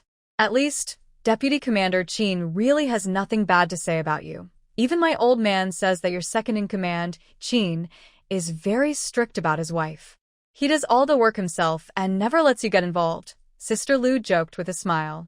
Shin Jinghua was amused by Sister Lu's words. Is that true, sister-in-law? Did Captain Lu really say that? Yes, he did. But you mustn't tell your husband about it, or old Lu will scold me again. These were things old Lu said privately when he came back, and he told her not to share them. At the train station, Qin's mother and Qin Xiaolian sat waiting at the police station for a while. Finally, the phone rang again. Both Qin's mother and Qin Xiaolian became excited. When they saw the police officer answer the call, they listened carefully. But because they were a little far away, they couldn't hear what was said on the other end. They only heard the police officer say, "Good," then hang up. After hanging up, the police officer approached them. Qin's mother quickly stood up. Officer, how is it? Did you contact my son? Yes, you can wait here. Deputy Captain Qin is very busy today. He said a military vehicle will come to pick you up. Thank you so much, officer, Qin's mother said gratefully. No need to thank me. Just wait here. It might take a while, the officer said before returning to his work. Qin's mother and Qin Xiaolian were very happy. Mom. So fourth brother is still a deputy captain? That must be a pretty high rank, Qin Xiaolian asked eagerly.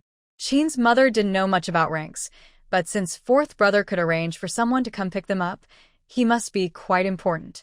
If I'm honest, I don't know exactly, but since he can get someone to pick us up, he must be pretty high up in the army.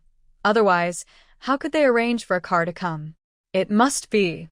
Shin Jinghua is really lucky, Mom. When we get to the army, you should talk to fourth brother and ask him to divorce Shin Jinghua. If Shin Jinghua hadn't interfered back then, fourth brother would still be hers. Now, she's the one following him to the army.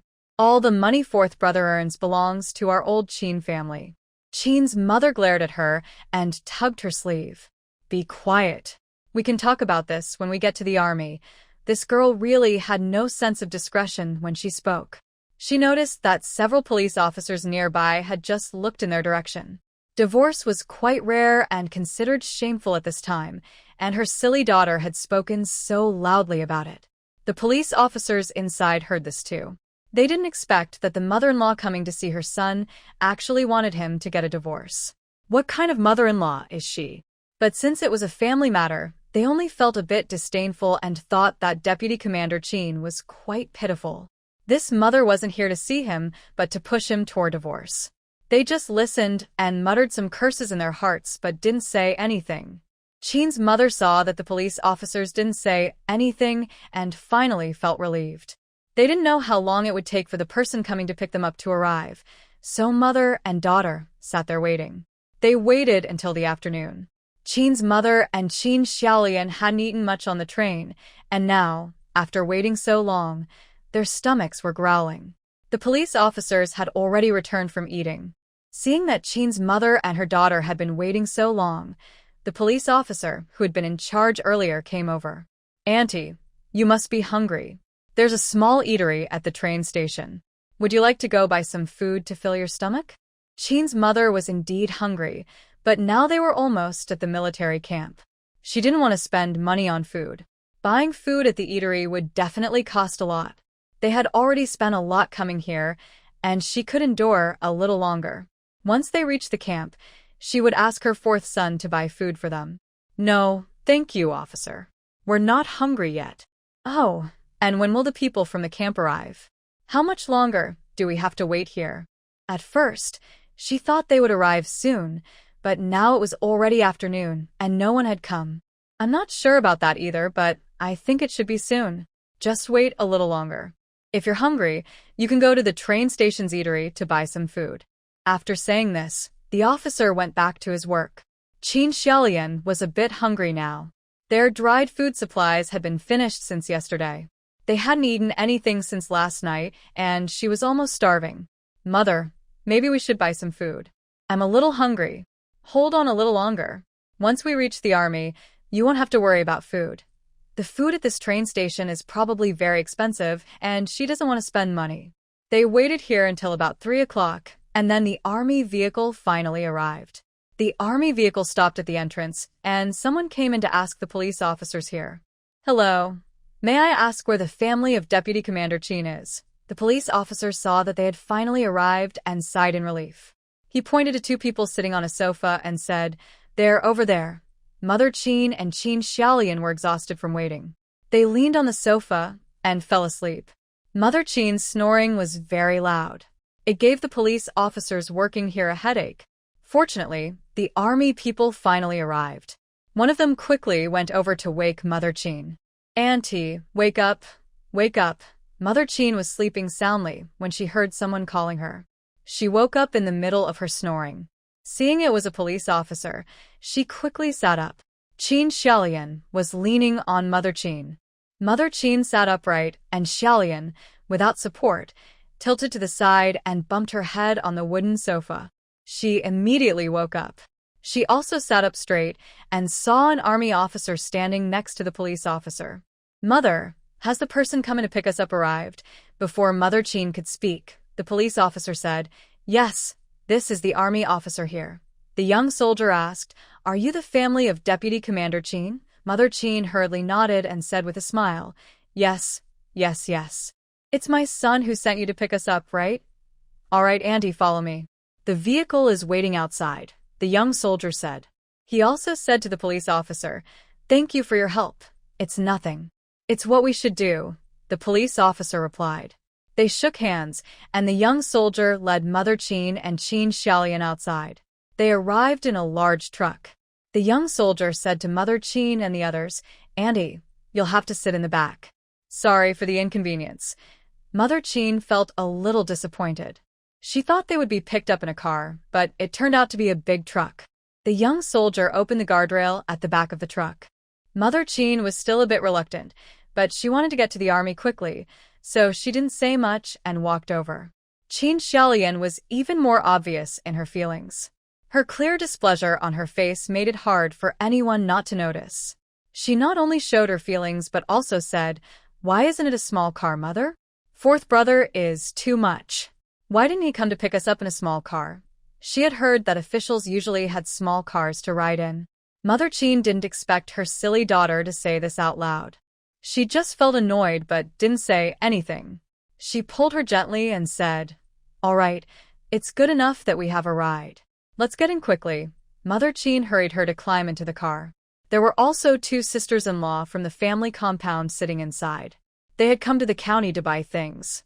Those sisters-in-law heard Qin Xiaolian's words and looked down on her with disdain. They thought, "She still wants to ride in a small car."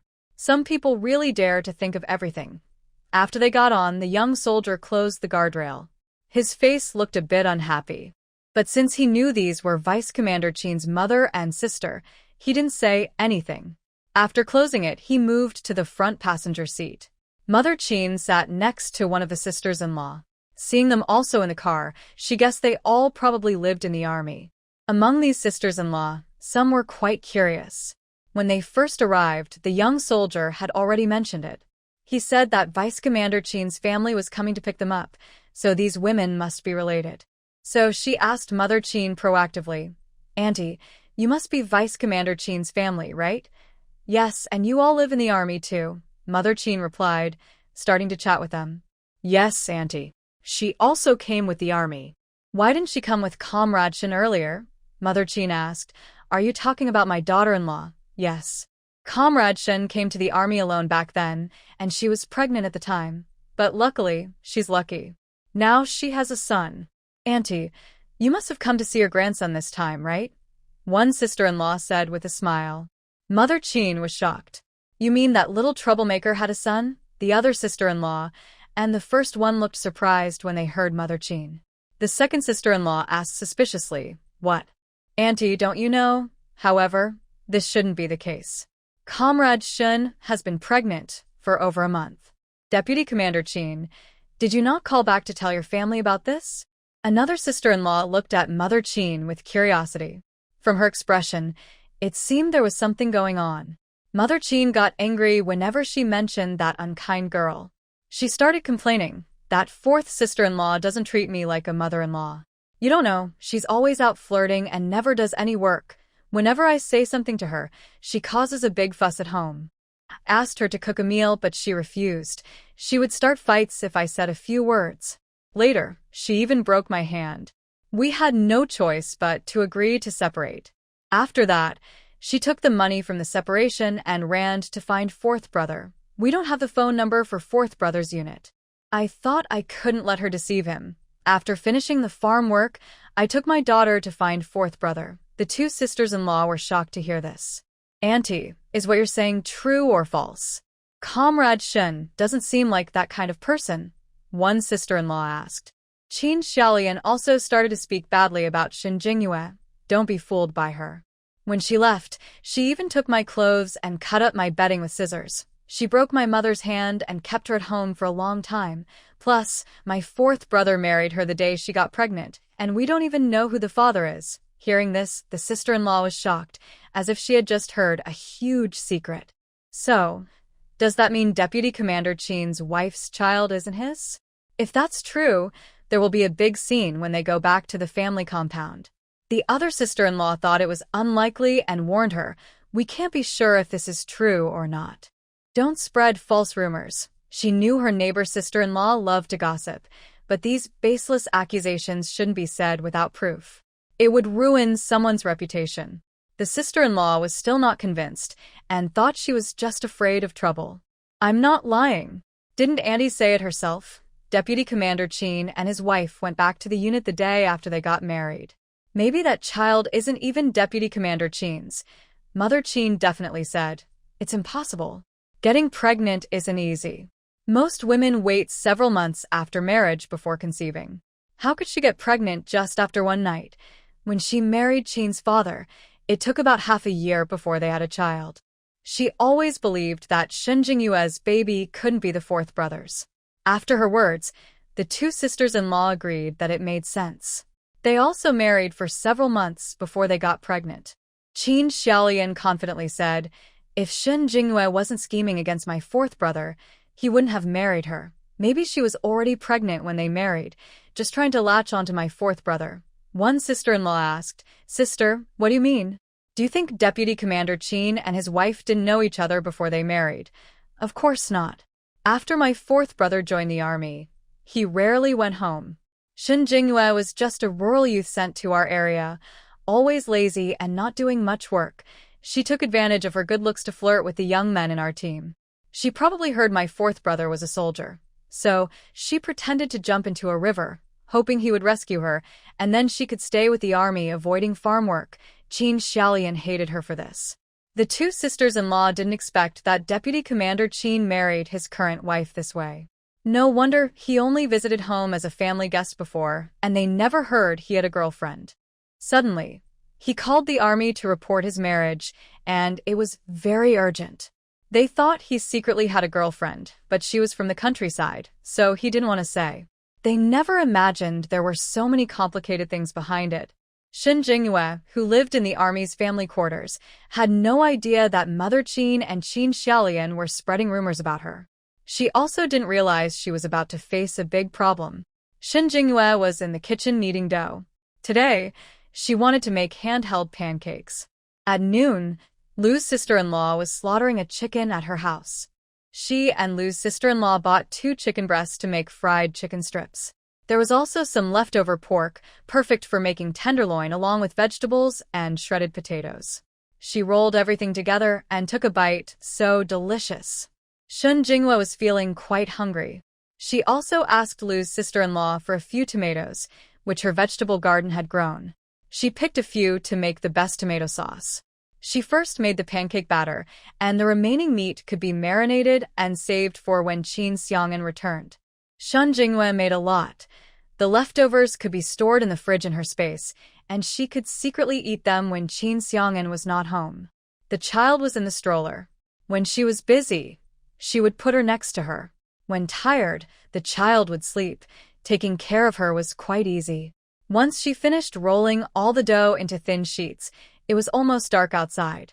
She rolled out more than 20 sheets, froze 5 of them in her space, and took 5 to her sister-in-law's house and 3 to Aunt Wang's house. Because they were made from plain flour, Aunt Wang and sister-in-law Lu initially refused to accept them.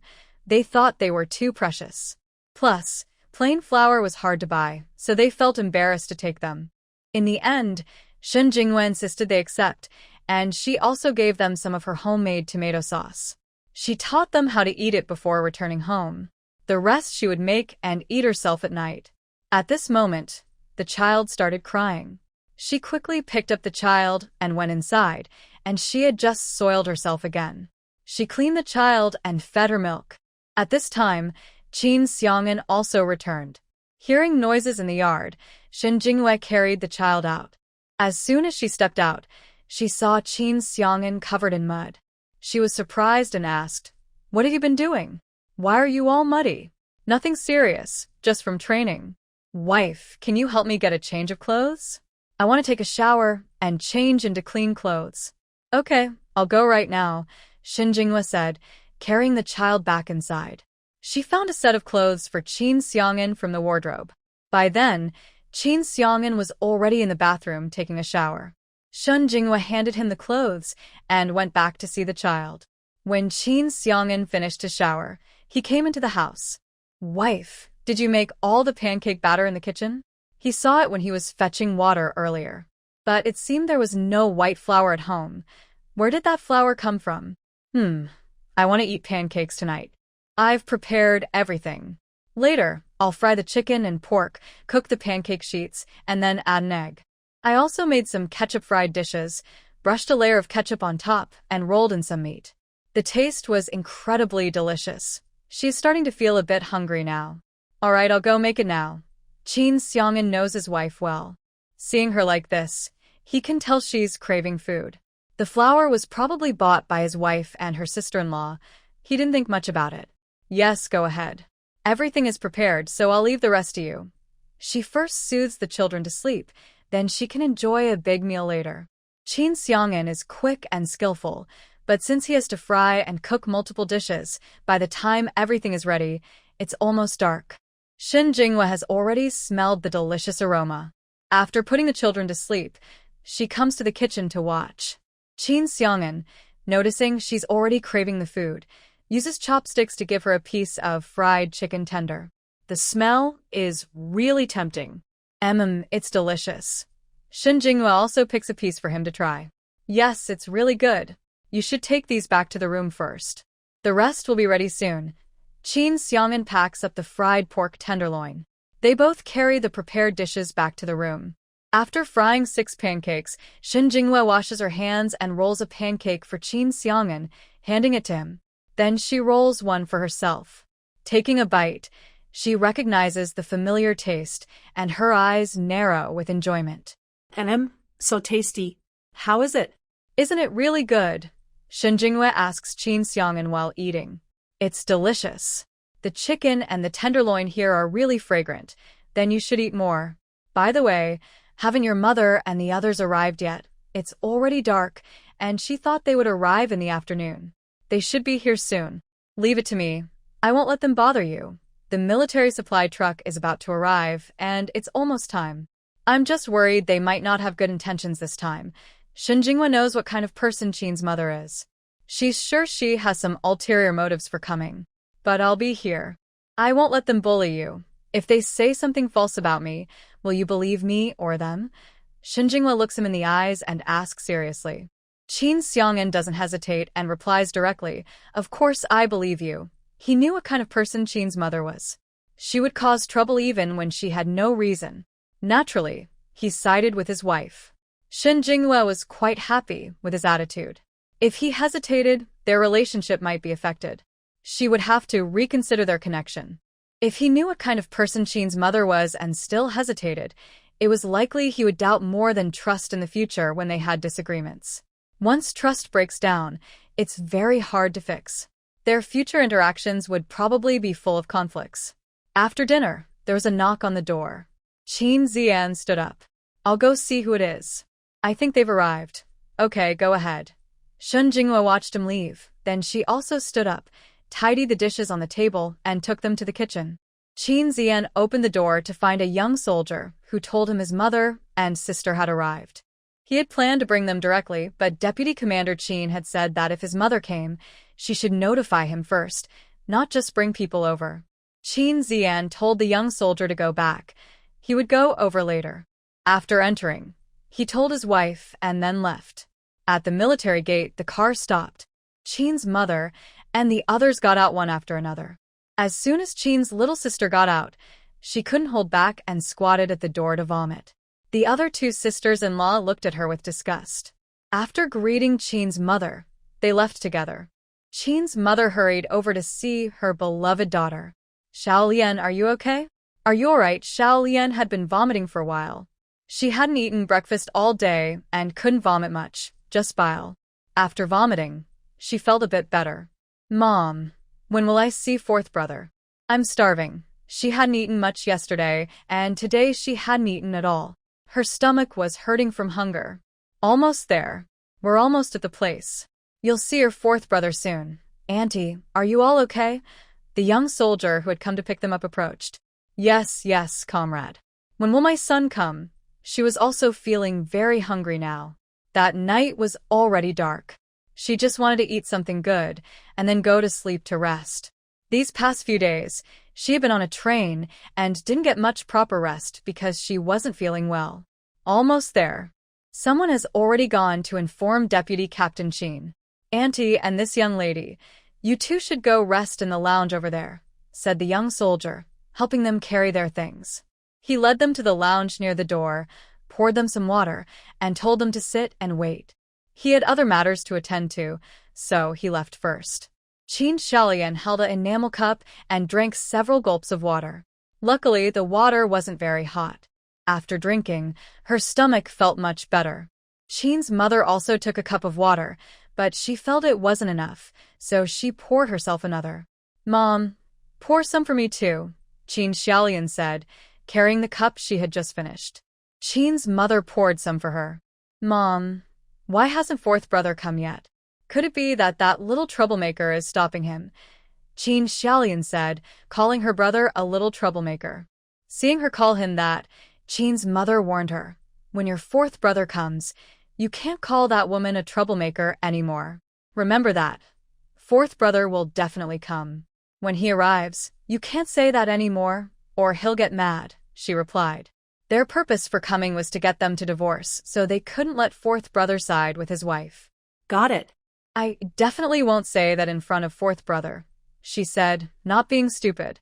Qin Xiang'an had already arrived at the door and was heading straight to the lounge. Qin Xiaolian's seat faced the door. Seeing her brother walk in, she stood up excitedly. Brother, she shouted happily and was about to run over to hug him. But Qin Xiang'an was quicker and stopped her from rushing forward. Seeing her like that, he scolded, You're grown up now, but still so unruly. I don't care. You're my brother. What's wrong with giving you a hug? Qin Xiaolian pouted. Why was her brother always like this? Every time she wanted to run and hug him, he always stopped her and scolded her. Qin Xiang'an ignored her and called out to Qin's mother. Mom, why did you come so suddenly? Qin's mother was a bit annoyed by her tone but thought about her purpose for coming and smiled as she walked over to him. It's not your wife, son. She went out every day while you were away, flirting and causing trouble. She even made the house chaotic and disorderly, and she broke my hand. Is she carrying a child from someone else to find you? Fourth son, listen to me. You can't believe what that woman says. Her pregnancy isn't even confirmed yet. She spoke more and more passionately, not noticing her son's face growing darker and darker. Qin Xiang'an didn't wait for his mother to finish and sharply said, Enough, mother. Is that why you came here? His mother was startled and frightened, and even Qin Xiaolian was shocked. What's wrong? Don't you believe what I said? Qin's mother looked at him with wide eyes, clearly a bit scared. Mother, Xiaoya is also my daughter-in-law. How can you say such things about her? He couldn't believe a word of what his mother said. He didn't expect her to speak such harsh words without thinking. If these words got out, it would be as bad as causing harm. And they all came from his mother's mouth. This made Qin Xiang'an very angry. His mother spoke so harshly in front of him. Imagine how she treated his wife when he wasn't home. No wonder she didn't wait for him to come back and instead traveled alone with her pregnant belly to join the army. His mother's words were just too much. She's not my daughter-in-law. If she hadn't tried to jump into the river in front of you, I wouldn't have arranged for you to marry her. I would never accept her as my daughter-in-law. Fourth son, I am your mother. I don't care. I definitely won't want her. Her pregnancy is a mistake. She secretly cheated on you, so the child in her belly isn't yours at all. Enough. Qin Xiang'an's eyes turned red with anger as he glared at his mother. It seems like your visit today has nothing to do with anything. I'll rest at the military base tonight, and tomorrow I'll buy train tickets to send you back. Qin's mother and Qin Xiaolian both stared wide-eyed, unable to believe what they heard. His mother almost looked like she was about to faint from anger. He pointed at Qin Xiang'an and scolded loudly. Don't think you can fool me. I won't go back. That woman must have given you some kind of spell to make you listen to her. Take me to find her. I must confront her and teach her a lesson. Qin Xiaolian was also very angry. Fourth brother, how can you treat our mother like this just because of that woman? We traveled so far and suffered from the climate. You wouldn't let us rest, and now you're kicking us out the very next day. Qin Xiaolian started crying, upset and tearful. Qin Xiang'an was also annoyed by their noise, especially since soldiers were standing guard outside. He couldn't let them cause trouble for too long. He said, I'll take you to a safe place first. You've been on the train for a long time and must be tired. Rest well tonight, and we'll talk about everything tomorrow. Qin Xiang'an went to help them with their luggage and headed outside. Qin's mother and Qin Xiaolian saw him leave quickly and hurried after him. Qin Xiang'an took them to the military guest house. Comrade, please arrange a room. The soldiers here also knew Qin Xiang'an. Seeing him with an older woman and a young woman, they didn't ask many questions. After registering, they arranged an empty room. Deputy Commander Qin, registration is done. I'll take you there. Qin's mother and Qin Xiaolian were a bit upset to see their brother bring them to the guest house. Fourth brother, what do you mean? Why are you taking us to stay at the guest house? Qin's mother was unhappy. Yes, fourth brother, we don't need to stay at the guest house. You applied for family residence, right? Just take us home. Qin Xiaolian also didn't want to stay at the guest house. If she stayed here, how could she get closer to fourth brother? Our house isn't ready yet. Just stay here for now. Qin Xiang'an didn't give them a chance to refuse. He simply took their luggage and went to the back room. The soldiers led them to the room, turned on the light, handed over the keys, and then left. Qin Xiang'an placed their belongings on the table. Rest here for now. I'll go to the cafeteria and see if I can buy some food for you. Qin's mother stopped him. Fourth brother, what do you really mean? Why won't you let us stay at your house? Why are we placed here? Did that woman Shin Jinghua say something in front of you? She thought it must be that woman and the fourth brother who said something, which is why they didn't bring her back to stay. She knew that woman was not good.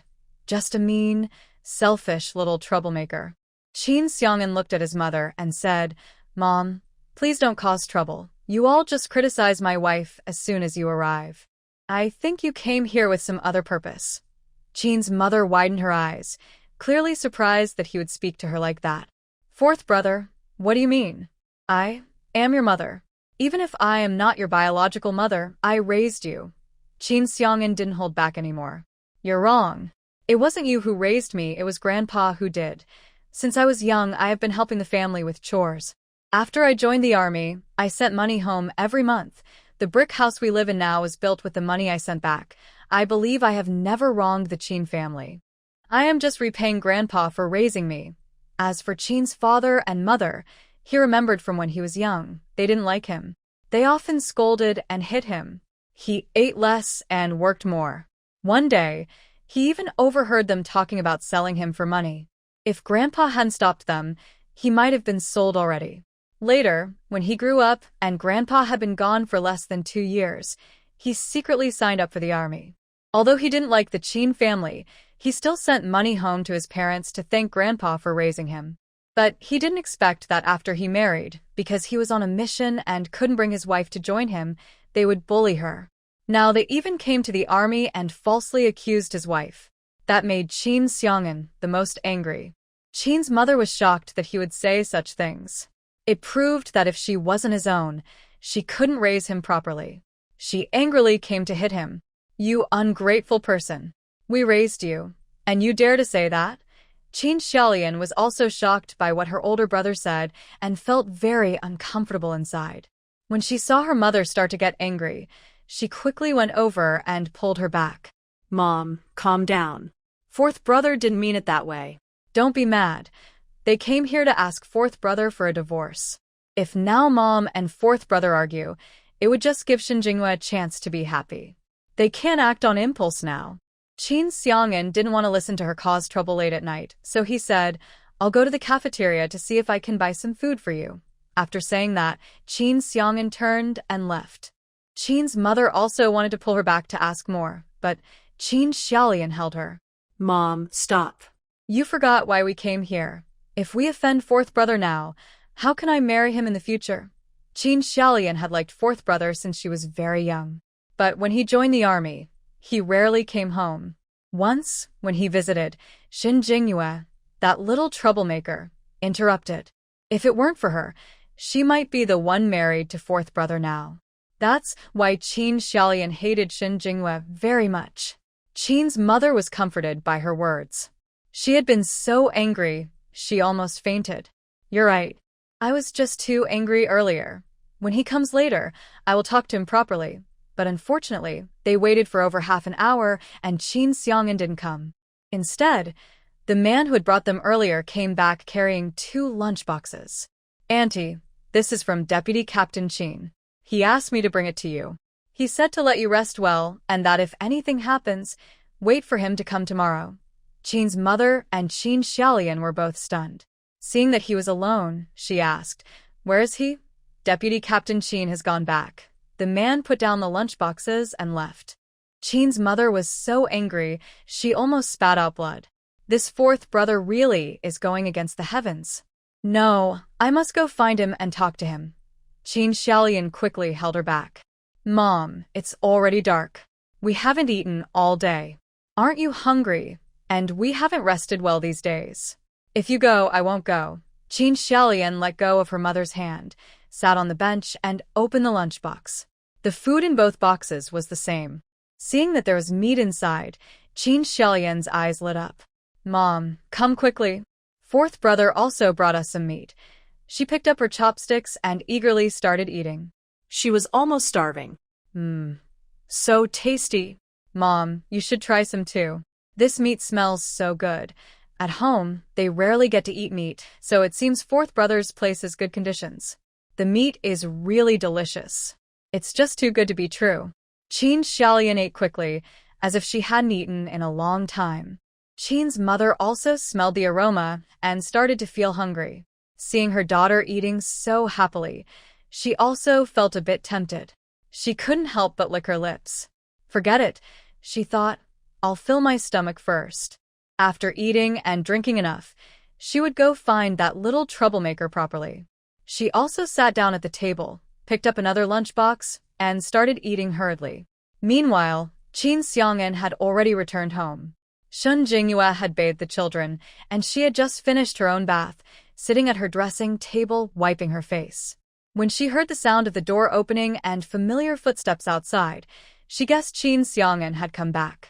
She finished wiping her face, just as Qin Xiang'an pushed the door open and entered. She turned around and looked at him, asking, "You're back. Is everything settled?" "Yes, everything is arranged."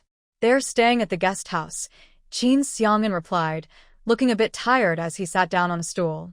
"What's wrong? You look so bad after just going out. Did they say something to you?" Qin Xiang'an didn't answer.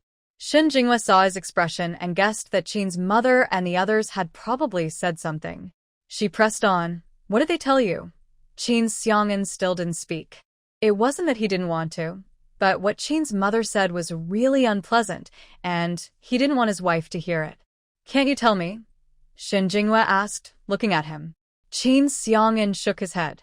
"It's not that I can't tell you, but what they said wasn't nice. I'm afraid you'll get angry if you hear it."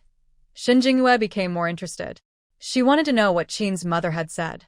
She walked over and sat beside him, asking, "Then tell me. I want to know how she's been talking about me." Qin Xiang'an felt helpless. Why would anyone like to listen to others insulting themselves? "I think you should listen carefully so you won't get angry later.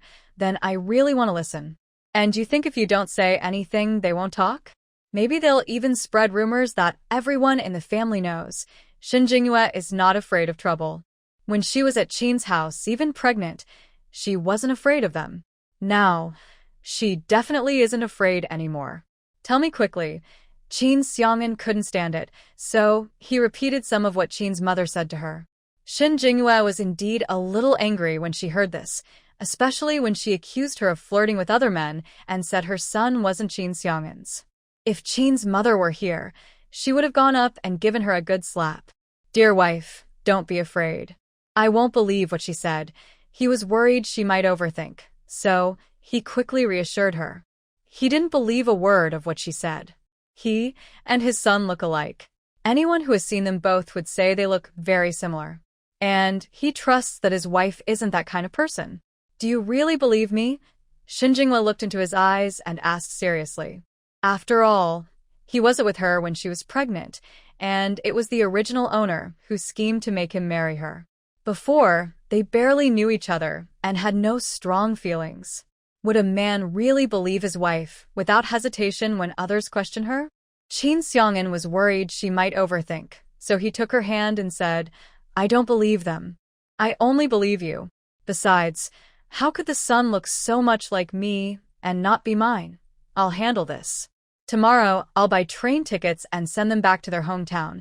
Shen Jinghua felt better when she saw he didn't believe Qin's mother's nonsense. If he didn't believe her, she would have no hesitation to divorce him and leave with her son. "Do you think they'll be willing to leave?" Shen Jinghua doubted. "Even if they don't want to go, I will find a way to make them leave." Qin Xiang'an also knew that Qin's mother and the others coming over this time definitely had bad intentions. He couldn't possibly let them stay here any longer. "If she insists on staying, she is your foster mother. If she causes trouble, it won't be good for you either." "Dear wife, what does this mean?" Qin Xiang'an didn't quite understand what she meant. "Let's first see what they really want to do here. Otherwise, even if you forcefully send them away, there's no guarantee they won't come back. Honey, if they stay, they'll definitely say a lot of unpleasant things. I don't want you to get involved." That's why Qin Xiang'an was eager to send them away. He was worried they might say something bad that could ruin his wife's reputation. "I'm not afraid. If they really dare to talk nonsense, I'll settle old scores and new ones, and I'll teach them a lesson." Actually, she thought they had been too lenient last time. Since they came here this time, Shen Jinghua didn't want to let them go easily. She also wanted to solve all the problems at once. Otherwise, if they stayed, they might come out again to cause trouble. Qin Xiang'an had never seen his wife so fiercely against evil before, and he found it a bit interesting. He moved to the side and hugged his wife. "Hey, what are you doing?" Shen Jinghua pushed him away, a little annoyed. You're all sweaty and dirty. Don't touch me. This is the first time I've seen you like this. Honestly, it's kind of cute. Shun Jinghua pinched him on the waist with a bad mood. Do you still think it's cute? What a stubborn problem. She was angry, and he still thought it was cute. Ow, it's cute, but honey, can we be gentle? It hurts so much. Qin Xiang'an looked pained, frowning. Come on, it doesn't hurt. Just go take a shower. She hadn't used much force. This man really had no shame. He used to seem quite proper, but now he's becoming more and more unruly, completely different from his serious, intimidating exterior. Qin Xiang'an smiled. Okay, I'll go now. Don't be mad. He got up, grabbed his clothes, and headed toward the bathroom. Meanwhile, at the train station platform, several people arrived. None other than Zhao's father, Xia Yun, and Xiao Yuchen. Mom and Dad, it's getting late. Let's rest at a nearby inn tonight. Early tomorrow, the army vehicle will come to pick us up to go to 4th Brothers Unit. Xiao Yuchen carried his belongings and walked outside with his parents, talking as he went. Yes, it's quite late. I'll listen to you and go to the army tomorrow. There is a guest house near the train station. Xiao Yuchen asked a staff member at the station where the guest house was, and then led his parents there. The next morning, Qin Xiang'an woke up early, ate breakfast, and then went to the dining hall to bring breakfast to Qin's mother and the others. On the way to the guest house, he felt that several sisters-in-law were giving him strange looks and whispering to each other. This made Qin Xiang'an frown. When he arrived at the guest house, he saw Qin's mother talking with several women at the entrance. They were the wives and sisters-in-law from the family compound. Aunt Qin, is what you said true? Did Comrade Shin really fake falling into the water just to marry Deputy Commander Qin?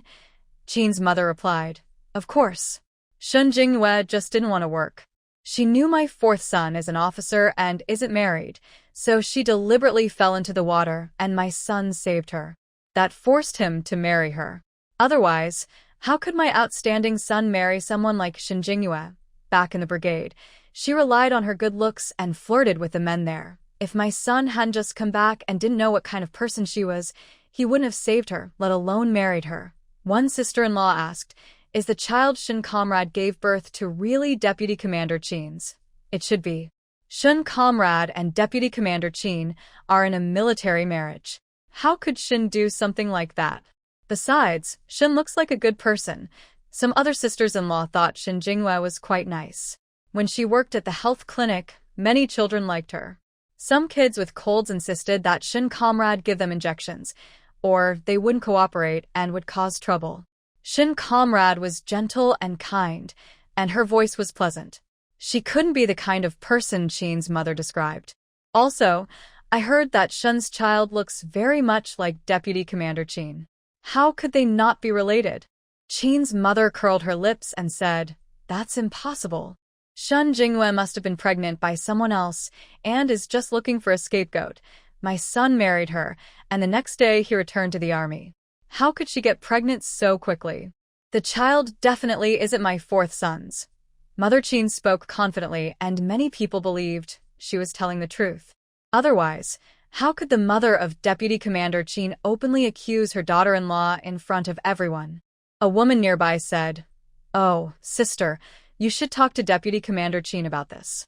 Such a woman shouldn't be kept. I always thought she was so beautiful. She must be mischievous. I didn't expect that before she got married, she was already flirting with men. The child isn't Deputy Commander Qin's, so she's cheating on him. Women like her have bad morals. They should divorce and be punished.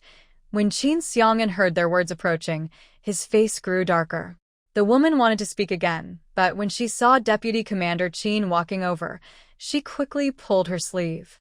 Oh, I haven't finished talking, she said, but then she noticed Qin Xiang'an coming closer. She awkwardly smiled and said nothing. Even Mother Qin looked a bit guilty when she saw her 4th son approaching. Her wrinkled face showed a faint smile. 4th son is here. Just now you all spoke so openly. As military families, do you know how serious it is to slander military family members and spread rumors? Qin Xiang'an looked coldly at the people who had just spoken and at Mother Qin. The woman saw his dark expression and became a little afraid. This was spoken by your mother, not us. It has nothing to do with me. she hurriedly said, grabbing her basket and leaving. Other women also quickly left. Deputy Commander Chin's gaze was so intense that it was frightening. Even the woman at the guest house hurried inside, but she stood at the door, listening secretly to what was happening outside. For a moment, only Mother Chin and Qin Xiang'an remained. Mother Chin saw his expression and hesitated. She stammered, "Fourth son, what I said is true. You can't be fooled by that woman. You just can't stand to see me do well. Although I am not truly part of your Qin family, I can honestly say I have never wronged you. You traveled so far here to slander my wife. What are you really trying to do?" Qin Xiang'an is very angry. He's never been this angry before. He thought she was only saying these things in front of him, but he never expected her to speak about these matters openly in public. It's obvious she has bad intentions, deliberately. Even if those things are true, as a mother, she wouldn't reveal them in front of everyone for her child's sake. That would just make her look bad. But Qin's mother doesn't think that way. She wants everyone to know these rumors. What do you mean? You don't trust me? Everything I said is the truth. How am I slandering her? Even if you're not my biological son, you're still my child. I would never harm you. Qin's mother is a bit afraid of his fierce look, but she still stands her ground. This isn't a village. Whatever she says, she can speak her mind. Really? Then I want to hear what kind of truth you have to tell. A cold female voice suddenly speaks from behind Qin Xiang'an. Shin Jingyue was having breakfast at home when she suddenly heard urgent knocking on the door. Along with it, Luo Daisa was calling out, "Shinmei, Shinmei, are you home?" Shin Jingyue quickly put down her spoon and went outside. When she opened the door, she saw Luo Daisa looking anxious. "Luo Daisa, why are you here? Is something wrong? Your mother-in-law is spreading rumors all over the neighborhood, saying you're not proper and claiming that the son you gave birth to isn't Deputy Captain Qin's." Luo Daisa has known Shinmei for several months and doesn't believe Shinmei is that kind of person. Shun Jingyue's face darkened. "Luo Daisa, do you also not believe me?" "How could I not believe you? Xiao, Chen looks so much like Deputy Captain Qin. The rumors I heard outside can't be true, but right now everyone in the neighborhood is talking about this. They say your mother-in-law said it herself at the guest house. What should she do about this? Rumors can be very harmful. What kind of mother-in-law talks about her daughter-in-law like that? Even if she doesn't like her, for the sake of her son's reputation, she wouldn't say such things. Sister-in-law, can you watch the kids at home? I need to go check something." "Oh, go ahead. I'll watch the children. When you go, be sure to talk nicely to your mother-in-law. I need to change my clothes first." Shen Jinghua went back to change into a different outfit. When she came out, Sister Wang heard the news and hurried over. She and Sister Lu both believed Shen Mei was not that kind of person. And as for little Chun, anyone who has seen him would agree he's definitely the biological son of Deputy Captain Qin. "Shen Mei, are you going out now?" Shin Jinghua nodded and grabbed a fire poker from the kitchen, then strode out confidently. "Hey, Shin Mei, what are you doing with that fire poker?" Sister Lu, holding the child, was worried when she saw Shin Jinghua leaving with the poker. She quickly said to Sister Wang, "Wang Mei, go check on her. Don't let anything happen." "Okay, I'll go now." Sister Wang hurried after her. Everyone saw that Shin Jingyue was holding a fire poker and walking aggressively toward the guest house. Some curious people followed from a distance to see what was happening, and soon quite a few others joined. Qin Xiang'an heard familiar voices and turned to look. He saw his wife approaching with a fire poker, looking fierce. Qin's mother saw her, but didn't immediately recognize her as Shin Jingyue. It was only when she got closer that she realized. After all, Shin Jingyue had been very thin when she was at Qin's house, and she looked a bit darker from the sun. If she hadn't seen her before she went to the countryside, she wouldn't have recognized that this beautiful, fair-skinned woman was Shin Jingyue. "Shin Jingyue, tell me, I want to hear how you slander me," Shin Jingyue said as she stepped forward, staring directly at Qin's mother. Maybe because of the aftereffects of the last time she twisted her arm, or just instinct, Qin's mother instinctively took a step back when she saw Shin Jingyue. "I won't come. So how do I know someone is falsely accusing me? I won't even spare a child." Shin Jingyue spoke while glaring fiercely at Mrs. Qin. Mrs. Qin felt a bit guilty under Shin Jingyue's intense stare, but she thought about her goal. Her confidence suddenly grew. This is a military family compound. She didn't believe Shin Jingyue would dare to do anything. She straightened her chest and glared back, scolding, "What I said isn't wrong. When you were back home, you dressed up all fancy. Look at you now. Isn't what I said true? If it weren't for you deliberately falling into the water and making my son save you, and then clinging to him afterward, how could he have married you? And you also." "Mother, shut up." Qin Xiang'an also got angry. But Shin Jingyue pulled him back. Don't speak. Let her say what she wants. I want to hear what else she has to say. Young wife. Qin Xiang'an looked at his wife, feeling a bit upset. But Shin Jingyue didn't look at him again. She kept her eyes on Mrs. Qin. Go ahead. I want to see what you'll say. Mrs. Qin was furious at her attitude. Just say it. Dare you say that after marrying my son, you didn't flirt with the men in the team? Every time you go out dressed up, I tell you to do chores and you refuse. On the day fourth brother married you, he left the next day. Do you dare say that the baby in your belly is fourth brother's? Fourth brother's marriage to you is really unlucky. At this moment, Qin Xiaolian came out of the guest house. She had just woken up and still didn't feel well. Seeing her mother not in the room, she came out to look around. Unexpectedly, she saw a large group of people standing at the door. Mother, what are you all doing? Qin Xiaolian went to her mother's side, looking confused at the crowd, especially the woman standing next to fourth brother. At first, she didn't recognize her as Shin Jingyue, just like her mother. Fourth brother. Who is this woman? Qin Xiaolian looked at the woman beside her brother with suspicion. Mother, who is this woman? She was so beautiful. Could she be here to compete with her for her fourth brother? Mrs. Qin was furious at her daughter. She rolled her eyes and said, Who else could she be? She's just your fourth brother's wife. Qin Xiaolian's eyes widened in disbelief. Mother, you must have seen it wrong. How could that woman be Shin Jingyue?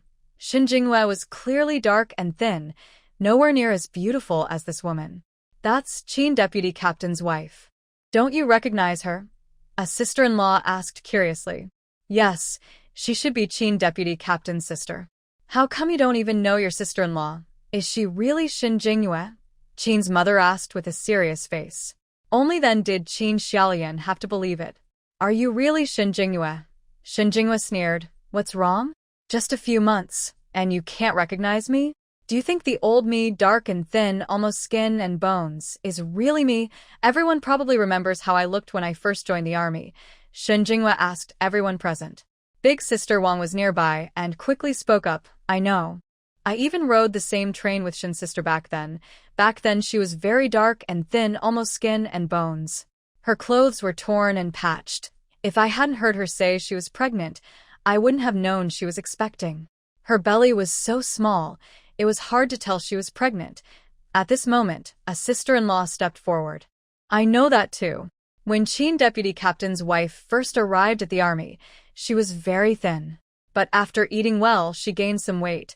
At that time, I thought she came from the countryside where there was little food, so she was so thin. Yes, we've all seen that. Several other sisters-in-law nodded in agreement. Do you know why I looked like that? Because they ate well and became strong, while I was pregnant and so thin, and I was dark too. Since I married into the Qin family and Qin Xiang'an returned to the army, they thought I was easy to control and bully. Every day before dawn, I had to get up to wash clothes for the family, feed the chickens and ducks, cook, work in the fields, all my chores. Not only that, my sister-in-law took my clothes and bedding into her room, giving me only torn and old clothes to wear.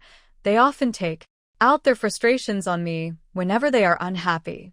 During the day at that house, I only got 1 or 2 plain, dark, steamed buns, while they ate until they were full and happy.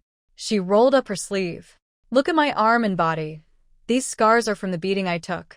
The scars on her arm had faded, but because her skin was fair, you could still see them clearly if you looked closely. A few of the sisters-in-law who were nearby immediately saw her arm scars.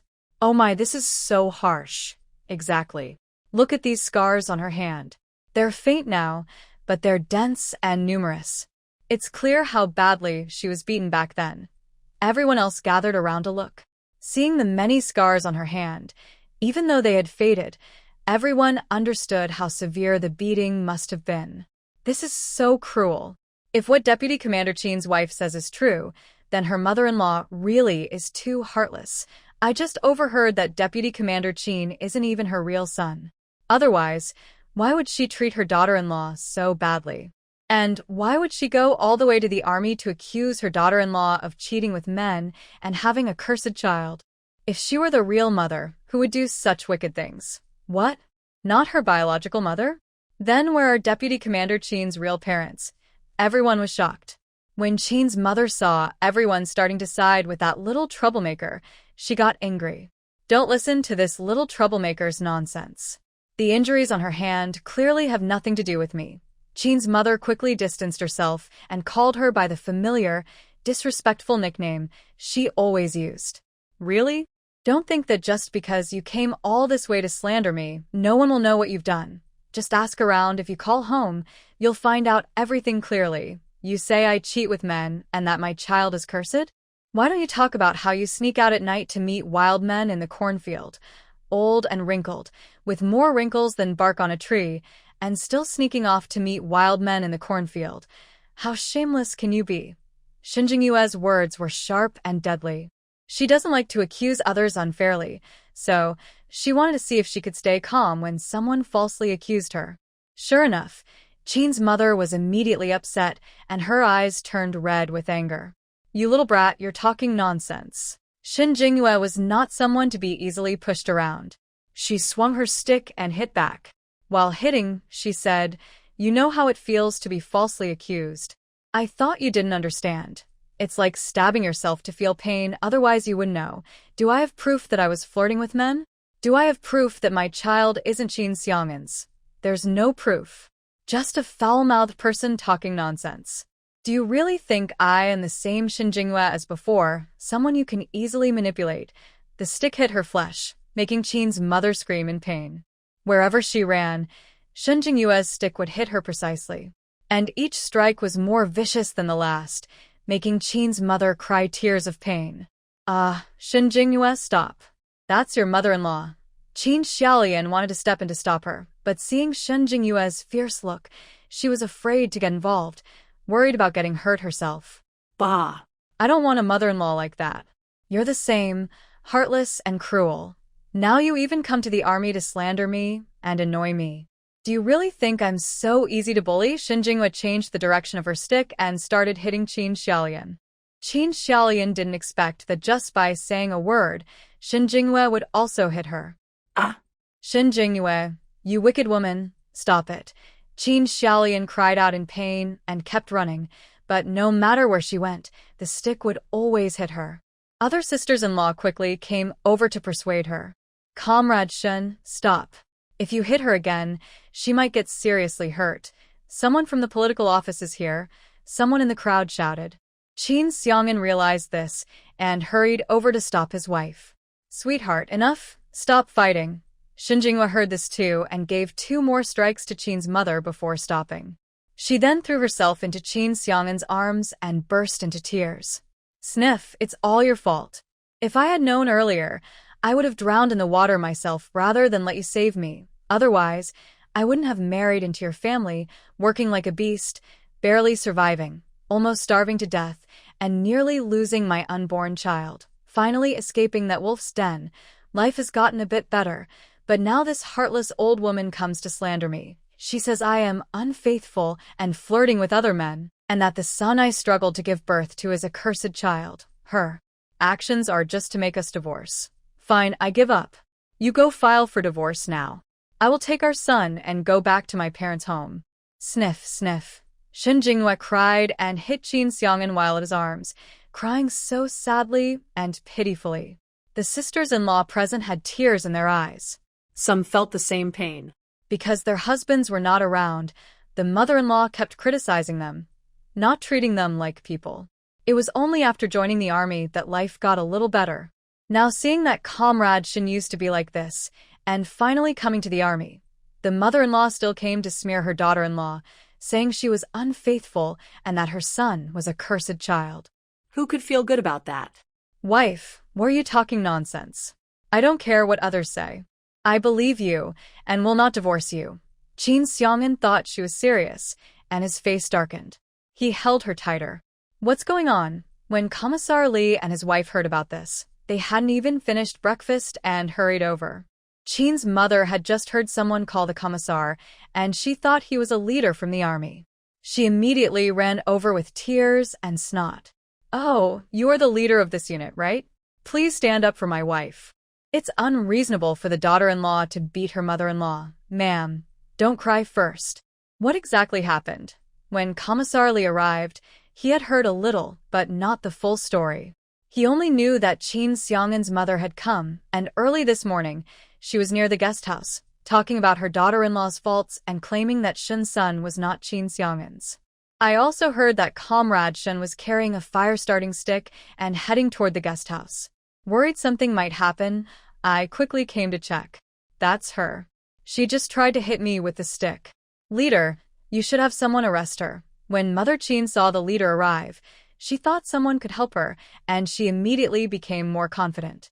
What exactly is going on? Commissar Lee asked Qin Xiang'an.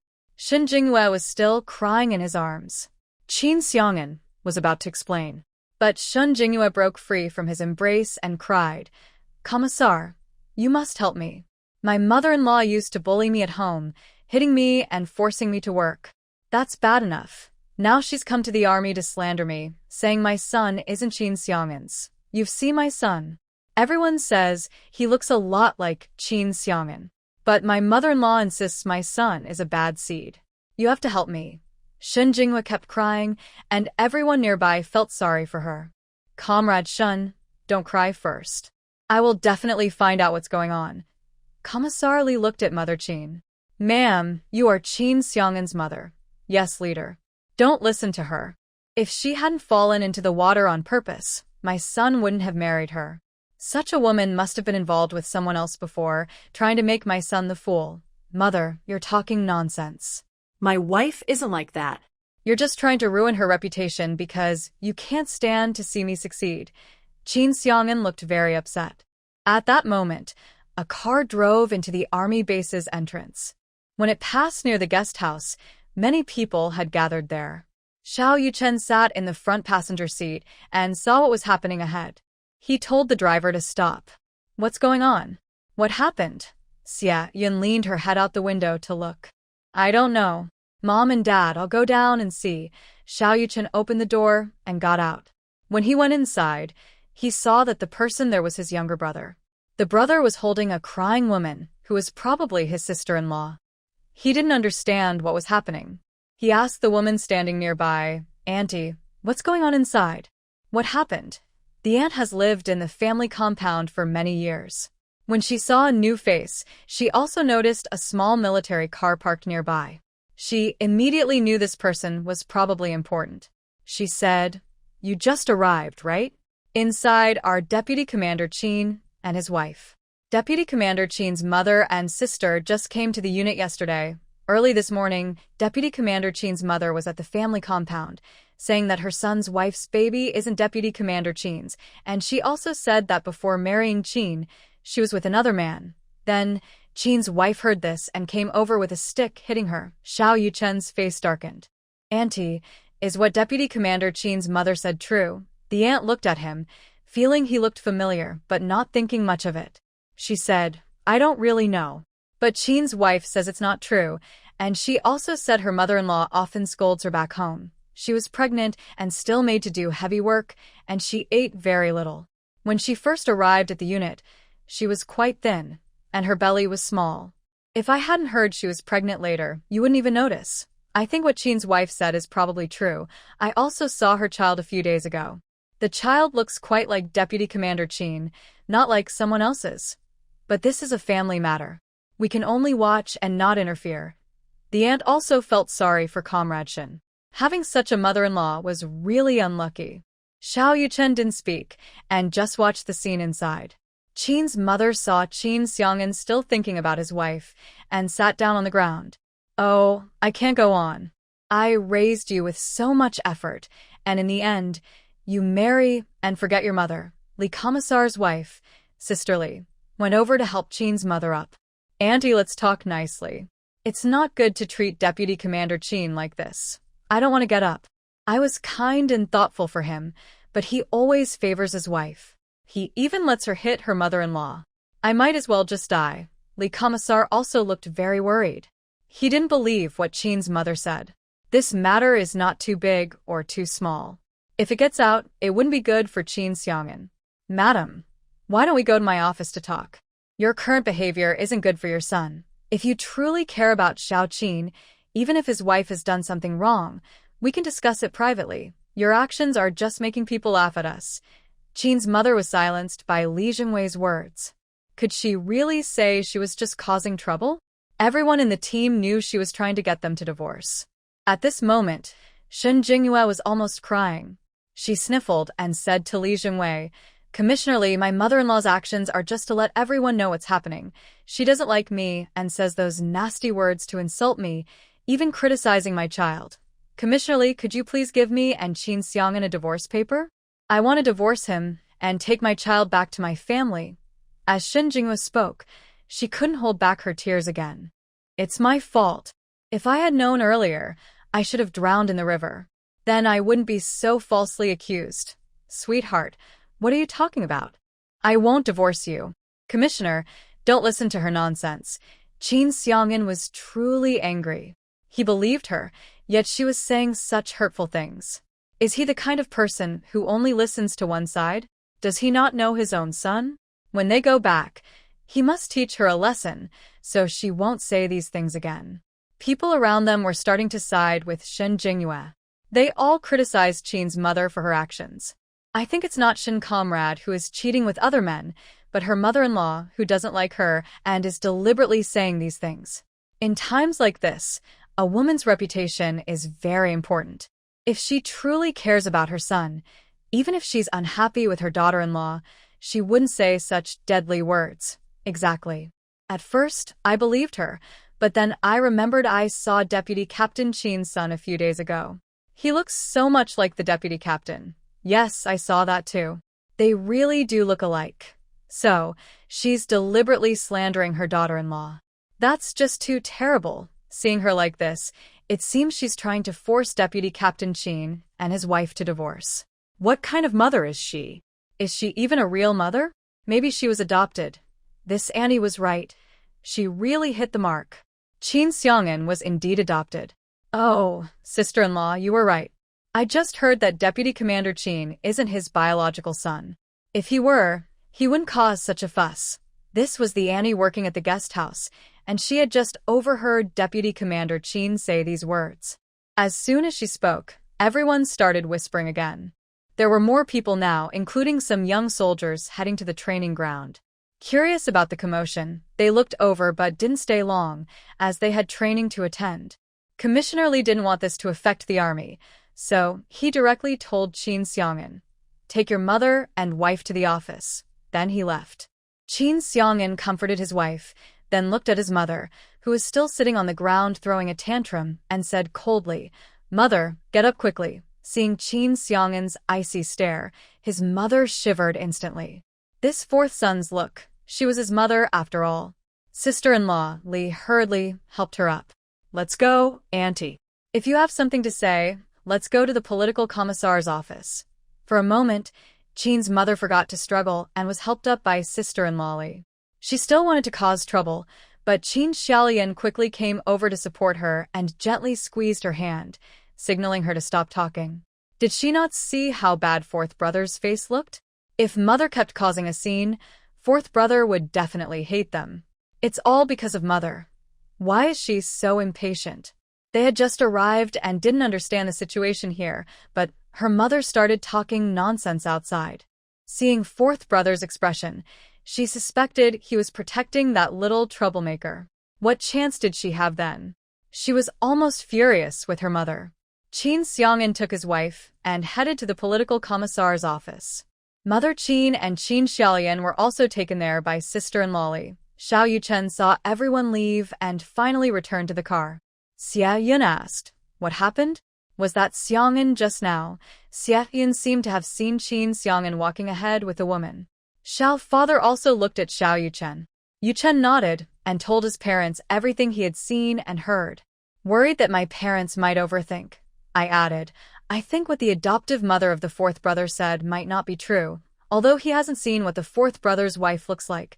Seeing how much the fourth brother defends her, and the way Mother Chin acted just now, throwing a tantrum, it's very likely that what she said is just nonsense. When they found the fourth brother, they also inquired about his wife, and it was not at all what Mother Chin claimed. But at that time, I only focused on investigating the fourth brother. I didn't look into his wife much. You're right. It seems that your fourth brother's adoptive mother isn't a good person. Even if something happened, if she truly cares about him, it would be better to talk about it privately at home. Making a big fuss for everyone to see is just suspicious. Although Xia Yun hasn't met Anne's adoptive mother, from the words of the third brother, she is sure that what she said isn't true. She just doesn't know what her mother hopes to achieve by causing such a scene. Does she want to harm her son? Old Xiao, let's go and check quickly, Xia Yun said, feeling worried. Okay, let's go now. Don't get too upset or anxious. Xiao Fu quickly told the driver to start the car. In the political commissar's office, Sisterly poured tea for everyone and asked them to speak calmly. Mother Chin, however, wasn't interested in drinking tea. She looked at Commissar Li and said, "Leader, you have to stand up for me and my son. Since Shun Jingyue said she wants a divorce, you should make them divorce quickly. Our Qin family doesn't want a daughter-in-law like that." Mother Chin was determined to have Shin Jingyue and the fourth brother divorce, so her daughter could have a chance. Qin Xiang'an looked at his mother coldly. "Mother, do you really want me to divorce?" He also sensed that Mother Chin's visit was probably to force him and his wife to divorce. Otherwise, she wouldn't publicly slander his wife. His mother looked a bit guilty under his gaze. But thinking of her daughter, she stubbornly said, "Mother is doing this for your own good. Shin Jingyue has been restless since she was in the brigade. If you divorce her, I will find a good girl for you." Qin Xiaolian sat beside her mother. When she heard her mother say she would find a good girl for her fourth brother, she straightened up. "No way. I will never divorce my wife," Qin Xiang'an said firmly. Aunt Li also said, "Annie, military marriages are hard to end, and you must have misunderstood. Xiao Qin's son looks just like him, as if they were made from the same mold. How could he not be Xiao Qin's child? Besides, whether you try to reconcile or divorce, you are Xiao Qin's mother. Don't you know that divorce can greatly affect Xiao Qin's career in the army? Xiao Qin is doing well in the army now. Maybe in the future, he could be transferred elsewhere. Don't you want Xiao Qin to have a good life? Also, the things you just said outside can be checked. If it turns out you're lying, you should know the serious consequences of slandering a soldier's family. This was a serious threat. If Qin's mother kept causing trouble, it would mean she didn't want her son to do well." Aunt Li intentionally made her words more serious, confident that she would be scared. At first, no one said anything, and she just claimed she didn't know. But now, everyone was openly confronting her. Her causing trouble made it look like she was doing it on purpose. If they really had someone investigate, the people in the team knew the truth. That would expose everything. But if they didn't let her divorce, what about Xiao Lian? Xiao Lian was a little smarter than her mother. She understood clearly. They clearly didn't believe what her mother said. And this matter was indeed easy to investigate. Their reputation in the team was now terrible. A simple investigation would reveal they were lying. They had underestimated the situation from the start. They thought that if they told fourth brother, he would divorce Shin Jingyue and ruin her reputation. But they overlooked an important point. If they investigated, it would prove they were lying. Qin's mother wanted to say more, but Xiao Lian quickly held her mother back. "Leader, my mother was just confused. She heard this from others. We didn't mean to slander fourth sister-in-law. Now, they could only let this go. Otherwise, fourth brother would surely send them back." Even if she couldn't marry fourth brother, there were many unmarried soldiers in the army.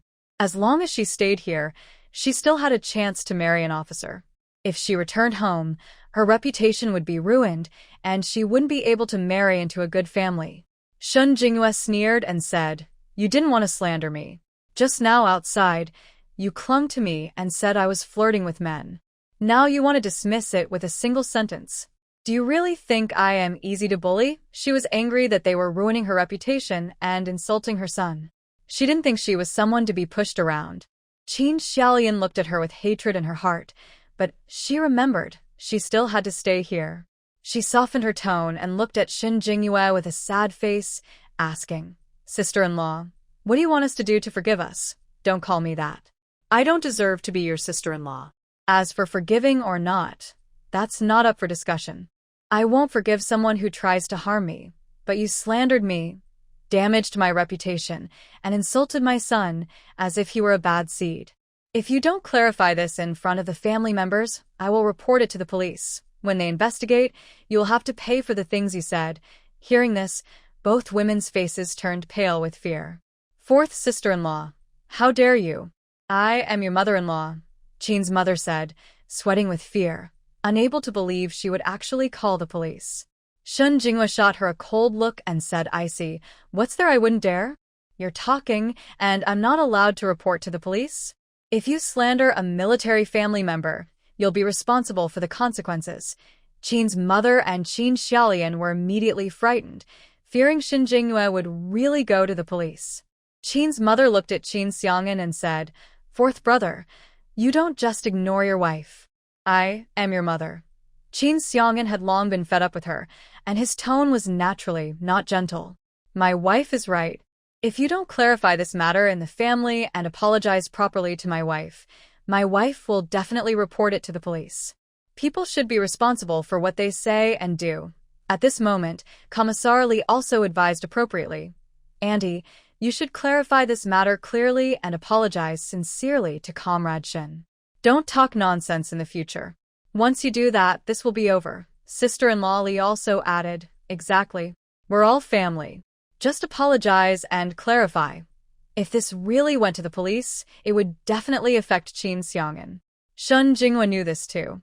But if she didn't scare them a little, they wouldn't be afraid at all and would only become more reckless. She must make them clarify and apologize, or else even if she doesn't care about these things, when the children grow up and Qin Xiang'an is in the army, people will still gossip about them. Thinking about what they said outside, she really wanted to give them a good beating. It was just too disgusting. In the end, Qin's mother was afraid they would report to the police, so she promised to clarify, but she was still reluctant to apologize. Qin Xiang'an told her that if she wouldn't, he would report to the police. Finally, Qin Xiaolian got anxious and insisted that her mother agree. Of course, the best way to clarify was through the radio. Shen Jinghua directly asked Commissar Li if she could use the broadcasting room. Commissar Li immediately understood her meaning. He agreed without hesitation. They went to the broadcasting room. Qin's mother, unwilling and unhappy, clarified on the radio what she had said earlier that morning outside. She said those words were because she didn't like her daughter-in-law and wanted her and Qin Xiang'an to divorce, so she made up stories. She also apologized to Shen Jinghua. Everyone in the family compound, and even the soldiers in the army, heard these words. Many people thought Qin's mother was a very mean mother-in-law, trying to get Shen to divorce Qin Fuzhong by slandering her daughter-in-law. After this was settled, Shen Jinghua didn't want to stay any longer. She said a few words to Commissar Li and Sister Li, then went home. The children were still waiting for her at home. Qin Xiang'an also said a few words to Commissar Li and hurried to catch up with his wife. He had originally wanted to bring breakfast, but after what happened this morning, he didn't want to give it to them and took it straight home. "Are you angry, wife?" Qin Xiang'an caught up with his wife, noticing her expressionless face, and felt a bit nervous. Shen Jinghua said as she walked, "Shouldn't I be angry? They said those things about me, and even about your son. Don't you feel angry?" She stopped and looked at him. Qin Xiang'an also stopped quickly. "Of course I'm angry too. Don't worry, I will send them away later and make sure they don't come back." Shen Jinghua snorted coldly and continued walking forward. "Then let's wait until you send them away. Anyway, I will never treat them as family, and I definitely won't allow them to come to my house." Qin Xiang'an kept promising, "Okay, you can do whatever you want." When Shen Jinghua returned home, she hadn't even entered the yard before she heard the baby crying loudly. Her heart tightened, and she hurried inside quickly. Aunt Lu was holding the baby and trying to soothe him, while Sister Wang was nearby. Seeing the baby crying so hard and unable to calm him, They both looked worried. When Shun Maisie returned, both women sighed in relief at the same time. "Oh, don't cry anymore. Look, your mom is back," Aunt Lu said, rushing over with the baby in her arms. Sister Wang also said, "Luckily you're back. The baby has been crying all the time and we can't soothe him. Okay, little Chun is no longer crying. Mom is back." Shun Jinghua put the fire stick down by the wall and came over to take the baby. "Thank you, Aunt Lu and Sister Wang. No need to thank us. Are you okay?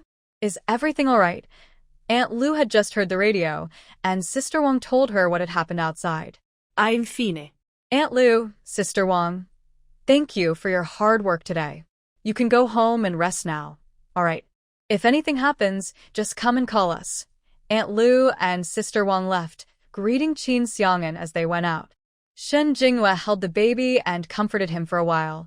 Xiao Beichen saw his mother and clutched her clothes tightly with his little hands. Maybe he knew his mom was back. After a while of soothing, he gradually stopped crying, though he was still sobbing a bit, his tiny body twitching, looking very pitiful. After seeing Aunt Lu and Sister Wang off, she carried the baby inside and fed him milk. Qin Xiang'an also came in and closed the door behind him. Shun Jinghua ignored him, turning her back to feed the baby. The baby was really hungry.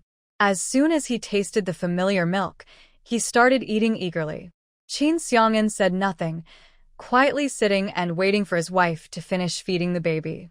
Shun Jinghua paid him no attention. After feeding the baby, he grew tired and fell asleep. She gently placed him on the bed, patting his little bottom to help him sleep peacefully. Seeing Qin Xiang'an still sitting there, she said, "You have to go to work soon, so hurry up." Now, Shun Jinghua still hasn't calmed down. If it weren't for him, Qin's mother wouldn't have said those unpleasant words. It's fake to say she isn't angry inside. "Wife, Shun Jinghua interrupted him directly. "Don't talk to me about anything else. Just make sure they leave quickly and don't appear in front of me again." She doesn't even want to see them for a moment. "Okay, wife. Rest well. I'm going out first." Qin Xiang'an also knows that his wife is still angry right now, so he doesn't say much. He places the lunch box in the kitchen, thinking of staying to eat at noon. He needs to handle Qin's mother's matters first. Qin Xiang'an left, and Shun Jinghua glanced outside before continuing to soothe the child to sleep. She doesn't know how Qin Xiang'an handled it. When he came back at noon, he said Qin's mother and Qin Xiaolian had already sent them away with a car. Shun Jinghua was surprised. They were sent away so quickly? She was a bit curious and asked, "They left so easily?" "They just came yesterday and didn't get anything good, yet they left." Seeing Qin Xiang'an look a little guilty, Shun Jinghua knew there was definitely something going on. "Did you promise them something? Otherwise, why would they leave so easily?" Qin Xiang'an looked at his wife's darkening face and knew he couldn't hide it anymore. He said, "I gave them 50 yuan and told them if they caused trouble again, I wouldn't send money home each month anymore. I also said I wouldn't care about Qin's family affairs or go back." She was afraid and agreed to leave. "Wife, don't be angry. I didn't want them to stay here and make you upset, so I thought of this way to send them away." He hurried to explain, worried she might be upset. Although this method was a bit cheap for them. But in the army, he couldn't just kick them out. Even if Qin's mother wasn't kind to him, she was his adoptive mother and he couldn't do anything to them. Using money to send them away was the best solution. "I'm really a bit angry. Giving them so much money is really too easy on them." Shun Jinghua also knows this is the best way, but she still feels a little uncomfortable inside. If she had known earlier, she would have beaten them a few more times. However, those few hits were enough to teach them a lesson. When she was hitting, she made sure to target the most painful spots. It would definitely take several days to recover. "Where did you get that money?" His money had already been handed over, and he only had a few yuan on him. Where did the 50 yuan come from to give to them? Qin Xiang'an touched his nose, feeling a bit embarrassed. "I borrowed it from Commissar Li. I said I would return it this afternoon." Shun Jinghua didn't say anything.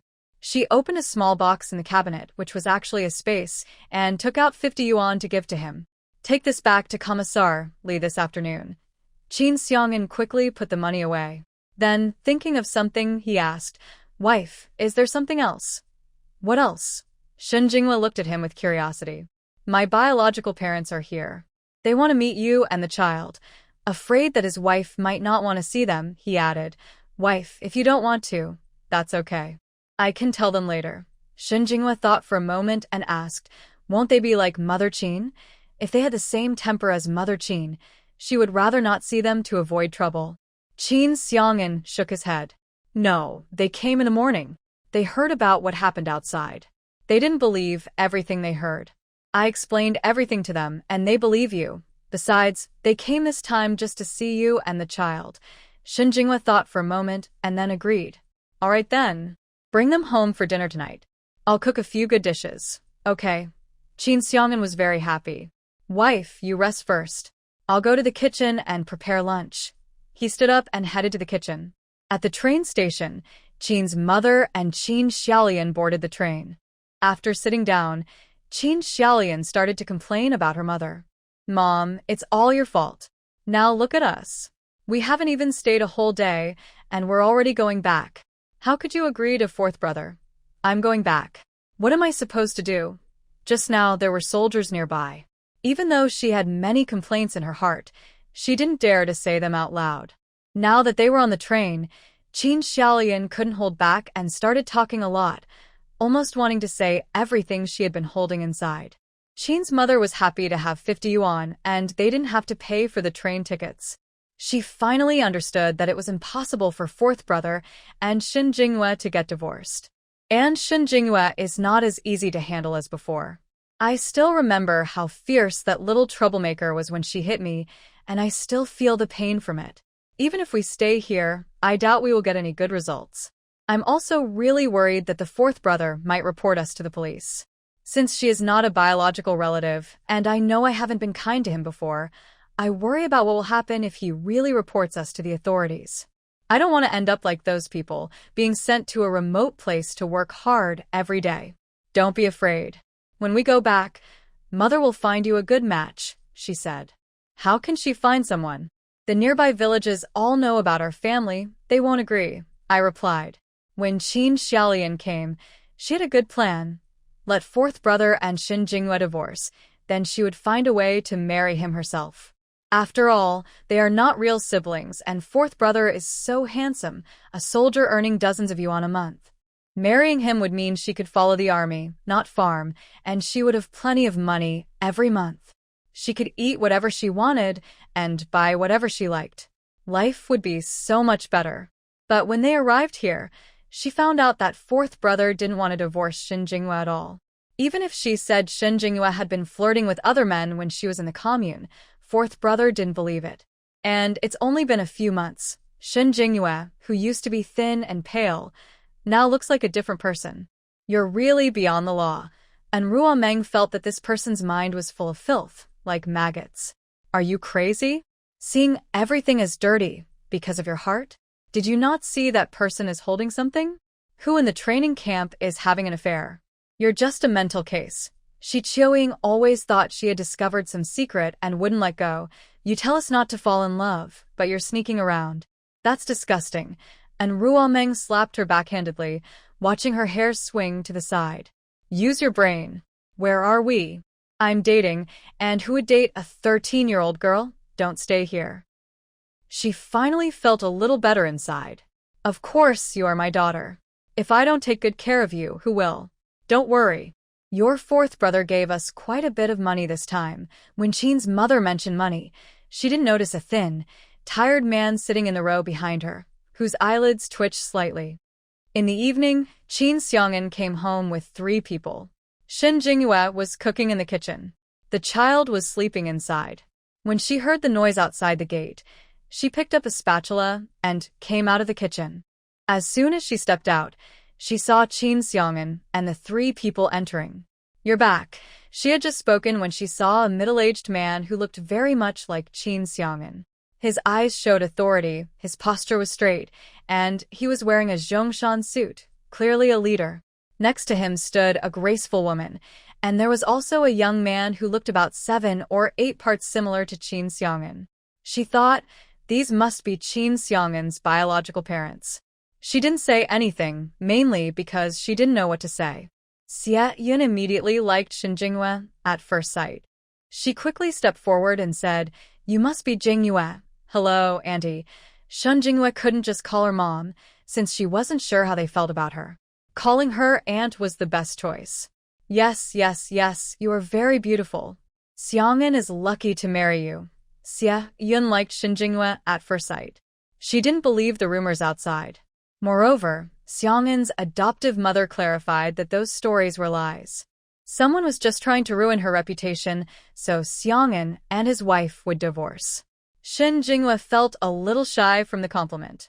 At this moment, Qin Xiang'an came over. He smiled and said, "Wife, these are the people I told you about at noon, Commander Xiao and Annie Xiao. This is their son, Xiao Yuqing. Just call him third brother." "Hello, brother-in-law." Xiao Yuqing thought that his new sister-in-law didn't look like what people said. She was pretty and she didn't seem like a bad person. "Hello, uncle." "Hello, third brother. You've traveled far. It must have been tiring. Come inside and sit." Shen Jingyue asked Qin Xiang'an to bring the visitors inside. The kitchen still had food to finish cooking, so she needed to watch over it. Qin Xiang'an first led Zhao's father and mother into the house. Xiao Yuqing placed the things he brought on the table. At this moment, the child had just woken up and was lying on the Kong, playing with his little fingers. When someone entered, he recognized Qin Xiang'an and grinned with a toothless smile, kicking his little legs happily. He reached out his hands toward them, as if wanting Qin Xiang'an to hold him. "Oh, Xiang'an, is this your son?" Xia Yun wanted to pick him up when she saw him. But Zhao's father held her back. "Xiao Yun, children are shy. If you go to hold him like that, he will probably cry later." Xia Yun withdrew her hand, feeling a bit disappointed. "It's okay. This kid is brave. As long as he's not hungry, anyone can hold him and he'll be happy," Qin Xiang'an said. Xia Yun looked at him, hoping to ask, "Can I hold him?" Qin Xiang'an nodded. Xia Yun was happy and quickly went over to pick up the child. Little Sha Beichen saw that the person holding him wasn't his father, but he looked at her with big, curious eyes and didn't cry or fuss. Xia Yun liked him more and more. "Wow, this kid really looks just like Xiang'an. They must be made from the same mold," she said. Seeing the child, her eyes turned red. Thinking about how her fourth brother was taken away just days after he was born, she felt sad inside. "Old Xiao, look quickly. Does this kid look a lot like Xiang'an?" Xia Yun asked, trying to hide her sadness as she carried the child over to Zhao's father, smiling. Zhao's father also looked at the child, his eyes turning red. "Yes, he looks just like him. When he grows up, he will definitely be as strong and brave as his father." Xiao Yuchen also came over to look. "Wow, he really does look like him." Even the foster mother of the fourth brother dared to insult his sister-in-law. They really have no shame. Everyone could tell whose child this was just by holding him. "Indeed, he looks just like him," Xiao Yuchen confirmed. Little Xiao Beichen saw several unfamiliar people and started to feel a little anxious. He looked around and saw Qin Xiang'an, his dad, and quickly reached out his hand, twisting his small body with effort. He kept staring at Qin Xiang'an and reached out his little hand, clearly wanting his dad. "Ha ha ha, this little guy recognizes people." But he didn't cry, Zhao's father said, smiling at how adorable the child was. Xia Yun watched as the child in her arms kept trying to move toward Qin Xiang'an. Although the boy was only about a month old, he was well fed by Shen Jingyue, so holding him for a while made her arms a bit tired. Moreover, Xia Yun's body hadn't been in good shape over the years, and with the child moving around so much, she found it hard to hold him. She was worried she might drop the child, so she handed him to Qin Xiang'an. "Here, take him. He's eating well, and I can't hold him much longer." Qin Xiang'an quickly took his chubby son into his arms. When Xiao Beichen saw that the person holding him was finally his own dad, he stopped struggling. Instead, he kept his big, curious eyes wide open, looking at them as if to say, "Who are you?" "Uncle and Auntie, you can sit for a while. I'm going to the kitchen to check," Qin Xiang'an said, then carried the child to the kitchen. Xia Yun looked around the room. It was clean and bright, but a bit small. Qin Xiang'an entered the kitchen with the child. Shin Jinghua had just finished cooking the last dish when she saw Qin Xiang'an come in holding the child. "Oh, the kitchen is smoky. You should take the child outside," she said. "Let me cook. You hold the son and rest inside," Qin Xiang'an said, then handed the child to her and took the spatula to start cooking. Shin Jinghua saw he wanted to cook, so she didn't insist. She said, "That's enough for now. It will be ready to serve soon." "Okay, you go inside first. I'll be done quickly," Qin Xiang'an replied. Shin Jinghua didn't say anything more. She carried the child into the room. She saw them still standing there. "Uncle and Auntie, don't just stand around. Sit down," she said. She placed the child on the bed to play by himself. Xiao Beichen seemed used to it and didn't cry or fuss. Even lying on the bed, he found things to do. "Xiang'an, wife," Xiaoyan called her directly, not knowing her name. Shin Jinghua found the way she called her strange and smiled. "Auntie, just call me Jinghua or Xiaoyu. That sounds less awkward." "Oh, then I'll call you Jinghua," Xiaoyan said happily. "Sit down first. I'll pour you some water." Shin Jinghua poured water into each of their cups using an enamel mug and brought them over. "Sister-in-law, I want to hold the baby. Is that okay?" Xiao Yuchen really liked his little nephew.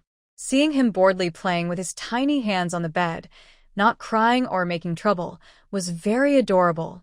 "Of course, third brother, go ahead and hold him. As long as the baby wasn't hungry, he wouldn't cry or fuss randomly." Xiao Yuchen rubbed his hands eagerly and went over to hold his little nephew.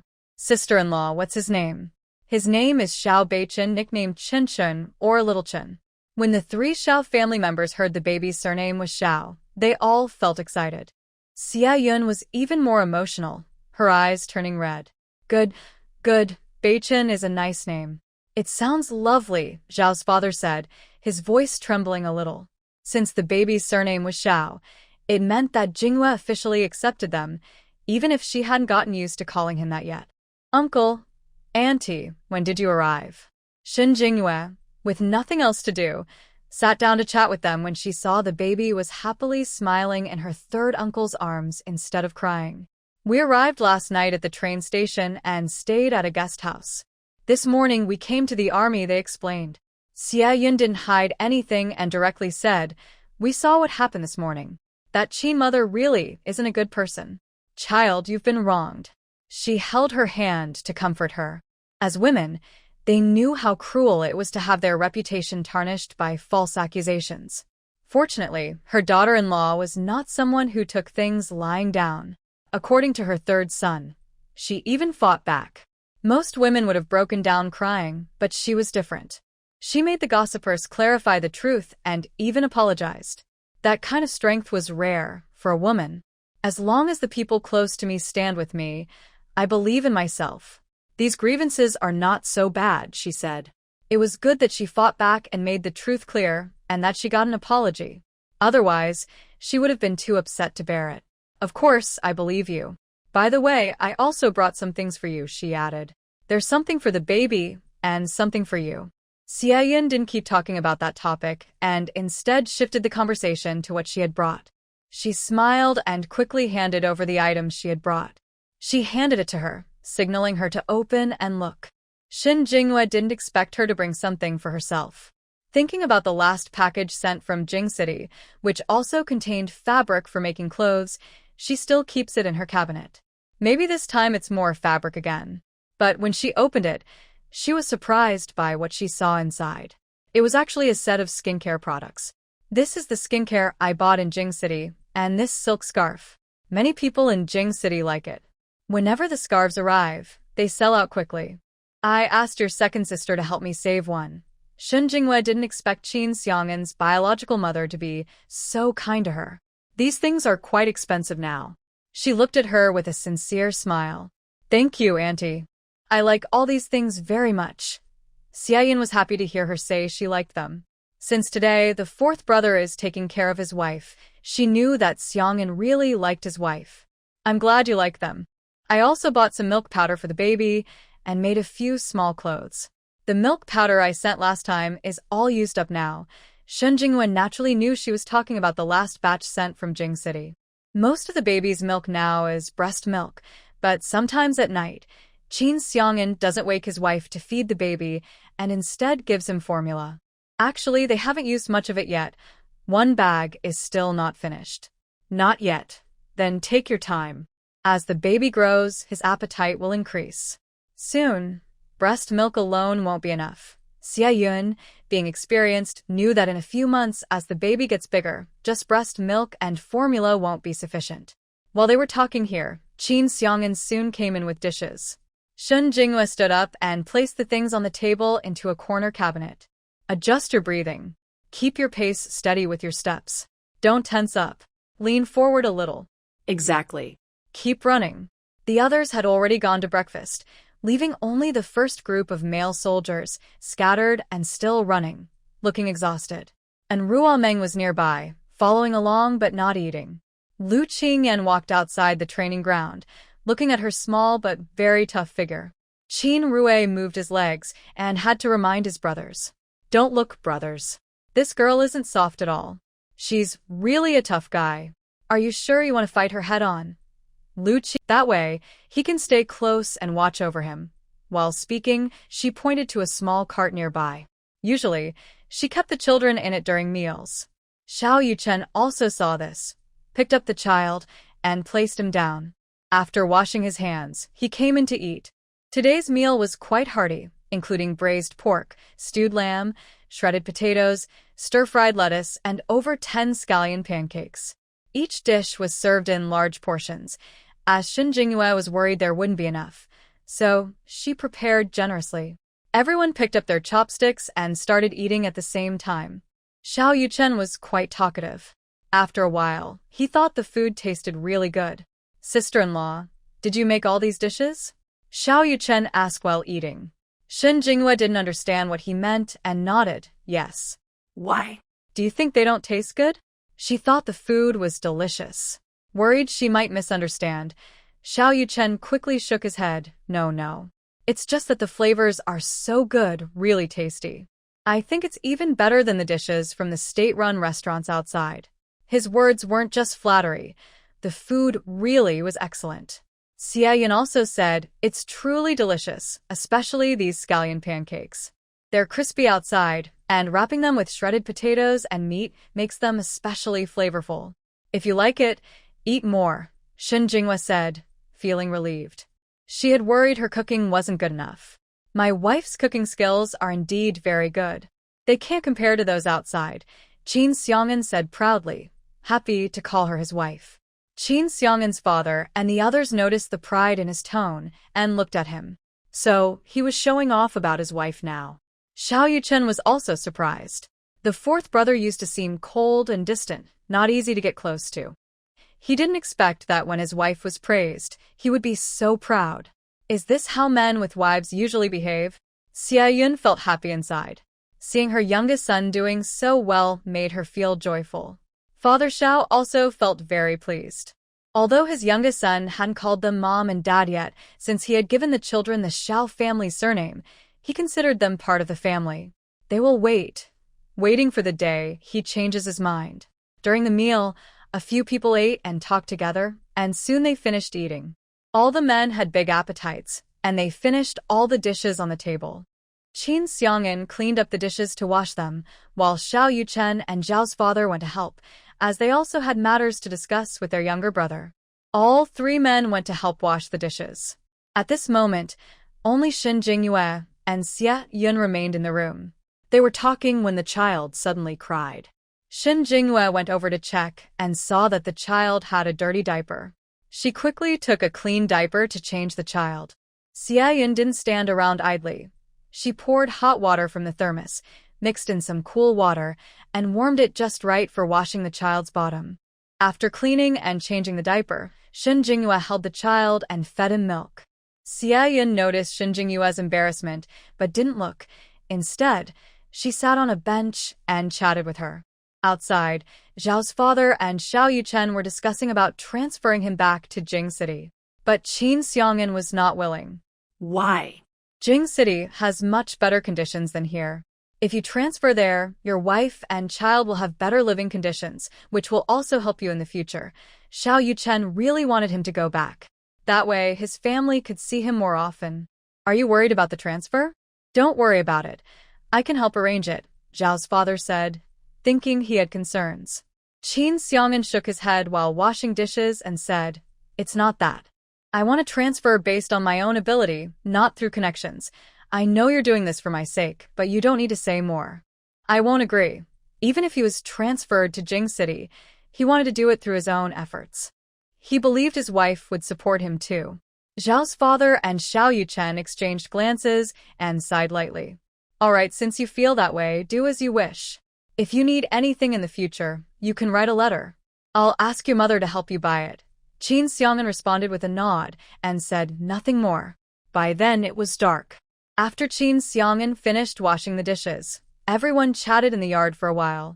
When the child was full, Zhao's father held him for a while before returning to the guest house to rest. They plan to stay here for a few more days and are not in a hurry. After they leave, Qin Xiang'an goes to fetch water and gives the children a bath. Once the two of them are finished washing and lying in bed, Qin Xiang'an directly hugs his wife. Shun Jinghua didn't expect him to hold her so tightly, so she gently patted his hand. Why are you holding me so tight? Are you trying to strangle me? Let go quickly. I don't want to. You're my wife, and I will never let go, Qin Xiang'an said stubbornly, but he loosened his grip a little. Shun Jinghua felt much better and couldn't understand what mood he was in. Wife, please don't talk about divorce casually in the future. You know I trust you. Shun Jinghua didn't expect it was because of this matter. I was just angry when I said that. Okay, stop holding me. It's so hot. The weather is getting hotter. Even though it cools down a bit at night, it's still not very comfortable. During the day, she would just take the children into the space. The space has a constant temperature, neither too hot nor too cold, and is always very comfortable. No, I want to hold you. In the future, even if I'm angry, I shouldn't say things like that. Qin Xiang'an clung to his wife like an octopus, holding her tightly. Shun Jinghua was really hot and said, Okay, I won't say it anymore. Please let go. It's really too hot. There was no fan now, and just moving a little made her sweat all over. When Qin Xiang'an heard her agree, he finally let her go. Without him holding her like a big stove, Shun Jinghua immediately felt much cooler. Thinking about Zhao's parents suddenly coming here, she turned her head and asked, By the way, how did your parents come here? I didn't see them right to say they were coming. I didn't know about it before either. But just now, when he was outside, he told me he wanted to transfer me back to Jing City. Qin Xiang'an also looked at her and said, So, what did you say? Shun Jinghua asked calmly, not feeling overly happy just because he said he wanted to transfer back to Jing City. I haven't agreed, Qin Xiang'an whispered. Wife, do you blame me? After all, if he agreed, she could go with him to Jing City. Not to mention, the conditions there are much better than this remote northwest. Why should I blame you? This is your own matter. If you don't want to, staying here is fine too. If Shun Jinghua had a choice, she would naturally want to go to Beijing, as the conditions there are really good. But she knows Qin Xiang'an has his own ideas. Since he refused, there must be a reason. They are now husband and wife, so she respects his decision. When Qin Xiang'an heard that his wife wasn't angry, he felt quite happy. If others knew he had refused such a good opportunity, they would probably think he was foolish and disappointed. But to prevent his wife from overthinking, he explained. Actually, I didn't agree, because I don't want to rely on connections to transfer. Even if I do, many people would still be unhappy secretly or openly. I want to transfer based on my own ability, so that in the future, no one can use this against me. Don't worry, wife. I will work hard and try to transfer to Beijing within these few years so you and our son can have a good life. But I might have to make some sacrifices for these years. There's no need to sacrifice. You've helped with everything at home, and even the sister-in-law in the family compound envies me. Just follow your own ideas. Whether I get transferred to Beijing or not, as long as you treat me well, I will treat you well too. Thank you, wife. All right, go to sleep now. You have to get up early tomorrow. She was also tired. After what happened today, she was exhausted. There's still time, wife. Let's not waste it. Qin Xiang'an said as he leaned in to kiss her. Shen Jinghua was about to speak, but her mouth was covered. The next morning, Qin Xiang'an got up early to prepare breakfast. Seeing his wife still sleeping, he picked up their son, changed his diaper, fed him milk, and burped him. Then, he let the baby play on the bed. When he got tired, he would sleep. After breakfast, he left the leftover food for his wife in the pod and went to work. Shen Jinghua slept until she woke naturally. When she opened her eyes, she saw her son's soft little face. Xiao Beichen saw his mother wake up and happily waved his little hands and feet.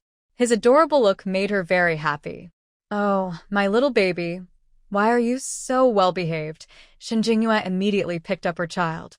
He kissed his little face a few times. He made Xiao Beichen laugh happily. Shen Jinghua played with him for a while.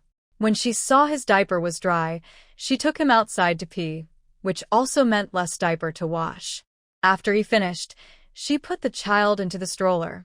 Then she started brushing her teeth and washing her face. After breakfast, she planned to go into the space to make her skincare products. She remembered what Sister Wang had told her earlier. She thought about buying some supplies privately. As long as the amount wasn't too much, it should be fine. She also wanted to make more products and check out the black market in the county.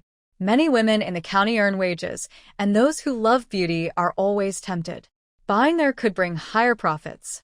But now, inspections are strict, so she needs to gather information in the county before making a decision. Otherwise, it might cause trouble for Qin Xiang'an.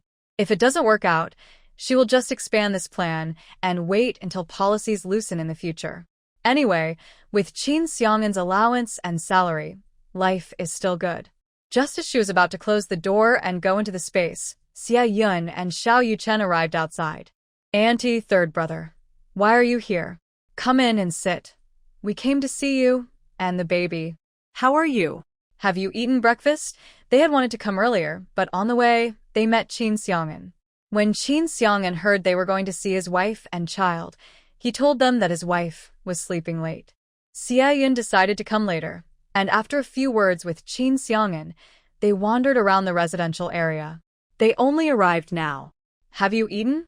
Auntie and third brother, have you eaten?" Shen Jinghua welcomed them into the house. "Yes, we have. Sister-in-law, is the baby asleep?" Xiao Yuchen came with his mother. He also wanted to see his little nephew. "No, he's just lying there playing with his little hands." Shen Jinghua pointed happily at Xiao Beichen in the stroller. "Then, sister-in-law, can I play with him for a while?" "Of course, he likes you very much." With her permission, he went over and picked up his little nephew. Xiao Beichen was lying there bored, playing with his tiny fingers. He saw the uncle who had played with him yesterday come over. Xiao Beichen didn't know if he had drunk milk made from spiritual spring water, but his memory was very good and he could recognize people. When he saw Xiao Yuchen, he eagerly reached out his little hands, wanting him to hold him. Xiao Yuchen was almost melted by his soft and cute look. "Oh, my good nephew, you recognize me now." Xiao Yuchen happily picked up his little nephew, showing a very rare smile. Xia Yun and Shen Jinghua watched him love children so much and smiled. Suddenly, Xia Yun cleared her throat softly. Shen Jinghua quickly poured her a glass of water. After drinking the water, Xia Yun felt her throat was much more comfortable. "Auntie, do I have a cold?" Xia Yun waved her hand and smiled, saying, "No, it's just an old problem, nothing serious." She often coughed, especially in autumn or winter, when the coughing was more frequent. She had seen doctors before, but the medicine only helped temporarily, and she would cough again soon after. In the past, her cough was worse, and she couldn't get better quickly. Later, she saw a traditional Chinese doctor and took Chinese medicine for a long time, which improved her health a bit. But that old doctor was too old and was reported for some reason, and not long after, he passed away. She also tried other Chinese doctors later, but their results were not as good as before. "Auntie, if you don't mind, why don't I take a look at you?" Xia Yun was surprised and asked, "You know medical skills?" Xiao Yuchen also looked at her curiously when he heard this. Shen Jinghua smiled and said, "A little. I learned some traditional Chinese medicine from an old doctor before." Xia Yun didn't hold much hope for this. She had seen many Chinese doctors before, and even after taking many medicines, nothing changed. The previous Chinese doctor, who helped improve her health, was gone now. Luckily, her health was better than before, not as bad as it used to be, and she was quite satisfied. All right then, take a look at me. Xia Yun became interested. She didn't expect her daughter-in-law to really know traditional Chinese medicine, but she was curious. Shen Jinghua started to take her pulse. After a while, she frowned, then asked her to switch hands. Still frowning, Xia Yun watched her with concern. What's wrong? Is there something wrong with my body? Shen Jinghua didn't answer immediately. She took her pulse again, and then relaxed her brow slightly. I looked at her tongue and complexion again. Then I said, Annie's health is really weak, and she has been worried too much. Her liver energy is blocked. These problems have probably been around for many years, and they have already drained her vitality, but I think you have taken care of yourself a bit, so your health has improved. Still, you haven't fully recovered, and Auntie hasn't rested well these days. Maybe I can give you a treatment plan with acupuncture. When you go back to the pharmacy in Beijing, you can pick up some medicine to drink first and see if it helps.